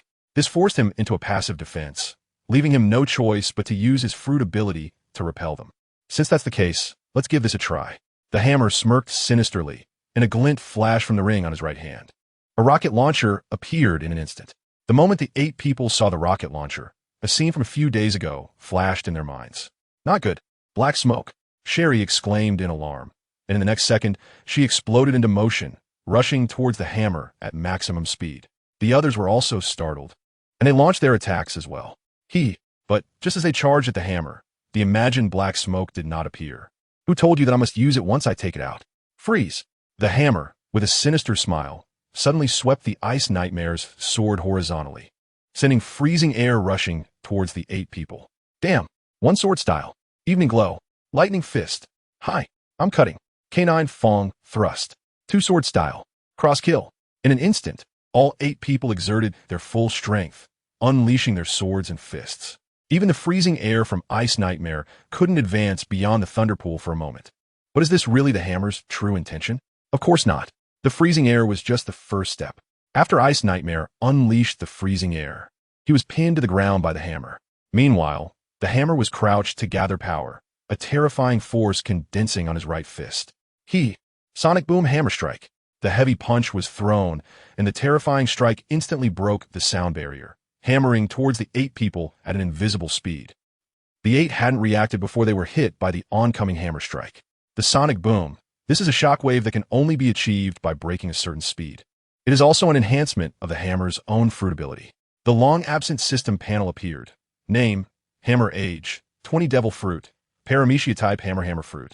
Development Level 70 Armament Hockey, activated 35. Hardening Observation Hockey, not activated Awakening Level 80 Conqueror's Hockey, 0. None, don't even think about it, just a useless fish. Ability, 6 forms, Perfect Mastery, 6 forms Extended Technique, Mastered Boom. The Sonic Hammer Strike directly sent all 8 flying. Not done yet. Finger Gun Modified Face-Breaking Hammer. The hammer extended his index finger, covered it with dark armament hockey, and then continuously tapped the 8 people in the air. 8 muffled sounds instantly rose. Who said a hammer strike must be heavy and forceful? It can also be precise. As long as the force is enough, even if launched from the fingertips, it can become a sharp weapon that breaks through surface. The face-breaking hammer, an improved strike based on the finger gun, uses armament hockey as a medium to compress the hammer strike to the fingertip, releasing it all at once. Using the fingertip as a point, it causes a diffusive hammer strike, resulting in considerable damage. The 8, already in a state of being blasted away, were now doubly injured and fell to the ground. It's over. Mental Hammer Strike. The hammer delivered a final killing blow, resonating in the minds of the 8 with a strike from the heart, instantly rendering them incapable of fighting. As a senior, I want to teach you a lesson. True combat is completely unreasonable. No one will engage you in a fair fight. Underhanded tactics, dirty tricks, and even schemes are all commonplace, am I right? Teacher Zephyr, the hammer, having dealt with the 9, looked at Zephyr, who had a dark expression, with a sly grin. Get lost. Don't talk about using underhanded tactics so confidently. All is fair in war. Thank you all for the likes and comments. It would be even more perfect if you could leave a good review. Do you understand the gap now? Although a year of training has significantly improved your strength, please remember one thing. This sea lacks everything except for surprises. Once you step into the sea, you must be extra cautious. I don't want to see your names on a monument. The hammer looked blandly at the 9 people slumped on the ground. Even Cake, who had been frozen into an ice block earlier, had broken free from the ice and was now sitting there with a pale face. The hammer was right. There are all kinds of ability users emerging from the sea, and you must be careful and cautious when stepping into the ocean. Zephyr rarely supported the hammer this time, which made the hammer feel quite pleased. In fact, the hammer had always been a good role model in Zephyr's heart. It would be even better if he wasn't so lazy. Brother, from now on, I will stay by your side. My electric shock can already form direct current. I think it should help with your forging, right? After the battle, the hammer took Shirley back to their residence. After a year of training, Shirley had transformed into a very standard female Navy officer. Let's put the forging aside for now. In the next few days, you should go find lands to get familiar with things, and then in a few days, we will set sail. Set sail? Where to? Punk Hazard. 3 days later, in the Admiral's office. Yo, Sengoku-san, who is this little one? Hammer came to the Warring States office with an application, only to find a blonde child in the office. He thought to himself, given the current time, this child is Don Quixote Rosinante. Hammer remembered that he had encountered this child a few days ago while chasing Bondywald at sea, and now he was his adopted son, Rosinante. Rosinante! This is Major General Hammer from our department. A rare softness appeared in the wise general's eyes. The 8-year-old Rosinante looked a bit flustered as he gazed at the 3-meter-tall, bear-like Hammer, showing a hint of fear on his face, which made Hammer feel quite awkward. Warring States, I need to make a trip to Punk Hazard. You promised me before that I have priority access to the technology department. Warring States took the document Hammer handed over and glanced at it. Looking at Hammer with slight surprise, he said, "You rare guy, you actually took the initiative to go to sea. But Punk Hazard has just been established not long ago. And currently, apart from the Seastone technology, other technologies are not yet fully developed. I estimate that it would be a wasted trip for you." The Hammer shook his head dismissively and said, "I'm going for the Sea Tower Stone. The last time I blew up the armory, it was because the Sea Tower Stone couldn't be fused with the forging materials. As the hardest known, or I must incorporate into my forging. This is the truth from my heart. Even I can only make limited use of the Sea Tower Stone's craftsmanship. Although the Ice Nightmare Sword was successfully forged, it wasn't made using real Sea Tower Stone, but rather steel plates infused with its abilities. If I were to use real Sea Tower Stone, it's hard to say whether it would succeed." After listening, the Warring States nodded and then signed the Hammer's form, agreeing to his departure. "Hammer, a few days ago, that bastard Wald sank several of our warships, and even Vice Admiral Sawali was seriously injured. You must be careful on your way to Punk Hazard." The Hammer nodded, as he was familiar with Bondywald. A pure troublemaker. Anyone who dared to stand in his way would be sunk without exception. "Got it, then I'll take my leave. Warring States-san, bye-bye, little Rosinante." After leaving Warring States' office, the Hammer did not head directly to the port to prepare for departure. Instead, he knocked on the door of the Chief of Staff, Vice Admiral Soru. "Come Vice Admiral Soru, I'm here to see Shiwan." The Hammer pushed the door open and saw General Crane dealing with a mountain of documents, while his target, Jin, was sitting on the sofa nearby. Both Crane and Gun were taken aback. In Crane's impression, the Hammer usually stayed in the forge and rarely moved around headquarters. On the other hand, Gun was curiously sizing up the Hammer. "Oh, Hammer, are you looking for me? Well, I want to borrow your Kinger." As soon as these words were spoken, Gun's previously curious expression instantly darkened. For a swordsman, nothing is more important than their sword. One could say that the sword at their waist is everything to them. "What do you want to do?" "Kinger is my beloved blade." The blacksmith naturally understood and immediately expressed his thoughts. "I know that the great knife, Jean Pilo, crafted by the 21 workers, is definitely a famous blade. It is one of the best famous blades in the current headquarters. You also know that I am a blacksmith. You have seen the Ice Nightmare Han sword. I want to compare the two swords to see if my forged sword can rival the great knife." After hearing the blacksmith's words, Ji Yuan showed a hint of realization on her face. During the current battle, she had already noticed the extraordinary qualities of the Ice Nightmare Han sword. "All right, if it's just for comparison, I can lend it to you. However, you must do it where I can see you. Otherwise, I'm afraid you might damage my Jean Pilo. After all, you are the one who blew up the armory." "Hammer, that was just an accident." Hee. It seems that Gun has high hopes for the sword you mentioned. Otherwise, she wouldn't have accepted such a request. "Ms." Crane put down the documents in her hand and showed a faint smile. After all, Gun grew up under her watch, and Jinbira was a gift she gave to Gun. No one understands the significance of Jinbira to Gun better than her. Since that's the case, why not let me take a look as well? I'm also curious if the weapons you forged, Hammer, have already reached the level of famous swords. Alright, Hammer, wait for me a moment. I'll call a few people to come and watch together. Don't worry, they're all skilled swordsmen like me. And I believe they would also be very interested in seeing the result. It's good that you agreed. As for how many people will watch, Hammer couldn't care less. After all, when he participated in a certain big competition in his past life, there were still millions of spectators watching him, so he wasn't nervous at all. Armory. Hammer's exclusive, special forging room. The forging room that originally belonged to Hammer is now bustling with activity. Nearly all the elites of the second session, led by Jiwen, have arrived. After all, most of the current Navy are sword users. And among the higher-ups, only Ms. Crane is present. She didn't notify anyone else. After all, this matter could be big or small, and having her as a witness is enough. Sengoku. Little Crane. Zephyr. Why? Old Man Kong. The once warm cotton coat has lead in the wind. Thank you all for the likes and comments, and if you could leave a good review, that would be even more perfect. Jinbaira, with its hard texture but ample toughness. The balance is very good. The blade is smooth, and the nail edge pattern. Oh, it can actually distribute the force evenly across the entire blade with this forging technique. Truly worthy of the great knife 21 works. The Hammer conducted a comprehensive analysis of Jinbaira with a keen eye and analytical skills of a top blacksmith. As far as I know, each knife from the Great Knife 21 is a unique existence. Some are indestructible, some can enhance slashing attacks, and some can even devour domineering power. The Hammer spoke at a steady pace about the analysis of the famous sword. Everyone present held their breath to listen. The characteristic of this Kempira sword is its balance, allowing the wielder's strength to be evenly distributed throughout the blade, maintaining a consistent quality. This not only makes it less prone to damage, but also maximizes the effectiveness of its attacks. Very good, very good. The Hammer admired the craftsmanship of Jinbaira sincerely. Next to him, Jiwen understood his sword thoroughly for the first time and felt a bit emotional. As the sword bearer, I actually don't understand it as deeply as you, a blacksmith. Sigh, it seems my training is still lacking. Ms. Crane remained silent, her gaze at Jiwen filled with tenderness. That hammer, how does the sword you forged compare to Jinbaira? Suddenly asked the squirrel with a purple mohawk. His question echoed the thoughts of the others present.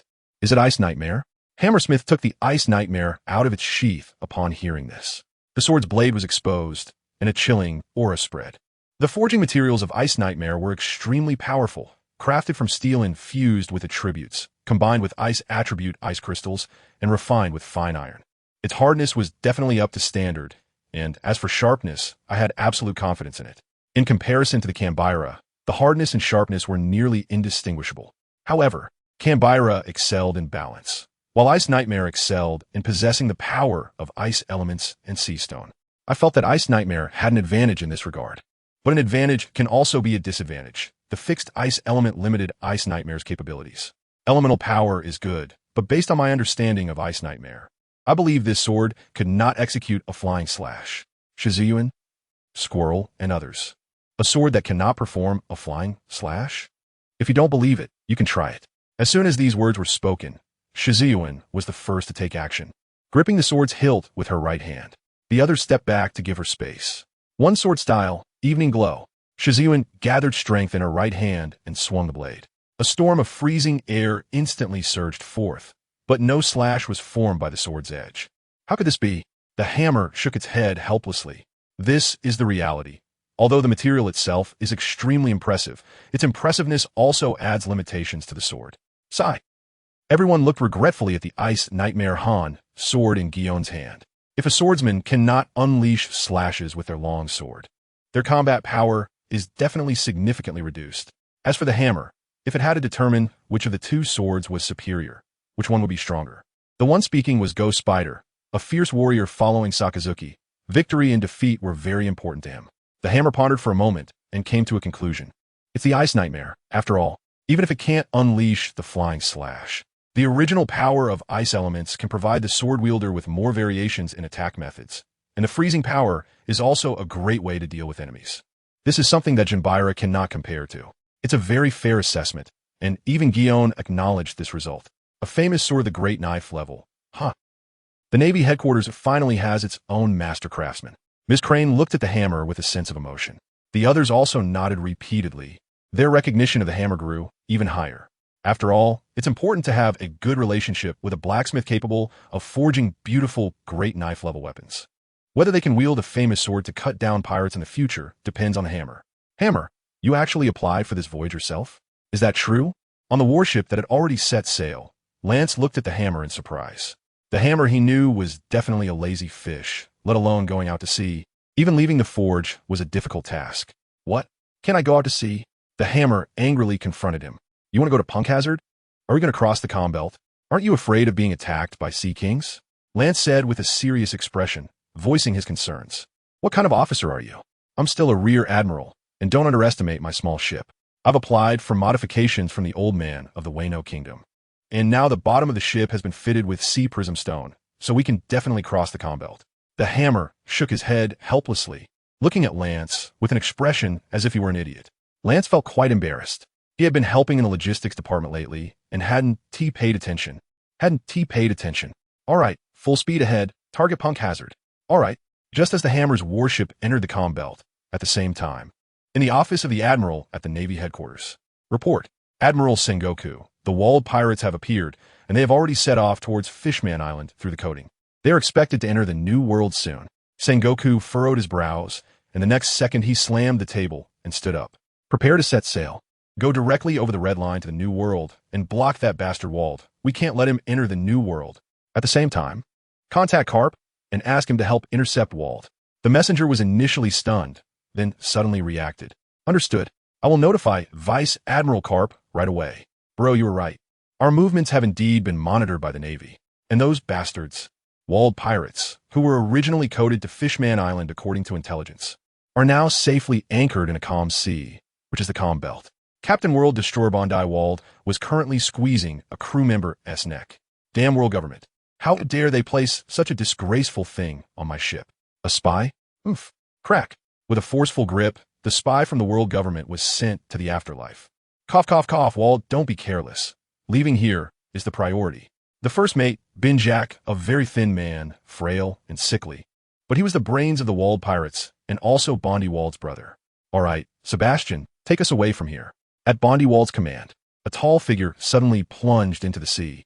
Sebastian, a giant fishman, using his strong physical abilities, directly pulled the ship in a certain direction. Thanks to everyone for the likes and comments. A good review would be even more perfect. The calm belt, as the name suggests, is a sea area with no wind and no current, where the entire surface of the sea is absolutely calm. It is known that most pirate ships rely on wind as their main power source. Once entering the calm belt, they will lose their power source and be trapped here. Not to mention, the calm belt is also a habitat for giant sea kings, which traps the entire Grand Line in the middle and is full of danger. Too much calm can induce fear, but there is no need to worry about this on the hammer's warship. The rhythmic sound of hammering keeps over 100 people alert at all times. Lieutenant Lance, I've become familiar with the rapid-fire guns, flamethrowers, heavy machine guns, and other firearms. Very good. Lance looked at Sherry, who was wearing a uniform in front of him, and a hint of emotion appeared in his eyes. As expected from one of the top few in the second session, this level of perception is indeed rare. However, to be familiar with and master all the weapons in the warship within just a few hours at sea is quite impressive. Duong, I wonder what equipment the Major General is crafting this time? Sherry's words made Lance nod slightly. He too was curious. After all, the Hammer's reputation is now well known at the headquarters. The name of the Ice Nightmare sword is even spread among the soldiers. I wonder what that is.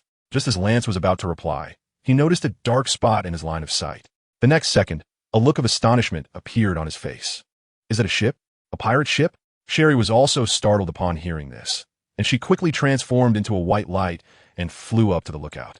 With her exceptional eyesight, she instantly saw what was appearing in the distance clearly. Alert! It's pirates.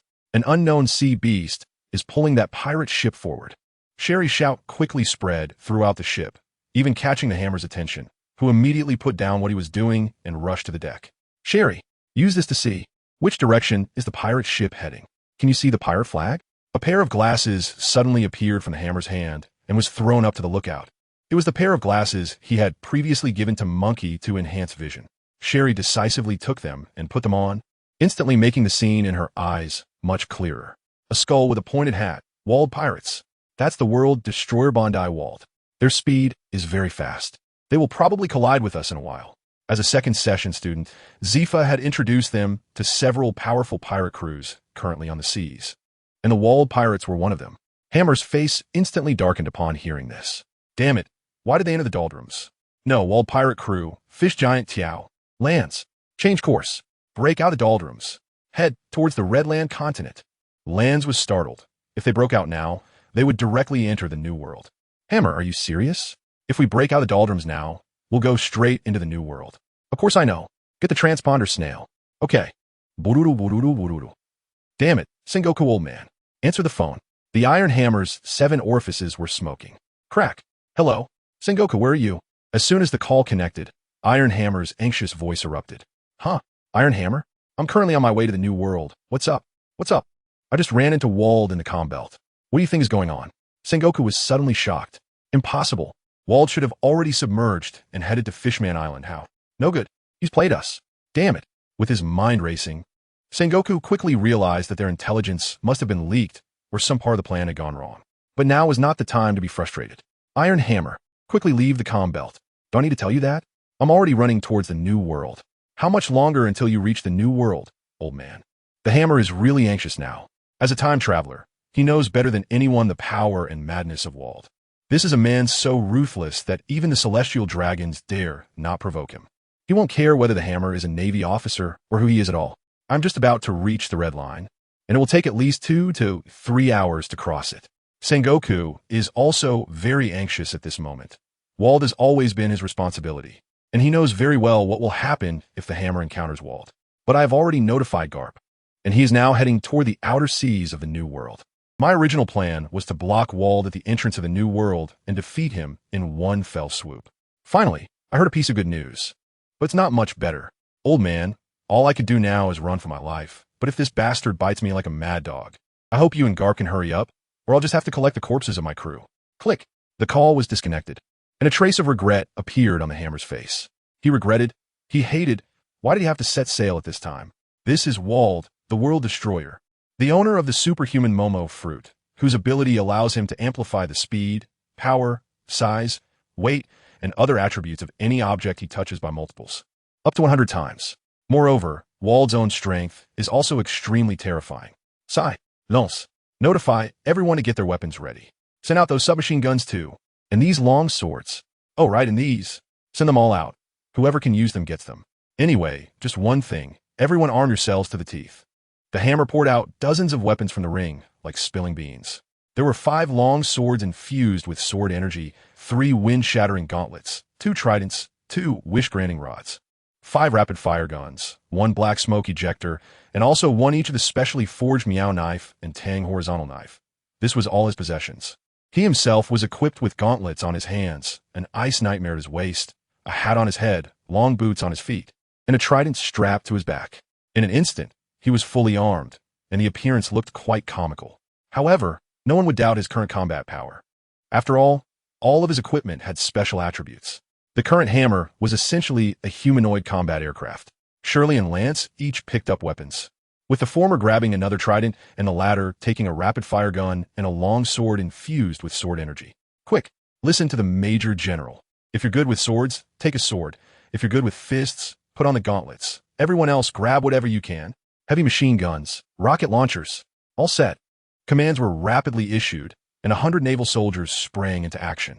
Meanwhile, on the distant Wald pirate ship, Wald was glaring fiercely at the warship that came into his view. Damn Navy. Even in the comm belt, I can run into them. Sebastian, charge forward. I want to send their wreckage as a gift to those 2 bastards, Sengoku and Carp. As Wald roared in anger, the fish giant accelerated, pulling the pirate ship swiftly toward the warship. Thank you all for your likes and comments. A good review would be even better. Hammer, the Wald pirate group, is approaching. I'm not blind. I see it. Where's the black smoke ejector? Use it. Under the anxious voice of the Hammer, a soldier quickly raised the smoke launcher and began to spray smoke towards the stern of the ship. Instantly, a large cloud of black smoke appeared behind the warship. Smoke? Oomph.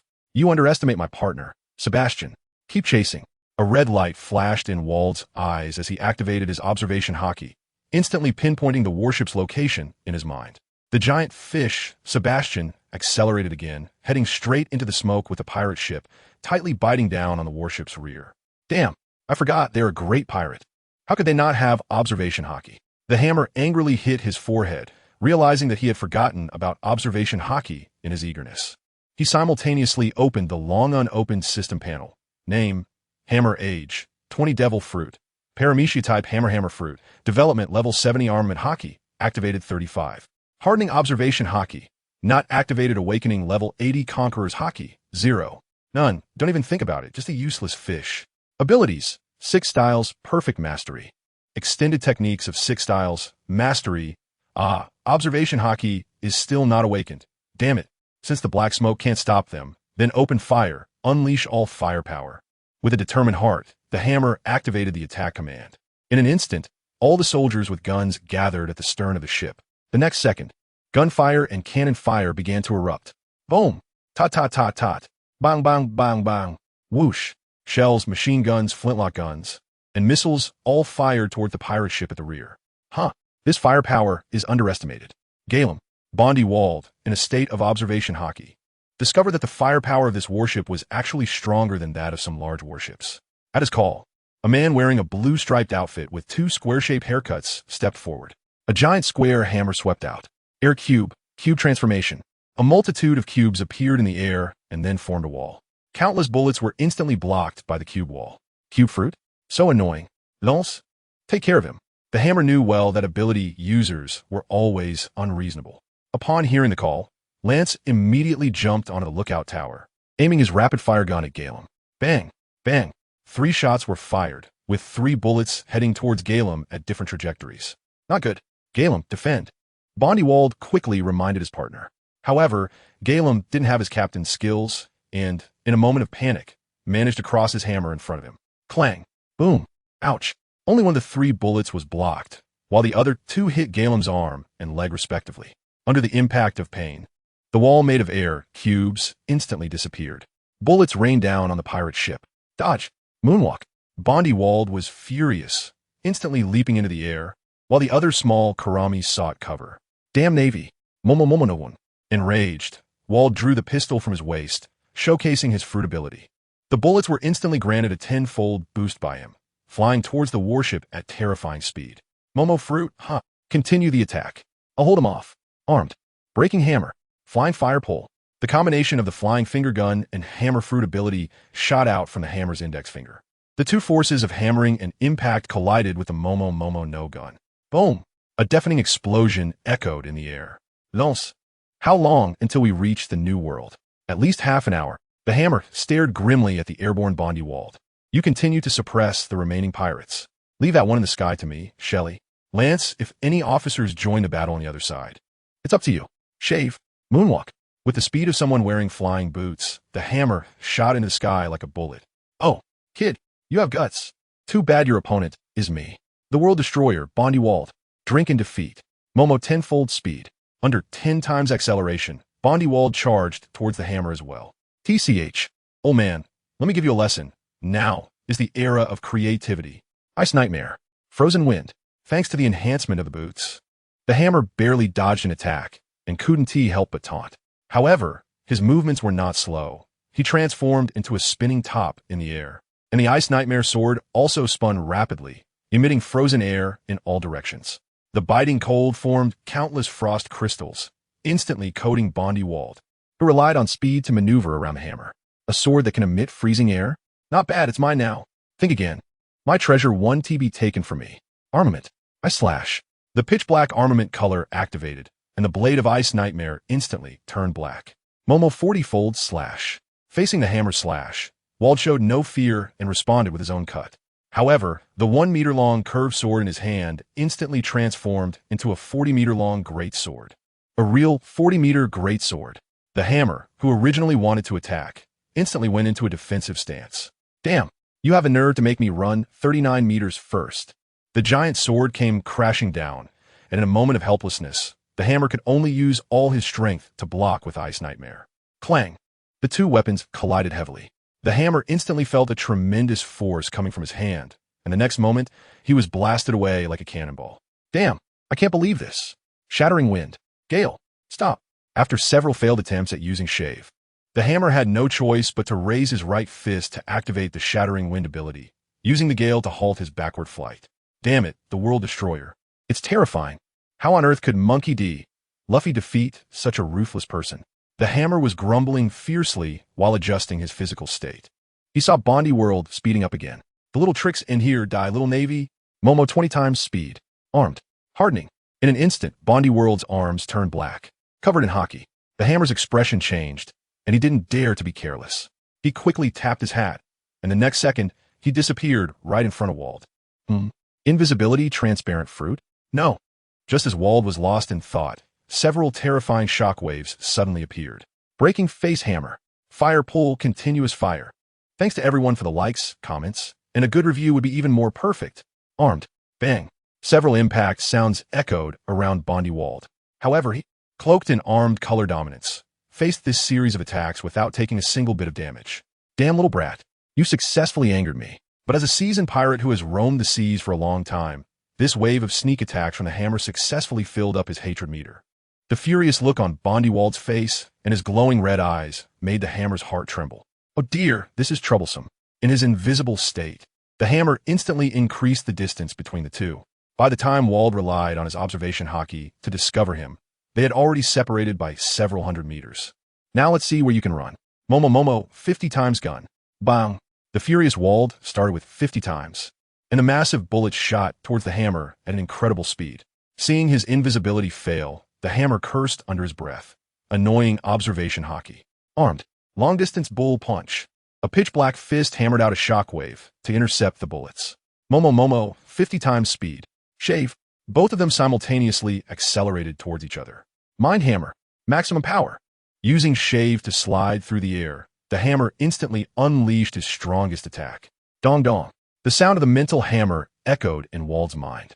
That powerful sound made him momentarily dazed. Seeing his plan succeed, the hammer pursued the attack. Thunderstrike. Frozen wind.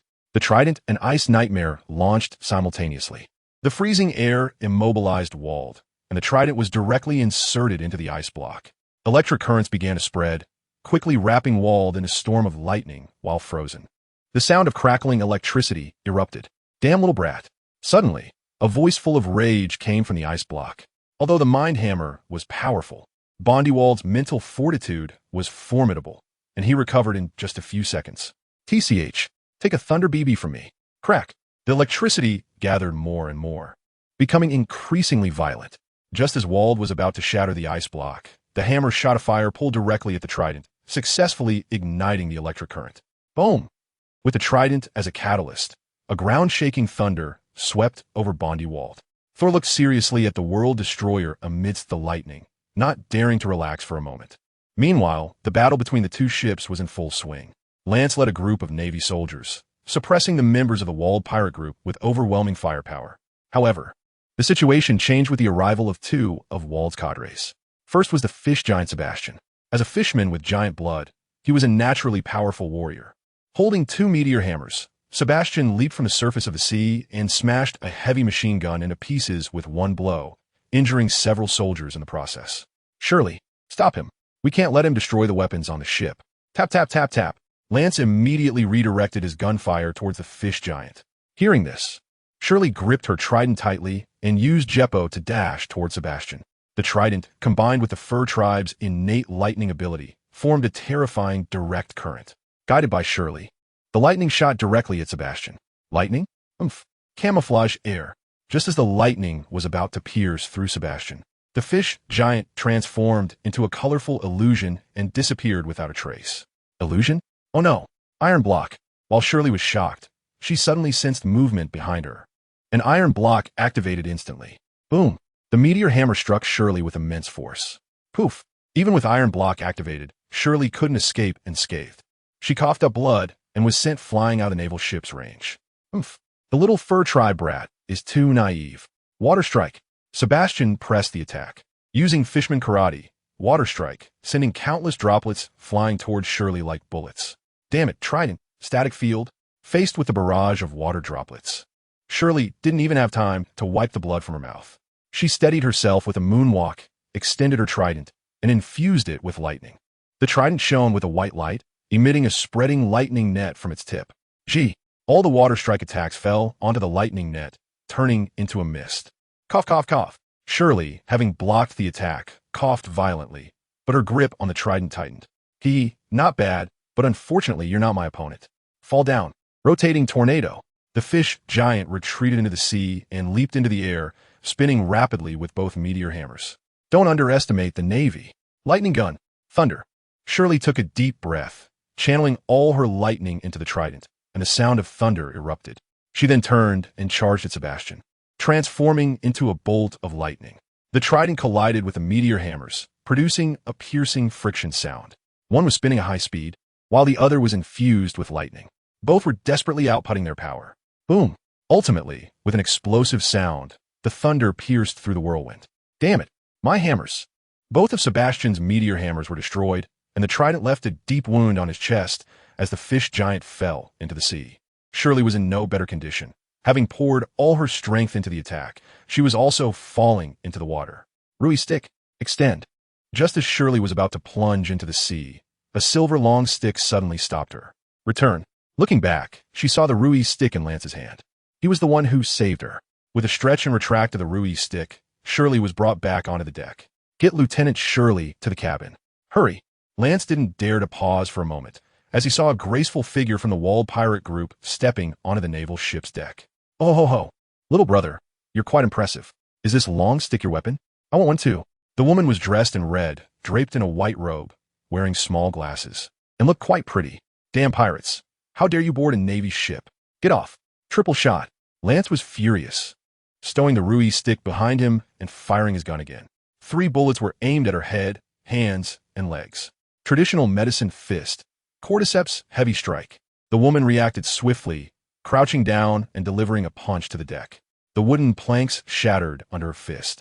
The broken were just in time to block the 3 bullets. Oh ho ho ho. So you were the one who injured Germa earlier. My luck is good, little handsome. Come with me. The ship's doctor and combatant of the walled pirate group, Nightsheen.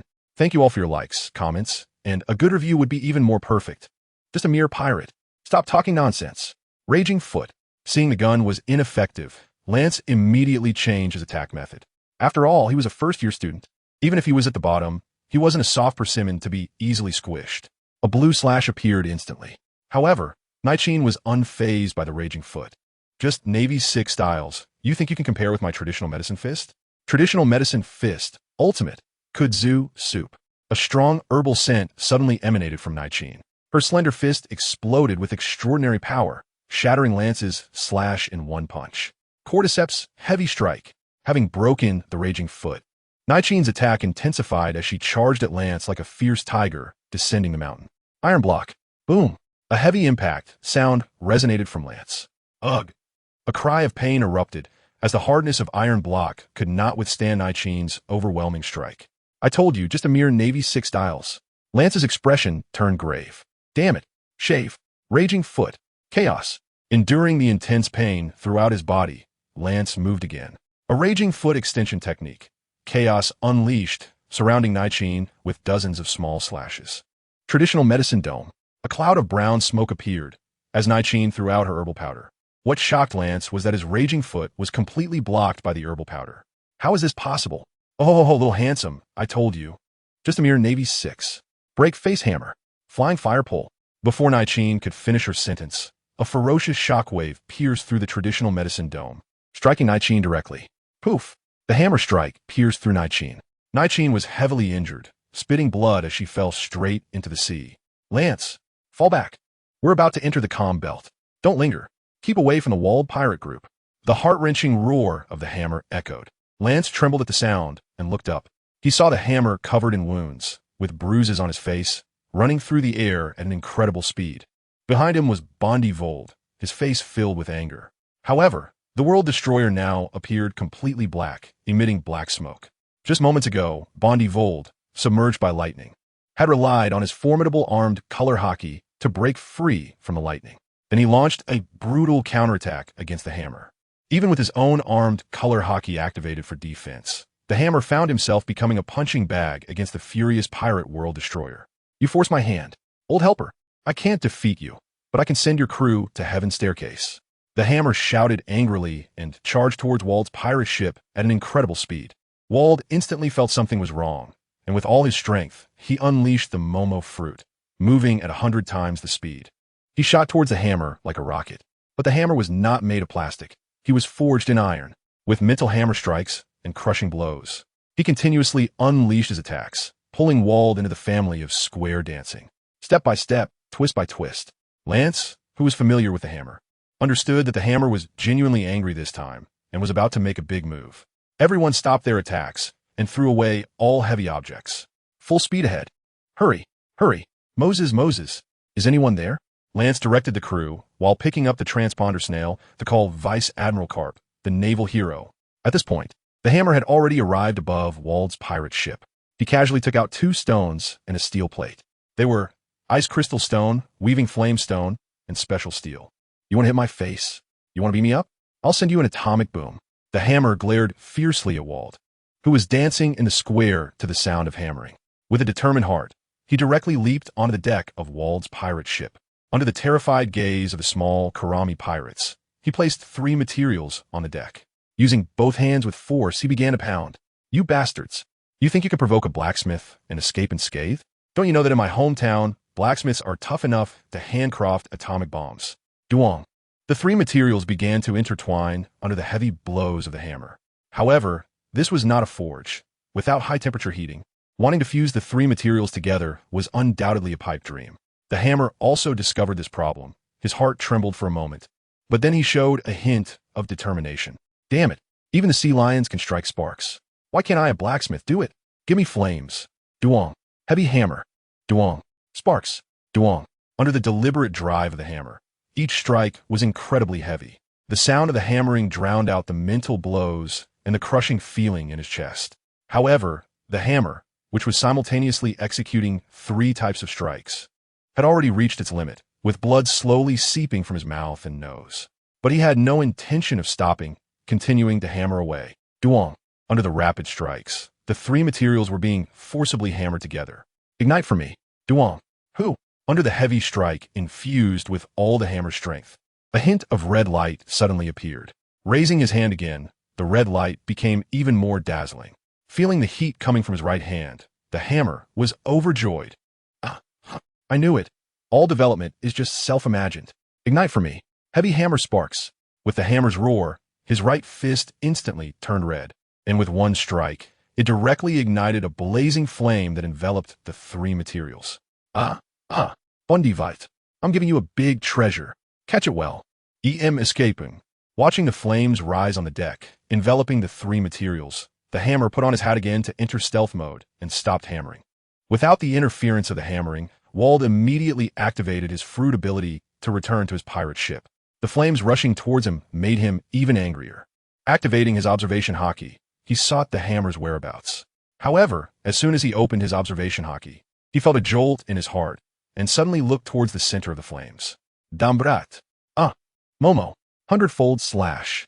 The enormous blade suddenly appeared on the deck, its tip pressing against the 3 materials that were surrounded by flames and had merged into one.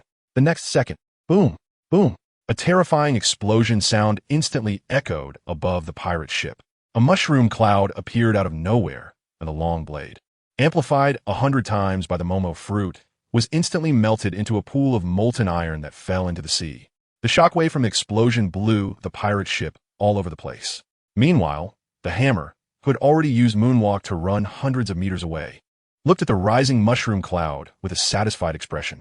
Thanks to everyone for the likes, comments, and if you could write a good review, that would be even more perfect. The flames and thick smoke completely surrounded Wald's pirate ship. The hammer looked at the scene before him with great satisfaction. But the next second, he was dumbfounded. Momo, 100 times speed, faced with the terrifying explosion, in order to protect his crew, Wald instantly showed what it meant to be a great pirate. Covered in armed hockey, Wald soared into the air at 100 times the speed. The moonwalk under his feet was nothing more than an ordinary skill. Wald ran in high-speed circles around the flames, creating an updraft with the airflow generated by his incredible speed, pulling all the smoke and flames upward. Wow, is he even human? Quick dodge. The hammer was so shocked that his jaw nearly dropped to the ground. With the same moonwalk, the hammer instantly felt that his moonwalk was no longer impressive. Clearly, It was the Navy's sixth style, so why was Wald, a pirate, using it better than him? It was unscientific. The moment the flames and black smoke left the pirate's ship, Wald's furious voice erupted. Damn brat. D. Momo. 100-fold cannon. Boom. While still running away, the hammer suddenly felt a wave of pressure coming from behind him. He turned his head and nearly scared his soul away. It was a cannonball 100 times larger than a normal one. If it hit him head-on, he would definitely evaporate in an instant. What the hell? I shave continuously. A series of rapid shaves were initiated, and the hammer instantly transformed into an afterimage, barely dodging the trajectory of the cannonball. Boom! The 100-fold cannonball exploded on the sea surface, and its effect was not inferior to the atomic boom he had just handcrafted. It was over. This bastard was really angry. All of this was thanks to Wald's few injured subordinates. The giant fish Sebastian was injured by Shelley, with blood still gushing from his chest. The ship's doctor, Nathan, had fallen into a coma, and it was Sebastian who rescued her from the sea. The shipwright, Germa, was also injured. Plus, their pirate crew had nearly been sent to the sky by a bomb. All these events truly made the world destroyer furious. After securing his crew, Bondi Wald chased after the hammer at rocket speed, holding 3 cannonballs in his hands, with the previous 100-fold cannon being one of them. Brat. D. Momo. 100-fold cannon. Another cannonball flew toward him. The hammer felt as if both his legs were about to break, but in order to survive, he had to hold on. At the same time, Lance and the group of Navy soldiers driving the warship were equally shocked and scared. Although it was a small warship, it was still clearly a target on the sea. Fortunately, Bondi Wald's attention was focused on the hammer. The direction the cannonballs were being fired was also aimed at the hammer in the air, otherwise they would surely be doomed. But the hope of victory was right in front of them. The warship was about to sail out of the calm zone and enter the Grand Line. In Lance's line of sight, he had already seen an iron giant approaching them from another direction. The very conspicuous doghead and a series of patches made Lance's heart leap with joy. Hammer! Hold on! That's Admiral Karp's warship! Lance shouted hoarsely, causing the hammer's heart to stir. He looked over, and sure enough, it was Karp. Wald, who also heard the voice, felt a chill in his heart. But the next second was overwhelmed by murderous intent. Even that bastard Karp can't save you. Your life is mine. Not even the King of Heaven can stop me. MOMO. 100-fold cannon. The last cannonball was fired, and this time Wald pushed his observation hockey to the limit. The trajectory of this cannonball directly appeared on the path the hammer was heading for. Damn it! That cursed observation hockey. Big Hammer 80. The hammer revealed a hint of unwillingness, but he was not someone who would bow to fate. The strike resonated through the sky, and a visible shockwave suddenly appeared. Boom! The impacted shell exploded instantly, the terrifying shockwave and flames enveloping the hammer. The ice nightmare sword reappeared, wrapping the hammer in frost, preventing it from being incinerated on the spot. However, the horrifying explosion still dealt a tremendous blow to the hammer, knocking him down towards the sea. Cough, cough, cough. Damn it. Shave. Just as he was about to fall into the sea, the hammer bit his tongue sharply to wake himself up, and with a strong push of his legs, he soared into the air just before hitting the water. Ouch, it hurts. The movement through the air made the hammer gasp for breath. The pain throughout his body told him that he was like a glass bottle full of cracks, shattering at the slightest touch. But Wald had no intention of letting him go. Wald directly removed a button from his clothing. Little brat, you will pay the price for angering me. Momo. 100 times gun. The armed color hockey covered the button, and in the next second, it shot towards the gasping hammer like a rocket. No, hammer. Quickly dodge. This scene made Lance feel despair. With clenched teeth and a heavy expression, the hammer, using all his strength to stay suspended in the air with moonwalk, felt death so close for the first time. A crushing weight on his chest. Hammer it out. Damn it. How could he fail like this? He hadn't hammered enough iron yet. He hadn't let the famous swords of China resonate across this sea. Just a mere button. A button. You can't take the life of Iron Man. The hammer, enduring intense pain, activated his fruit ability again, and the visible shock waves from the hammer spread out in all directions, attempting to resist the deadly button. However, the button, covered by Wald's domineering aura and enhanced by the Momo fruit, made the shockwave in front of him as fragile as paper. Just as the button was about to hit the hammer, a look of confusion suddenly appeared on the hammer's face, and he instinctively moved slightly to the right. Whoosh! Boom! The button, carrying terrifying destructive power, directly crashed into the sea. Impossible. You have no capacity to resist. How is this possible? Vite, who was originally confident and ready to enjoy the sight of the Navy that had toyed with him multiple times, suffering in the sea.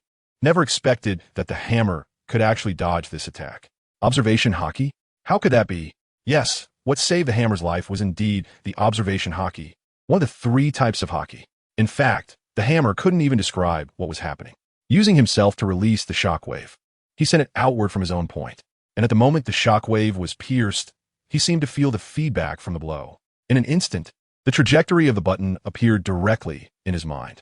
It was all like the sound wave radar from his previous life, so mysterious yet so normal. Good boy. You've endured a lot until now. Wald, your opponent is me. Just as the hammer was lost in thought, a robust man cloaked in a justice cape suddenly grabbed him and threw him backward, while he himself charged towards the world destroyer. The person was none other than the Vice Admiral of the Navy headquarters, the hero Carp. Thank you all for your likes and comments. A good review would be even more perfect. Hey, my dear friend, how long are you going to be in a daze? A refreshing breeze swept past, and the hammer's body, which was flying backward, gradually stabilized and was finally caught. The cheerful voice gave the hammer an instant sense of security. Dorag, you guys are too slow. I almost paid the price. Late? Dorag's mouth curved slightly, revealing a very exaggerated smile. I saw it clearly, breaking through in crisis. Observation hockey, TSK, TSK, TSK. Major Hammer, you have good skills. Hammer. No, did you learn that sassy tone from a monkey? Do you know it's easy to get hit like that? I know. Hammer. My old man has hammered me countless times, and he even beat the Conqueror's hockey out of me. Dorag looked indifferent, extended his right hand, and covered his fist with a layer of black. Hammer. Sure enough, this family is all abnormal. Getting hammered makes them stronger. Wang Lufei is, and Wang Lufei's father is too. Just as the two of them were talking, Carp and Wald had already engaged in battle. The fierce attacks left the soldiers trembling in fear. Momo 100-fold fist. Fistbone. Impact. Carp's hockey is definitely at the pinnacle level on the sea. Wald is clearly no match for him, but he has the Opie fruit. The Momo fruit's amplification allows Wald to not fall behind at all. The two strong men were happily exchanging punches and kicks. Hey, Dragon, aren't you going to help? Help with what? I'm telling you, if I dare to go up now, I could get hammered into a pot lid by the old man. Do you believe that? The hammer originally wanted to say something, but when he looked up and saw Carp's flushed face, laughing and fighting at the same time, he swallowed back the words that were on the tip of his tongue. Fine, I'll just watch the show then. By the way, where's Sengoku? Not here yet? Dorag shook his head. He should be here soon. The old man was extremely serious when he heard that Wald had encountered you. Oh, is that true? This surprised the hammer a bit. In his perception, Carp was definitely a chaotic force in the Navy, and if he could make Carp serious, he could be proud of it. It's true. As soon as the old man heard you were in danger, he blurted out, the hammer can't have any problems. Otherwise, where will I find new toys? Then we rushed over with all our might. Hammer. He knows. Huh. Your warship has also come out. That one behind is Wald's pirate ship, right? Uncle Bogart, should we deal with him? Dorag rubbed his hands together, a flicker of battle intent rising in his eyes. He can't interfere in the battle of the big boss, but taking down some small cadres should be fine, right? Bogart, wearing a hat, felt a cold gleam in his eyes at the words, and his right hand unconsciously rested on the hilt of his sword at his waist. No problem. Everyone prepare. Prioritize supporting Major General Hammer's warship, then annihilate the Wald pirate group. With Bogart's command, the Doghead Patch set off with full battle intent. Damn it, Carp. Brother Bingek. Turn around. Seeing the Doghead Patch approaching their pirate group, Bondi Wald showed a hint of panic. Carp seized the opportunity and threw a punch right at his face, delivering a cannon punch directly. You dare to be distracted while fighting me. Wa-cha-cha. You have no respect for me at all. Bastard Carp. No wonder Roger is so annoyed with you. You're just a mad dog. Even with armed hockey covering his face, Wald could not withstand Carp's punch, and blood instantly spurted from his nose. Oomph. You're forcing me to bite you to the point where you can't take care of yourself. Watch the punch. Wald roared in anger, and the two once again engaged in battle. Meanwhile, Wald's pirate group below was in a bit of chaos. The first mate Bingek looked extremely grave. Nathan, hurry and give the medicine. Prioritize treating Sebastian. If Carp's warship gets close, we'll be met with a fierce battle. Only Sebastian can save us. Nathan, who had originally been knocked out, had now regained consciousness, but Hammer Strike had directly injured her internal organs. However, she's the ship's doctor and is skilled in various herbal medicines. Under the pressure of the medication, she forcibly maintained her injuries temporarily. She was currently busy treating the giant fish. Watching the busy crew, Binget couldn't help but look up at Wald, who was fighting Carp in the sky, a hint of conflict appearing on his face. The speed of the steel behemoth is completely incomparable to that small warship of Hammer. So to join forces with Lance. Lance, what the battle damage is like. The Hammer rushed anxiously to Lance's side to ask about the situation. Shelley was seriously injured, and there were more than 30 other soldiers who were also severely wounded, while the rest were lightly injured. Fortunately, there were no casualties. This was all thanks to our strong firepower, and those severely injured soldiers were hurt because of the 2 officers on the opposing side. Hearing this, the Hammer let out a sigh of relief. These soldiers had been with him for a long time, and he couldn't bear to see them suffer losses. He instantly made up his mind that when they returned to headquarters, he would refine his team well. Shelley was seriously injured. That damned fish giant, right? Oomph. Lance, steer the ship to a place where it won't be affected. Leave the rest to me. The Hammer endured the pain all over his body and turned aboard the Patch, leaving Lance with a very resilient silhouette. Lance nodded heavily and then directed the soldiers to continue advancing. What? Can you still fight in this state? Dorag looked at the disheveled Hammer with some hesitation. Don't worry. It's not like I'm fighting Wald. I can still handle some small Karamis. Besides, aren't you all here? With you protecting me, I can't possibly fall, right? After saying this, the Hammer stood proudly on the deck, holding his trident. Fine, do as you wish, but don't try to steal my prey later. Dorag crossed his arms. His attitude very casual. That fish giant is mine. The rest you can have as you like. The Hammer's gaze was fixed on the blue figure on the pirate ship. Last time, the electric fish didn't have enough power. This time, I must make it count. The Doghead Patch and the pirate ship were getting closer. Prepare the cannons. Fire. Both sides issued the same command, and the sounds of gunfire and cannon fire erupted instantly. Ha ha ha. I'm going in. Hurricane. Tornado. Dorag laughed heartily, clasped his hands together, and extended them forward. The whirlwind instantly gathered into 4 tornadoes, appearing simultaneously at the 4 corners of the pirate ship. Air Cube. Shield.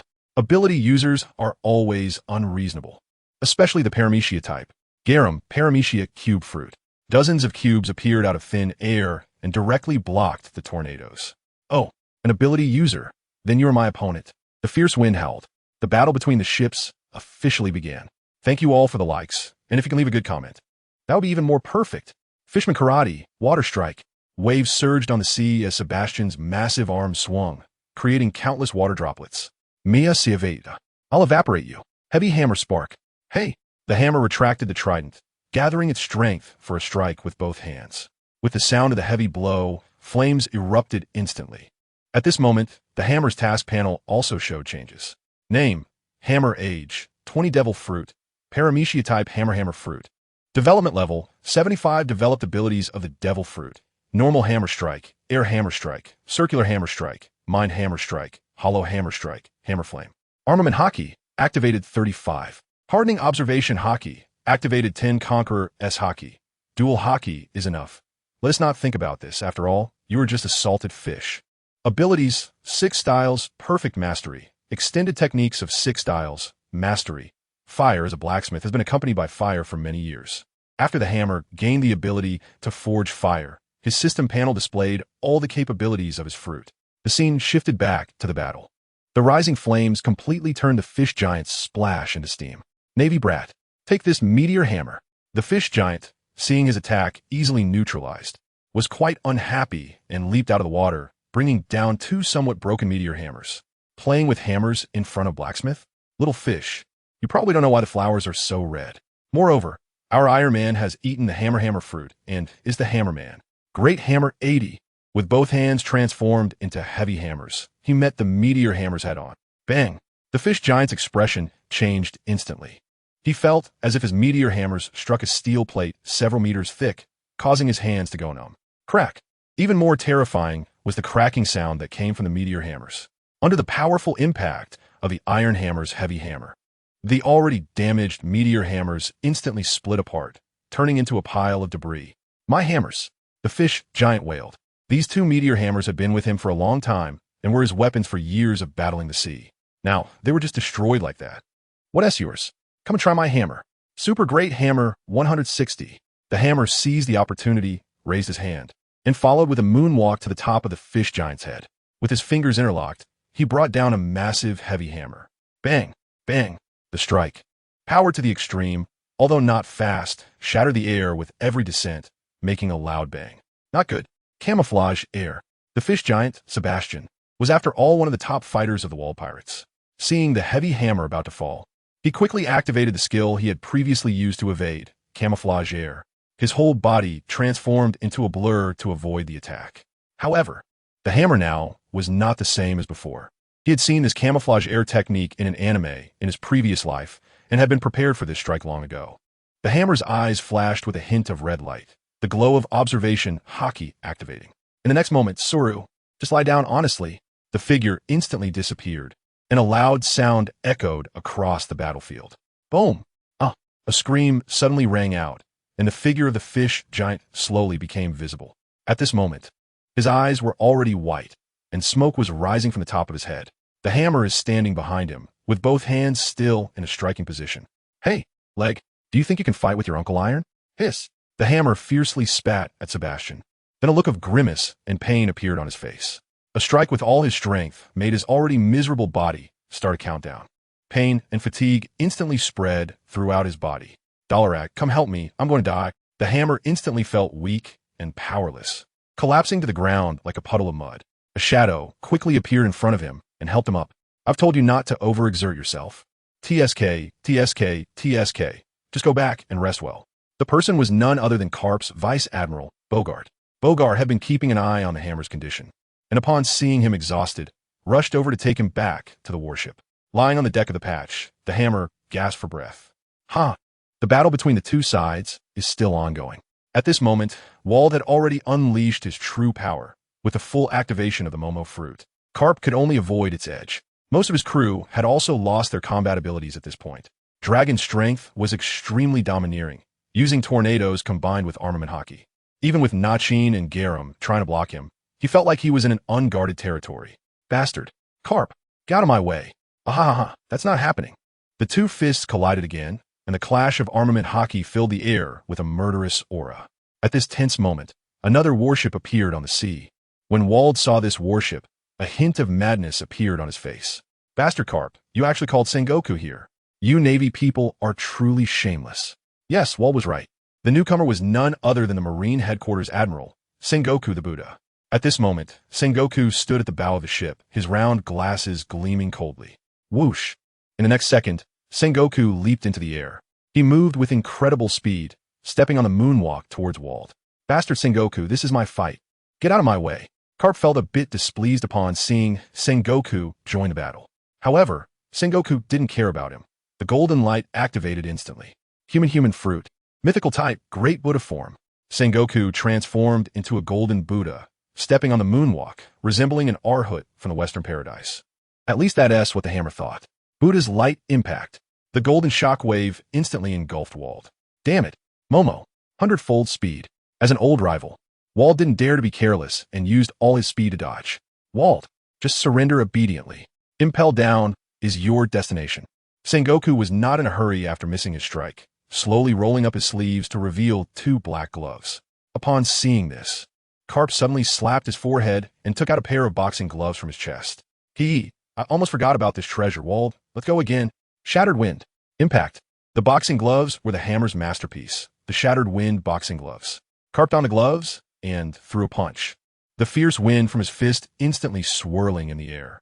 Wald's eyes flashed with a hint of astonishment, and he activated his fruit power to dodge at once. Fist wind? How is that possible?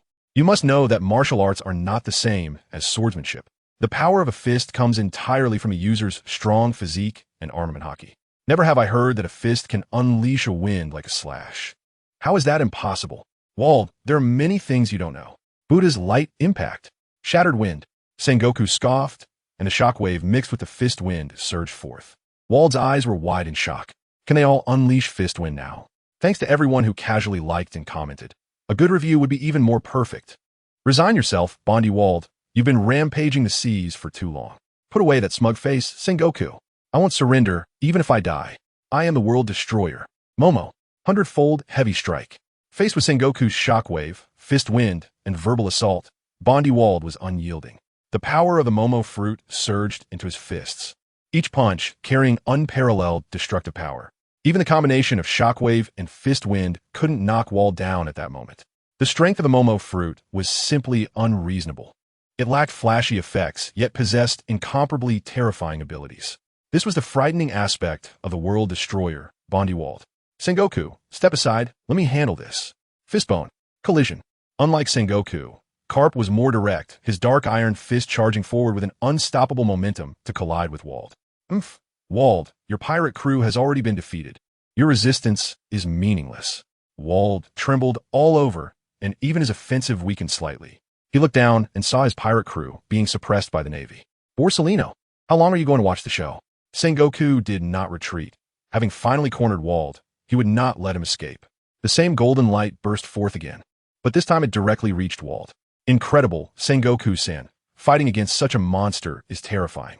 Have you ever been kicked by light? World Destroyer? The golden light transformed into a tall figure, and the headquarters rear admiral, Monkey, made his entrance. He had a serious expression on his otherwise sly face, and his long legs kicked heavily at Wald's side. Light speed. Oh, abai. The golden light came quickly and dispersed even faster. Boom. Wald felt pain and immediately reacted, his dark fist landing squarely on Monkey's face, causing golden light to scatter everywhere. Wald's deadly punch could not even be dodged by elementalization. Monkey took the hit directly, and when the golden light reformed, a clear fist mark appeared on his sly face. Leg, spitting out a mouthful of blood. Monkey's face showed a trace of anger. Why must you hit my face? Thank goodness I didn't wear my glasses, or my poor glasses would be ruined. Sengoku-san, it's not that I don't make a move, it's just that the opponent is too terrifying. After being punched, Monkey didn't move forward, but instead stepped aside using the moonwalk. Bastard kid, you actually ambushed me. Momo, 30-fold scatter shot. Wald, enraged by the ambush, directly ripped off the gold necklace around his neck. The fragments of the necklace, covered in armament hockey, instantly transformed into weapons and flew towards Monkey. What the heck? Monkey exclaimed in shock, quickly using elementalization to dodge. Not a single black fragment hit Borsalino. Phew! Thank goodness for my observation hockey, or my handsome face would be scarred. Sengoku-san, I'll leave it to you. I'm going to watch from below. The golden light gathered into a human form again, and Monkey patted his chest in relief. Then he quickly flew down towards the patch. Sengoku, damn Borsalino. Unable to do anything else, Sengoku had to take action himself, covering his palms with golden shockwaves to attack. Hey, Hammer-san, what's wrong with you? Oh, Monkey, do I even need to say? Being beaten up. The Monkey came down and immediately approached Hammer, asking with great concern. So, Scotty, the World Destroyer, even our famous Major Hammer, is going to be harmed. Hammer, what the hell is this wolfish talk? Go away with that time. You might as well go beat him up for me. Upon hearing this, Monkey raised both hands in a hurry. Forget it, I don't want to end up like you. Collapsed here. TCH, you were just punched once, what's the big deal? Go take out your shiny fruit and shoot him. No. With Admiral Sengoku and Vice Admiral Carp here, I won't add to the chaos. While the two were chatting, the battle on the sea had already ended. The entire Wald pirate crew was defeated. Vice Captain Benjak, Fighter Sebastian, Ships Dr. Naden, and Shipwright Garum were all captured. Wald, your crew has been defeated. Do you still want to resist?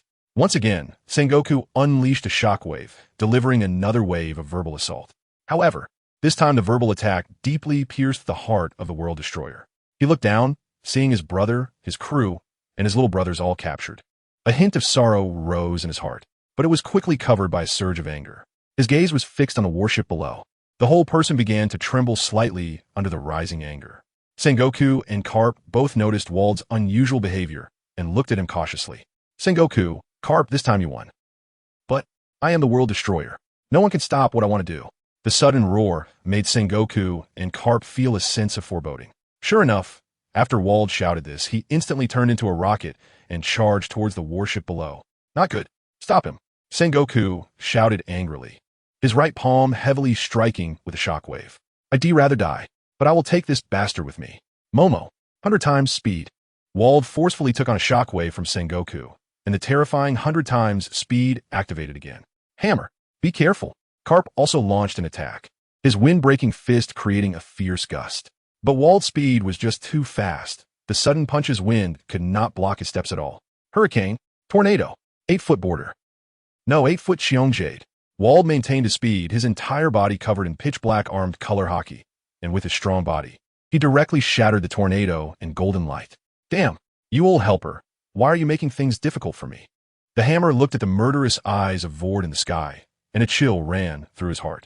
The Frost Nightmare sword was instantly gripped in his hand, assuming a defensive stance. However, the already exhausted hammer found it difficult to resist in front of Vord. Little ghost. Momo. 100-fold slash.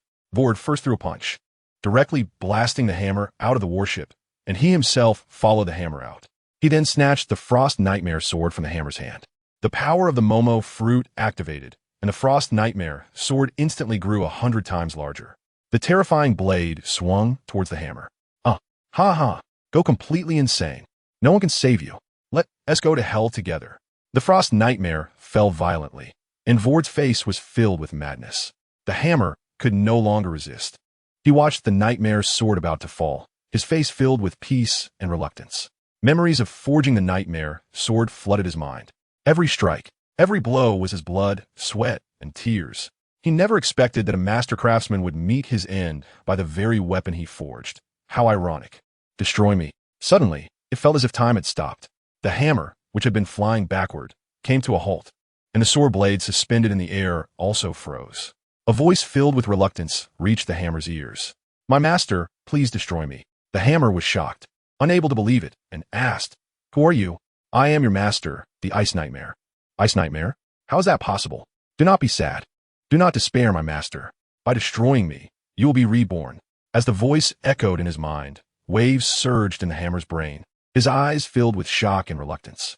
Time turned once again. Just as the hammer was about to meet his demise under the blade, he made an unexpected move. He spread his arms wide, allowing the Ice Nightmare's blade to strike his chest. A roar erupted from the hammer's mouth. Old helper, this is the sword I forged. You want to use it to hurt me? You better ask it if it agrees first. Shatter. Ice Nightmare. Mind hammer. Crush the boulder on my chest. The sound of a heavy strike instantly rang out, shockwaves radiating from the hammer's chest. At the same time, the mind hammer was activated, and the sound of hammering from his mind was clearly heard by everyone. They did not understand why the hammer would strike the mind hammer at this moment. Only the hammer himself understood. Crack! A crisp sound rang out as countless cracks appeared on the blade of the Ice Nightmare sword. My weapon has merged with my blood, sweat, and spirit. They will embody my forging way. Vold, sleep forever in the ice. This sea is your grave. Freeze him, Ice Nightmare. The heart-wrenching roar of the hammer echoed through the skies, filled with reluctance. The heavy sound of the spiritual hammer struck directly into the Ice Nightmare sword. At your command, my master. Congratulations on embarking on the path of a master craftsman. Boom! Countless sword shards soared into the air, and a terrifying freezing power spread across the sky. All the blades and freezing air surrounded Vold. In an instant, an ice coffin formed from blades, and ice appeared before everyone. Inside the ice coffin lay the shocked face of the world destroyer, Bondi Vold. Thank you all for your likes and comments. A good review would be even more perfect. Ice Nightmare. The ice coffin quickly took shape, and the hammer stared intently at the ice before him. The ice contained countless sword shards, fragments of the Ice Nightmare sword. With the help of ice crystal stones and bestowed abilities, this ice coffin was as hard as iron and difficult to melt. Just as the ice coffin was about to fall into the water, the hammer moved, lifting the ice coffin back onto the deck of the warship. Trembling hands caressed the surface of the ice coffin, and the hammer's heart was filled with reluctance. Suddenly, a protruding piece of ice caught the hammer's attention. It was a very obvious ice crystal encasing a sword shard, the shard shaped like a diamond. The hammer wielded its power to remove it and held it tightly in hand, his expression momentarily becoming serious. Cow-Eye, Iron Hammer. Your sword can actually freeze Wald into a popsicle. That's quite terrifying. Monkey Brother said in shock as he walked over to Iron Hammer, gazing at the ice coffin and unable to help but exclaim, It's true, I didn't expect the World Destroyer Wald to end up like this. Another voice of sentiment echoed, and soon two strong men appeared in front of the ice coffin. It was Carp and Sengoku, who had just battled Wald. Sengoku had already released his fruit ability. With his upper body bare, his gaze fixed on the frozen Wald. Carp also rarely showed a serious expression. My Ice Nightmare is forged from ice crystal stones, inherently possessing freezing power. Wald amplified it with the Momo fruit, also enhancing the ice power. At the moment of shattering, the ice element erupted combined with the blade, allowing me to freeze him. Everyone nodded in agreement. Wald's pirate crew was completely annihilated in this battle, with the captain and all crew members captured. Iron Hammer, you did well. Your contributions will be recognized by Admiral Kong when we return to headquarters, and don't worry, it won't be less. Sengoku patted Iron Hammer's shoulder, openly expressing his admiration for him. From the encounter in the comm belt to Carp's rescue, and finally freezing Wald, Iron Hammer put in a lot of effort. But Iron Hammer's mind was completely elsewhere, not on the accolades or Wald. He only wanted to know what the call from Ice Nightmare was all about. Admiral Sengoku, I'm a bit tired. I'll head back to the ship to rest. As for Wald, I hope he won't be sent to impel down. Let him sink into the sea here. After speaking, Iron Hammer walked towards his warship without looking back. Ah, poor Iron Hammer. Covered in wounds, and now his crafted sword is gone. If I were him, I'd be depressed. Monkey Brother's voice filled with sorrow made Sengoku and Carp shudder. It was just that his lewd voice was too uncomfortable, combined with that desolate feeling. Oh my, it was like a dirge. Get lost. Borisolino, I asked you for help. And what happened? The 8-footed outline jade, right? Do you really think I didn't hear? Monkey Brother. Yabai, this old man actually heard it. Upon returning to his warship, Iron Hammer directly entered the lounge, locked the door, and issued an order that no one was to disturb him. Lance looked at Iron Hammer's serious expression and then at the sword sheath left at his waist, understanding that Iron Hammer needed personal space now. Could the weapon spirit really be a weapon spirit? This world is ultimately a fantasy world. Ship spirits can exist, so there's no reason weapon spirits can't exist. The hammer held the last remaining ice crystal and sword fragments in his hand, a hint of confusion flashing in his eyes. As a blacksmith from China, he had listened to the stories of various forging masters since childhood. He was very familiar with the term weapon spirit and longed for it. For example, the legendary Zhanlu sword, a sword of righteousness crafted by the master swordsmith Uyezi. After its creation, it was obtained by King Yu and later by King Wu. It is said that this sword can distinguish between rulers, and only a wise monarch can possess it. This is the charm of weapon spirits. Not to mention the legendary sword forged with the bodies of Ganjiang and Mo Xie, or the Xianyuan sword that embodies the sun, moon, stars, mountains, and rivers. He had always thought these were mere legends, but today, the hammer's heart wavered. The voice from the Ice Nightmare Han's sword told him that weapons could indeed possess spirits. Ice Nightmare, rest assured, I will recreate you. A large amount of ice crystals and steel appeared in an instant, and the hammer began to select them with a serious expression. The fragment of Ice Nightmare was placed on the table, shimmering with an extraordinary blue light. The familiar sound of hammering echoed once again. Due to the incident with Bondi Wald, the hammer had to temporarily set aside his journey to Punk Hazard, and everyone returned to the headquarters of Marineford. What did you say? The hammer is still forging? Yes, General Waring states. Isn't that nonsense? That brat is still injured. However, this time the situation is different.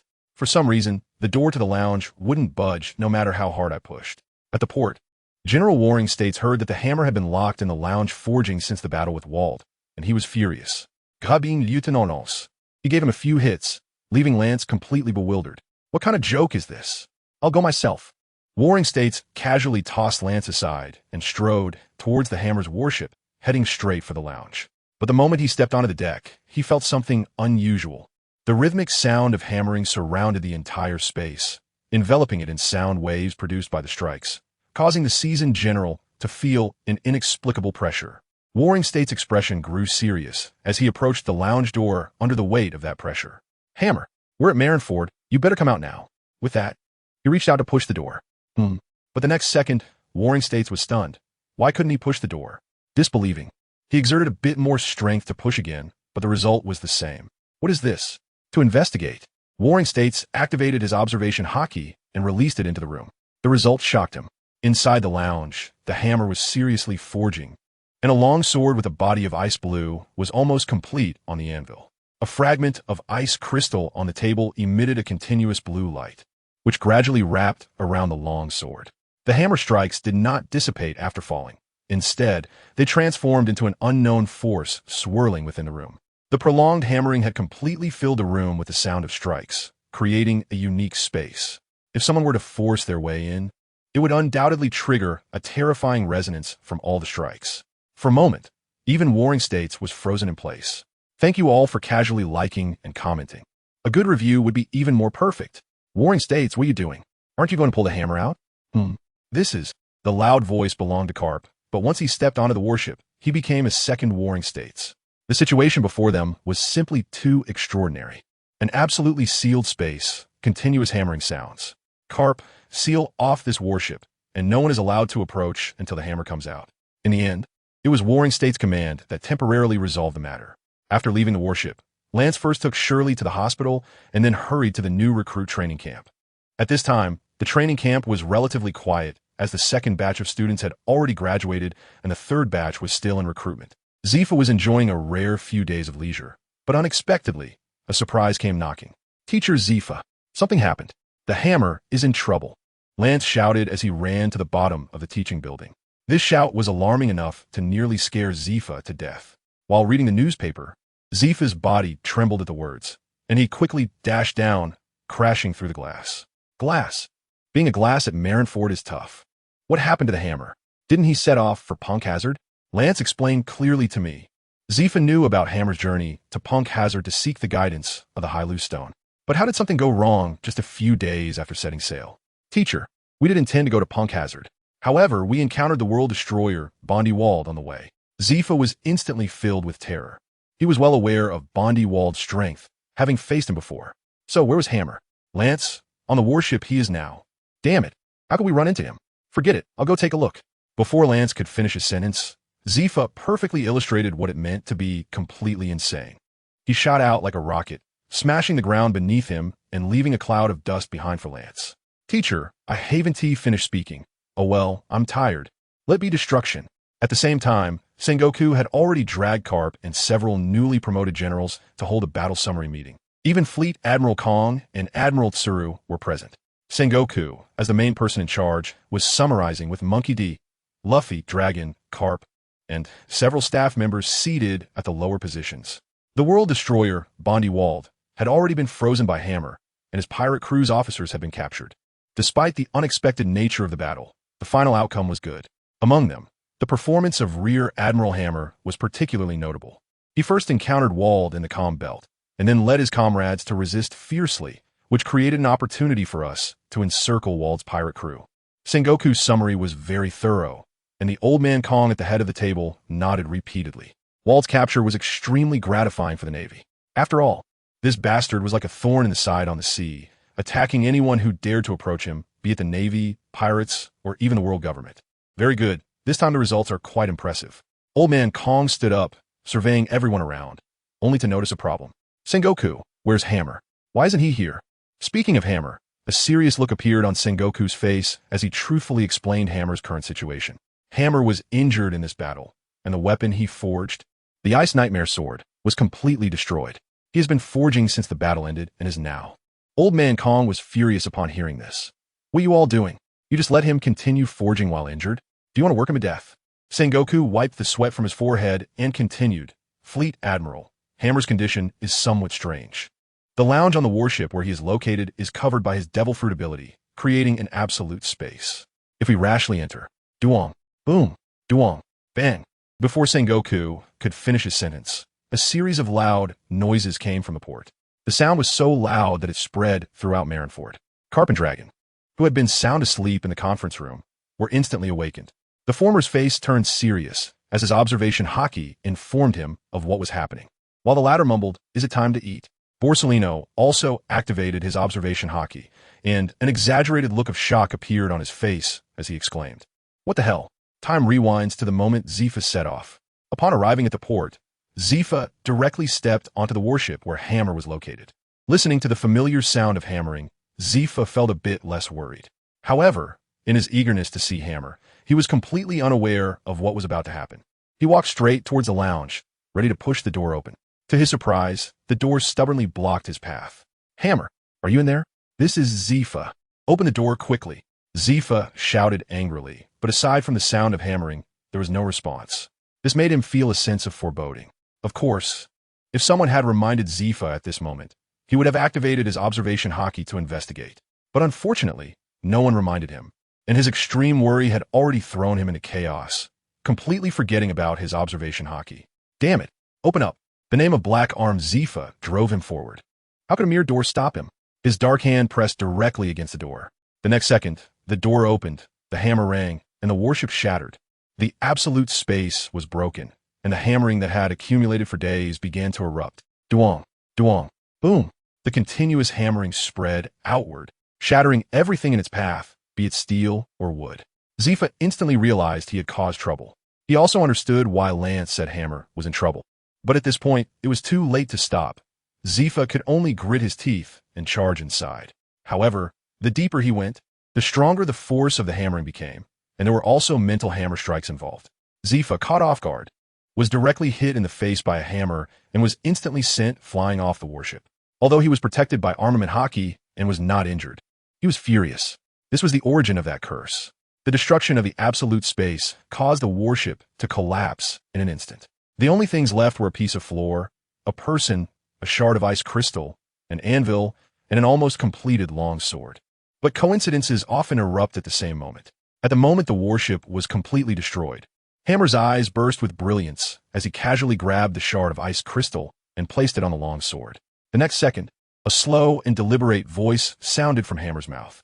Using the remnants as a furnace, ignite the flame of heritage. With ice crystal as the sword body, open the path of the ice river. The combination of blood and sweat forges the peak of the sword. The fusion of steel and iron opens a new chapter. With each half-sentence completed, a sound resembling a hammer striking the heart reverberates. And when the last word ends, a total of 8 heartbeats echo, followed by an uncontrollable surge of frost rising into the sky. A magnificent ice pillar forms at the port. A long sword, entirely ice blue and glowing with a faint light, slowly takes shape. It is only after breaking that one can stand tall, thus becoming the strongest. The name Yuan no longer suits you. From now on, you shall be called Bingqing. Legendary sword. Bingqing. The blade is 5 meters long. The blade tapers from the hilt to the tip, becoming sharper, and upon closer inspection, one can see a tree-like structure forged from special steel within the blade. Surrounded by a blade made of ice crystal stone, it has the absolute design of the 7-star Long Yuan sword, but is merely a Long Yuan entirely in ice blue. The guard is entirely made of ice crystal stone. The hilt is 30 centimeters long and made of refined iron. As the hammer's voice fell, the ice blue long sword seemed to respond, glowing with a deep blue light. The freezing energy transformed into a whirlwind, swirling upwards. At this moment, it felt as if the famous sword had come to life. Thank you all for your casual likes and comments. A good review would be even more perfect. What a terrifying power of ice, and this freezing force is different from my freezing fruit. It carries a sense of coldness and pride. Is this really a sword? Kazan, who has eaten the freezing fruit, is undoubtedly the person in this world who understands ice the most. Although ice blue is ice, is different from ice, it possesses an additional quality of its own. A sentient sword? I've only heard of such a thing in one place. Wano country. You should all know about it, right? Sengoku and Garp? The old man Kong showed a hint of astonishment and turned to look at the two. Sengoku and Garp both nodded. Wano country. Another voice echoed from behind them. It was Zephyr, who had been knocked away by the absolute space earlier. They were all well aware of Wano country. It is a mysterious land that possesses extremely profound craftsmanship and forging techniques. Many of the world's sharp blades, big blades, and famous swords originate from Wano country, but unfortunately, this nation is closed off and never communicates with the outside world. Just as everyone was conversing, the ice pillar began to slowly shatter, and countless shards of ice began to fall. Soon, the hammer, holding the famous sword ice blue, reached the ground. Strangely enough, even though the ice blue sword was continuously emitting freezing energy and even the ground was starting to freeze, the hammer was completely unaffected. This magical scene left everyone secretly astonished. Senior Bogart. Suddenly, the hammer spoke, directly calling out to Bogart, which left the usually taciturn Vice Admiral stunned. Hammer, what's wrong? The hammer walked slowly in front of Bogart, and the icy chill that hit him made Bogart instinctively shiver. You are the only skilled swordsman present, and I would like to ask you to test this sword and see if this reforged ice blue can deliver a strike that cuts through the sky. A strike? A capability that the original Ice Nightmare could not utilize. However, after the spirit of the weapon and the reforging, the hammer believed this flaw no longer existed. Among all the people at the port, only Bogart was a great swordsman, and only he could allow Ice Blue to demonstrate its power. Bogart was taken aback at first, then a hint of fervor appeared on his face. As a swordsman, he had no resistance to a good sword. It was just that the famous blades on the sea were either owned by someone or their whereabouts were unknown. Otherwise, he would have certainly obtained one for himself. Right now, he still had the Miao knife forged by the hammer hanging at his waist. He was very fond of the sharpness of the Meow knife. But Ice Blue was clearly even better. All right, I'll give it a try. With that, Bogart directly reached out and took Ice Blue from the hammer. The moment he took it, he felt an incredibly cold chill rushing into his body through the sword's handle. With a puzzled expression, he quickly looked at the hammer. It's a normal phenomenon. The original Ice Nightmare was a famous sword that could compete with the Great Knife of 21 Works. The reforged Ice Blue sword has absolutely surpassed the Great Knife of 21 Works. The most notable point about famous blades and swords is that they choose their owners. If you cannot conquer it with your own spirit, you will not be able to possess it. The words of the hammer caused the Ice Blue sword to tremble continuously, as if in agreement with him. Upon hearing this, Bogart's expression turned serious. As a great swordsman, he had heard similar things before. Without hesitation, he gripped the hilt of his sword, and his right hand began to turn black as the rich armament hockey spread toward the blade. With the enhancement of armament hockey, the cold air surging into his body was alleviated. However, the hammer shook his head. It seems that Senior Bogart, you are not its rightful master. But with the enhancement of hockey, I believe the power of your sword can still be formidable. Just strike towards the sea. This statement was indeed heart-wrenching, but it was the truth. Good advice is often unpleasant to hear. Ha ha ha ha. Bogart, you've been rejected by a sword. This is killing me with laughter. Wow, you should just honestly test the sword. Carp's exaggerated laughter suddenly erupted, tears streaming down his face from laughter. Bogart's mouth twitched, but he couldn't refute it. He could clearly feel his hockey struggling against the freezing power, and the amount of hockey was rapidly decreasing. Slash! Not daring to delay, Bogart swung his sword fiercely toward the sea. As the tip of the sword fell, a blue, icy slash rose to meet it. The direction of the strike was where the hammer's warship had been earlier. As the slash passed, the fragments of the ship instantly turned into a flurry of ice shards. Everyone present, all of whom were high-level fighters, could clearly see that those wreckage were first split in two and then instantly covered by ice. A slashing attack infused with freezing energy. The elemental power combined with such a sharp slash was terrifying. The monkey with red glowing eyes was filled with shock, and his words were full of praise for the famous Ice Blue sword. Seeing Ice Blue unleash the slash, the hammer's mouth instantly curled up. It's done. This time it's a perfect one. The excited hammer jumped up and down, but the next second he collapsed to the ground, his strength beginning to fade. His eyelids heavy, and until they closed, his gaze remained fixed on the Ice Blue sword. Hammer! Hammer! Zephyr, seeing his beloved disciple fall, hurriedly rushed forward. The others followed suit. It's fine, he's just asleep. After checking the hammer's condition, Zephyr let out a breath, his heart slowly settling. The overexertion from forging and the tense nerves had kept him going until the sword was completed. This brat, his obsession with forging is really... Sengoku looked at the sleeping hammer, a hint of admiration and concern flashing in his eyes. All right, let's first take the hammer to the hospital. As for the Ice Blue sword, it's excellent. Old Man Kong, seeing that the situation had stabilized, began to handle the aftermath. Kazan, hearing the marshal's call, stepped forward. I'm here. Marshal Kong, use your abilities to create a sheath for the sword. Okay. Kazan stretched out his right hand, and ice energy gathered, creating an ice-made sheath in the blink of an eye. Seeing this, Bogart took the sheath and placed the Ice Blue sword inside. To everyone's surprise, the sheath shattered the next second. The Ice Blue sword erupted with a strong, cold aura, as if saying, what kind of broken thing is worthy to be its sheath? Seeing this result, everyone was stunned. Kazan, your ice ISNT good enough? It got rejected by a sword. Ha ha ha. The exaggerated laughter rang out again, but this time it was Kazan whose mouth twitched. Kazan, thank you very much, Vice Admiral Carp. But in his gaze towards the Ice Blue sword, there was a hint of obsession. As an Iceman, could he not handle an ice sword? This is not scientific. Thanks to everyone for the likes and comments. A good review would be even more perfect. 3 days later, in a special ward at the headquarters hospital, the hammer, who had been sleeping for 3 days, slowly woke up. As he awoke, the hammer immediately entered a state of contemplation. The emergence of the Ice Blue sword allowed him to truly understand what a weapon spirit is and officially embark on the path of a master craftsman in this world. Physical forging was just the first step. The forging of a heartfelt spirit was the most crucial aspect of creating a renowned weapon. The reason the previous Ice Nightmare sword could not unleash a slash was that it lacked the extremely important element of spirit. How could a weapon that wants to become a top-tier divine weapon be without spirit? Understanding this, the hammer felt enlightened, and his thoughts began to flow freely. Hammer, you're awake. As soon as the hammer woke up, The nurse had already notified the high-ranking officials. The first person to push the door open was Zephyr. Teacher Zephyr, I heard that my absolute space was blown up by you. Seeing Zephyr, a smile appeared on the Hammer's face, though it was a smile hiding a knife. Accidents are accidents. I was just worried about you. You, coming back and causing such a big commotion. I haven't even scolded you yet, and you're blaming me? Hammer listened to Zephyr's nagging, his smile unchanged. My warship was shattered because of you, along with all the weapons on board, which included quite a few good items from Germa. My teacher, how do you plan to compensate me? Zephyr instantly broke into a sweat, truly fearing that what he dreaded would come to pass. If it were just a single school-level warship, it wouldn't be a big deal. The main issue was the firearms and weapons on board.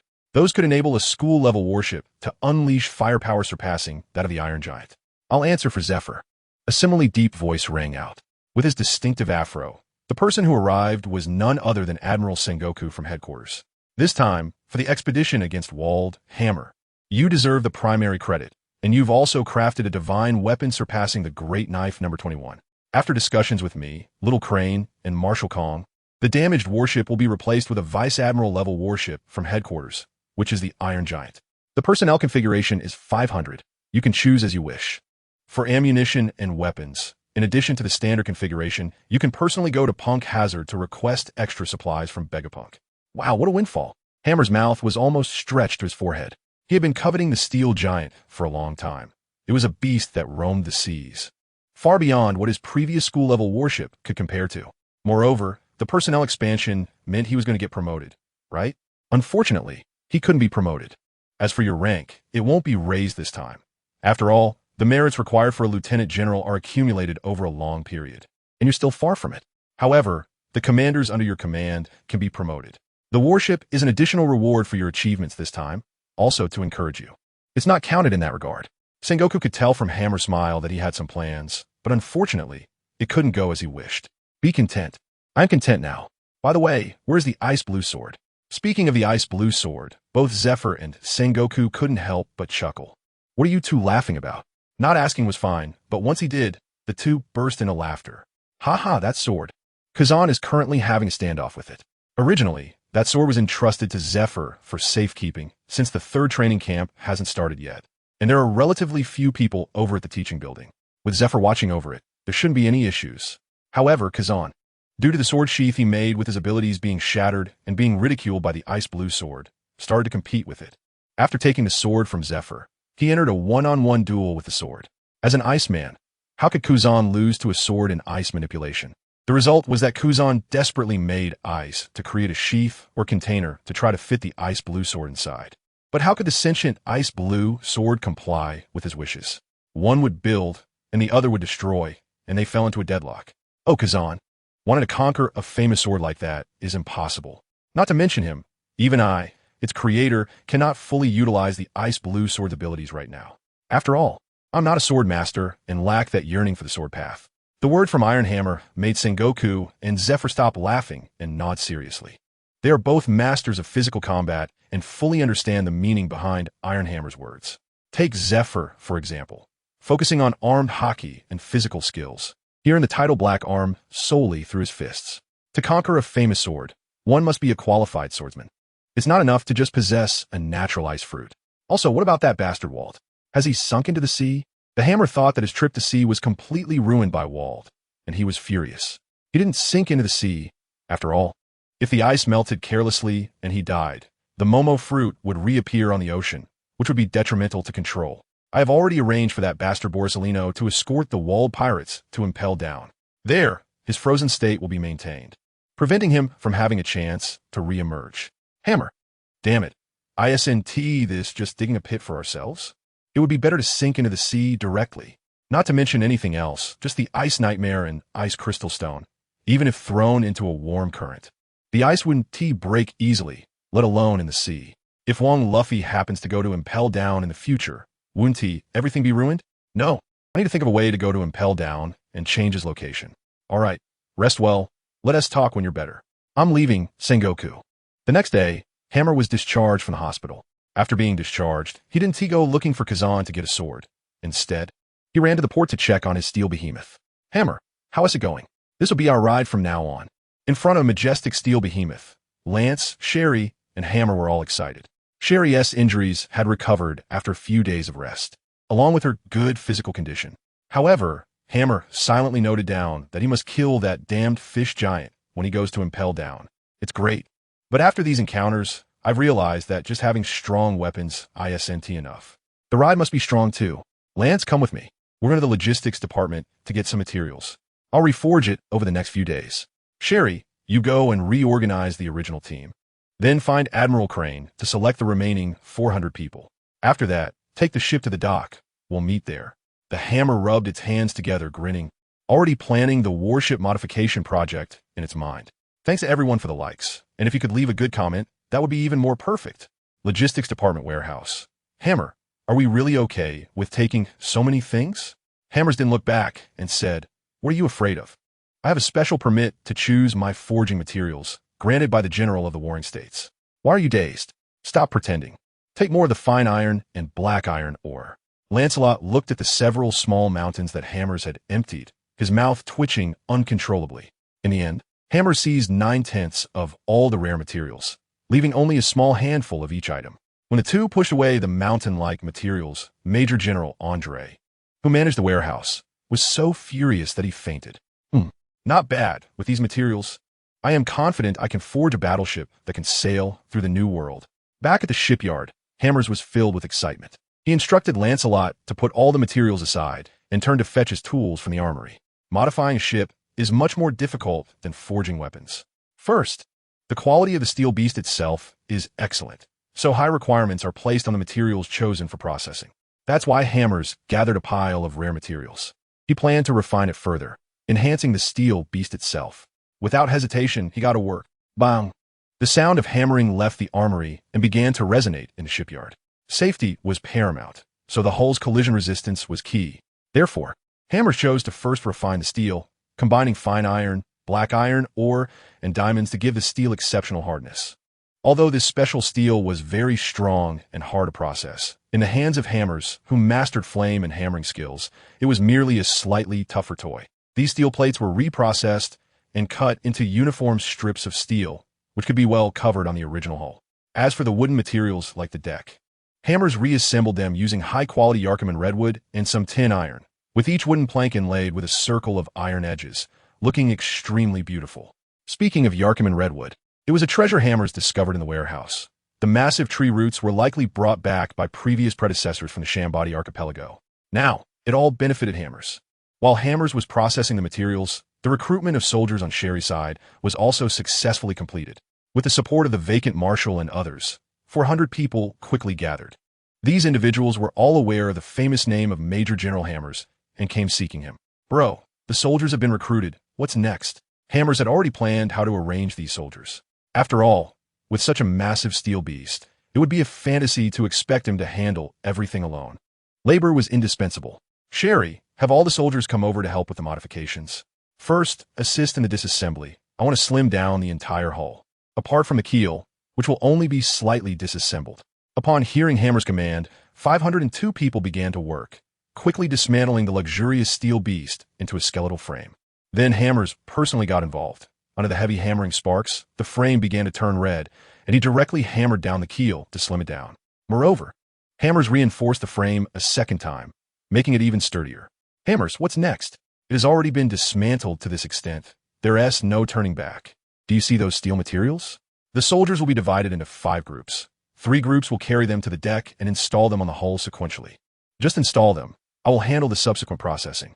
The other 2 groups will go to install the wooden planks, removing all the original planks and replacing them with the ones I have prepared. Sherry nodded and began directing the soldiers to work.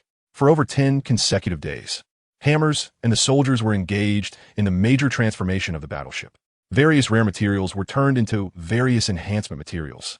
From the bow to the stern, everything was reinforced and refurbished. Finally, on the 17th day, the battleship was completed. This is the vehicle I envisioned. The Hammer was pitch black all over, revealing a set of white teeth, smiling happily. The soldiers around were also dirty, but their eyes were filled with excitement and anticipation. The steel giant before them had undergone a tremendous transformation. The warship, originally dominated by blue and green, had turned silver white. It was entirely silver white, shining brightly at a glance. made of special steel. Once all the steel plates were installed, the hammer immediately began the hammering process. After 3 days and nights of continuous hammering, the familiar and exciting sound appeared. Ding! Critical hit triggered. The transformation granted to the warship, Steel Giant, increased defense by 50, reduced weight by 50, and increased power by 50. With this attribute, the silver-white Steel Giant was instantly reborn. Despite its heavy appearance, its power was impressive. Hammer. Isn't this color a bit too flashy? Lancelot's tired eyes sparkled with excitement, but he was still somewhat worried. Flashy? Don't be ridiculous. With all this steel plating on my warship, those little Karami wouldn't dare to come close. I've even given it a resounding name. As soon as he said this, Lancelot felt a hint of curiosity. What name? Invincible Valhalla. I'll find some black paint to write it on once we turn around. The hammer is full of confidence. Lance. Damn, so imposing. Never mind, silver all over looks pretty good, but if you paint it black, it won't look good. What about the weapon? To prevent the hammer from doing something outrageous, Lance quickly changed the subject to weapons, and the hammer's expression became a bit gloomy. Most of the weapons had turned to scraps along with that small warship. Let's take our time with the weapons. If it really doesn't work, we can go to the North Sea to find Gaji. Given my relationship with him, it shouldn't be a problem to get some support.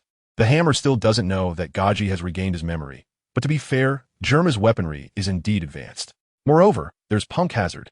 The weapon craftsmanship from a Vegapunk side should be quite good as well. So, Lancelot, let the soldiers board the ship. First, take the ship to the port. Then prepare to set off for Punk Hazard. Just like that, a silver-white warship slowly sailed into the Marineford port. Countless soldiers were attracted by this warship. Wow, silver-white. It looks so luxurious. It's dazzling in the sunlight. Whose vehicle is this? So extravagant? Various murmurs from the Navy soldiers rose and fell. This news also reached the higher-ups. All right, stop gathering here. Go do what you need to do. Warlord was ordered to come and inspect, and upon entering the port, he began dispersing the gathered soldiers. He then turned his gaze to this silver-white steel behemoth. Just then, the hammer walked over from outside, holding a pile of blacksmithing tools, which he had brought from the dock to put on the ship. Hey, Warlord, does my ship look good? Warlord took a step back unconsciously, looking at the hammer, who was all dirty. This is your ship? How did it end up like this? I was afraid that I might encounter terrifying enemies next time I set sail, so I refined this steel behemoth a bit. What do you think? Does it look good? Warlord nodded. I have to say, the hammer's craftsmanship is indeed quite good. Every steel plate is very exquisite and looks imposing. But soon, he showed a hint of doubt. Refurbishing the entire ship must have used a lot of materials, right? I see that these steel plates are at least processed from iron ore. Where did you get so many materials? Facing Warlord's confusion, the hammer revealed his white teeth and chuckled. I took them from the warehouse. Not much. Just about 90% of all the materials. Warlord's expression instantly froze, and the next second, he spat out a mouthful of red tomato juice. At the same time, a roar echoed throughout the entire port. Damn it, Hammer. My warehouse. That's the materials for the entire Marineford. Hammer, you prodigal son. Thanks to everyone for the likes, comments, and a good review would be even more perfect. A silver-white warship was sailing at an extremely fast speed on the sea. The entirely silver-white hull sparkled in the sunlight. The only flaw was that, for some reason, there was a humanoid dent at the bow of the ship. Damn old Warlord. It was just a bit of his materials. Does he have to be so heavy-handed? Look at the bow of my imposing and invincible warhammer, and he ruined it. The hammer rubbed its swollen face, grumbling unhappily. Lance, Sherry, and a group of soldiers fell silent upon hearing this. The scene at the port was still fresh in their minds. When the general from the Warring States heard that the hammer had emptied his warehouse, he came straight over with a wave of Bala Bala Little Witch, transforming in a flash of golden light. The golden glowing Buddha raised its palm and pressed the hammer down on the bow of the ship, rubbing it harshly. It muttered, my materials, my savings.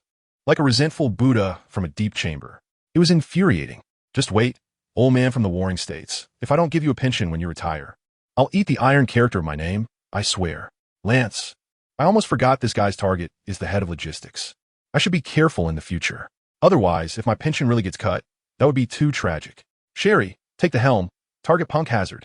I'm going to forge iron. Don't bother me unless it's important. Oh, and that someone move that pile of flintlock guns to my room. Ever since boarding the ship, Sherry has perfectly taken on the role of lookout and deck commander, making Lance's efficiency much higher with her cooperation. In no time, the familiar sound of forging echoed. For some reason, Lance, Sherry, and the previous 100 soldiers felt quite at ease upon hearing this sound of forging. Their minds were much calmer. After the hammer left, Lance, as the first mate, began to arrange work. Colleagues, from now on, we will be partners in the same team. After these days of ship remodeling, I think everyone is already familiar with each other. Our commander, well, he's just a hands-off manager. He only forges iron. Usually, you can ignore him. But once a battle breaks out, his orders must be obeyed. His tone shifted from light to heavy, and by the end, Lance's face was very serious. This is the rule of the warship. When there's no trouble, everyone can be friendly, but once war begins, the commander is the commander. Everyone nodded in understanding. All right, return to your positions. We are about to enter the calm zone. New World, Punk Hazard. Dr. Vegapunk, Rear Admiral Hammer has already headed this way. Oh, that blacksmith? He is finally coming? Yes, he was delayed for a few days because he participated in the extermination battle against Wald a few days ago. All right, order the soldiers to move the prepared weapons to the first floor and notify me when he arrives. In the laboratory, a very large-headed old man was methodically conducting experiments. When he heard that the hammer was about to arrive, a glimmer of anticipation appeared in his eyes. It was evident that this man, known for having the world's greatest brain, was filled with ideas about our Rear Admiral Hammer. 3 days later. Is this Punk Hazard? The environment looks pretty good. And there's a central lake? Having safely passed through the calm zone into the New World, Hammer and his team finally arrived at Punk Hazard. Sherry was instantly captivated by the vibrant island. As a member of the Fur tribe, nature had a strong allure for her. Lance, go call out to him. We arrived. Lance involontairement shivered. Cannot go. I'm a bit scared. As soon as these words left his mouth, everyone's minds immediately flashed back to the scene of Zephyr being sent flying by the hammer, causing everyone to shiver. No, you're the first mate. If you don't go, who will? Sherry pushed Lance towards the forge room. The forge room, the most important place on this warship, was the core of their team. Since boarding the warship, Hammer had directly taken over the command room located at the back center of the ship, hanging a sign that read Forge Room. In these few days, while forging, Hammer had triggered the absolute space again. Even the soldiers delivering meals were kept outside. It's not like I haven't been good to you. Sherry, you can't betray me. As the forge room loomed ahead, Lance's legs felt weak. However, Sherry completely ignored him, pushing him to the forge room door, then turned and ran away, leaving Lance alone, his face filled with fear. Listening to the heavy hammering sound and looking at the closed forge room door, Lance couldn't help but swallow hard. His right hand slowly rose, but trembled uncontrollably. All right, no need to knock. Order everyone to prepare to disembark.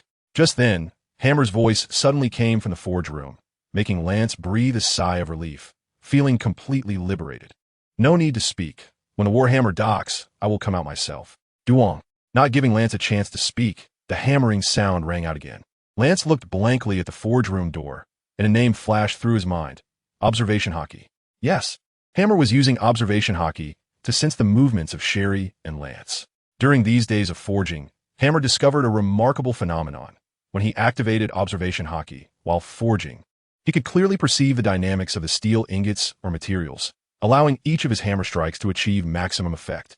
Moreover, because he had been concentrating on forging for an extended period under the full activation of Observation Hockey, he didn't feel tired at all, and his hockey consumption was extremely low. The hammer swung in his right hand while he looked at the pile of more than a dozen flintlock guns beside him, an involuntary smile appearing at the corner of his mouth. Welcome, Major General Hammer, and everyone to Punk Hazard. I am Major General Edward, the person in charge here. Dr. Vegapunk has been waiting for you on the first floor. Major General Edward, one of the veteran generals and a person with numerous military achievements, is now in charge of the Navy stationed at Punk Hazard. The fact that a Major General is responsible for the defense shows the world government's importance attached to Punk Hazard. No, it should be said that it reflects the emphasis on Vegapunk. Lance shook his head awkwardly. Hello, Major General Edward. I am not Major General Hammer. I am his aide Lance. The Major General is still forging and has not come down yet. Dr. Vegapunk is waiting for me? Then what are we waiting for? Let's go in quickly. As he spoke halfway, a figure suddenly appeared in front of the two. The newcomer was energetic and exuded a smell of furnace fire. It was Hammer. Edvad. Indeed a blacksmith, that smell is quite strong. Thank you all for a quick like and a comment. A good review would be even more perfect. Wow, is this what is called the biological treasure house of Punk Hazard? It's quite impressive. As Hammer walked into the research base, his eyes lit up. The technologically advanced hall looked very grand. Yes, This is the main scientific research base of Punk Hazard. Please, everyone, Dr. Vegapunk has been waiting in the weapons hall for a long time. Edward's expression was very calm. He had seen enough of these things on a daily basis and was completely immune to them. The hammer's expression remained unchanged, still sporting a faint smile. But his mind was racing. Vegapunk, Egghead Island. In his previous life, he had blown up the furnace out of excitement because of this damned plot. Mentioning this made him feel a wave of nostalgia. Although life was good now, he still felt a bit frustrated. Forget it. Since he was here, he might as well make the most of it. But this time he had to find some high-tech weapons, or it would be a wasted trip. With that determination, the hammer steps became a bit lighter. Soon, under the guidance of Admiral Edward, the three arrived at a very large room. Inside were piled many weapons, a variety of them. The hammer and the others were left dumbfounded. Submachine guns? Small things. Rocket launchers? 4-round burst? Mortars? Can these really be placed on a ship? Flamethrowers? This one seems similar to the ones on Kaido's side. Howitzers? Oh my, this thing is possible. What the hell? What is that? Barrett? No way. This caliber is even bigger than a Barrett. Various firearms had filled the hammer's eyes. The hearts in his eyes were about to pop out. Lance felt the same way. As the sniper on the ship, guns were his life. Calm down, these are just some obsolete items. Don't pay too much attention to them. Suddenly, a very calm voice sounded from behind the three. A tall man dressed in black, wearing a helmet labeled 01, appeared. Upon seeing him, the hammer's heart stirred. Shaka! Has he already developed clones by this time? It seems Vegapunk has been wary of the world government from the very beginning. I am Dr. Vegapunk, Shaka. I'm pleased that you have come to Punk Hazard. Shaka's gaze fell on the hammer, scanning him from top to bottom. You must be Major Hammer? I've heard that your forging can endow objects with special properties. I'm curious. Is this a result of your devil fruit ability? The hammer steadied his mind. Hello, Dr. byZephyr. What you mentioned about bestowing is indeed my fruit ability.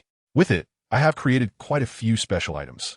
After saying that, the hammer casually took out a long sword from his ring, which was the Sword Chi longsword. The shield on Shurjia's head instantly lit up with 2 beams of light, and the voice sounded a bit excited. Space-type items, huh? It seems your ability is quite powerful. Even I have not made much progress in space research. Hammersmith revealed a bright smile upon hearing this. Big brother, even if you're a paramecia-type brain fruit user with knowledge that surpasses anyone else, what we have here is not something science can understand. This is something the system has granted us, unique to scorpion dung. You can't be envious of it. The paramecia-type brain fruit allows the user to have infinite brain capacity, enabling their brain to store limitless information. However, the more data they absorb, the larger their brain becomes. Vegapunk's innate genius combined with an infinite database in his brain has made it the largest brain in the world. And the Shakyamuni before us is merely a clone created by Vegapunk. Even the hammer can understand. After all, they are just ordinary Navy men, and Vegapunk doesn't need to come out to meet a rear admiral. Even if this rear admiral has some magical abilities, it's still not enough. The doctor laughed, saying, "You are the smartest person in this sea, and I came here to seek your help." Help? Go ahead, Shurjia said, regaining his calm demeanor and waiting for the hammer to ask. First, I would like to requisition some weapons from you. Don't worry. I brought the regulations of the Warring States Generals. Secondly, I want to see if you have any metal that can accommodate extreme attributes. I have forged a long sword of ice element, and ordinary sheaths cannot coexist with it. Even the ice created by a natural ice fruit user cannot coexist with it. Upon hearing this, Shurjia's eyes sparkled again. An ice element long sword? Forged from ice crystal stone? Yes, and its power has been enhanced by my abilities. It seems that only that kind of metal can handle it. That kind of metal? A hint of doubt flashed through Tai Chue's mind. The weapons were all here. Firearms and such were available to choose from. After all, they were just some obsolete goods, so take what you want. As for the metal you mentioned, come with me. After saying that, Shurjia turned and walked towards another laboratory. The hammer exchanged glances with Lance and Sherry. The two of them tacitly gave a thumbs-up gesture to the hammer. Take everything we can, not letting a single bullet or gun slip away. To suppress elemental power, the best metal is memory metal. But this type of metal is extremely rare. Even here, the stock is not plentiful. Memory metal? A figure of a man suddenly flashed through Hammer's mind. And that man was Vince Smoke Judge. Isn't that the signature technique of his cheap brother? I heard you have met Vince Smoke Judge, so you should have some understanding of memory metal, right? I have only met him because of a mission. Shurjia turned his head without looking back and began explaining memory metal. Memory metal is a very special material, and my research on it is still in the preliminary stage.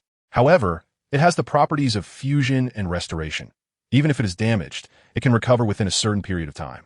The longsword you mentioned that possesses ice elemental power, if a sheath made of memory metal were crafted for it. That sheath should be able to perfectly contain the freezing power without being damaged. Memory metal. The hammer actually knows this thing. Whether it's Germa's battle suit or the seraphim that appeared later, they're all made of memory metal. This time coming to Punk Hazard has really yielded a lot. Even the early memory metal is quite formidable, and after all, this is metal. A glimmer of brilliance flashed in the eyes of the blacksmith. As long as it's metal, it can be forged. As long as it can be forged, that person named Iron is confident in turning it into a masterpiece. This large piece of metal should be enough for you to make a sword sheath. As for the forging, you're already a blacksmith, so you probably don't need my help, right? The hammer was very happy to receive a large piece of metal and casually asked a question that even Vegapunk was surprised by. I wonder what the doctor thinks about weapon development in the later stages. It's still under consideration. Whether it's biological research or scientific research, in the end, it's all for the purpose of turning into weapons, isn't it? I don't know if the doctor knows about laser beams. I know about lasers. But turning lasers into weapons is very difficult. Not difficult at all. I have a great research direction and experimental personnel. The hammer revealed a sly smile. Sorry, Monkey King. It's better for you to play your role early, so that my warship can soon be equipped with laser weapons. Thanks to everyone for the likes. And a comment would be even better. If you could leave a good review, that would be perfect.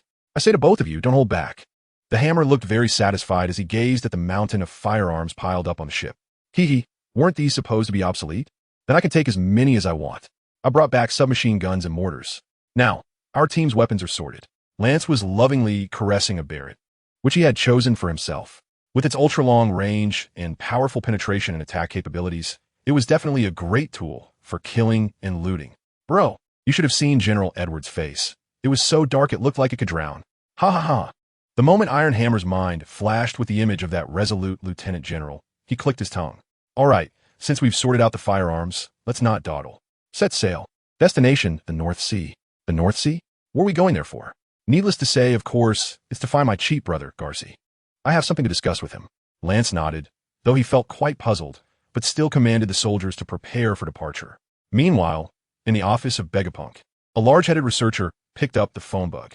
Hello, this is Vegapunk. My research has taken a new direction, and I need the cooperation of a rear admiral from the Navy. His name is Borisolino. Fire. Don't spare any ammunition. A mere small pirate dares to provoke my invincible hammer. Sink them without leaving a single one. Just after leaving Punk Hazard and entering the New World, Iron Hammer and his crew quickly came under attack. Iron Hammer, who had just been forging, was instantly furious. Why does this always happen to me every time I set sail? From the pirate flag, it was clear that this was the Tyrannosaurus pirate crew, led by Captain Tyrannosaurus Dolta, a Zoan-type devil fruit user with the ancient species Tyrannosaurus form. The bounty was 190 million, and the first mate, Razor, also a Zoan-type devil fruit user with the crocodile form, had a bounty of 135. 5 million berries. The crew had over 300 pirates, making it a relatively large pirate crew just entered the New World. As an aide, Lance was well-versed in various pirate crews, which was part of his job. I don't care what kind of dragon they are. All weapons ready. Sink them. The pirate ship, Tyrannosaurus, was a large vessel with a dinosaur head at the bow. Captain, the firepower of that silver-white warship is quite terrifying. Razor looked gravely at the silver-white warship spewing flames. Dolta also felt the situation was tricky, but since the battle had already begun, retreating now would make them targets. Have the shield bearers move forward, bring the ship alongside for close-quarters combat. With the captain's order, dozens of large shields appeared instantly, and all the pirates crouched behind them as the pirate ship rapidly approached the warship. Oh, they have shields? First mate, bring up my mortars, howitzers, and rocket launchers. Shells are free to use. Blast them to pieces. We can only use these 3 types.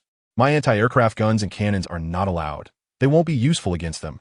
Soldier, you said it would be exciting, Sai, stingy commander. If the original warship's firepower could be considered a lightweight firepower net, then after resupplying at Punk Hazard, the warship had completely compensated for its shortcomings.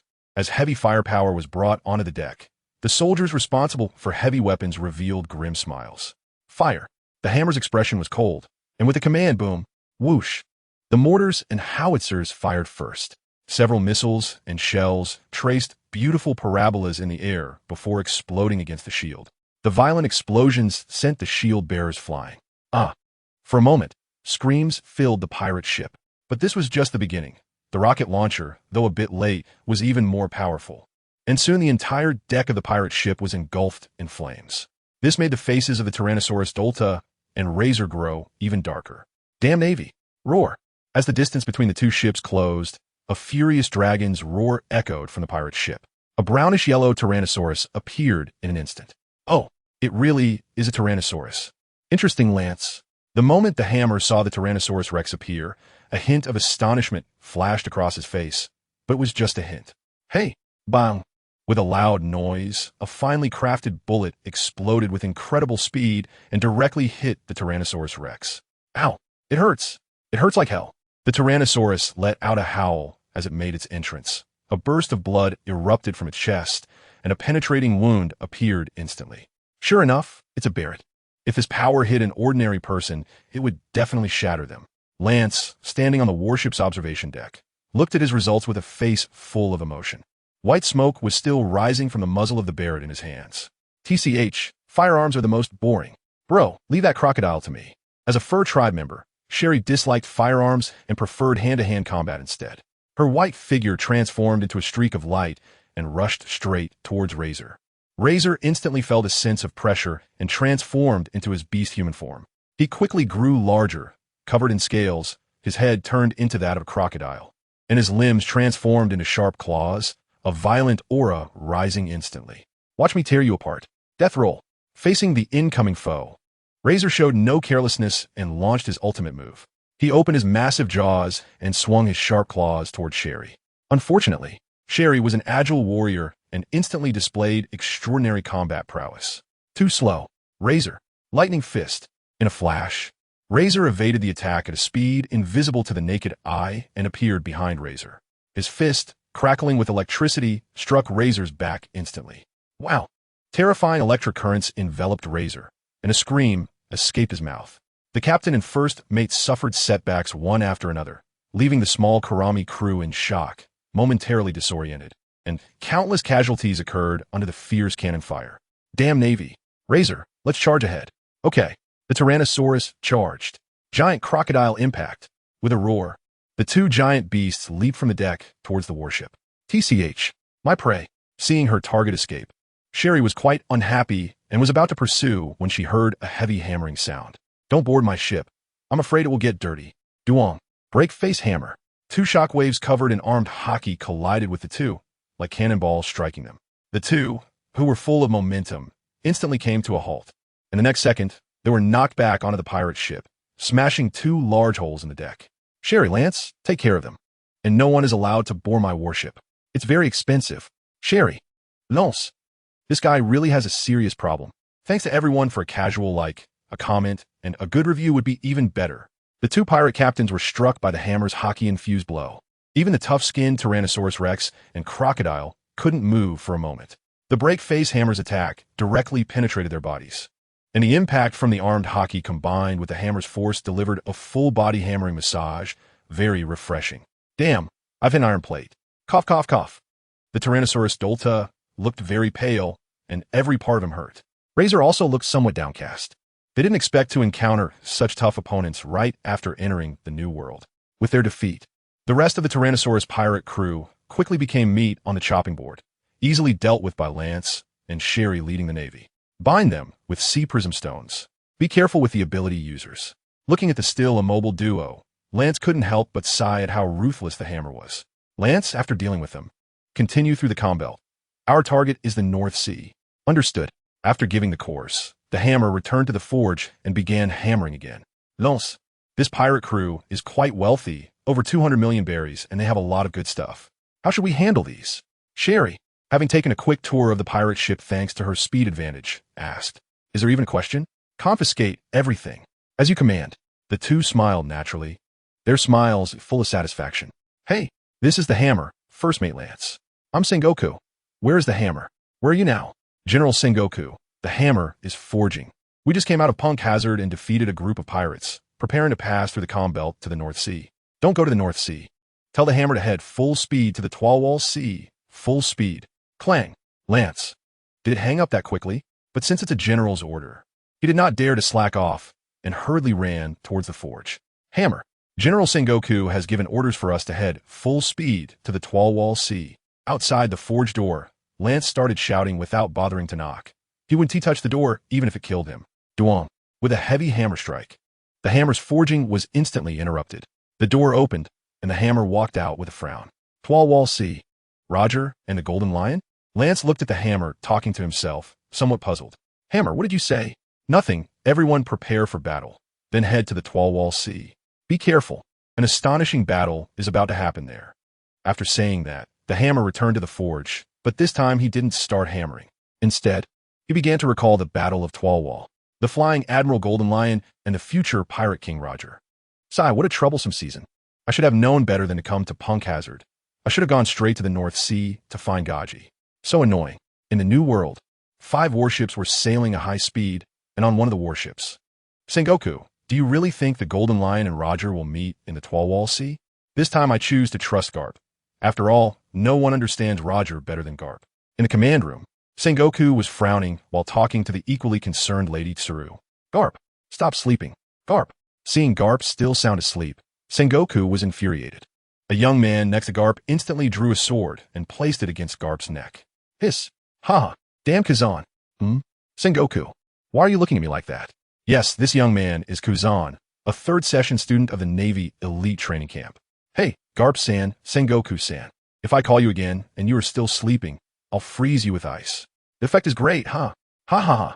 Kazan, who was originally supposed to attend the training camp, was now on a warship heading to the 8-Wall Sea. This all started after he arrived in Marineford.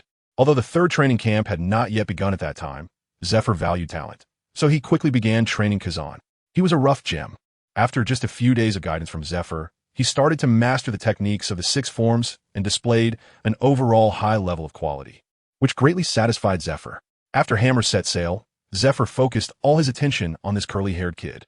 As a result, when the 3rd training camp officially started, this brat directly applied for early graduation. Zephyr was so angry that he inquired around and found out that there was actually that bastard Karp behind this. Karp took Kazan onto his ship as a combat force under the pretext that Drago was going on a solo mission. Kazan, eager to fight powerful pirates, readily agreed. In the end, a world was achieved where only Zephyr was injured. Karp, can you be sure that Roger will go to the ET Wall Sea? Of course. That bastard will definitely go. All right then, I've contacted all the Navy in the New World, including Hammer and Drago, and they're all heading to ET Wall with full force. Karp, picking his nose, felt a surge of anger when he heard his kid was coming too. That bastard Drago actually abandoned his old man. This time, I'll make him experience the love of my iron fist. Sengoku, not leaving means you have a problem with your brain. Hammer-san, are you coming too? This battle is going to be so interesting. Crane, no wonder Hammer always says there are no normal people in higher-ups, Sai. Fire at full power. Don't save ammunition. We are getting close to the ET Wall Sea. Lance, these pirate crews are flying the flag of the Flying Sky Pirates. Is it the great fleet of the Golden Lion? Seems so. Everyone be careful. As the warships got closer to the ET Wall Sea, more and more pirate crews appeared on the sea. In just a short while, they had already clashed with 3 pirate crews. Shelley, 9 o'clock direction, take a look. Is that a warship? Suddenly, Hammer's voice rang out. Hearing this, Shelley jumped high onto the lookout tower and, putting on her glasses, looked towards 9 o'clock. Yes, I see Major Drago. Lance, move closer to Drago. Oh, Drago, even you are here. Looks like this is quite a big deal. Hammer ran from his own warship's deck to Dolag's warship after a quick shave. However, as soon as he boarded, he sensed that Dolag was feeling a bit down. My dear friend, Hammer, you're here too. It's just the old man's orders from the warring states. Otherwise, I would have gone to play in the North Sea long ago. What's wrong with you? You seem a bit down, which isn't like you. Dolag suddenly put on a very serious expression as he looked at Hammer. Hammer, if one day, I'm saying if, I leave the Navy, will we still be friends? Upon hearing this, Hammer was taken aback for a moment, then instantly understood Dolag's feelings. The smile on his face gradually faded, and his expression became more serious. Dolag, do you understand what a true friend means? To me, a true friend is someone who will silently support you, no matter what you do or want to do, instead of trying to hinder you. What could stop a man from going to sea? What do you think?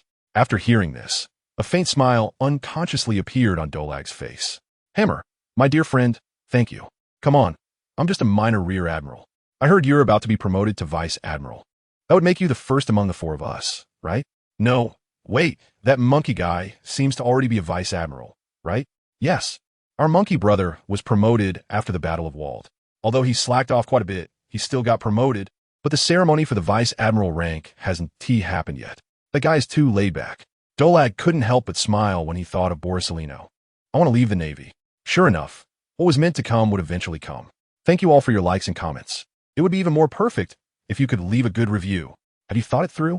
Well, these past few years, because of the old man, I haven't expressed my thoughts. But after recently leading a team out to sea alone, I discovered the darkness of this world, which the Navy cannot resolve. What are you planning to do? I'm still thinking about it, son. The two men stood on the deck against the wind and rain, lost in thought. Dolag, I know you have your own plans in mind. Just stay true to your original intention. Beyond that, it's useless to think too much. The hammer heavily patted Dorag's shoulder, then flew back to his own warship, leaving Dorag alone in the rain. My original intention. My dear friend, my original intention is to make this world no longer have distinctions of high and low, to eliminate the tyranny of the celestial dragons. Celestial dragons. Dorag muttered to himself, watching the hammer's figure stepping gracefully like the moon, a hint of determination appearing in his eyes. Sengoku, old man, Dorag, and I are almost there. Where are you? Oh, I see you. Huh? How did I see you? Don't mess around. I'm wearing glasses. Yes, the ones from Monkey King. All right, we're on our way. Smack. After hanging up the transponder snail, the hammer made a gesture to Dorag on another warship. The next moment, the two disappeared in an instant, flying towards Sengoku's warship. Oh, isn't that Kazan? What brings you here? Haha, I applied for early graduation. How could I not come for such a big occasion? Hammer. Damn, graduating early again, so annoying. All right, by the way, do you have the ice blue sword? It's in the kitchen. I'll go get it for you in a bit. Hammer. What? Kitchen? Seeing the confused look on Hammer's face, Kazan explained it to him with a big smile. And this explanation almost sent Hammer away. The freezing power of the ice blue sword is amazing. When a master chef in the kitchen heard about it, he borrowed it to freeze meat and fish. You wouldn't believe it, after that freeze, even the sashimi became delicious. Hammer. The expression on Hammer's face visibly turned ferocious, and Dragos, who was nearby, wisely made himself scarce, leaving behind Kazan, who was still feeling pleased with himself. You bastard. That's a famous sword that surpasses the level of a great blade. You actually sent me frozen meat. Take this punch. Heido-ken. His dark fists slammed upward into Kazan's abdomen. Oh, no. Kazan, struck by the blow, turned pale with fear. He knew about armament hockey, having been shaken to his core by Zephyr's dark fists in the past. However, the pain he imagined did not come. Under Hammer's exquisite control, the armament hockey was only used to grasp Kazan's physical form, while the real focus was on the hammering. The powerful strike sent Kazan soaring into the sky. So high. I'm going to fall into the sea. Moonwalk. In the air, buffeted by the wind and rain, Kazan panicked at first, but then activated Moonwalk. After safely landing, he looked at Hammer with a resentful expression, but Hammer paid him no mind, leaving a remark to quickly bring back Ice Blue before heading towards the command room. According to the analysis, Roger and the Golden Lion had now met. At this moment, Sengoku was analyzing the battlefield, and when he saw Hammer and Dragos arrive, a glint of red light flashed in his eyes. Within that light was an overwhelming fighting spirit. Hammer, Dragos, you're here, great. What we need to do now is wait. Wait until Roger and the Golden Lion officially clash. Then we'll quickly strike the Golden Lioness fleet. We aim to deal a devastating blow. Hammer, upon hearing this plan, couldn't help but applaud. Not bad, old Sengoku. This is a classic case of the clam and the snipe fighting while the fisherman profits. Sengoku. Listen, what do people say? Get lost, Hammer. Otherwise, tell me how we're going to fight against so many pirates in this terrible weather? Sengoku, with a flushed face and thick neck, unleashed a torrent of words at Hammer. The Hammer didn't care at all and directly expressed his thoughts. Old man, are you stupid? No matter how many little Karamis you eliminate, as long as the Golden Lion is around, he can gather a team in no time. If you don't deal with the Golden Lion, everything you do is useless. This pointed remark left the warring states momentarily stunned. The Hammer is right. The flying pirate crew is difficult to deal with precisely because of the Golden Lion, who has eaten the float fruit and has an unmatched level of mobility. Ha ha ha, Sengoku. You actually let the Hammer get the better of you. It's killing me. Carp is laughing wildly while eating a donut, making Sengoku want to hit him so badly. Damn Carp. Hammer, although what you said is correct, do you think it's realistic to take down the Golden Lion on the sea? The question was thrown back at the Hammer, and now he had nothing to say. After all, the Golden Lion is an absolute formidable figure. If he can't win, he can just use his fruit ability to escape, which really leaves one feeling powerless. How about we organize a decapitation squad, sneak in a little, and then find an opportunity to take down the Golden Lion? Sengoku, this is definitely a foolish idea. What do you think the Golden Lion's observation haki is? Besides a few of you newcomers, who among us hasn't fought against the Golden Lion a few times? I dare say, if I get close to him, his dog-like nose will know I'm there immediately. Now the Hammer is embarrassed. Sengoku is right. Once the observation haki is activated, they won't even be able to do a decapitation operation. It'll turn into a big fish-catching operation instead. Alright, you don't need to talk anymore, Hammer. Listening to you could drive anyone crazy. Everyone prepare for battle. When Roger and the Golden Lion's fight breaks out, quickly eliminate the pirate fleet. The order was given, and everyone started preparing. The Hammer was waiting for Kazan to retrieve the ice blue longsword.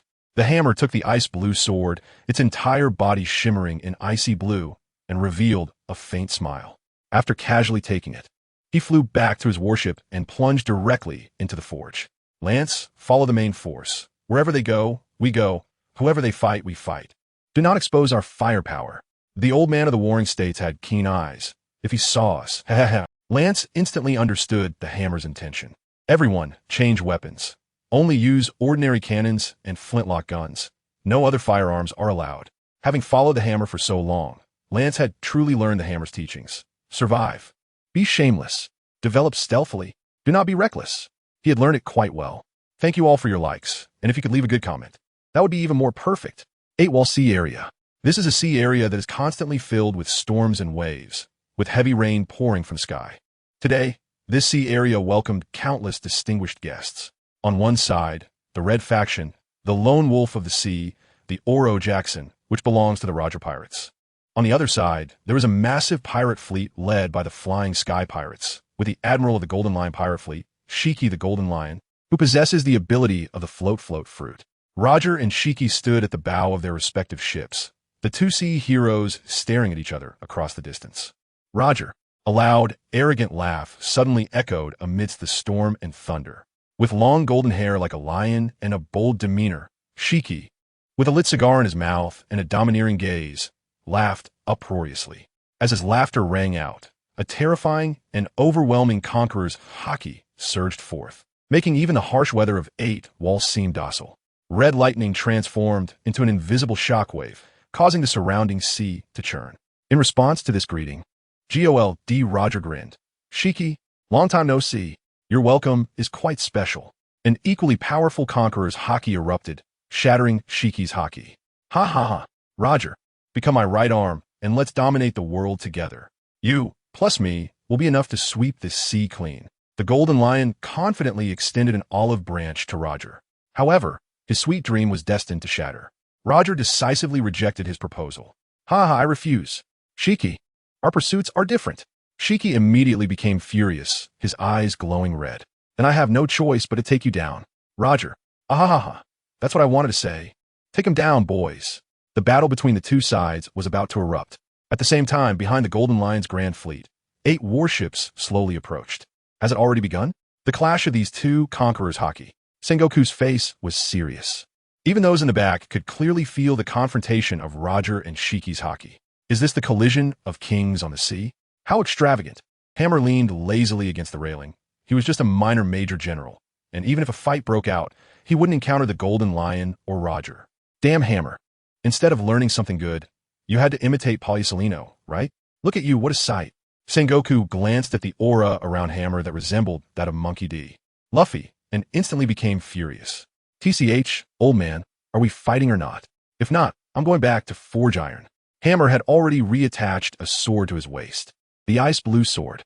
The scabbard was entirely silver and very simple, made from memory metal that Hammer used to craft the scabbard for the ice blue sword. With the memory metal, ice blue could finally stay quietly in the scabbard without emitting freezing air. Fight! Since they have already started, we have no reason not to act. Everyone launched into battle, targeting the Golden Lion pirate fleet. With a command from Commander Sengoku, 8 warships, fully armed, began to advance. Carp, you should also prepare, if possible. Leave Roger to me. Speaking of Roger, Carp instantly felt endless fighting spirit. No problem. Roger is mine. Kazan, come with me. Dragon, you bastard, go by yourself. I have a new helper now. Before leaving, Carp didn't forget to give his son a roll of his eyes, making Dragon feel uncomfortable, and shot Kazan a look that said good luck. Kazan looked confused. Hammer, if given time, can you use your abilities to create something like supersized bombs? Sengoku suddenly asked Hammer. This left Hammer stumped, scratching his head in response. Sengoku-san, you're putting me in a tough spot. Not to mention if there's enough time. I haven't forged a bomb before. Then let's try another way. Do you have any large-scale attack methods? No, really none. I'll promote you to Rear Admiral when we get back. I have. Just wait. Sengoku, bring me my fast-acting heart-saving pill. After saying that, Hammer began rummaging through his spatial ring. Suddenly, his eyes lit up. Then he took out a very worn-out speedboat on the deck. Sengoku looked at the speedboat in front of him, his mouth twitching. Isn't this the speedboat Zephyr gave you during your assessment? You still kept it? The Hammer glanced at the old man from the Warring States period without saying a word and continued to fiddle with his things. First, the Hammer took out a trident, then took out many pieces of or with golden patterns and dumped them all onto the speedboat. The next second, Duel. The Hammer started forging iron directly on the deck of the Warring States warship. This left the Warring States speechless. Hammer, what are you doing? I asked you to make some big moves, and you came running to fix the ship? Old man, can't you just watch quietly? Duel. The Hammer impatiently replied to him and continued forging. In just a short while, the Navy had already exchanged fire with several pirate ships at the tail end of the Golden Lion fleet. In this stormy weather, both sides were fighting fiercely. Meanwhile, the battle between the Golden Lion and Roger had also reached a fever pitch. The Oro Jackson charged directly into the center of the Golden Lion fleet. Roger led the charge, wielding the supreme blade ace. God of Void, the Golden Lion showed no fear, wielding the famous swords Kurizakura with both hands, striking back with slashes. Lion's Cut Valley. The crimson slashes collided with countless golden slashes, and terrifying Conqueror's haki spread out. The pirates under the Golden Lion also launched an all-out attack. On Roger's side, a group of powerful fighters led by the first mate Dark King really showed no fear. Jabba, Barrett, hold the flanks of the ship. The rest attack freely. One goal, do not let them damage the hull. A very sturdy man, with a glint of coldness in his eyes, crashed into several pirates attempting to board the Oro Jackson, sending them flying like cannonballs. His actions were ruthless, but throughout it all, his gaze remained fixed on Captain Roger, with an unreadable fluctuation in his eyes. The battle grew increasingly intense. On Roger's side, injuries began to appear, while the Golden Lion side had lost dozens of ships. Meanwhile, the Navy's assault from the rear of the Golden Lion fleet became even more ferocious. Sengoku watched the battle unfold before him, feeling extremely heavy-hearted. Just then, an excited voice rang out. It's done. The Thunderbolt assault ship is complete. The Hammer stopped striking, looking satisfied at the speedboat before him. The speedboat, after his modification, had a trident inserted on it, with various oars beneath the trident, all connected to the end of the trident. Additionally, under the Hammer's modification, several steel plates were reinforced on both sides of the speedboat, enclosing the trident in the middle. Thanks to everyone for their likes. A comment would be even better, and a good review would be perfect. What have you made? I asked you to make a bomb, and you turned it into a delivery boat? Sengoku looked at the uniquely shaped speedboat in front of him with utter disdain. In the face of his disdain, the Hammer was unfazed, still very satisfied with his masterpiece. I'll tell you, old man, don't underestimate this speedboat. I forged it back in the day, giving it the property of never being damaged. Even if you turned into a bumpy man, you couldn't break it. Speaking of this speedboat, the Hammer showed a hint of nostalgia. This speedboat had accompanied him across the ocean to the other shore. Sengoku, never damaged? That sounded a bit impressive. The next moment, a golden light erupted. What the hell, Sengoku, what are you doing?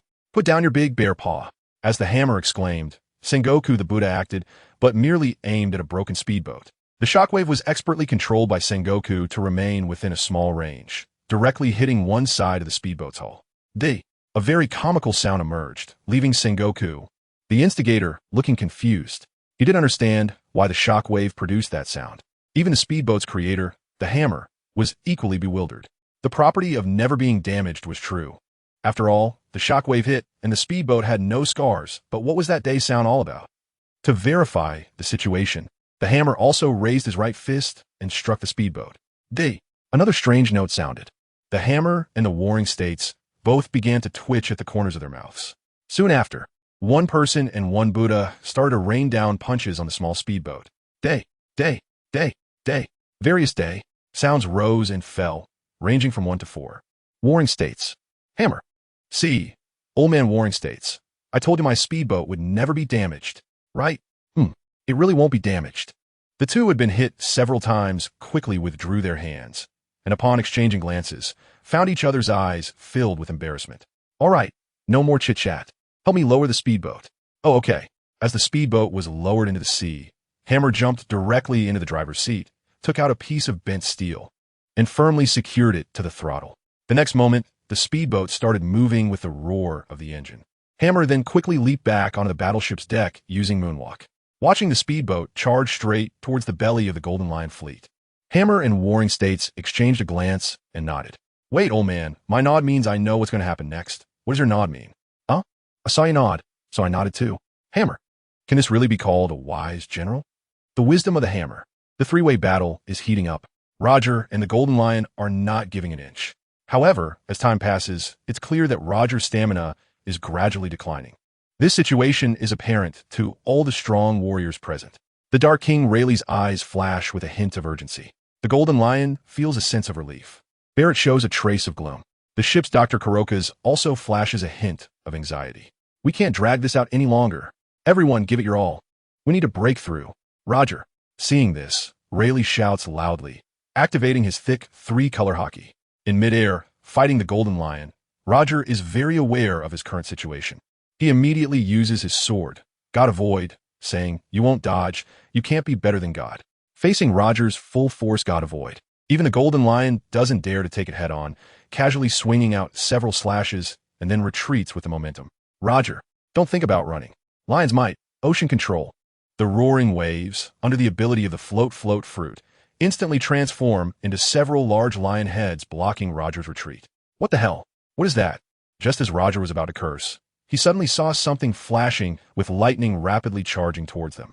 Roger, you're still the same bastard. Even during battle, you can still be distracted. The Golden Lion swings out a slash in dissatisfaction. Get lost. Shiki, look for yourself. Something is really coming. Seeing Roger's furious expression, the Golden Lion feels pleased, but he still activates his observation hockey to check. As soon as he does, his expression darkens, because under the influence of his observation hockey, he actually discovers Navy figures appearing behind the fleet, and he also senses the thing that Roger mentioned that is rapidly approaching. Holy shit, Roger. It's that trident. The Dark King Rayleigh also notices the anomaly, but unlike Roger, Rayleigh immediately recognizes this thing that almost led to their entire army's annihilation years ago. What? That thing can summon lightning? Roger is horrified. He sees the Hammer's lightning striker has already rushed into the center of the battle between the two sides and is moving forward rapidly. The trident activates as the speedboat advances. The terrifying electric current in this thunderstorm is like a nuclear bomb. As the speedboat gets closer to the center of the thunderstorm, its lightning becomes more and more intense. By the time it appears in Roger's field of vision, it has already begun to gather lightning. Holy shit. Stop fighting. Rayleigh, run. Roger, who has been navigating the sea for many years, with his extraordinary sense of danger, can clearly see that the lightning gathered on the trident is about to reach its peak. In this hellish weather, once the lightning fully erupts, it will be a disaster of thunder and lightning. Jabba, activate the power system. Prepare to run. Rayleigh slashes down an incoming enemy and quickly shouts at Jabba. While the Golden Lion looks on in confusion, the Roger pirates have already begun to prepare to escape. But the Golden Lion won't let them run so easily. Don't think about running. Roger, dying here is your destiny. Lion's Might, Ocean Control. His ability released to the extreme, the sea's surface instantly rises up. Even the speedboat is lifted into the air, getting closer to the lightning. Seeing this scene, Roger, Rayleigh, and the others are scared out of their wits. This Golden Lion must be stepping on a landmine and jumping into disaster. Finally, the lightning striker explodes in midair. The trident bursts forth with dazzling electric light, capturing everyone's attention. All the thunder in the air is gathered together, and the next second, crack! The trident erupts with a thunderous roar, its entire body turning into a bright white light. The lightning erupts, led by the trident, and all the thunder begins to pour down indiscriminately. Holy shit! What is this thing? The shocked Golden Lion quickly cancels his ability, and the sea water instantly falls down, yet the speedboat is still wrapped in lightning, hanging in midair. At this point, neither side is fighting anymore. Feeling the disaster like lightning, they all begin to scatter and flee. But the hammer didn't just place one trident on the speedboat. With the eruption of lightning, the gold veined or beneath the trident begins to react. This is a type of lightning lava, a mineral infused with lightning, containing some power of thunder. Under the violent thunder strikes, these ores also begin to function, absorbing a large amount of lightning. But absorption always has its limits. What happens when it reaches its limit? Explosion. What kind of explosion will a large amount of lightning lava cause? The hammer isn't sure. So, to create maximum destruction, he also placed many flame-weaving stones inside. Fire combined with lightning. This explosion won't be small, right? And the reality is just as the hammer imagined. Under the eruption of lightning lava, and flame-weaving stones. Boom! Rumble. Even the seawater is blasted out, creating a huge pit several dozen meters in diameter, which instantly forms a vortex. The wind generated by the explosion begins to howl, and the golden lion flying in the air is the first to be affected. Countless pirate ships that didn't manage to escape are directly turned into debris in this terrifying explosion. The golden lion, struggling to stabilize himself, suddenly sees an unknown object flying towards him. The next second, he falls into unconsciousness. On the other hand, the situation for Roger's pirate crew is much better. Roger's timely return, combined with the jet propulsion ability of the Oro Jackson, allows them to once again escape from the hands of death. The ship and crew charge through several lightning strikes. As for the ones struck by lightning, they are Roger, Barrett, and a poor little red-nosed cutie. Thank you all for your likes, comments, and especially for any good reviews. Holy shit, Hammer, what kind of bomb did you make? Sengoku stands at the bow of the ship, looking at the surging sea and howling winds, exclaiming in shock. The hammer is just an obvious sight. All warships retreat at full speed. Do not advance any further. Under Sengoku's orders, all warships began to retreat against the storm. Luckily, they were far enough from the explosion's center to escape. Those pirate ships in the center area were not so fortunate. The storm caused by the explosion was even more violent than a normal storm. Moreover, the shockwave generated after the explosion was terrifying as well. The unconscious Shiki was rescued back onto the ship by his loyal subordinate just before falling into the sea, but the next second, the ship's hull shattered. Countless pirates fell into the sea. Seeing this, some strong individuals used their formidable strength to smash the hull directly, grabbing several pieces of wood and running out. Those with abilities displayed their talents, fighting fiercely to survive. Hammer, you still say you can't handle bombs? I knew you could. Otherwise you wouldn't have blown up the main armory. By the way, what exactly did you put on top? Watching the Golden Lion's fleet collapse in an instant, Sengoku felt an indescribable sense of satisfaction. After all these years, he had been troubled by the Golden Lion. That bastard could fly, right? Now look at him dumbfounded. It's nothing much, just Sengoku. The battlefield of the Golden Lion and Roger experienced a massive explosion, the scale of which, my goodness, even I was surprised. Huh, what are you guys talking about? A loud voice rang out, truly arriving before the person. It was undoubtedly Garp. I'm also curious why such a large-scale explosion occurred during the battle, even triggering a terrifying tsunami and storm. Another gentle voice slowly followed. It was the Chief of Staff, Admiral Soru. The other generals also used Moonwalk and Soru to arrive on Sengoku's warship, all looking at him and the hammer with curious expressions. Well, we need to ask the hammer. It was his masterpiece. Sengoku, full of questions. Directly threw the question to the hammer. In an instant, everyone's gaze focused on the hammer, making him feel a bit shy. Don't look at me like that. I just followed Sengoku's orders and made a bomb to send over. He said this in a very calm tone, stating something that affected the entire situation. Listen, this bastard is getting better at fooling people. Hammer Kid, stop talking nonsense and hurry up. Otherwise, I'll let you taste my iron fist of love. Garp threatened, raising his fist the size of a clay pot, his face full of displeasure. I think it's good. Let him taste the flavor of the iron fist of love. With Hammer's earlier support, Dragon's mood improved a bit, and he also began to fan the flames. The hammer looked at Garp, who was getting closer, and quickly waved his hand. Don't make a fuss. My fragile little body can't handle your love's iron fist. You should save that for Dorag. I just modified a speedboat, added a trident to summon lightning, and then packed it with lightning lava and weaving flame stones. You know what a trident is, Garp? Dorag, just like when we encountered Roger's pirate crew last time. As for those ores, both lightning lava and weaving flame stones can cause explosions. And, with this weather, taking advantage of the power of lightning, everyone listened to the hammer's narration, involuntarily shivering, especially Carp and Dorak. The two had witnessed the natural disasters that occurred after the trident summoned lightning. The power was tremendous. Others thought of the scene when the hammer blew up the armory at headquarters, a mushroom cloud. No wonder it had such great power. Hammer, you've done a great job this time. Just look at the big fleet of the Golden Lion. You throw one bomb, and it directly triggers Storm. His fleet is almost wiped out. Sengoku pushed up his glasses, looking at the approaching storm with a sense of emotion. It's hard to imagine what kind of impact those at the center of the explosion would suffer. The promised promotion, Sengoku old man, you can't go back on your word. Sengoku, that bastard. Return. The storm is about to spread. Hurry up and retreat. Don't worry about the Golden Lion and Roger anymore. This storm probably won't stop anytime soon. Commander Sengoku ordered a full retreat, and the 8 warships turned to head back in perfect unison. Days later, the army returned to Marineford, of course, excluding Dorag and several other generals who were patrolling the New World. Well done. This time, the Golden Lion's fleet suffered a devastating blow, which is good for us.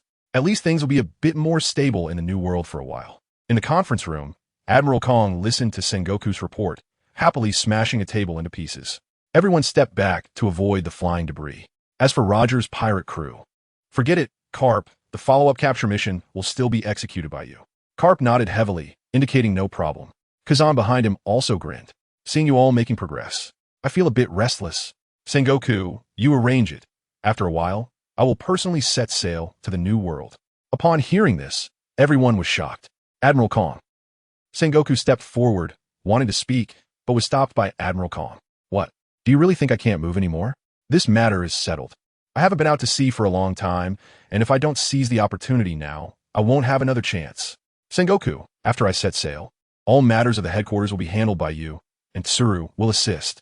Seeing Admiral Kong's fierce expression, Sengoku swallowed the words he was about to say. Colonel Soru also sighed slightly. Both of them were smart and understood the significance of Admiral Kong's upcoming voyage. As for the hammer, your contribution this time is tremendous. I will draft a reward shortly. Upon hearing the word contribution, the hammer, who had been acting like a wooden figure, instantly perked up. Admiral Kong, General Sengoku promised me that I would be promoted to Rear Admiral after this. Huh? Is that true?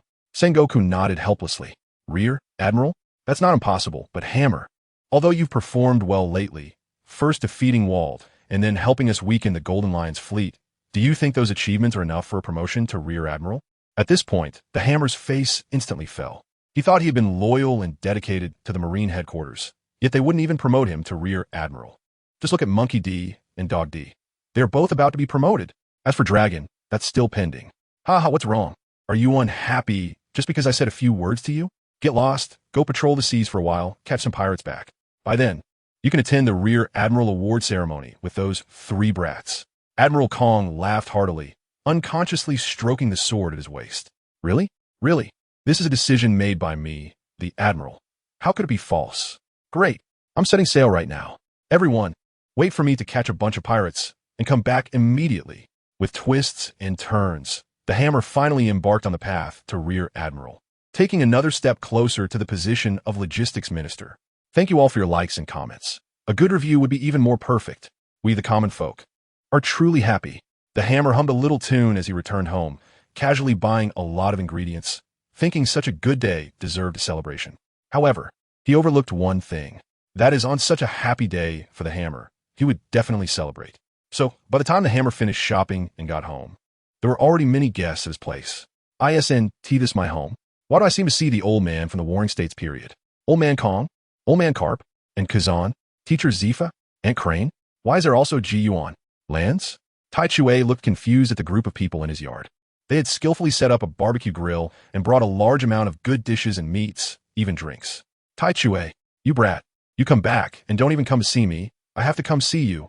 You're too much. Today, you have to prepare a table full of good dishes, otherwise I'll beat you up.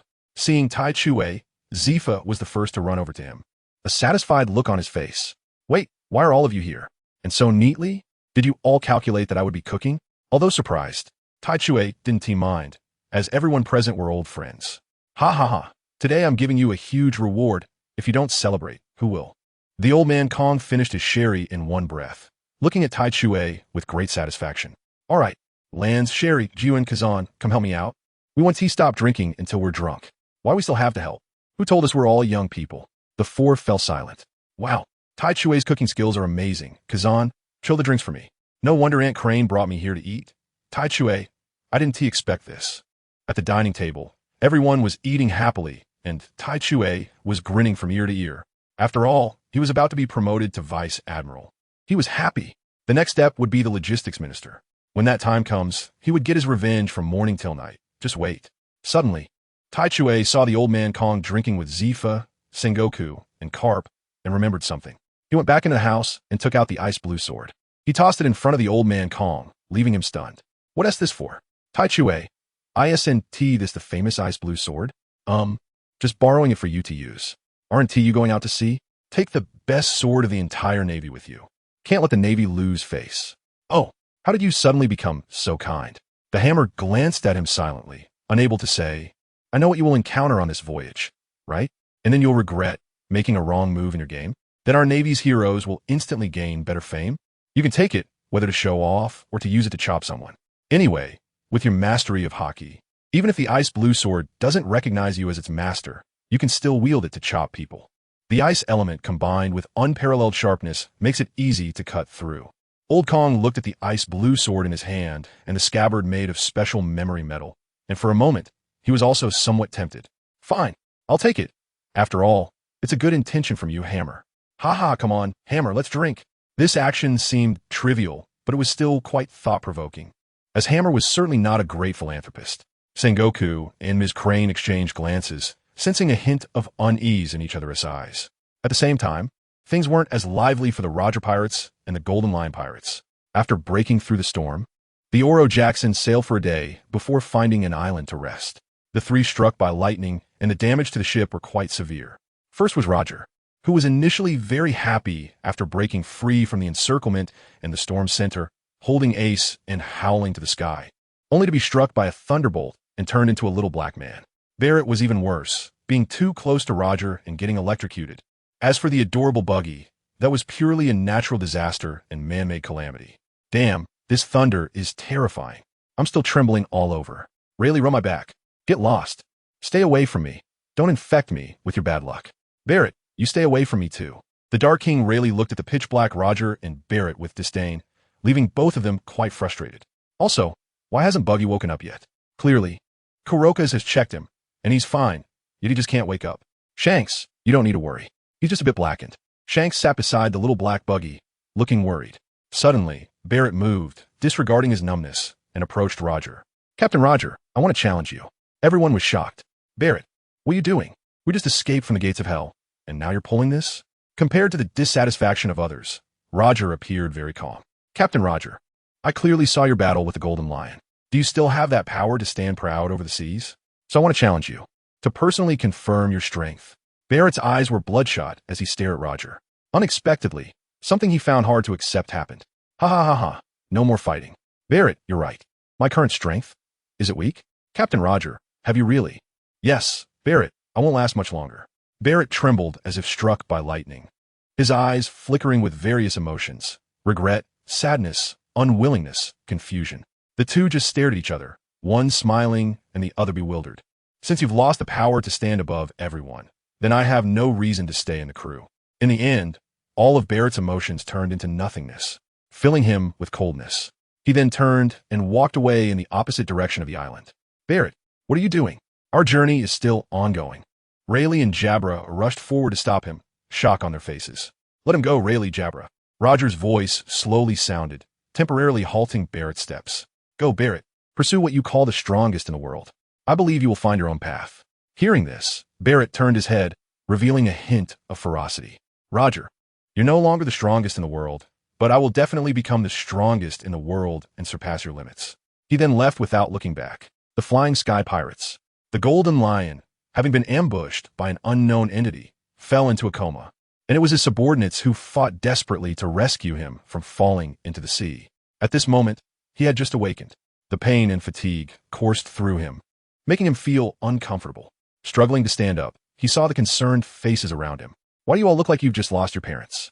I'm the Golden Lion. Ouch, my head. What is this? Suddenly, the Golden Lion rushed to the side and found a mirror. The next second, What the hell? Who is this roosterhead? He had a certain object on his head that was honored by countless fans in his past life. The Supreme Great Knife. One of the 12 arts. Awesome helm. Thank you to everyone for the likes, comments, and a good review would be even more perfect. After the Battle of the Wall Sea, 20 days later, the Hammer has set off on another journey at sea. Hey, Hammer, we just took a few days off, and now we have to set off again? Lancelot, looking sleep-deprived, stood beside the Hammer, weakly asking, Not rested enough? Let me tell you, how can you get promoted quickly like this? If you don't get promoted, how can you escape your current predicament? Look at me, I've been full of enthusiasm to become the logistics minister. As soon as I become the logistics minister, standing at the bow of the ship, the Hammer has already begun to fantasize about becoming the logistics minister, controlling the financial power.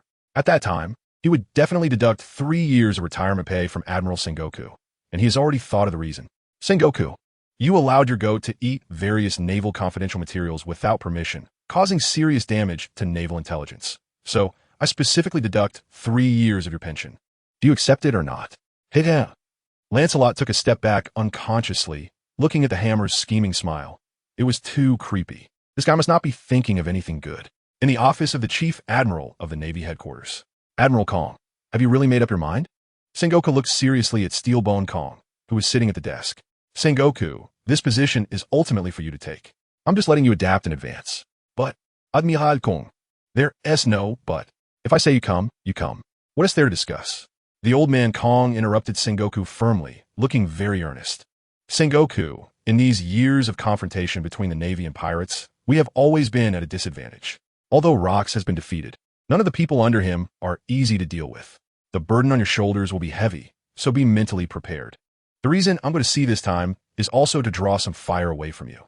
There are too many scum in the sea. Someone has to give them a target. At the end, a hint of coldness appeared in Admiral Kong's eyes. Sengoku flashed a hint of admiration. This old general, whom he had followed for half his life, had always been working for the prosperity of the Navy. And Sengoku, did you think that just because I resigned, I would retire to the mountains? Suddenly, Admiral Kong's tone changed, and a silly smile appeared on his face, leaving Sengoku somewhat confused. The higher-ups have already issued orders. Barring any accidents, I will become the new chief of staff going to Mariejois.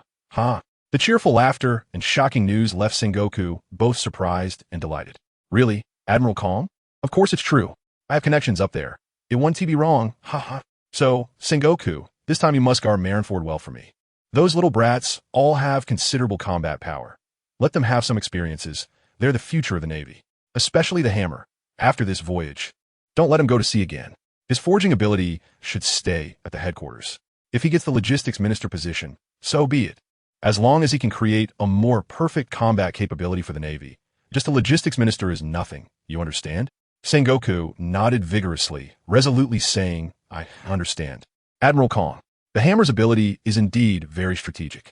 When he returns, I will arrange for him to take up the position of logistics minister, letting him shine at Marineford. Admiral Kong looked at Sengoku with satisfaction and nodded.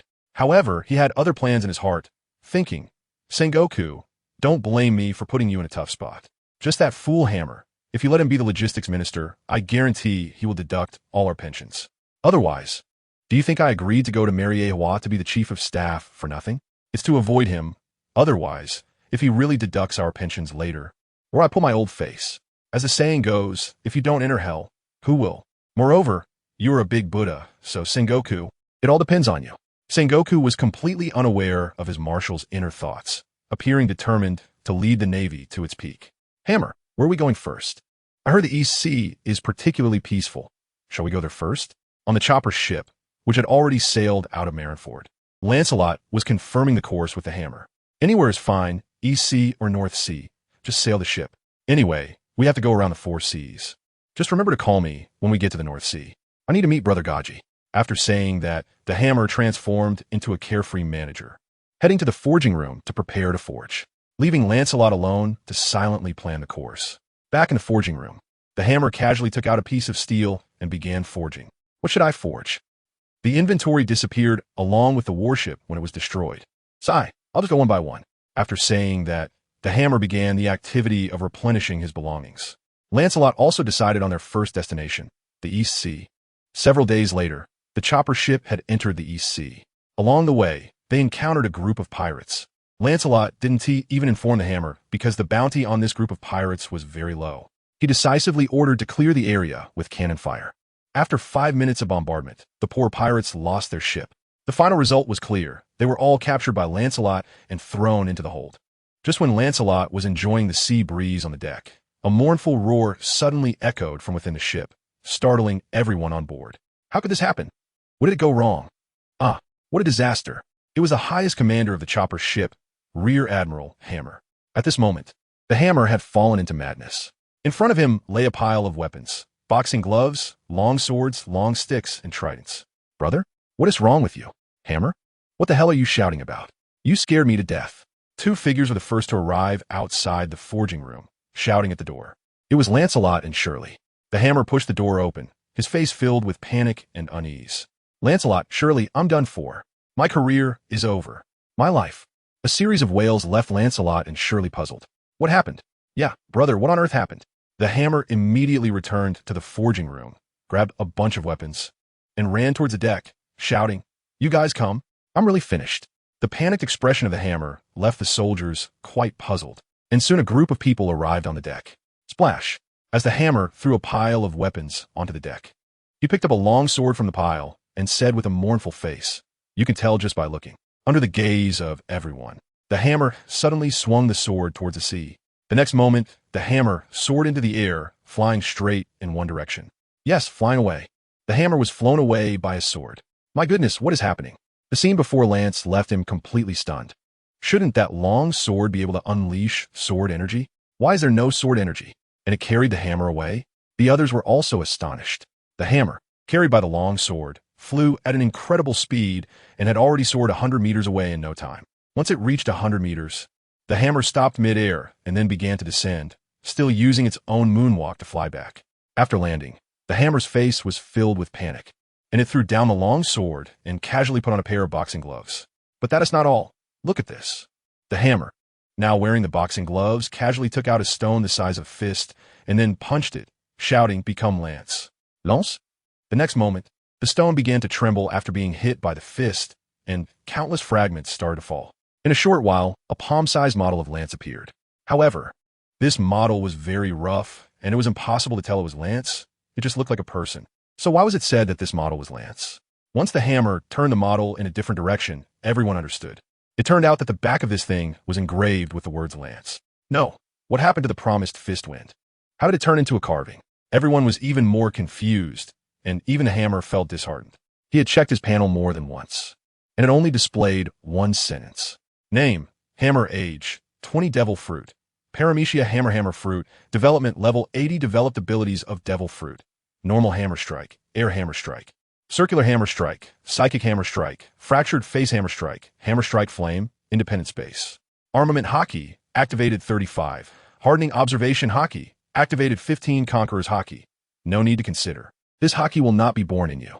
Abilities, 6 styles, Perfect Mastery, 6 styles Extension Technique, Mastery, System Ability, Critical Hit Bestowal, fully activated. Fully activated? What the hell does fully activated mean? Does it mean anything could happen? Why was this thing not there before? Was it triggered after the fruit's ability development level increased?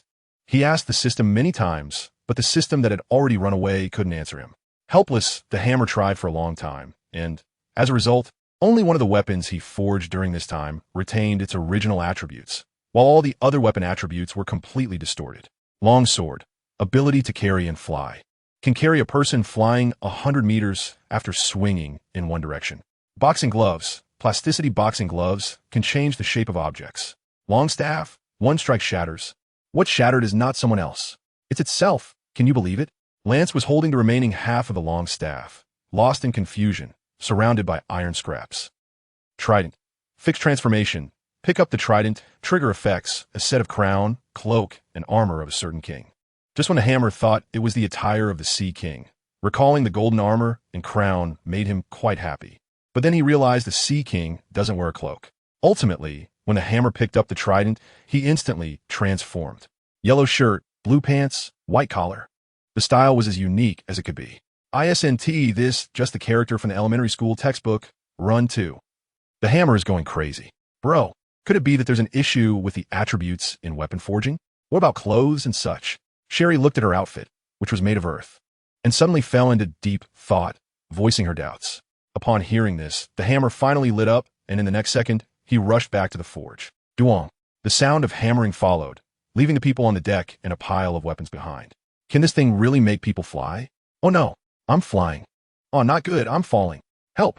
A soldier, not believing it, picked up a long sword, swung it, and took off into the air, only to land in the sea 100 meters later. The deck fell completely silent, and it was Shirley who reacted first. What are you doing? Save him. Air Marshal. I wish you great success in your military endeavors. Looking at the steel-boned Air Marshal leading the army to sea, the warring states felt full of respect.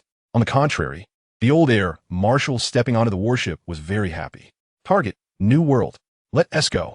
In the following days, the hammer continued to lock himself in the forge to engage in his blacksmithing. The others took the time to figure out all the weapon attributes during these days. Now, they were having a blast. The deck was now filled with sculptures, including large dogs and small bugs. Occasionally, one or two soldiers would soar into the air and then fall into the sea, but they all had swimming rings on. Lance also set up a small course on the deck to teach the soldiers one of the 6 styles, the moonwalk, of course with the hammer's consent. After all, now that they had this flying long sword, what if they fell and died if they couldn't T-fly? Just as everyone was having fun, an excited howl rang out. Then, a figure suddenly burst onto the deck. It was the hammer. At this moment, the hammer looked quite comical, with a face full of black smudges. But couldn't he hide the excitement in his eyes? Shirley, I did it. I did it. Ha ha ha. Seeing the hammer's crazed expression, Shirley subtly stepped back. What did you do? Lance looked curiously at the large package the hammer was holding. Hee hee. The hammer opened the package with a silly grin. And inside were all kinds of clothing and footwear. Then he picked up a hat and excitedly said, the original hat was for invisibility, right? Everyone nodded. And the next second, the hammer put the hat on Lance's head. Then he picked up a kitchen knife and grinned sinisterly while pointing at Lance. What the hell? Hammer. Bro. Old buddy. What are you doing? And why can't I move my legs? Lance shouted in terror, while everyone looked at him in confusion. At this moment, Lance's hands were drawing a dragon, but his legs were standing straight. This hat has lost its invisibility effect, but has gained a particularly fun attribute, leg lock. As long as you wear this hat, your legs will be locked. Ah! The hammer laughed heartily, then picked up a cloak and draped it over Lance while removing the hat from his head. What are you standing there for? Just wave the cloak, got it? Just a wave? Still don't understand? Then grab a corner and shake it towards the sea. You should be able to do that, right? Hey. Don't aim at me. Aim at the sea. Lance listened with a blank expression as the hammer gave instructions, and he waved the cloak towards the sea. In the next moment, several blades of air shot out, swiftly carving numerous grooves on the surface of the sea. Lance? Everyone else. Hammer, haha. Thank you all for the likes and comments, and a good review would make it even more perfect. What is this? Sword. Energy? Lance looked at the divided sea surface with a confused expression, his eyes filled with disbelief. It's not sword energy, but it's close. It's air slicing. Oh well, the effect is the same anyway. Cutting cloak. Swinging or flicking it will create air slices. Damage unknown. Needs to be explored on your own. This cloak is awesome. It made me laugh during my first attempt. Ha ha ha. And there's more. Let's try this watch. Hammer excitedly put a black watch on Lance's wrist and immediately hid far away. Lance, there's a button on the left side of the watch and another on the right. You can press them however you like, or even press them both at the same time. It's up to your mood. Lance looked at Hammer's mischievous grin and felt as if the watch on his wrist was not a watch but a bomb. However, driven by curiosity, he chose to press one of the switches, starting with the left one. As Lance was about to press the left switch, Hammer spoke again. Aim at the sea, you little rascal. Lance turned around with a speechless expression and aimed at the sea, then pressed the left switch on the watch. Crack! A thunderous sound erupted, and a blue lightning bolt shot out from the watch's face, striking the sea in front of Lance like a lightning dragon. Wow, lightning. This watch. Lance looked at the watch on his wrist with excitement, feeling it was a divine treasure, and he shouldn't have thought of it as a bomb. But that thought quickly faded away.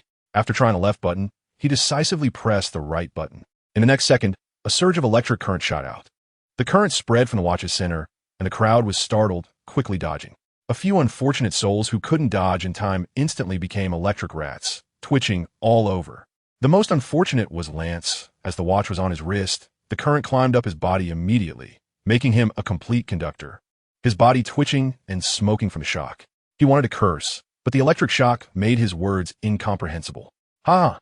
I can't be the only one getting shocked, right? Lance is having fun too. As the current faded, Lance felt his tongue completely unresponsive, and he could only glare at Hammer with fiery eyes.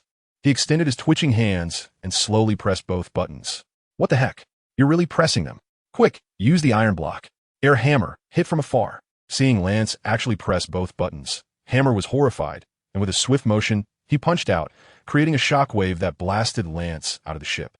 In midair, as Lance used the iron block, 100 question marks appeared on his face, but in the next second, he was dumbfounded. Both buttons on the watch fell off.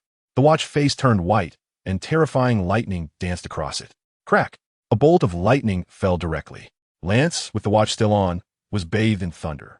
When the thunder dissipated, Lance had completely transformed into a little black man. The Hammer is quick-witted and agile, stepping forward to bring him back.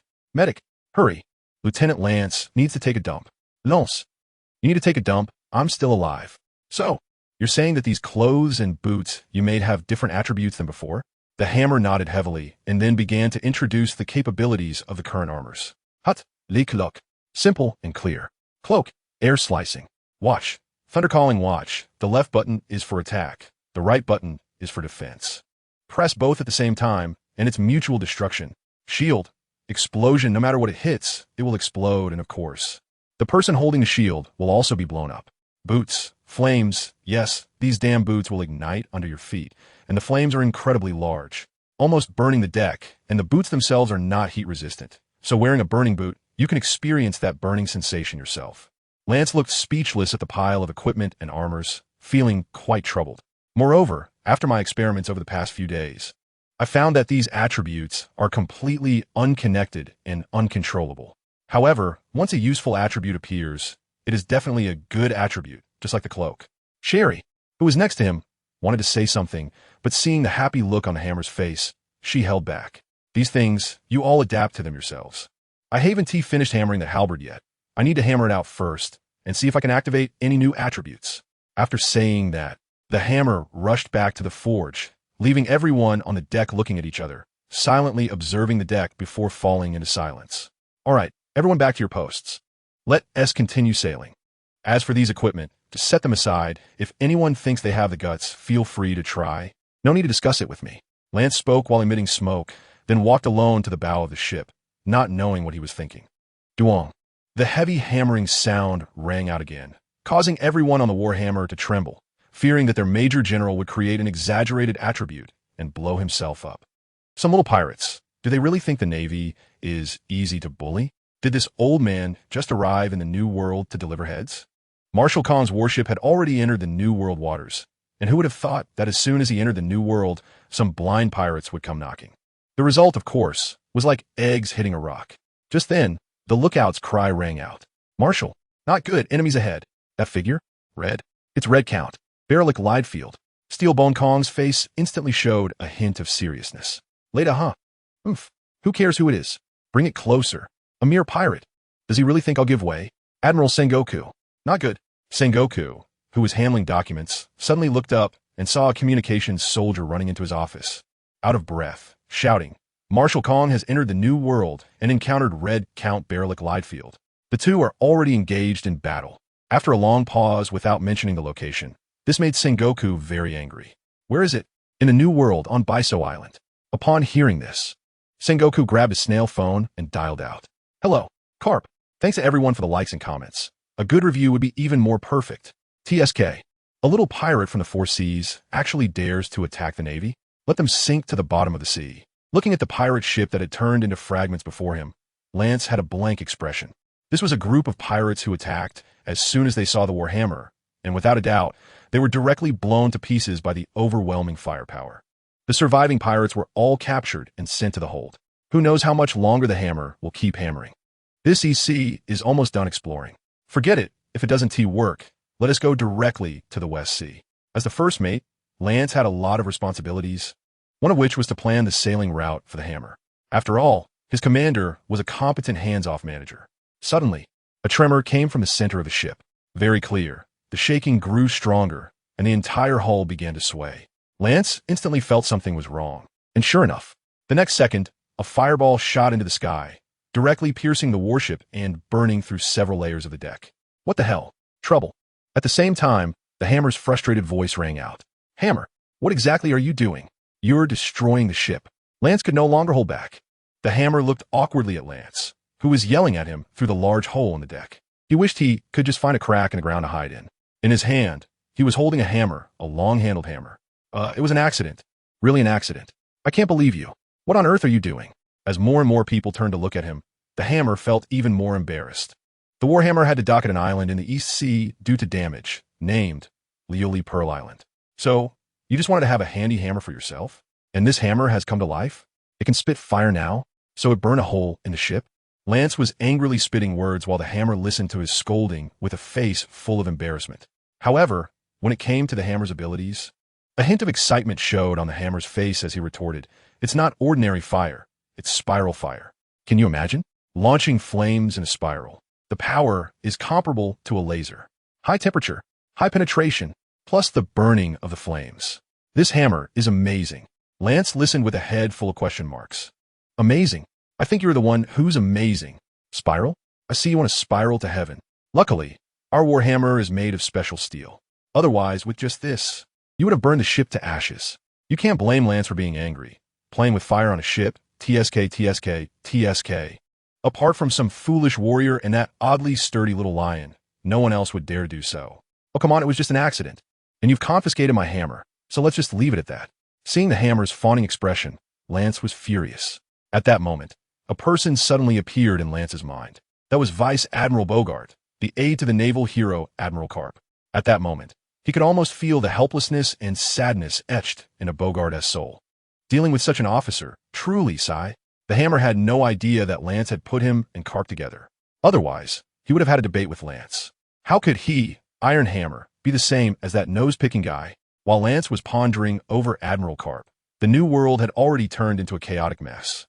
Karp was rushing towards Bisso Island in the New World without stopping. On the outskirts of the New World, Bisso Island. The island was now filled with deep pits and cracks. Old Ghost, your stamina is running low. Oomph, you're not doing much better. Steelbone Akainu, a red figure and a robust figure collided once again. It was none other than the great pirate Red Count Baerlich Liedfeld, known simply as Lade, the commander-in-chief of the Navy headquarters, Steelbone Kong. Several days had passed since their confrontation. Both were top figures on the sea and in their full-force battle. Even the island had suffered significant damage. However, the days of fighting had brought both of their stamina close to exhaustion. Huff huff. Old Kong was covered in sword wounds, with blood stains at the corners of his mouth, glaring angrily at the lazy Lade not far away. Lade's condition was clearly better than Admiral Kong's, but he was also pale, and his red formal attire was tattered. Old Ghost, your strength has declined. Facing Lade's mockery, Old Kong was too tired to retort. He thought it would be better to recover some stamina instead. Seeing that Old Kong didn't respond, Lade didn't say much more. He raised his umbrella sword again, and the armed color hockey coalesced around the umbrella sword. The sea ultimately belongs to pirates, Old Ghost. As the words fell, the Conqueror's hockey began to surge, and a powerful aura erupted once more. Although it had weakened many times over, the impact of the Conqueror's hockey was still quite evident. Old Kong gritted his teeth, knowing that he probably couldn't withstand this strike. He sighed inwardly. Damn it, I really am getting old. This is the final blow, Old Ghost. Umbrella sword. 100 shadow, slash. The black umbrella sword thrust out 100 sword shadows, sealing off all of Steelbone Kong's retreat routes. He had no choice but to take this hit. Just as the situation became critical, two roars rang out simultaneously. Old Kong, it's not over yet. The Navy will never bow to pirates. Watch my Navy's anchor. Hammer divine sword. Ice blue unsheathed. Freeze heaven, freeze earth, freeze the air. Yes, just as Old Kong was about to fall, he suddenly touched the ice blue sword hanging at his waist. It was originally just for decoration, a long sword he had never used, but at this moment, it became Old Kong's last trump card. The terrifying freezing aura made even Old Kong, who held the sword, tremble. However, he gritted his teeth and poured the remaining armed color hockey into his hand, forcing himself to swing the sword. The ice blue sword, with its ice blue blade, unleashed a terrifying cold wave, the freezing aura that had long been suppressed by the memory metal. There was no need for any swordsmanship. Relying solely on the suppressed freezing aura, it directly formed a large area of frost. Lade's 100 shadow slash was instantly blocked by the freezing aura. The reason the freezing aura could have an effect was that both sides were now nearly exhausted. If they were at full strength, this freezing aura would have no effect on either of them. But because both of their stamina and haki were close to depletion, the power of the freezing aura was revealed at this moment. It became the key to determining the outcome of the battle. What is this? A red light appeared in Lade's eyes again. It was observation haki. Moreover, Lade's observation haki was far more terrifying than ordinary observation haki. He had the ability to read people's hearts. In an instant, he understood from Old Kong's thoughts what was happening before him. Was it premonition forged by human strength? Or was it an unintentional act? It was an image, a young man named Iron Hammer handing the ice blue sword to Steelbone Kong. Let me withdraw. The image shattered, and the overwhelming freezing power engulfed Lade. In no time, an ice sculpture frozen in a sword-fighting pose was completed. After doing all this, Steelbone Kong managed to show a faint smile. His right hand, even covered in armed color haki, was frostbitten. After all, both his stamina and haki had been completely exhausted. Little Hammer, I owe you a favor. In the New World, Bisso Island, the great pirate, Red Count Baerlich Liedfeld, has been defeated. Thank you all for your likes and comments. It would be even more perfect if you could leave a good review. Old Kong, are you okay? A robust figure charged into the battlefield. It was Carp. Old Kong used the ice blue sword to support his body. And even though he had been eroded by the freezing aura, he did not let go of the sword's hilt. His eyes were fixed on the frozen Lade, not daring to relax for a moment. Seeing Carp arrive, he finally breathed a sigh of relief. Carp, don't worry about me. Go check on Lade and capture him. If I can catch a legendary pirate on my last voyage, it will definitely boost the morale of our navy. When it came to the navy, Old Kong's eyes lit up with several beams of light. Carp nodded upon hearing this, striding forward on the ice towards Lade, fully utilizing his observation haki to sense Lade's aura. He discovered that Lade had fallen into a coma due to being frozen, and a glimmer of surprise flashed in Carp's eyes. This was the Red Count Baerlich Liedfeld, defeated by the Navy's admiral. Old Kong, he has already fainted. Good. Get him and the ice block on board. Then return to Marineford as quickly as possible, and let Sengoku contact Morgans. All right, also Iron Hammer. Let him return to Marineford as well. Let us put aside matters of the Four Seas for now. This victory is largely due to Iron Hammer. At the Navy headquarters in Marineford, in the Admiral's office. Bolo Bolo. Hey, this is Sengoku. What? Really? Good. I will contact them right away. Ha ha ha ha. Admiral Kong. Well done. Sengoku hung up the phone worm and let out a long howl, his thunderous laughter echoing throughout the entire building.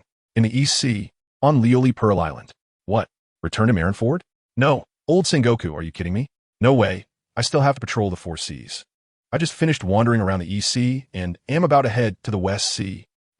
Old Kong's meaning? Then I'm going to patrol the Four Seas and then go back to be promoted to Rear Admiral. What? Red Count?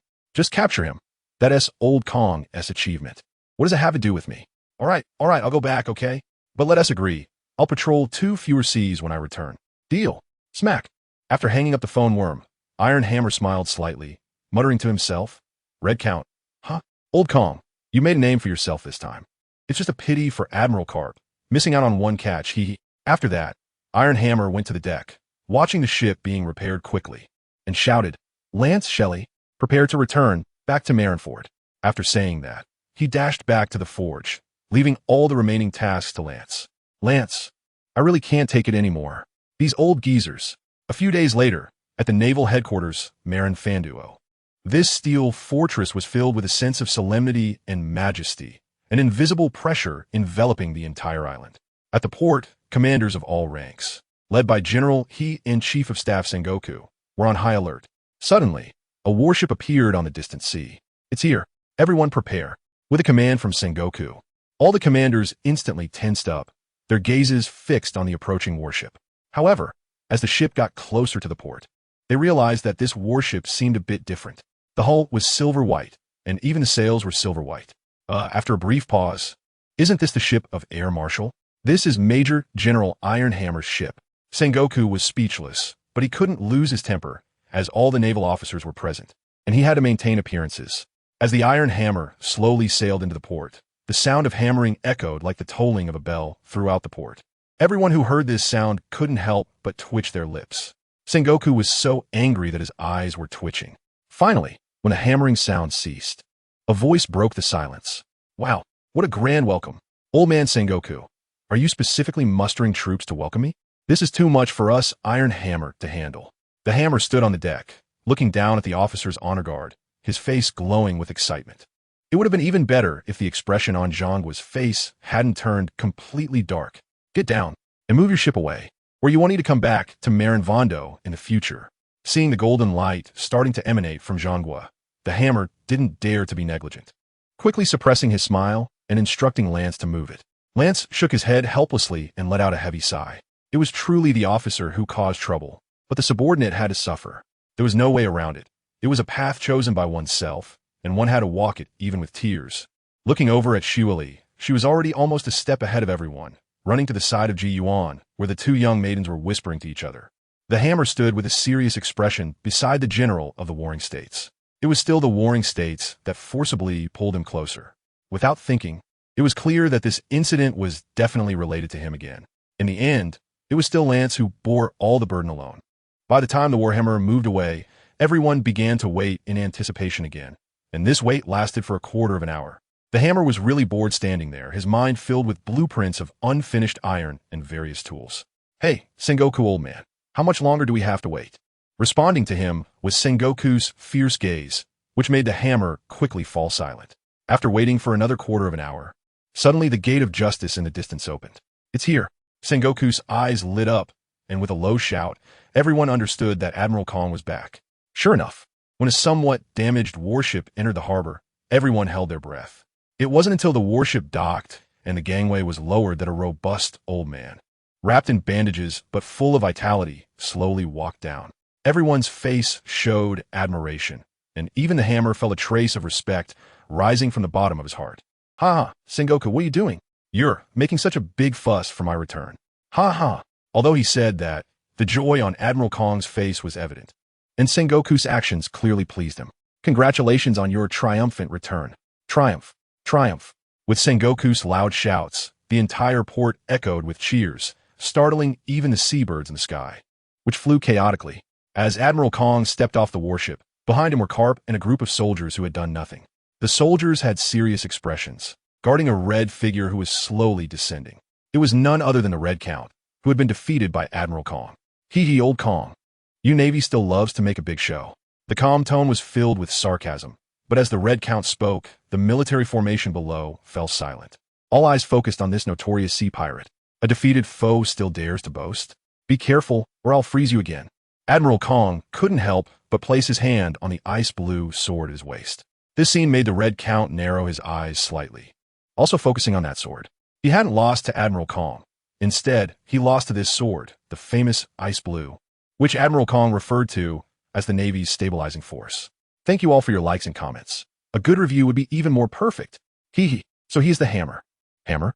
Ryder's gaze shifted from the Ice Blue sword to the Hammer in the formation. That piercing gaze sent a shiver down the Hammer's spine. The fruit ability is truly amazing. A crimson light flickered in Ryder's eyes.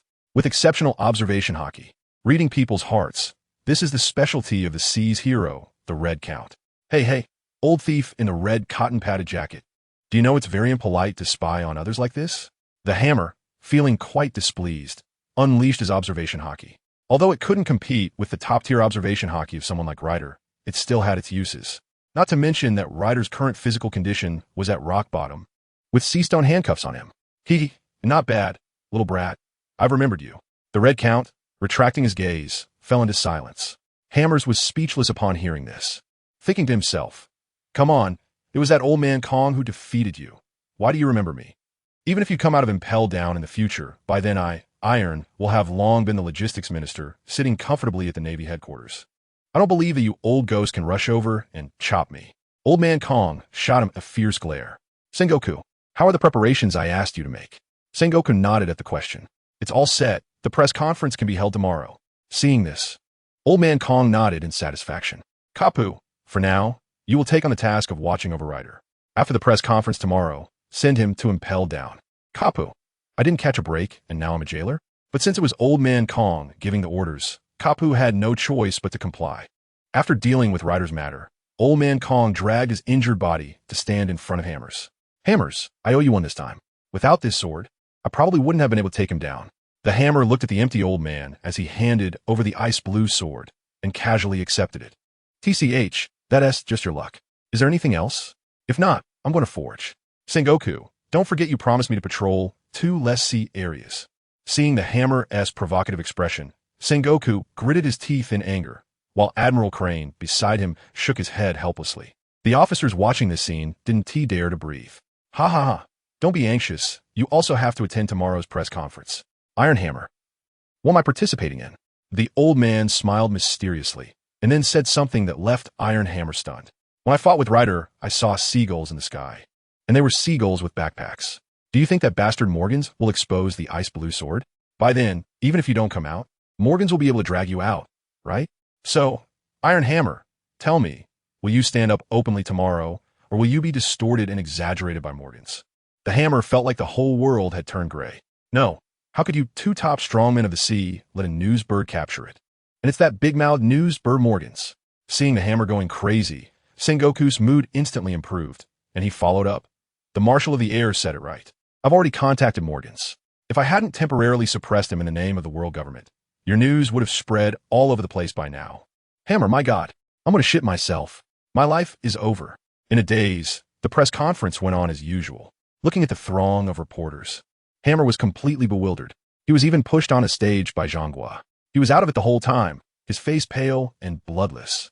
If we talk about the most developed industry in the world of One Piece, it must be journalism.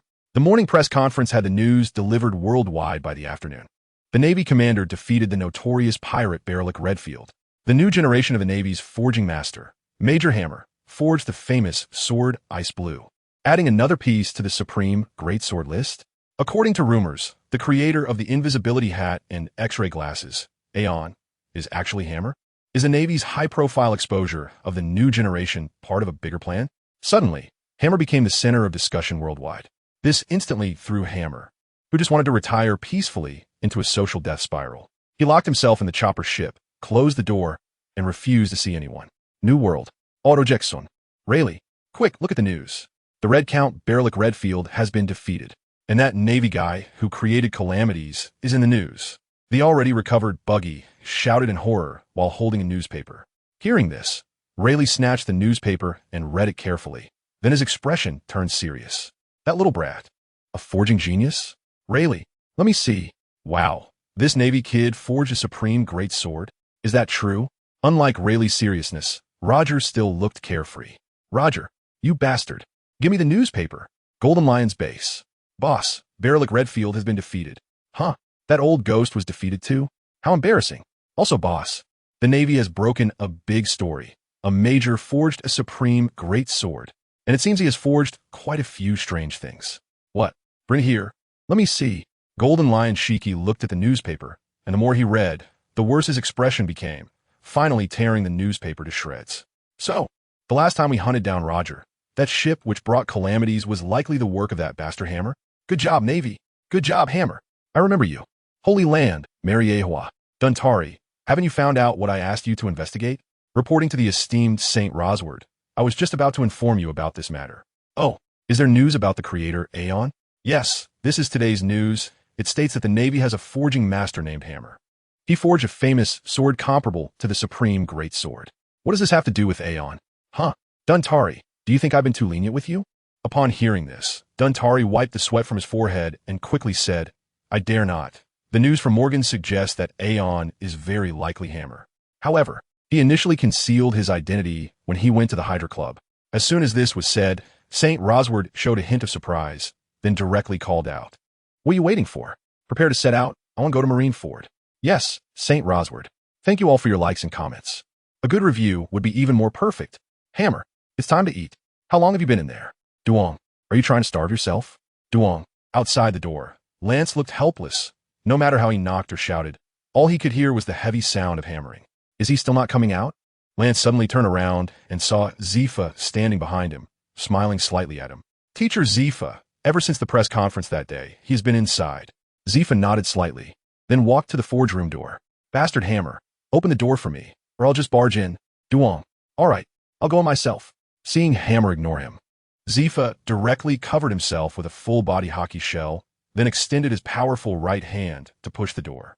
The moment he pushed the door, Zephyr went on high alert. After all, He had been sent flying by the hammer before. Such a thing could not happen a second time. But everything went very smoothly. The door was pushed open. There sat Hammer, eyes vacant, right hand lifting and dropping like a machine. He kept mumbling, I'm finished, seeing him in this state. Both Zephyr and Lance were dumbfounded. What are you standing there for? Take him to the hospital. No, teacher, what hospital? The mental hospital. Can't you see he's not normal? Does our headquarters have a dedicated mental hospital? It seems not, but who cares? Just take him to a hospital. Thus, Hammer was directly grabbed by Zephyr and taken to the hospital. After a series of examinations, the doctor looked at the report with a serious expression, then observed Hammer for a while before speaking sternly to Zephyr. Chief Instructor Zephyr, based on the current situation, Major Hammer. Seeing the doctor's serious expression, Zephyr thought Hammer had a big problem. His heart instantly rose to his throat. What happened to him? Is he very sick? He is perfectly fine, just a bit mentally strained. As soon as this was said, Zephyr was stunned. Nothing's wrong. How did he become like this? Perhaps he doesn't want to face reality for a moment. So he hypnotized himself. Hypnotized? How can we wake him up? Pain? Stimulation? Both should work. Got it. The next moment, a dark color covered Zephyr's fists, and he stepped in front of Hammer, both fists ready. Time to eat. Boom. The terrifying black-armed Zephyr, amidst the screams, sent Hammer, chair, and wall flying out of the hospital. This scene truly startled both Lance and the doctor. Thud. The sound of heavy objects hitting the ground drew the attention of countless Navy soldiers, who, upon discovering it was Hammer, showed expressions of admiration and curiosity.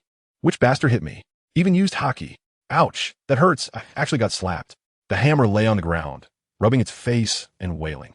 Suddenly, Zephyr appeared in front of him with a flash, grinning as he said, awake now? The Hammer saw Zephyr and could guess with just a thought why he was being hit. You're awake. You really hit hard. My face. If you didn't hit so hard, would you have woken up? Can you? You even learned hypnosis? Hee, it's just a newly developed fruit ability, Hammer Strike Hypnosis. Zephyr Sensei, do you want to give it a try? Zephyr shook his head quickly, and at that moment, he suddenly saw two figures running quickly towards them. Gun Sherry? Why are you here? Not good. Zephyr Sensei, people from Mariejois have come. The Celestial Dragons specifically want to see the Hammer. Admiral Kong and Admiral Sengoku are handling it. And Sister Crane told us to quickly find the Hammer and let him set sail. Celestial Dragons?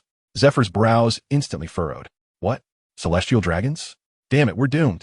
Teacher, save me. I want to stay in the Navy and shine. I don't want to be taken by the Celestial Dragons.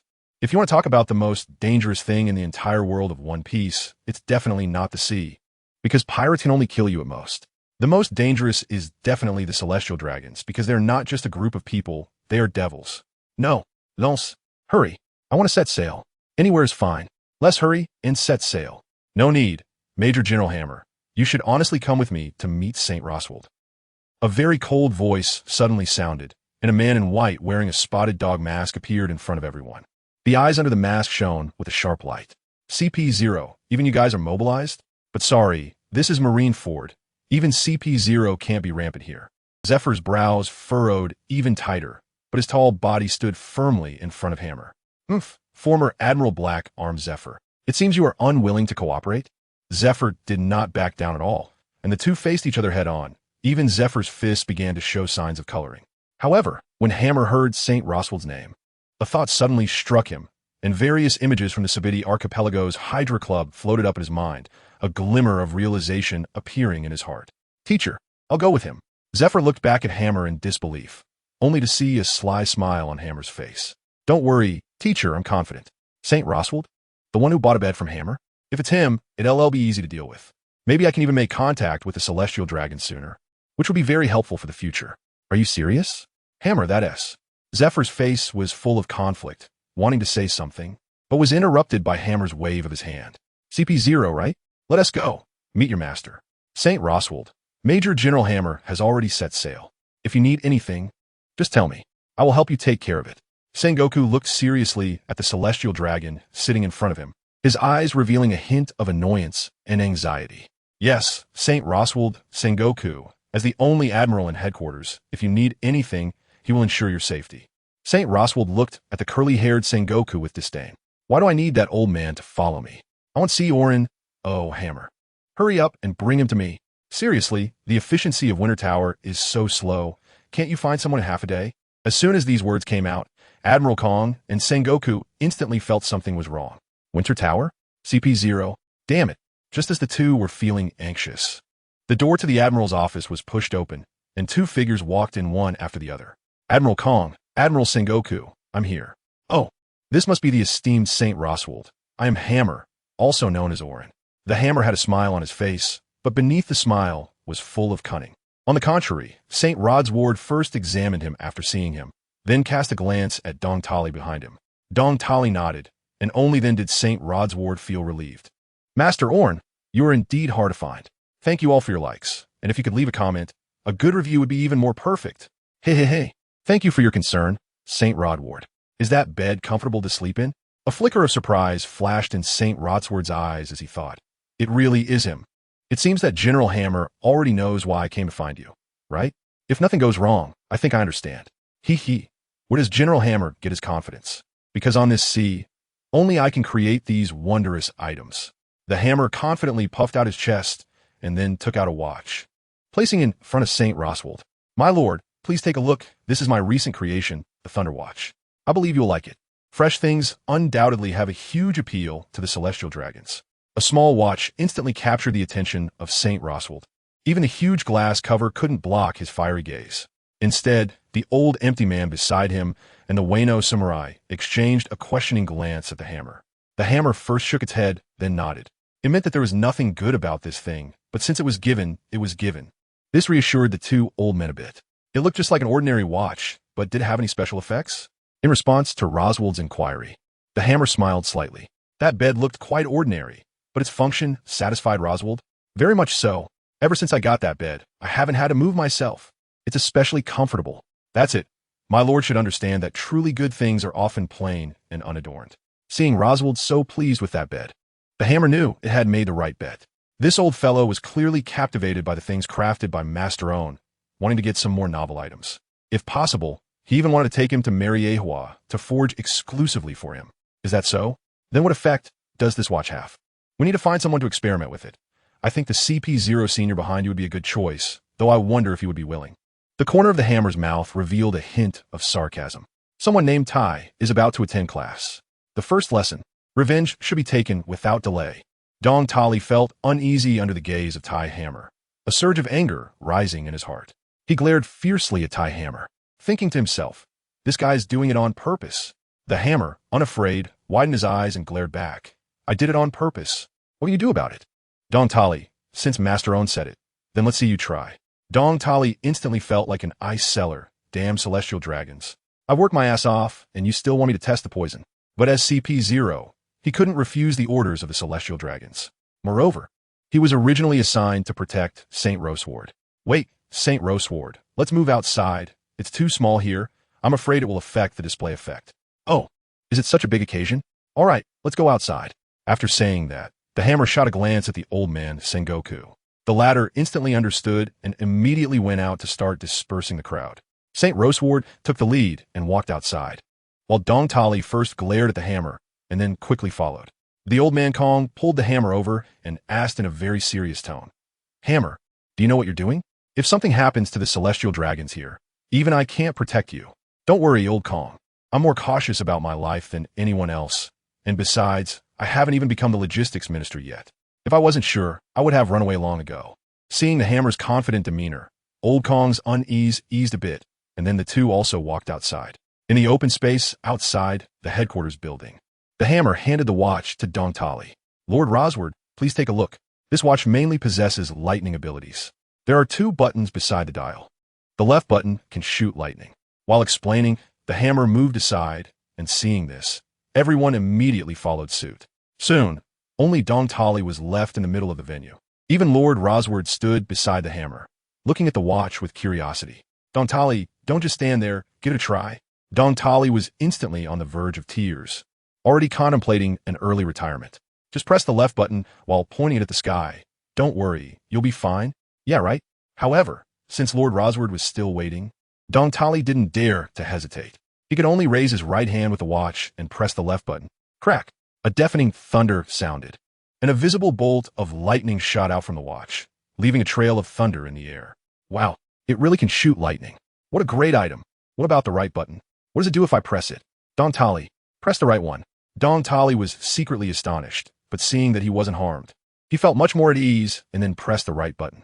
The hammer just needed to press the button on the right. And upon seeing the action in the Winter Tower, a trace of evil smile instantly appeared on the hammer's face. The Winter Tower felt a sudden jolt in his heart upon seeing this smile, and in the next second, he understood why the hammer was smiling so wickedly. A terrifying current instantly began to spread from the center of the dial. As a conductor, the Winter Tower was instantly electrified, with smoke beginning to rise from his head. The hammer looked at the astonished Saint Roseward and felt it wasn't enough, so he immediately leaned forward and whispered, "Actually, the most powerful function of this watch is to press both buttons at the same time. That's when it can unleash its strongest ability." As soon as he said this, the old man Kong and Sengoku could barely contain their smiles. This little rascal wasn't just showcasing a prop. He was completely setting up that CP0, wasn't he? Look at how close he is to a breakdown, yet he still won't let him off the hook. Wahata David. However, this feels great. It's quite nice to tidy up these guys who flaunt their power every day. ISNT it? You have to press both at the same time? Don Tali, did you hear that? Press both buttons at once. Saint Roseward shouted curiously towards Don Tali. Don Tali was feeling desperate. This continuous flow of electricity was exhausting even for his physique. But he still gritted his teeth and tremblingly pressed both buttons together. "Sir, please look, the final secret of the Thunderbolt Watch. Heavenly punishment strikes." Amidst the hammer's sinister voice, a bolt of lightning as thick as a child's arm shot up from the ground, completely engulfing Don Tali in thunder. As a celestial dragon, this punishment of heavenly thunder suits you perfectly, don't you think? Noble Saint Roseward. Saint Roseward's eyes gradually went mad, and his gaze towards the lightning grew increasingly fond. The whispers of the devil sometimes have more lethality than anything else, especially for those who are high and mighty. Thank you all for the likes, comments, and if you could leave a good review, that would be even more perfect. A painful scream echoed from within the thunder. At the same time, Saint Roseward's expression grew even more satisfied. As the lightning dissipated, CP0, Don Tali lay on the ground, completely blackened, with smoke billowing from his 7 orifices. If it weren't for the rising and falling of his chest, everyone would have thought he was dead. Good stuff. Indeed, it's good stuff. Hammer, how about coming with me to Mariejois to be my personal blacksmith? I'll give you a salary of 2 billion berries a year. A huge sum. Absolutely a huge sum. You must know that a kingdom pays only 10 billion berries in heavenly gold each year. What St. Roseward offered was definitely a sky-high annual salary. For a moment, the faces of the old man Kong, Sengoku, and others all showed a hint of dissatisfaction, their gazes towards the hammer carrying a trace of expectation. The hammer did not disappoint them, and a light laughter was heard. Hee, Lord Roseward is joking. I'm a navy, after all. Well, I understand. If you understand. 3 billion berries. That's 1/10 of my Roseward family's annual quota. What do you think? The hammer was momentarily stunned. 3 billion berries. And it's no exaggeration to say that as long as he nods, his later life would be absolutely worry-free. But when he thought of the various actions of the celestial dragons, what was there to hesitate about? It's not a matter of money, Lord Roseward. After all, I am a member of the Navy, and my duty is to maintain peace on the seas. A trace of dissatisfaction appeared on Roseward's face instantly. What's this? Are you going to refuse the order of a celestial dragon, a descendant of the Creator? Don't think that just because I appreciate you, you have the ability to bargain with me. This is the demeanor a celestial dragon should have. No one can defy it. No one can be presumptuous. How could that be? In fact, you don't know that all my forging inspiration comes from my encounters with pirates. If I'm removed from the sea, my inspiration will be limited. You wouldn't want to play with something uninteresting, would you? The hammer nervously explained. Sure enough, this explanation made Roseward nod slightly. Not to mention the celestial dragons. Even he himself did not like staying in Mariejois every day. Instead, he preferred being in the lower world. It was full of joy. I can accept what you said. The big hammer let out a sigh of relief, thinking it would be easy as long as you spoke up. Just as the hammer was about to start negotiating with Roseward, a sudden phone ring echoed. Beep, beep, beep, beep. Old Kong took out a phone bug from his pocket. Hello, I'm Stilbun Kong. Yes, I'm Jagor Lucius Satan, one of the 5 elders. There are 2 things. Jagor Lucius Satan, one of the 5 elders, the god of scientific defense. You say, the report you submitted has been analyzed by several of us, and we think it's acceptable, but there is one condition. Any special ability item must be reported and sent to Pang City. Okay, no problem. What about the position and price? Oomph. Still want a position? If it weren't for you and the hammer bringing the world government enough face, I would have gone to your Navy headquarters to kill you by now. Old Kong was instantly stunned. His previously happy mood took a 90-degree turn.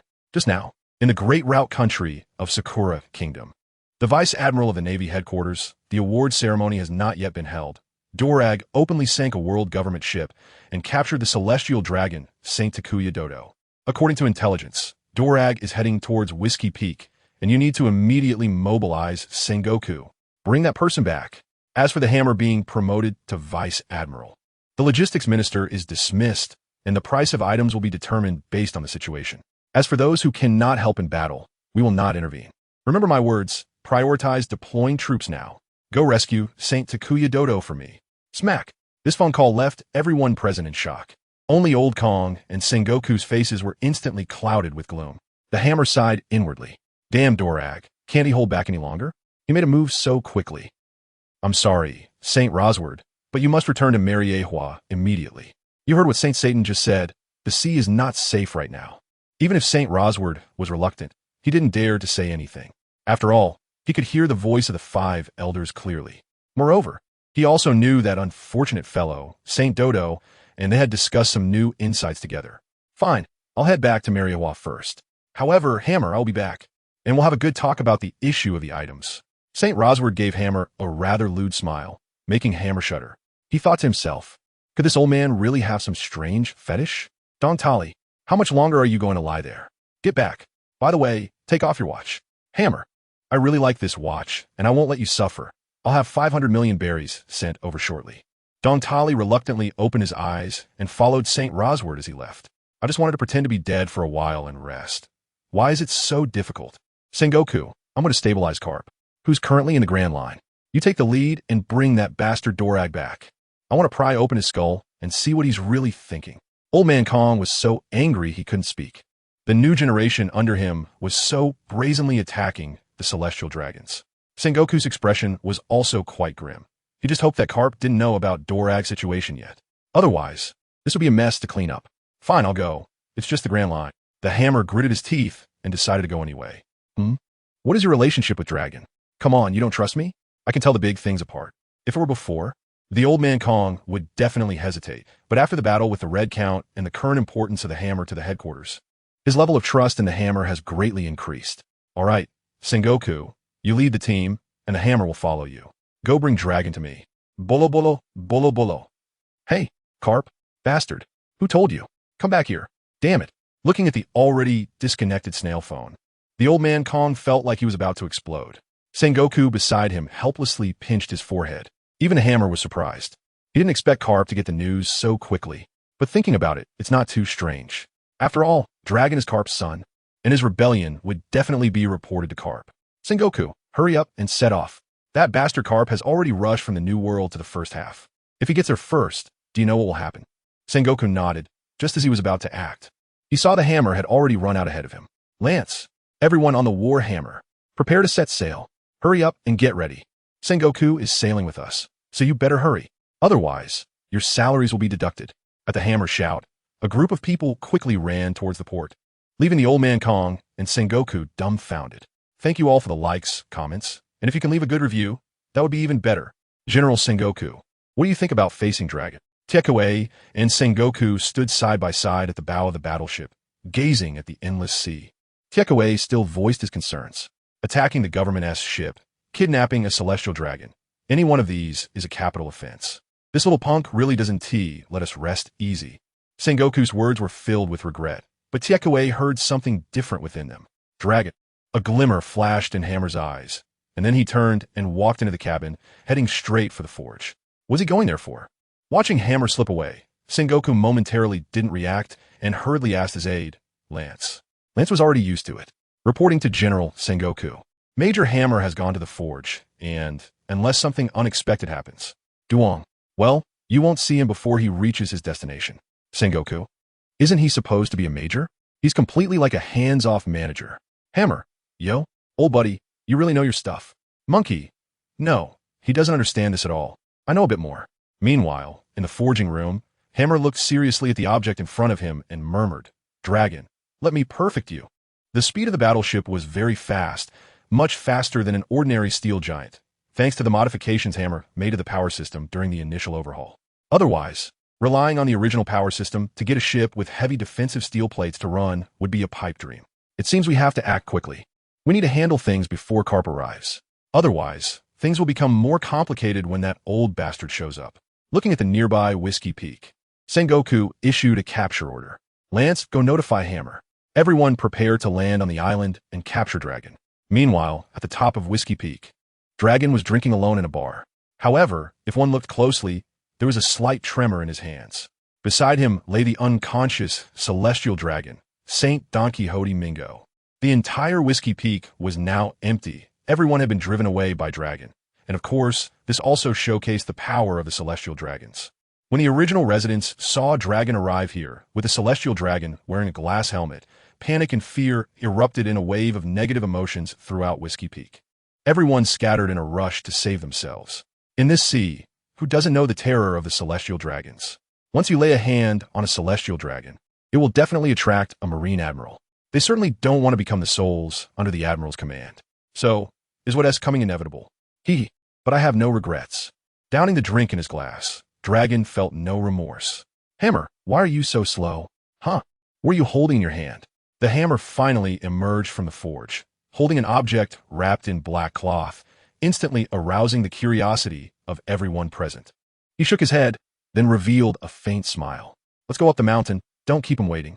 As soon as he finished speaking, an unusual sound of hammering began to resonate from him. Duong softly, duong softly, duong softly, duong. Loudly, 3 soft and 1 loud. After which it transformed into 9 soft and 1 loud. The cycle continued, and before long, everyone on the ship, including the Warring States General, began to look vacant. In the next moment, everyone started moving again, wandering around the ship. At this point, the Hammer was satisfied and withdrew the sound of hammering. He disembarked alone and walked towards the summit of Whiskey Peak. Insert a panel of information. Name, Hammer age, 20 devil fruit, Paramecia hammer fruit. Development level 85 developed abilities. Normal hammer strike, air hammer strike, circular hammer strike, mental hammer strike, break surface hammer strike, hammer flame, independent space, hammer hypnosis. Armament hockey, activated 40, decent hardness. Observation hockey, activated 20, prediction and perception, weak strength. Conqueror's hockey, don't look, there's none to see. If you have that time, just forge more iron, lazy fish. Abilities, 6 styles, perfect mastery, 6 styles extension techniques, mastery, system ability, critical strike grant, fully activated. Hammer hypnosis, a new ability comprehended by the Hammer. Relying on the rhythmically strong sound of mental hammering, it hypnotizes people and sends them into a trance. When the Hammer disembarked, the Warring States General, who should have been hypnotized, suddenly stopped in his tracks. The vacancy in his eyes vanished, replaced by a faint smile as he murmured, "This little brat has developed the fruit quite comprehensively. If it weren't for the fact that I am a mythical Zoan type in the form of a great Buddha with extraordinary willpower, I would have really fallen for his trick. It seems he has his own methods. Well, let him be. If things don't go well, I'll step in." The Hammer had no idea that his hypnosis was completely useless against Sengoku. At this moment, the Hammer had arrived at the tavern where Dorag was, relying on his observation hockey. Seeing Dorag drinking alone, the Hammer boldly walked over and sat down beside him. "Damn it, Dorag, I'm here. Why aren't you pouring me a drink? I didn't expect it to be you, my dear friend. Cut out. The old man Sengoku is just at the foot of the mountain, but I hypnotized him." Dorag's whole body trembled as he looked at the Hammer in disbelief. "What are you looking at me for? If I don't hypnotize him, what can I do? Let him come up and catch you? You should be grateful that it's me who came, not Dogsy. Otherwise you would have been greeted by magma long ago." The Hammer took a sip of alcohol and weakly complained. Dorag laughed and said, "You just went ahead and did it? You even directly kidnapped a celestial dragon. Why don't you just go to heaven? Let me tell you, it's only because your dad is Garp and Sengoku is here. Otherwise, you would have been finished a long time ago, you know? Not to mention, do you think CP0 would let you off? The entire CP0 would come after you with swords." Although his words were rough, Dorag understood the Hammer's meaning very well. The son of Navy hero Garp, a future star candidate of the Navy, all these identities became his final protection. "I can't take it anymore. Hammer, do you know what this bastard did? Right in front of me, he shot 6 kids. The oldest was only 7 or 8 years old, and the youngest was just 2 or 3. Is this even human? He's completely a devil. If this world allows these people to stay at the top, then it's finished. Looking at Dorag's excited and frantic expression, the hammer remained silent. He certainly understood what kind of person a celestial dragon was. He had just experienced it himself. So what do you plan to do? Risk your life for such a coward? Is it worth it? Or do you think that by doing this, you can make these people remember? Don't joke around. My dear friend, you're too naive. Look at this, I specially prepared it for you, hoping it can bring you a brand new experience and lead you down a different path. As the package was opened, a pair of slippers with red patterns appeared in front of Dorag. When he looked at the hammer with confusion, he saw a smile on the hammer's face. However, this smile made Dorag feel a bit uneasy. Please, everyone, casually give a like, write a comment, and, if possible, leave a 5-star review. What is this slipper? Hammer excitedly raised the slipper, revealing the red pattern on the sole, and proudly said, after traveling the seas for so many years, have you ever heard of the Supreme Great Blade, the 14th work, the super invincible Supreme Black Slipper? This is it. As your dear friend, I specially prepared this for you, guaranteed to satisfy you. Dorag looked at the slipper in Hammer's hand with a puzzled expression, not understanding why it was prepared for him. But then Hammer's words sparked a strong reaction from Dorag. Dorag, if I'm not mistaken, you want to resist world domination, right? No need to be so surprised. Ever since you told me about your conversation with Vor last time, I sense you had this intention. Dorag exhaled heavily and nodded. As expected of you, Hammer, my dear friend, I do have this thought. But I have been hesitant after all. The hammer spoke directly for him. After all, your father is a naval hero, and you aspire to justice yourself. But you must understand, dragon, that everyone has their time to appear. Since the heavens have allowed you to see the evil side of the celestial dragons, that means your time to make an appearance has been arranged, doesn't it? Sorry, future pirate king comrade, but let me, Iron, use your word for now. Everyone's time to appear. It seems to be like that. Hammer's face showed a hint of irritation as he slapped Dorag on the back of the head. You bastard, you're really driving me crazy. Dorag laughed heartily and took another swig of alcohol. If we can escape this time, what are you planning to do? Can we really get out? Then I'll form an organization, recruit a group of like-minded comrades, and together we'll raise the banner of freedom to fight against the tyranny of the celestial dragons and the world government. Hey, isn't that a great idea? Why are you only saying this now? You didn't ask me. The two exchanged glances and clinked their glasses again. Unfortunately, Dorag, I can't just let you go, or my brother's career will be over. Cough, cough, cough. You bastard hammer. Are you trying to use me to gain merit? The words from the hammer made Dorag choke. But the next moment, Dorag's eyes lit up. How about this, Hammer, you come with me. I'm the boss and you're the second in command, and we can conquer the world together. The drink that the hammer just took and sprayed out. Stop right there. Don't even think about it. Why would I leave my perfectly good position as the logistics minister to wander around with you? Am I crazy? On the contrary, you should be careful when you go out. Don't let those CP guys bite you.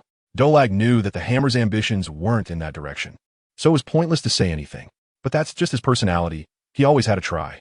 By the way, Hammer, we haven't officially fought yet, have we? How about we have a match? The hammer gave him a disdainful glance. What are you thinking? Fight with you monsters? I tired of living? Or is your brain malfunctioning? If you want to fight, go find dog or monkey bro. Don't look for me.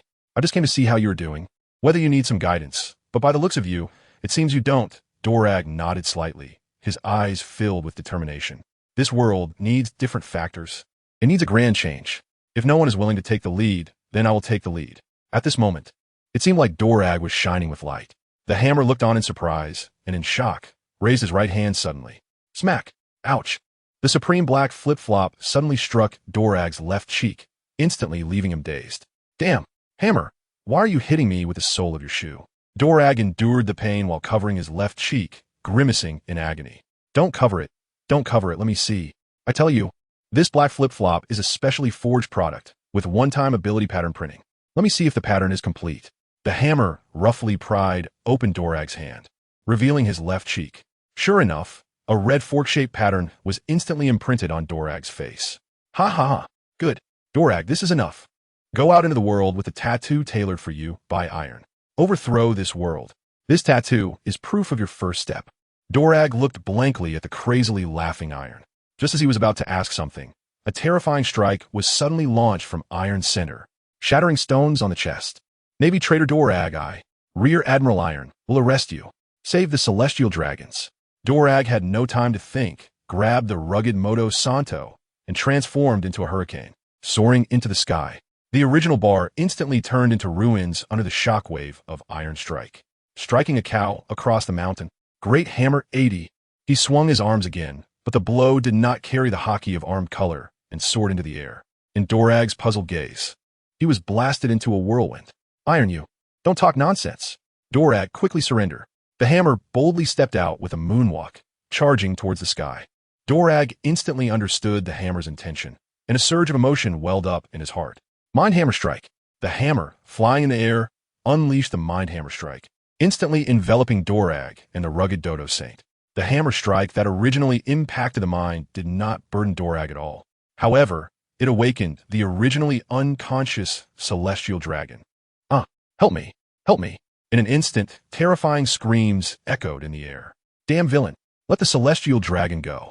The hammer instantly showed a look of anger, pointing at Dorag, his acting as convincing as it could be. Navy, come save me. The rugged Dodo Saint shouted even more frantically upon seeing the hammer's figure. Dorag's expression darkened instantly. Damn bastard. Scum like you shouldn't exist in this world. Die.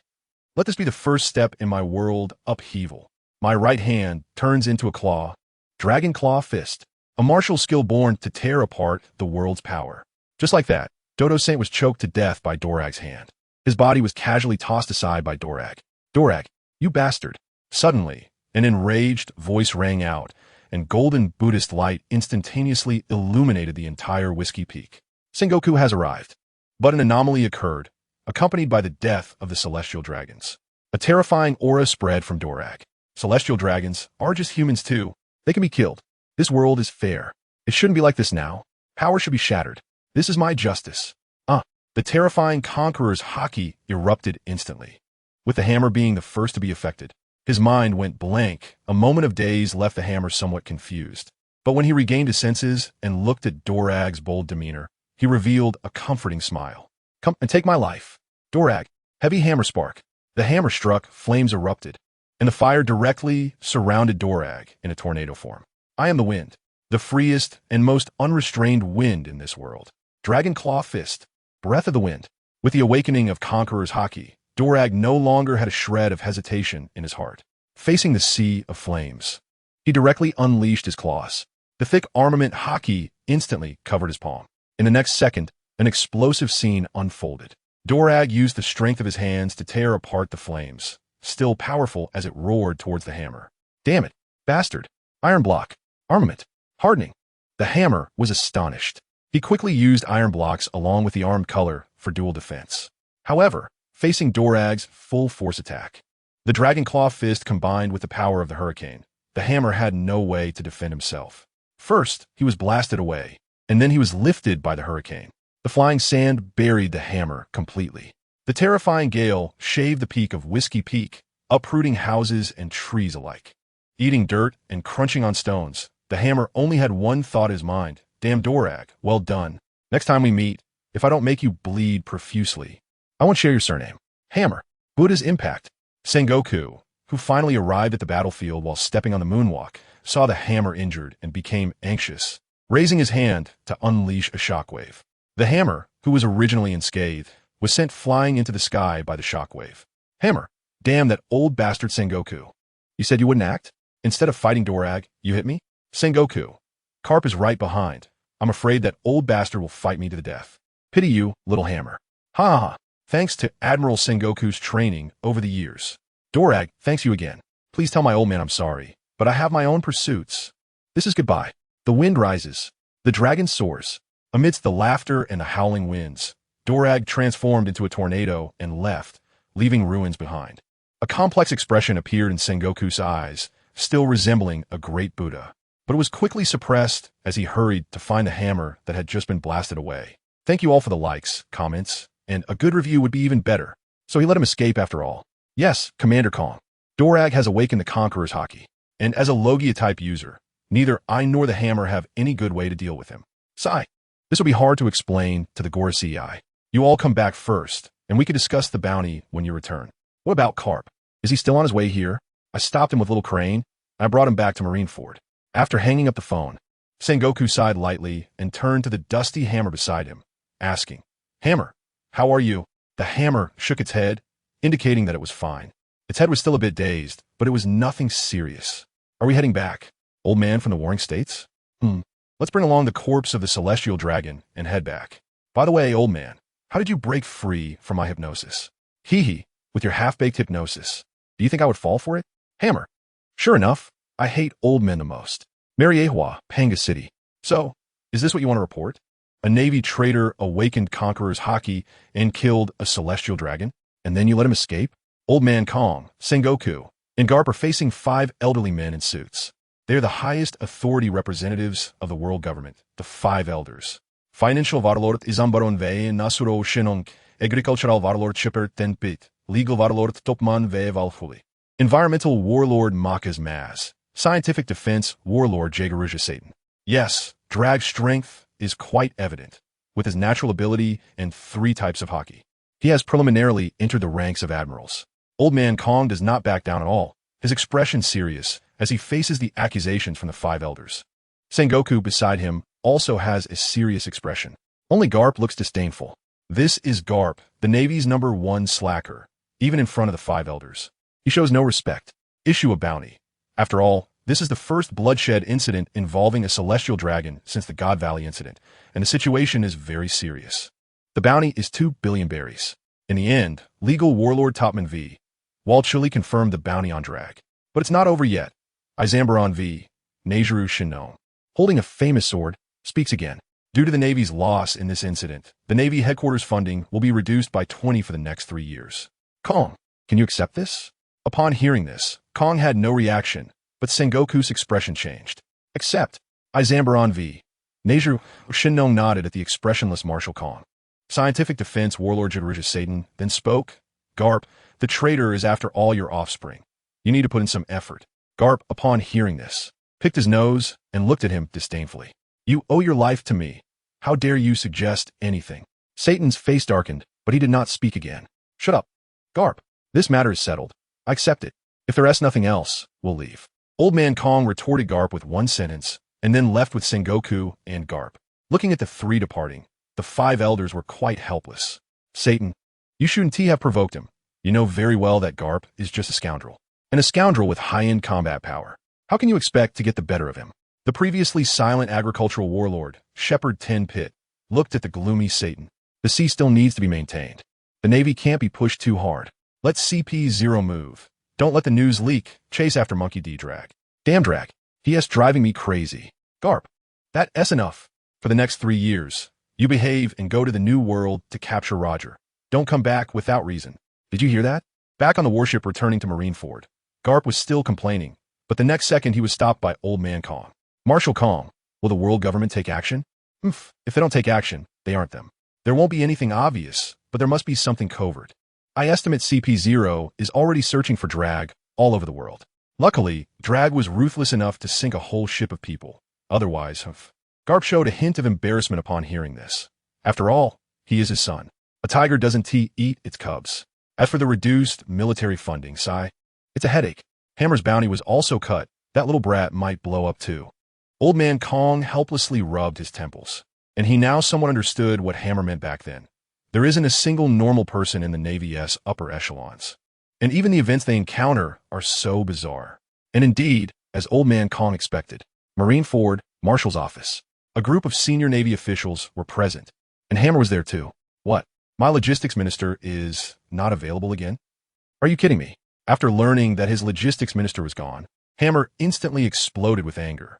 Although he was also promoted to lieutenant general, what good is a lieutenant general compared to a logistics minister? Why are you getting so worked up? The 5 Elder Stars personally issued the order. Why don't you go to Panga City and discuss it with them? Hammer. The old man is not afraid at all. After all, the rewards are deducted by the higher-ups. What does it have to do with him as a marshal? Don't be ungrateful. Being a lieutenant general is already quite good. At worst, you could just stay in Malin Vondo and focus on forging, without being assigned any tasks that require you to go out. What can a Hammer do? The higher the official rank, the more pressure it exerts. We can only accept it. At least he has been promoted to lieutenant general, and with the words of the old man, he will stay in the headquarters from now on and won't go anywhere. The bounty for Dolag has also been set at 2 billion berries. Sengoku, you should follow up on that. By the way, Hammer, There's one more thing I want to discuss with you regarding the world government's reduction of the Navy's military budget for the next 3 years. The hammer instantly became angry again. No, it's one thing to deduct my rewards, but to cut the military budget as well? These 5 old bastards have gone too far. Wait a minute, Kong Lao, what kind of expression is that? Damn, you're plotting against me again. Looking at Kong Lao's inscrutable face, the hammer instantly understood that he was once again being targeted. Hey, don't slander me, Major General Hammer. This is training to help you better fulfill your role as logistics minister. Moreover, the world government has also made plans regarding your forging abilities. You understand the financial power of the world government, right? The 5 elders have said that they won't deal with anything that lacks offensive capabilities. Kong Lao looked at the hammer with a sly grin. The hammer instantly understood the old man's meaning and immediately showed a sly smile. I understand very well. Cutting off my rewards is equivalent to cutting off my means of survival. If I want to take my things without ruthlessly dealing with them, then I'm not the hammer. This time I'll connect you. Our buyer will be a celestial dragon. How about that? You have to get back up from where you fell. And the old man has fully grasped this saying. Hammers immediately became interested upon hearing this. The thought of digging up the sky dragon's money is exciting. How we split it? How about 50 to 50? Get out of here. You want half just for introducing me? How can you say that? Making connections is an art. 37 for me. 46. Fine, but the materials for forging will come from my side. Deal. Watching the 2 mischievous old and young ones chuckle, Sengoku and Ms. Crane looked utterly helpless. I kindly ask everyone to give a like, write a comment, and, if possible, leave a 5-star review. In the small courtyard of the blacksmith, 2 tall and robust men were sitting, drinking, and chatting. That little bastard Dolag. Teacher Zephyr, the incident has happened, but I must say Dolag's strength is really impressive. He even awakened the Conqueror's haki and almost incapacitated someone like me. As for this sherry wine, whenever there's something on my mind, taking a sip really feels good. Putting down the bottle, the blacksmith looked at the lonely expression on his teacher's face and couldn't help but feel a bit emotional. Teacher Zephyr, you roamed the seas in your earlier years, renowned and feared. In your later years, you've educated countless talents. Don't worry, as long as I'm around, I'll make sure you can live a peaceful retirement here at headquarters. I've already applied to Old Man Kong, and after being promoted to Rear Admiral, I won't go to sea anymore. I'll still stay at the arms factory and help you as an assistant. Zephyr looked at the blacksmith with appreciation. You just lack motivation, even if you're a blacksmith. But you have great talent. Why are you unwilling to go to sea? TCH, what's so good about going to sea? I've already handed the Warhammer over to Lance. Let him and Sherry deal with the pirates. It's better for me to stay safely in the rear. Well, everyone has their own aspirations. When will your Rear Admiral ceremony take place? I don't know yet. I've heard from Old Man Kong and Old Man Sengoku that there will be a hearing first. It's really a hassle. Hammer finished the sherry in his hand in one gulp, a hint of helplessness on his face. That was the normal procedure. After all, the Rear Admiral was the core of the Navy, so how could he not be rigorous? This time, besides you, there were also Paisalino and Sakazuki promoted to Rear Admiral. You 3 are all capable in your own right now. Zephyr showed a hint of nostalgia on his face. A few years ago, these kids were still his trainees. Now, they were all making rapid progress. Just like that, Hammer's life finally stabilized for a while. During these days, Hammer directly lived in the armory, and every day was filled with joy from forging. The happiness was abundant. Old Kong visited the armory once a day, revealing some unknown preferences to Hammer. The 2 of them collaborated gleefully in their scheming. Hammer, what are you making? What? ISNT what you said? Those guys all like peculiar things. This Sky Piercer too? Old Kong looked at the Sky Piercer standing beside him with a puzzled expression. It was entirely silver white, looked quite good in texture, and had crescent-shaped blades on both sides connected to the tip of the spear by 2 small branches, capable of thrusting and slicing. As he spoke, he grasped the Sky Piercer. Oh no, Old Dang, don't touch that Sky Piercer.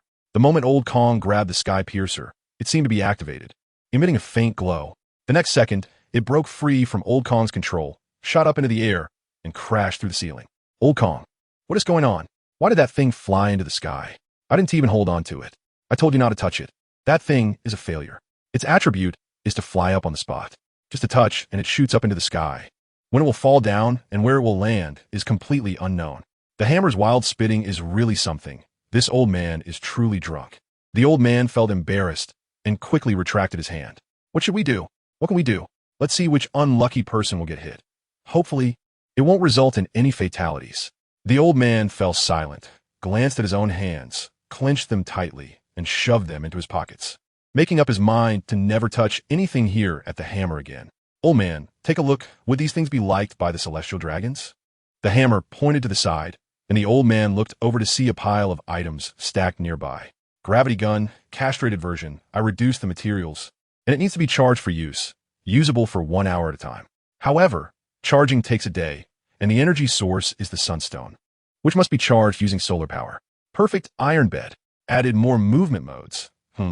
Rosward's saying shit like this. It doesn't need any abilities, just assemble it. And it can be mass-produced. Puppet gloves. Special ability product. Hallucination glasses. Special ability product. Looking likat. The old man looked at one bizarre item after another, and the smile on his face grew larger.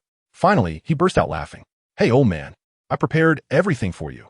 How are you going to sell it to the celestial dragons? Are you just going to sell it directly in Mariejois? The old man instantly stopped laughing and looked at the hammer as if he were an idiot. Are you stupid? If that iron bed is sold, fine. But you want to sell these special ability products too? Isn't that just pure waste?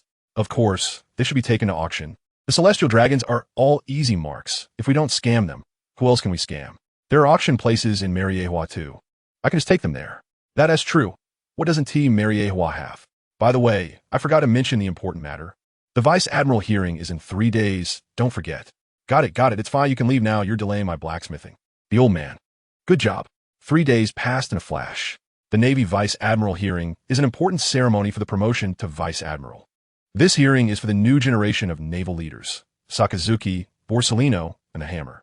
Except for the Hammer, Sakazuki and Borsellino had arrived early at the Marshal's office, waiting for the hearing. Where is that bastard Hammer? Why hasn't he come yet? Looking at the Hammer, who is still not there, the old man's face darkened with anger. He is here, oh old man. I'm just a bit late, what's the rush? Just as the old man was about to explode, the Hammer finally arrived. Yo, Sasaki, don't ignore me, Hammer-san. Monkey brother, long time no see, and dog brother. The three of them had come from the same dormitory, and their relationship was still very good. Even Sakazuki's poker face cracked a smile. Monkey brother and the Hammer were even shoulder to shoulder, chatting away. Dog brother, I heard you managed the first half well, and even ran off to the New World to fight pirates? Was it fun? Quite fun. I even fought with Kaido. That's very Sakazuki. Monkey brother, is Punk Hazard interesting? And how is the laser development going? I knew it was your doing. It almost killed me. Dr. Vegapunk completely treated me as a test subject, but the prototype for the laser weapon is already out. Monkey brother looked at the Hammer with resentment, and the latter laughed heartily. All right, you guys. The officials from the world government are here. The hearing is about to start. Get ready. The three exchanged glances, all revealing a smirk. Prepare? What are we preparing for? We'll just go straight to it. I humbly ask everyone to give a thumbs up, write a paragraph review, and if possible, give a 5-star rating. The hearing, as the name suggests, is for the world government to summon and communicate with the generals who are about to be promoted to Vice Admiral, to ensure they can handle the position of Vice Admiral. Navy Headquarters Conference Hall. The 2 supervisory officials dispatched by the world government were already ready. Also present were Admiral Sengoku and Vice Admiral Soru supervising from the side. A group of generals sat on the periphery to listen. Even Zephyr, a semi-retired individual, was included. Once the Hammer and the other 2 entered the hall, the hearing officially began. The Hammer looked at the faces of the crowd and felt a bit depressed. Thinking to himself, this isn't a hearing at all. It feels more like a large-scale denunciation meeting. Looking at Dog Brother, his face was filled with silence, which under the surface was like a volcano about to erupt, exuding a strong smell of gunpowder, ready to fight at any moment. Monkey Brother remained the calmest, with a lewd expression that showed no signs of tension, swaying slowly and looking particularly annoying. All right, since everyone is here, let us sit down. The voice of warring states made it hard to discern his emotions. Only the Hammer, who had mastered the mind-reading ability, felt differently. Through some fluctuations, he could clearly sense the slight displeasure in warring states' heart. It made sense to think about it. Did the headquarters need government officials to supervise a promotion to Vice Admiral? Come on, if this were in the time of Monkey D. Luffy, would those useless Vice Admirals even have to go through this? It was obvious they wouldn't. With this in mind, the Hammer looked at the 2 officials and sneered inwardly. Since everyone is here, let us get started. First, let me introduce ourselves. We are direct officials from the world government, specially here to discuss the promotion of the 3 Vice Admirals. We hope you can take this seriously. TCH, starting with the formalities, Rear Admiral Sakazuki, blah blah blah. The Hammer found it quite annoying. The next second, Duong, the sound of a gentle hammer strike began to resonate, and upon hearing this sound, Warring State's mouth twitched instantly. A faint golden light began to emanate from him, and the same feeling of unease was shared by Zephyr, Crane, Sakazuki, and Borsalino. The former was powerful and experienced, while the latter was too familiar with the hammer. When a hammer strike sounded, something was definitely wrong. Sure enough, after the sound of the hammer strike, most of the people in the room fell into a hypnotic state. Their eyes became vacant, frozen in place. Damn it, Hammer. This is a hearing. How dare you use your abilities? Warring State stood up, his face darkened. Those who had prepared against it were not hypnotized, and their gazes immediately focused on the hammer. The hammer shrugged helplessly. Old man Warring States, I'm doing this to save them trouble, and us too. These two have been blabbering on and on. It's so annoying. ISNT that right, dog brother. Monkey brother? The two nodded in agreement. This younger generation was full of pride and had strong abilities and determination. How could they tolerate others pointing fingers at them? Warring States, I think Hammer-san is right, rather than.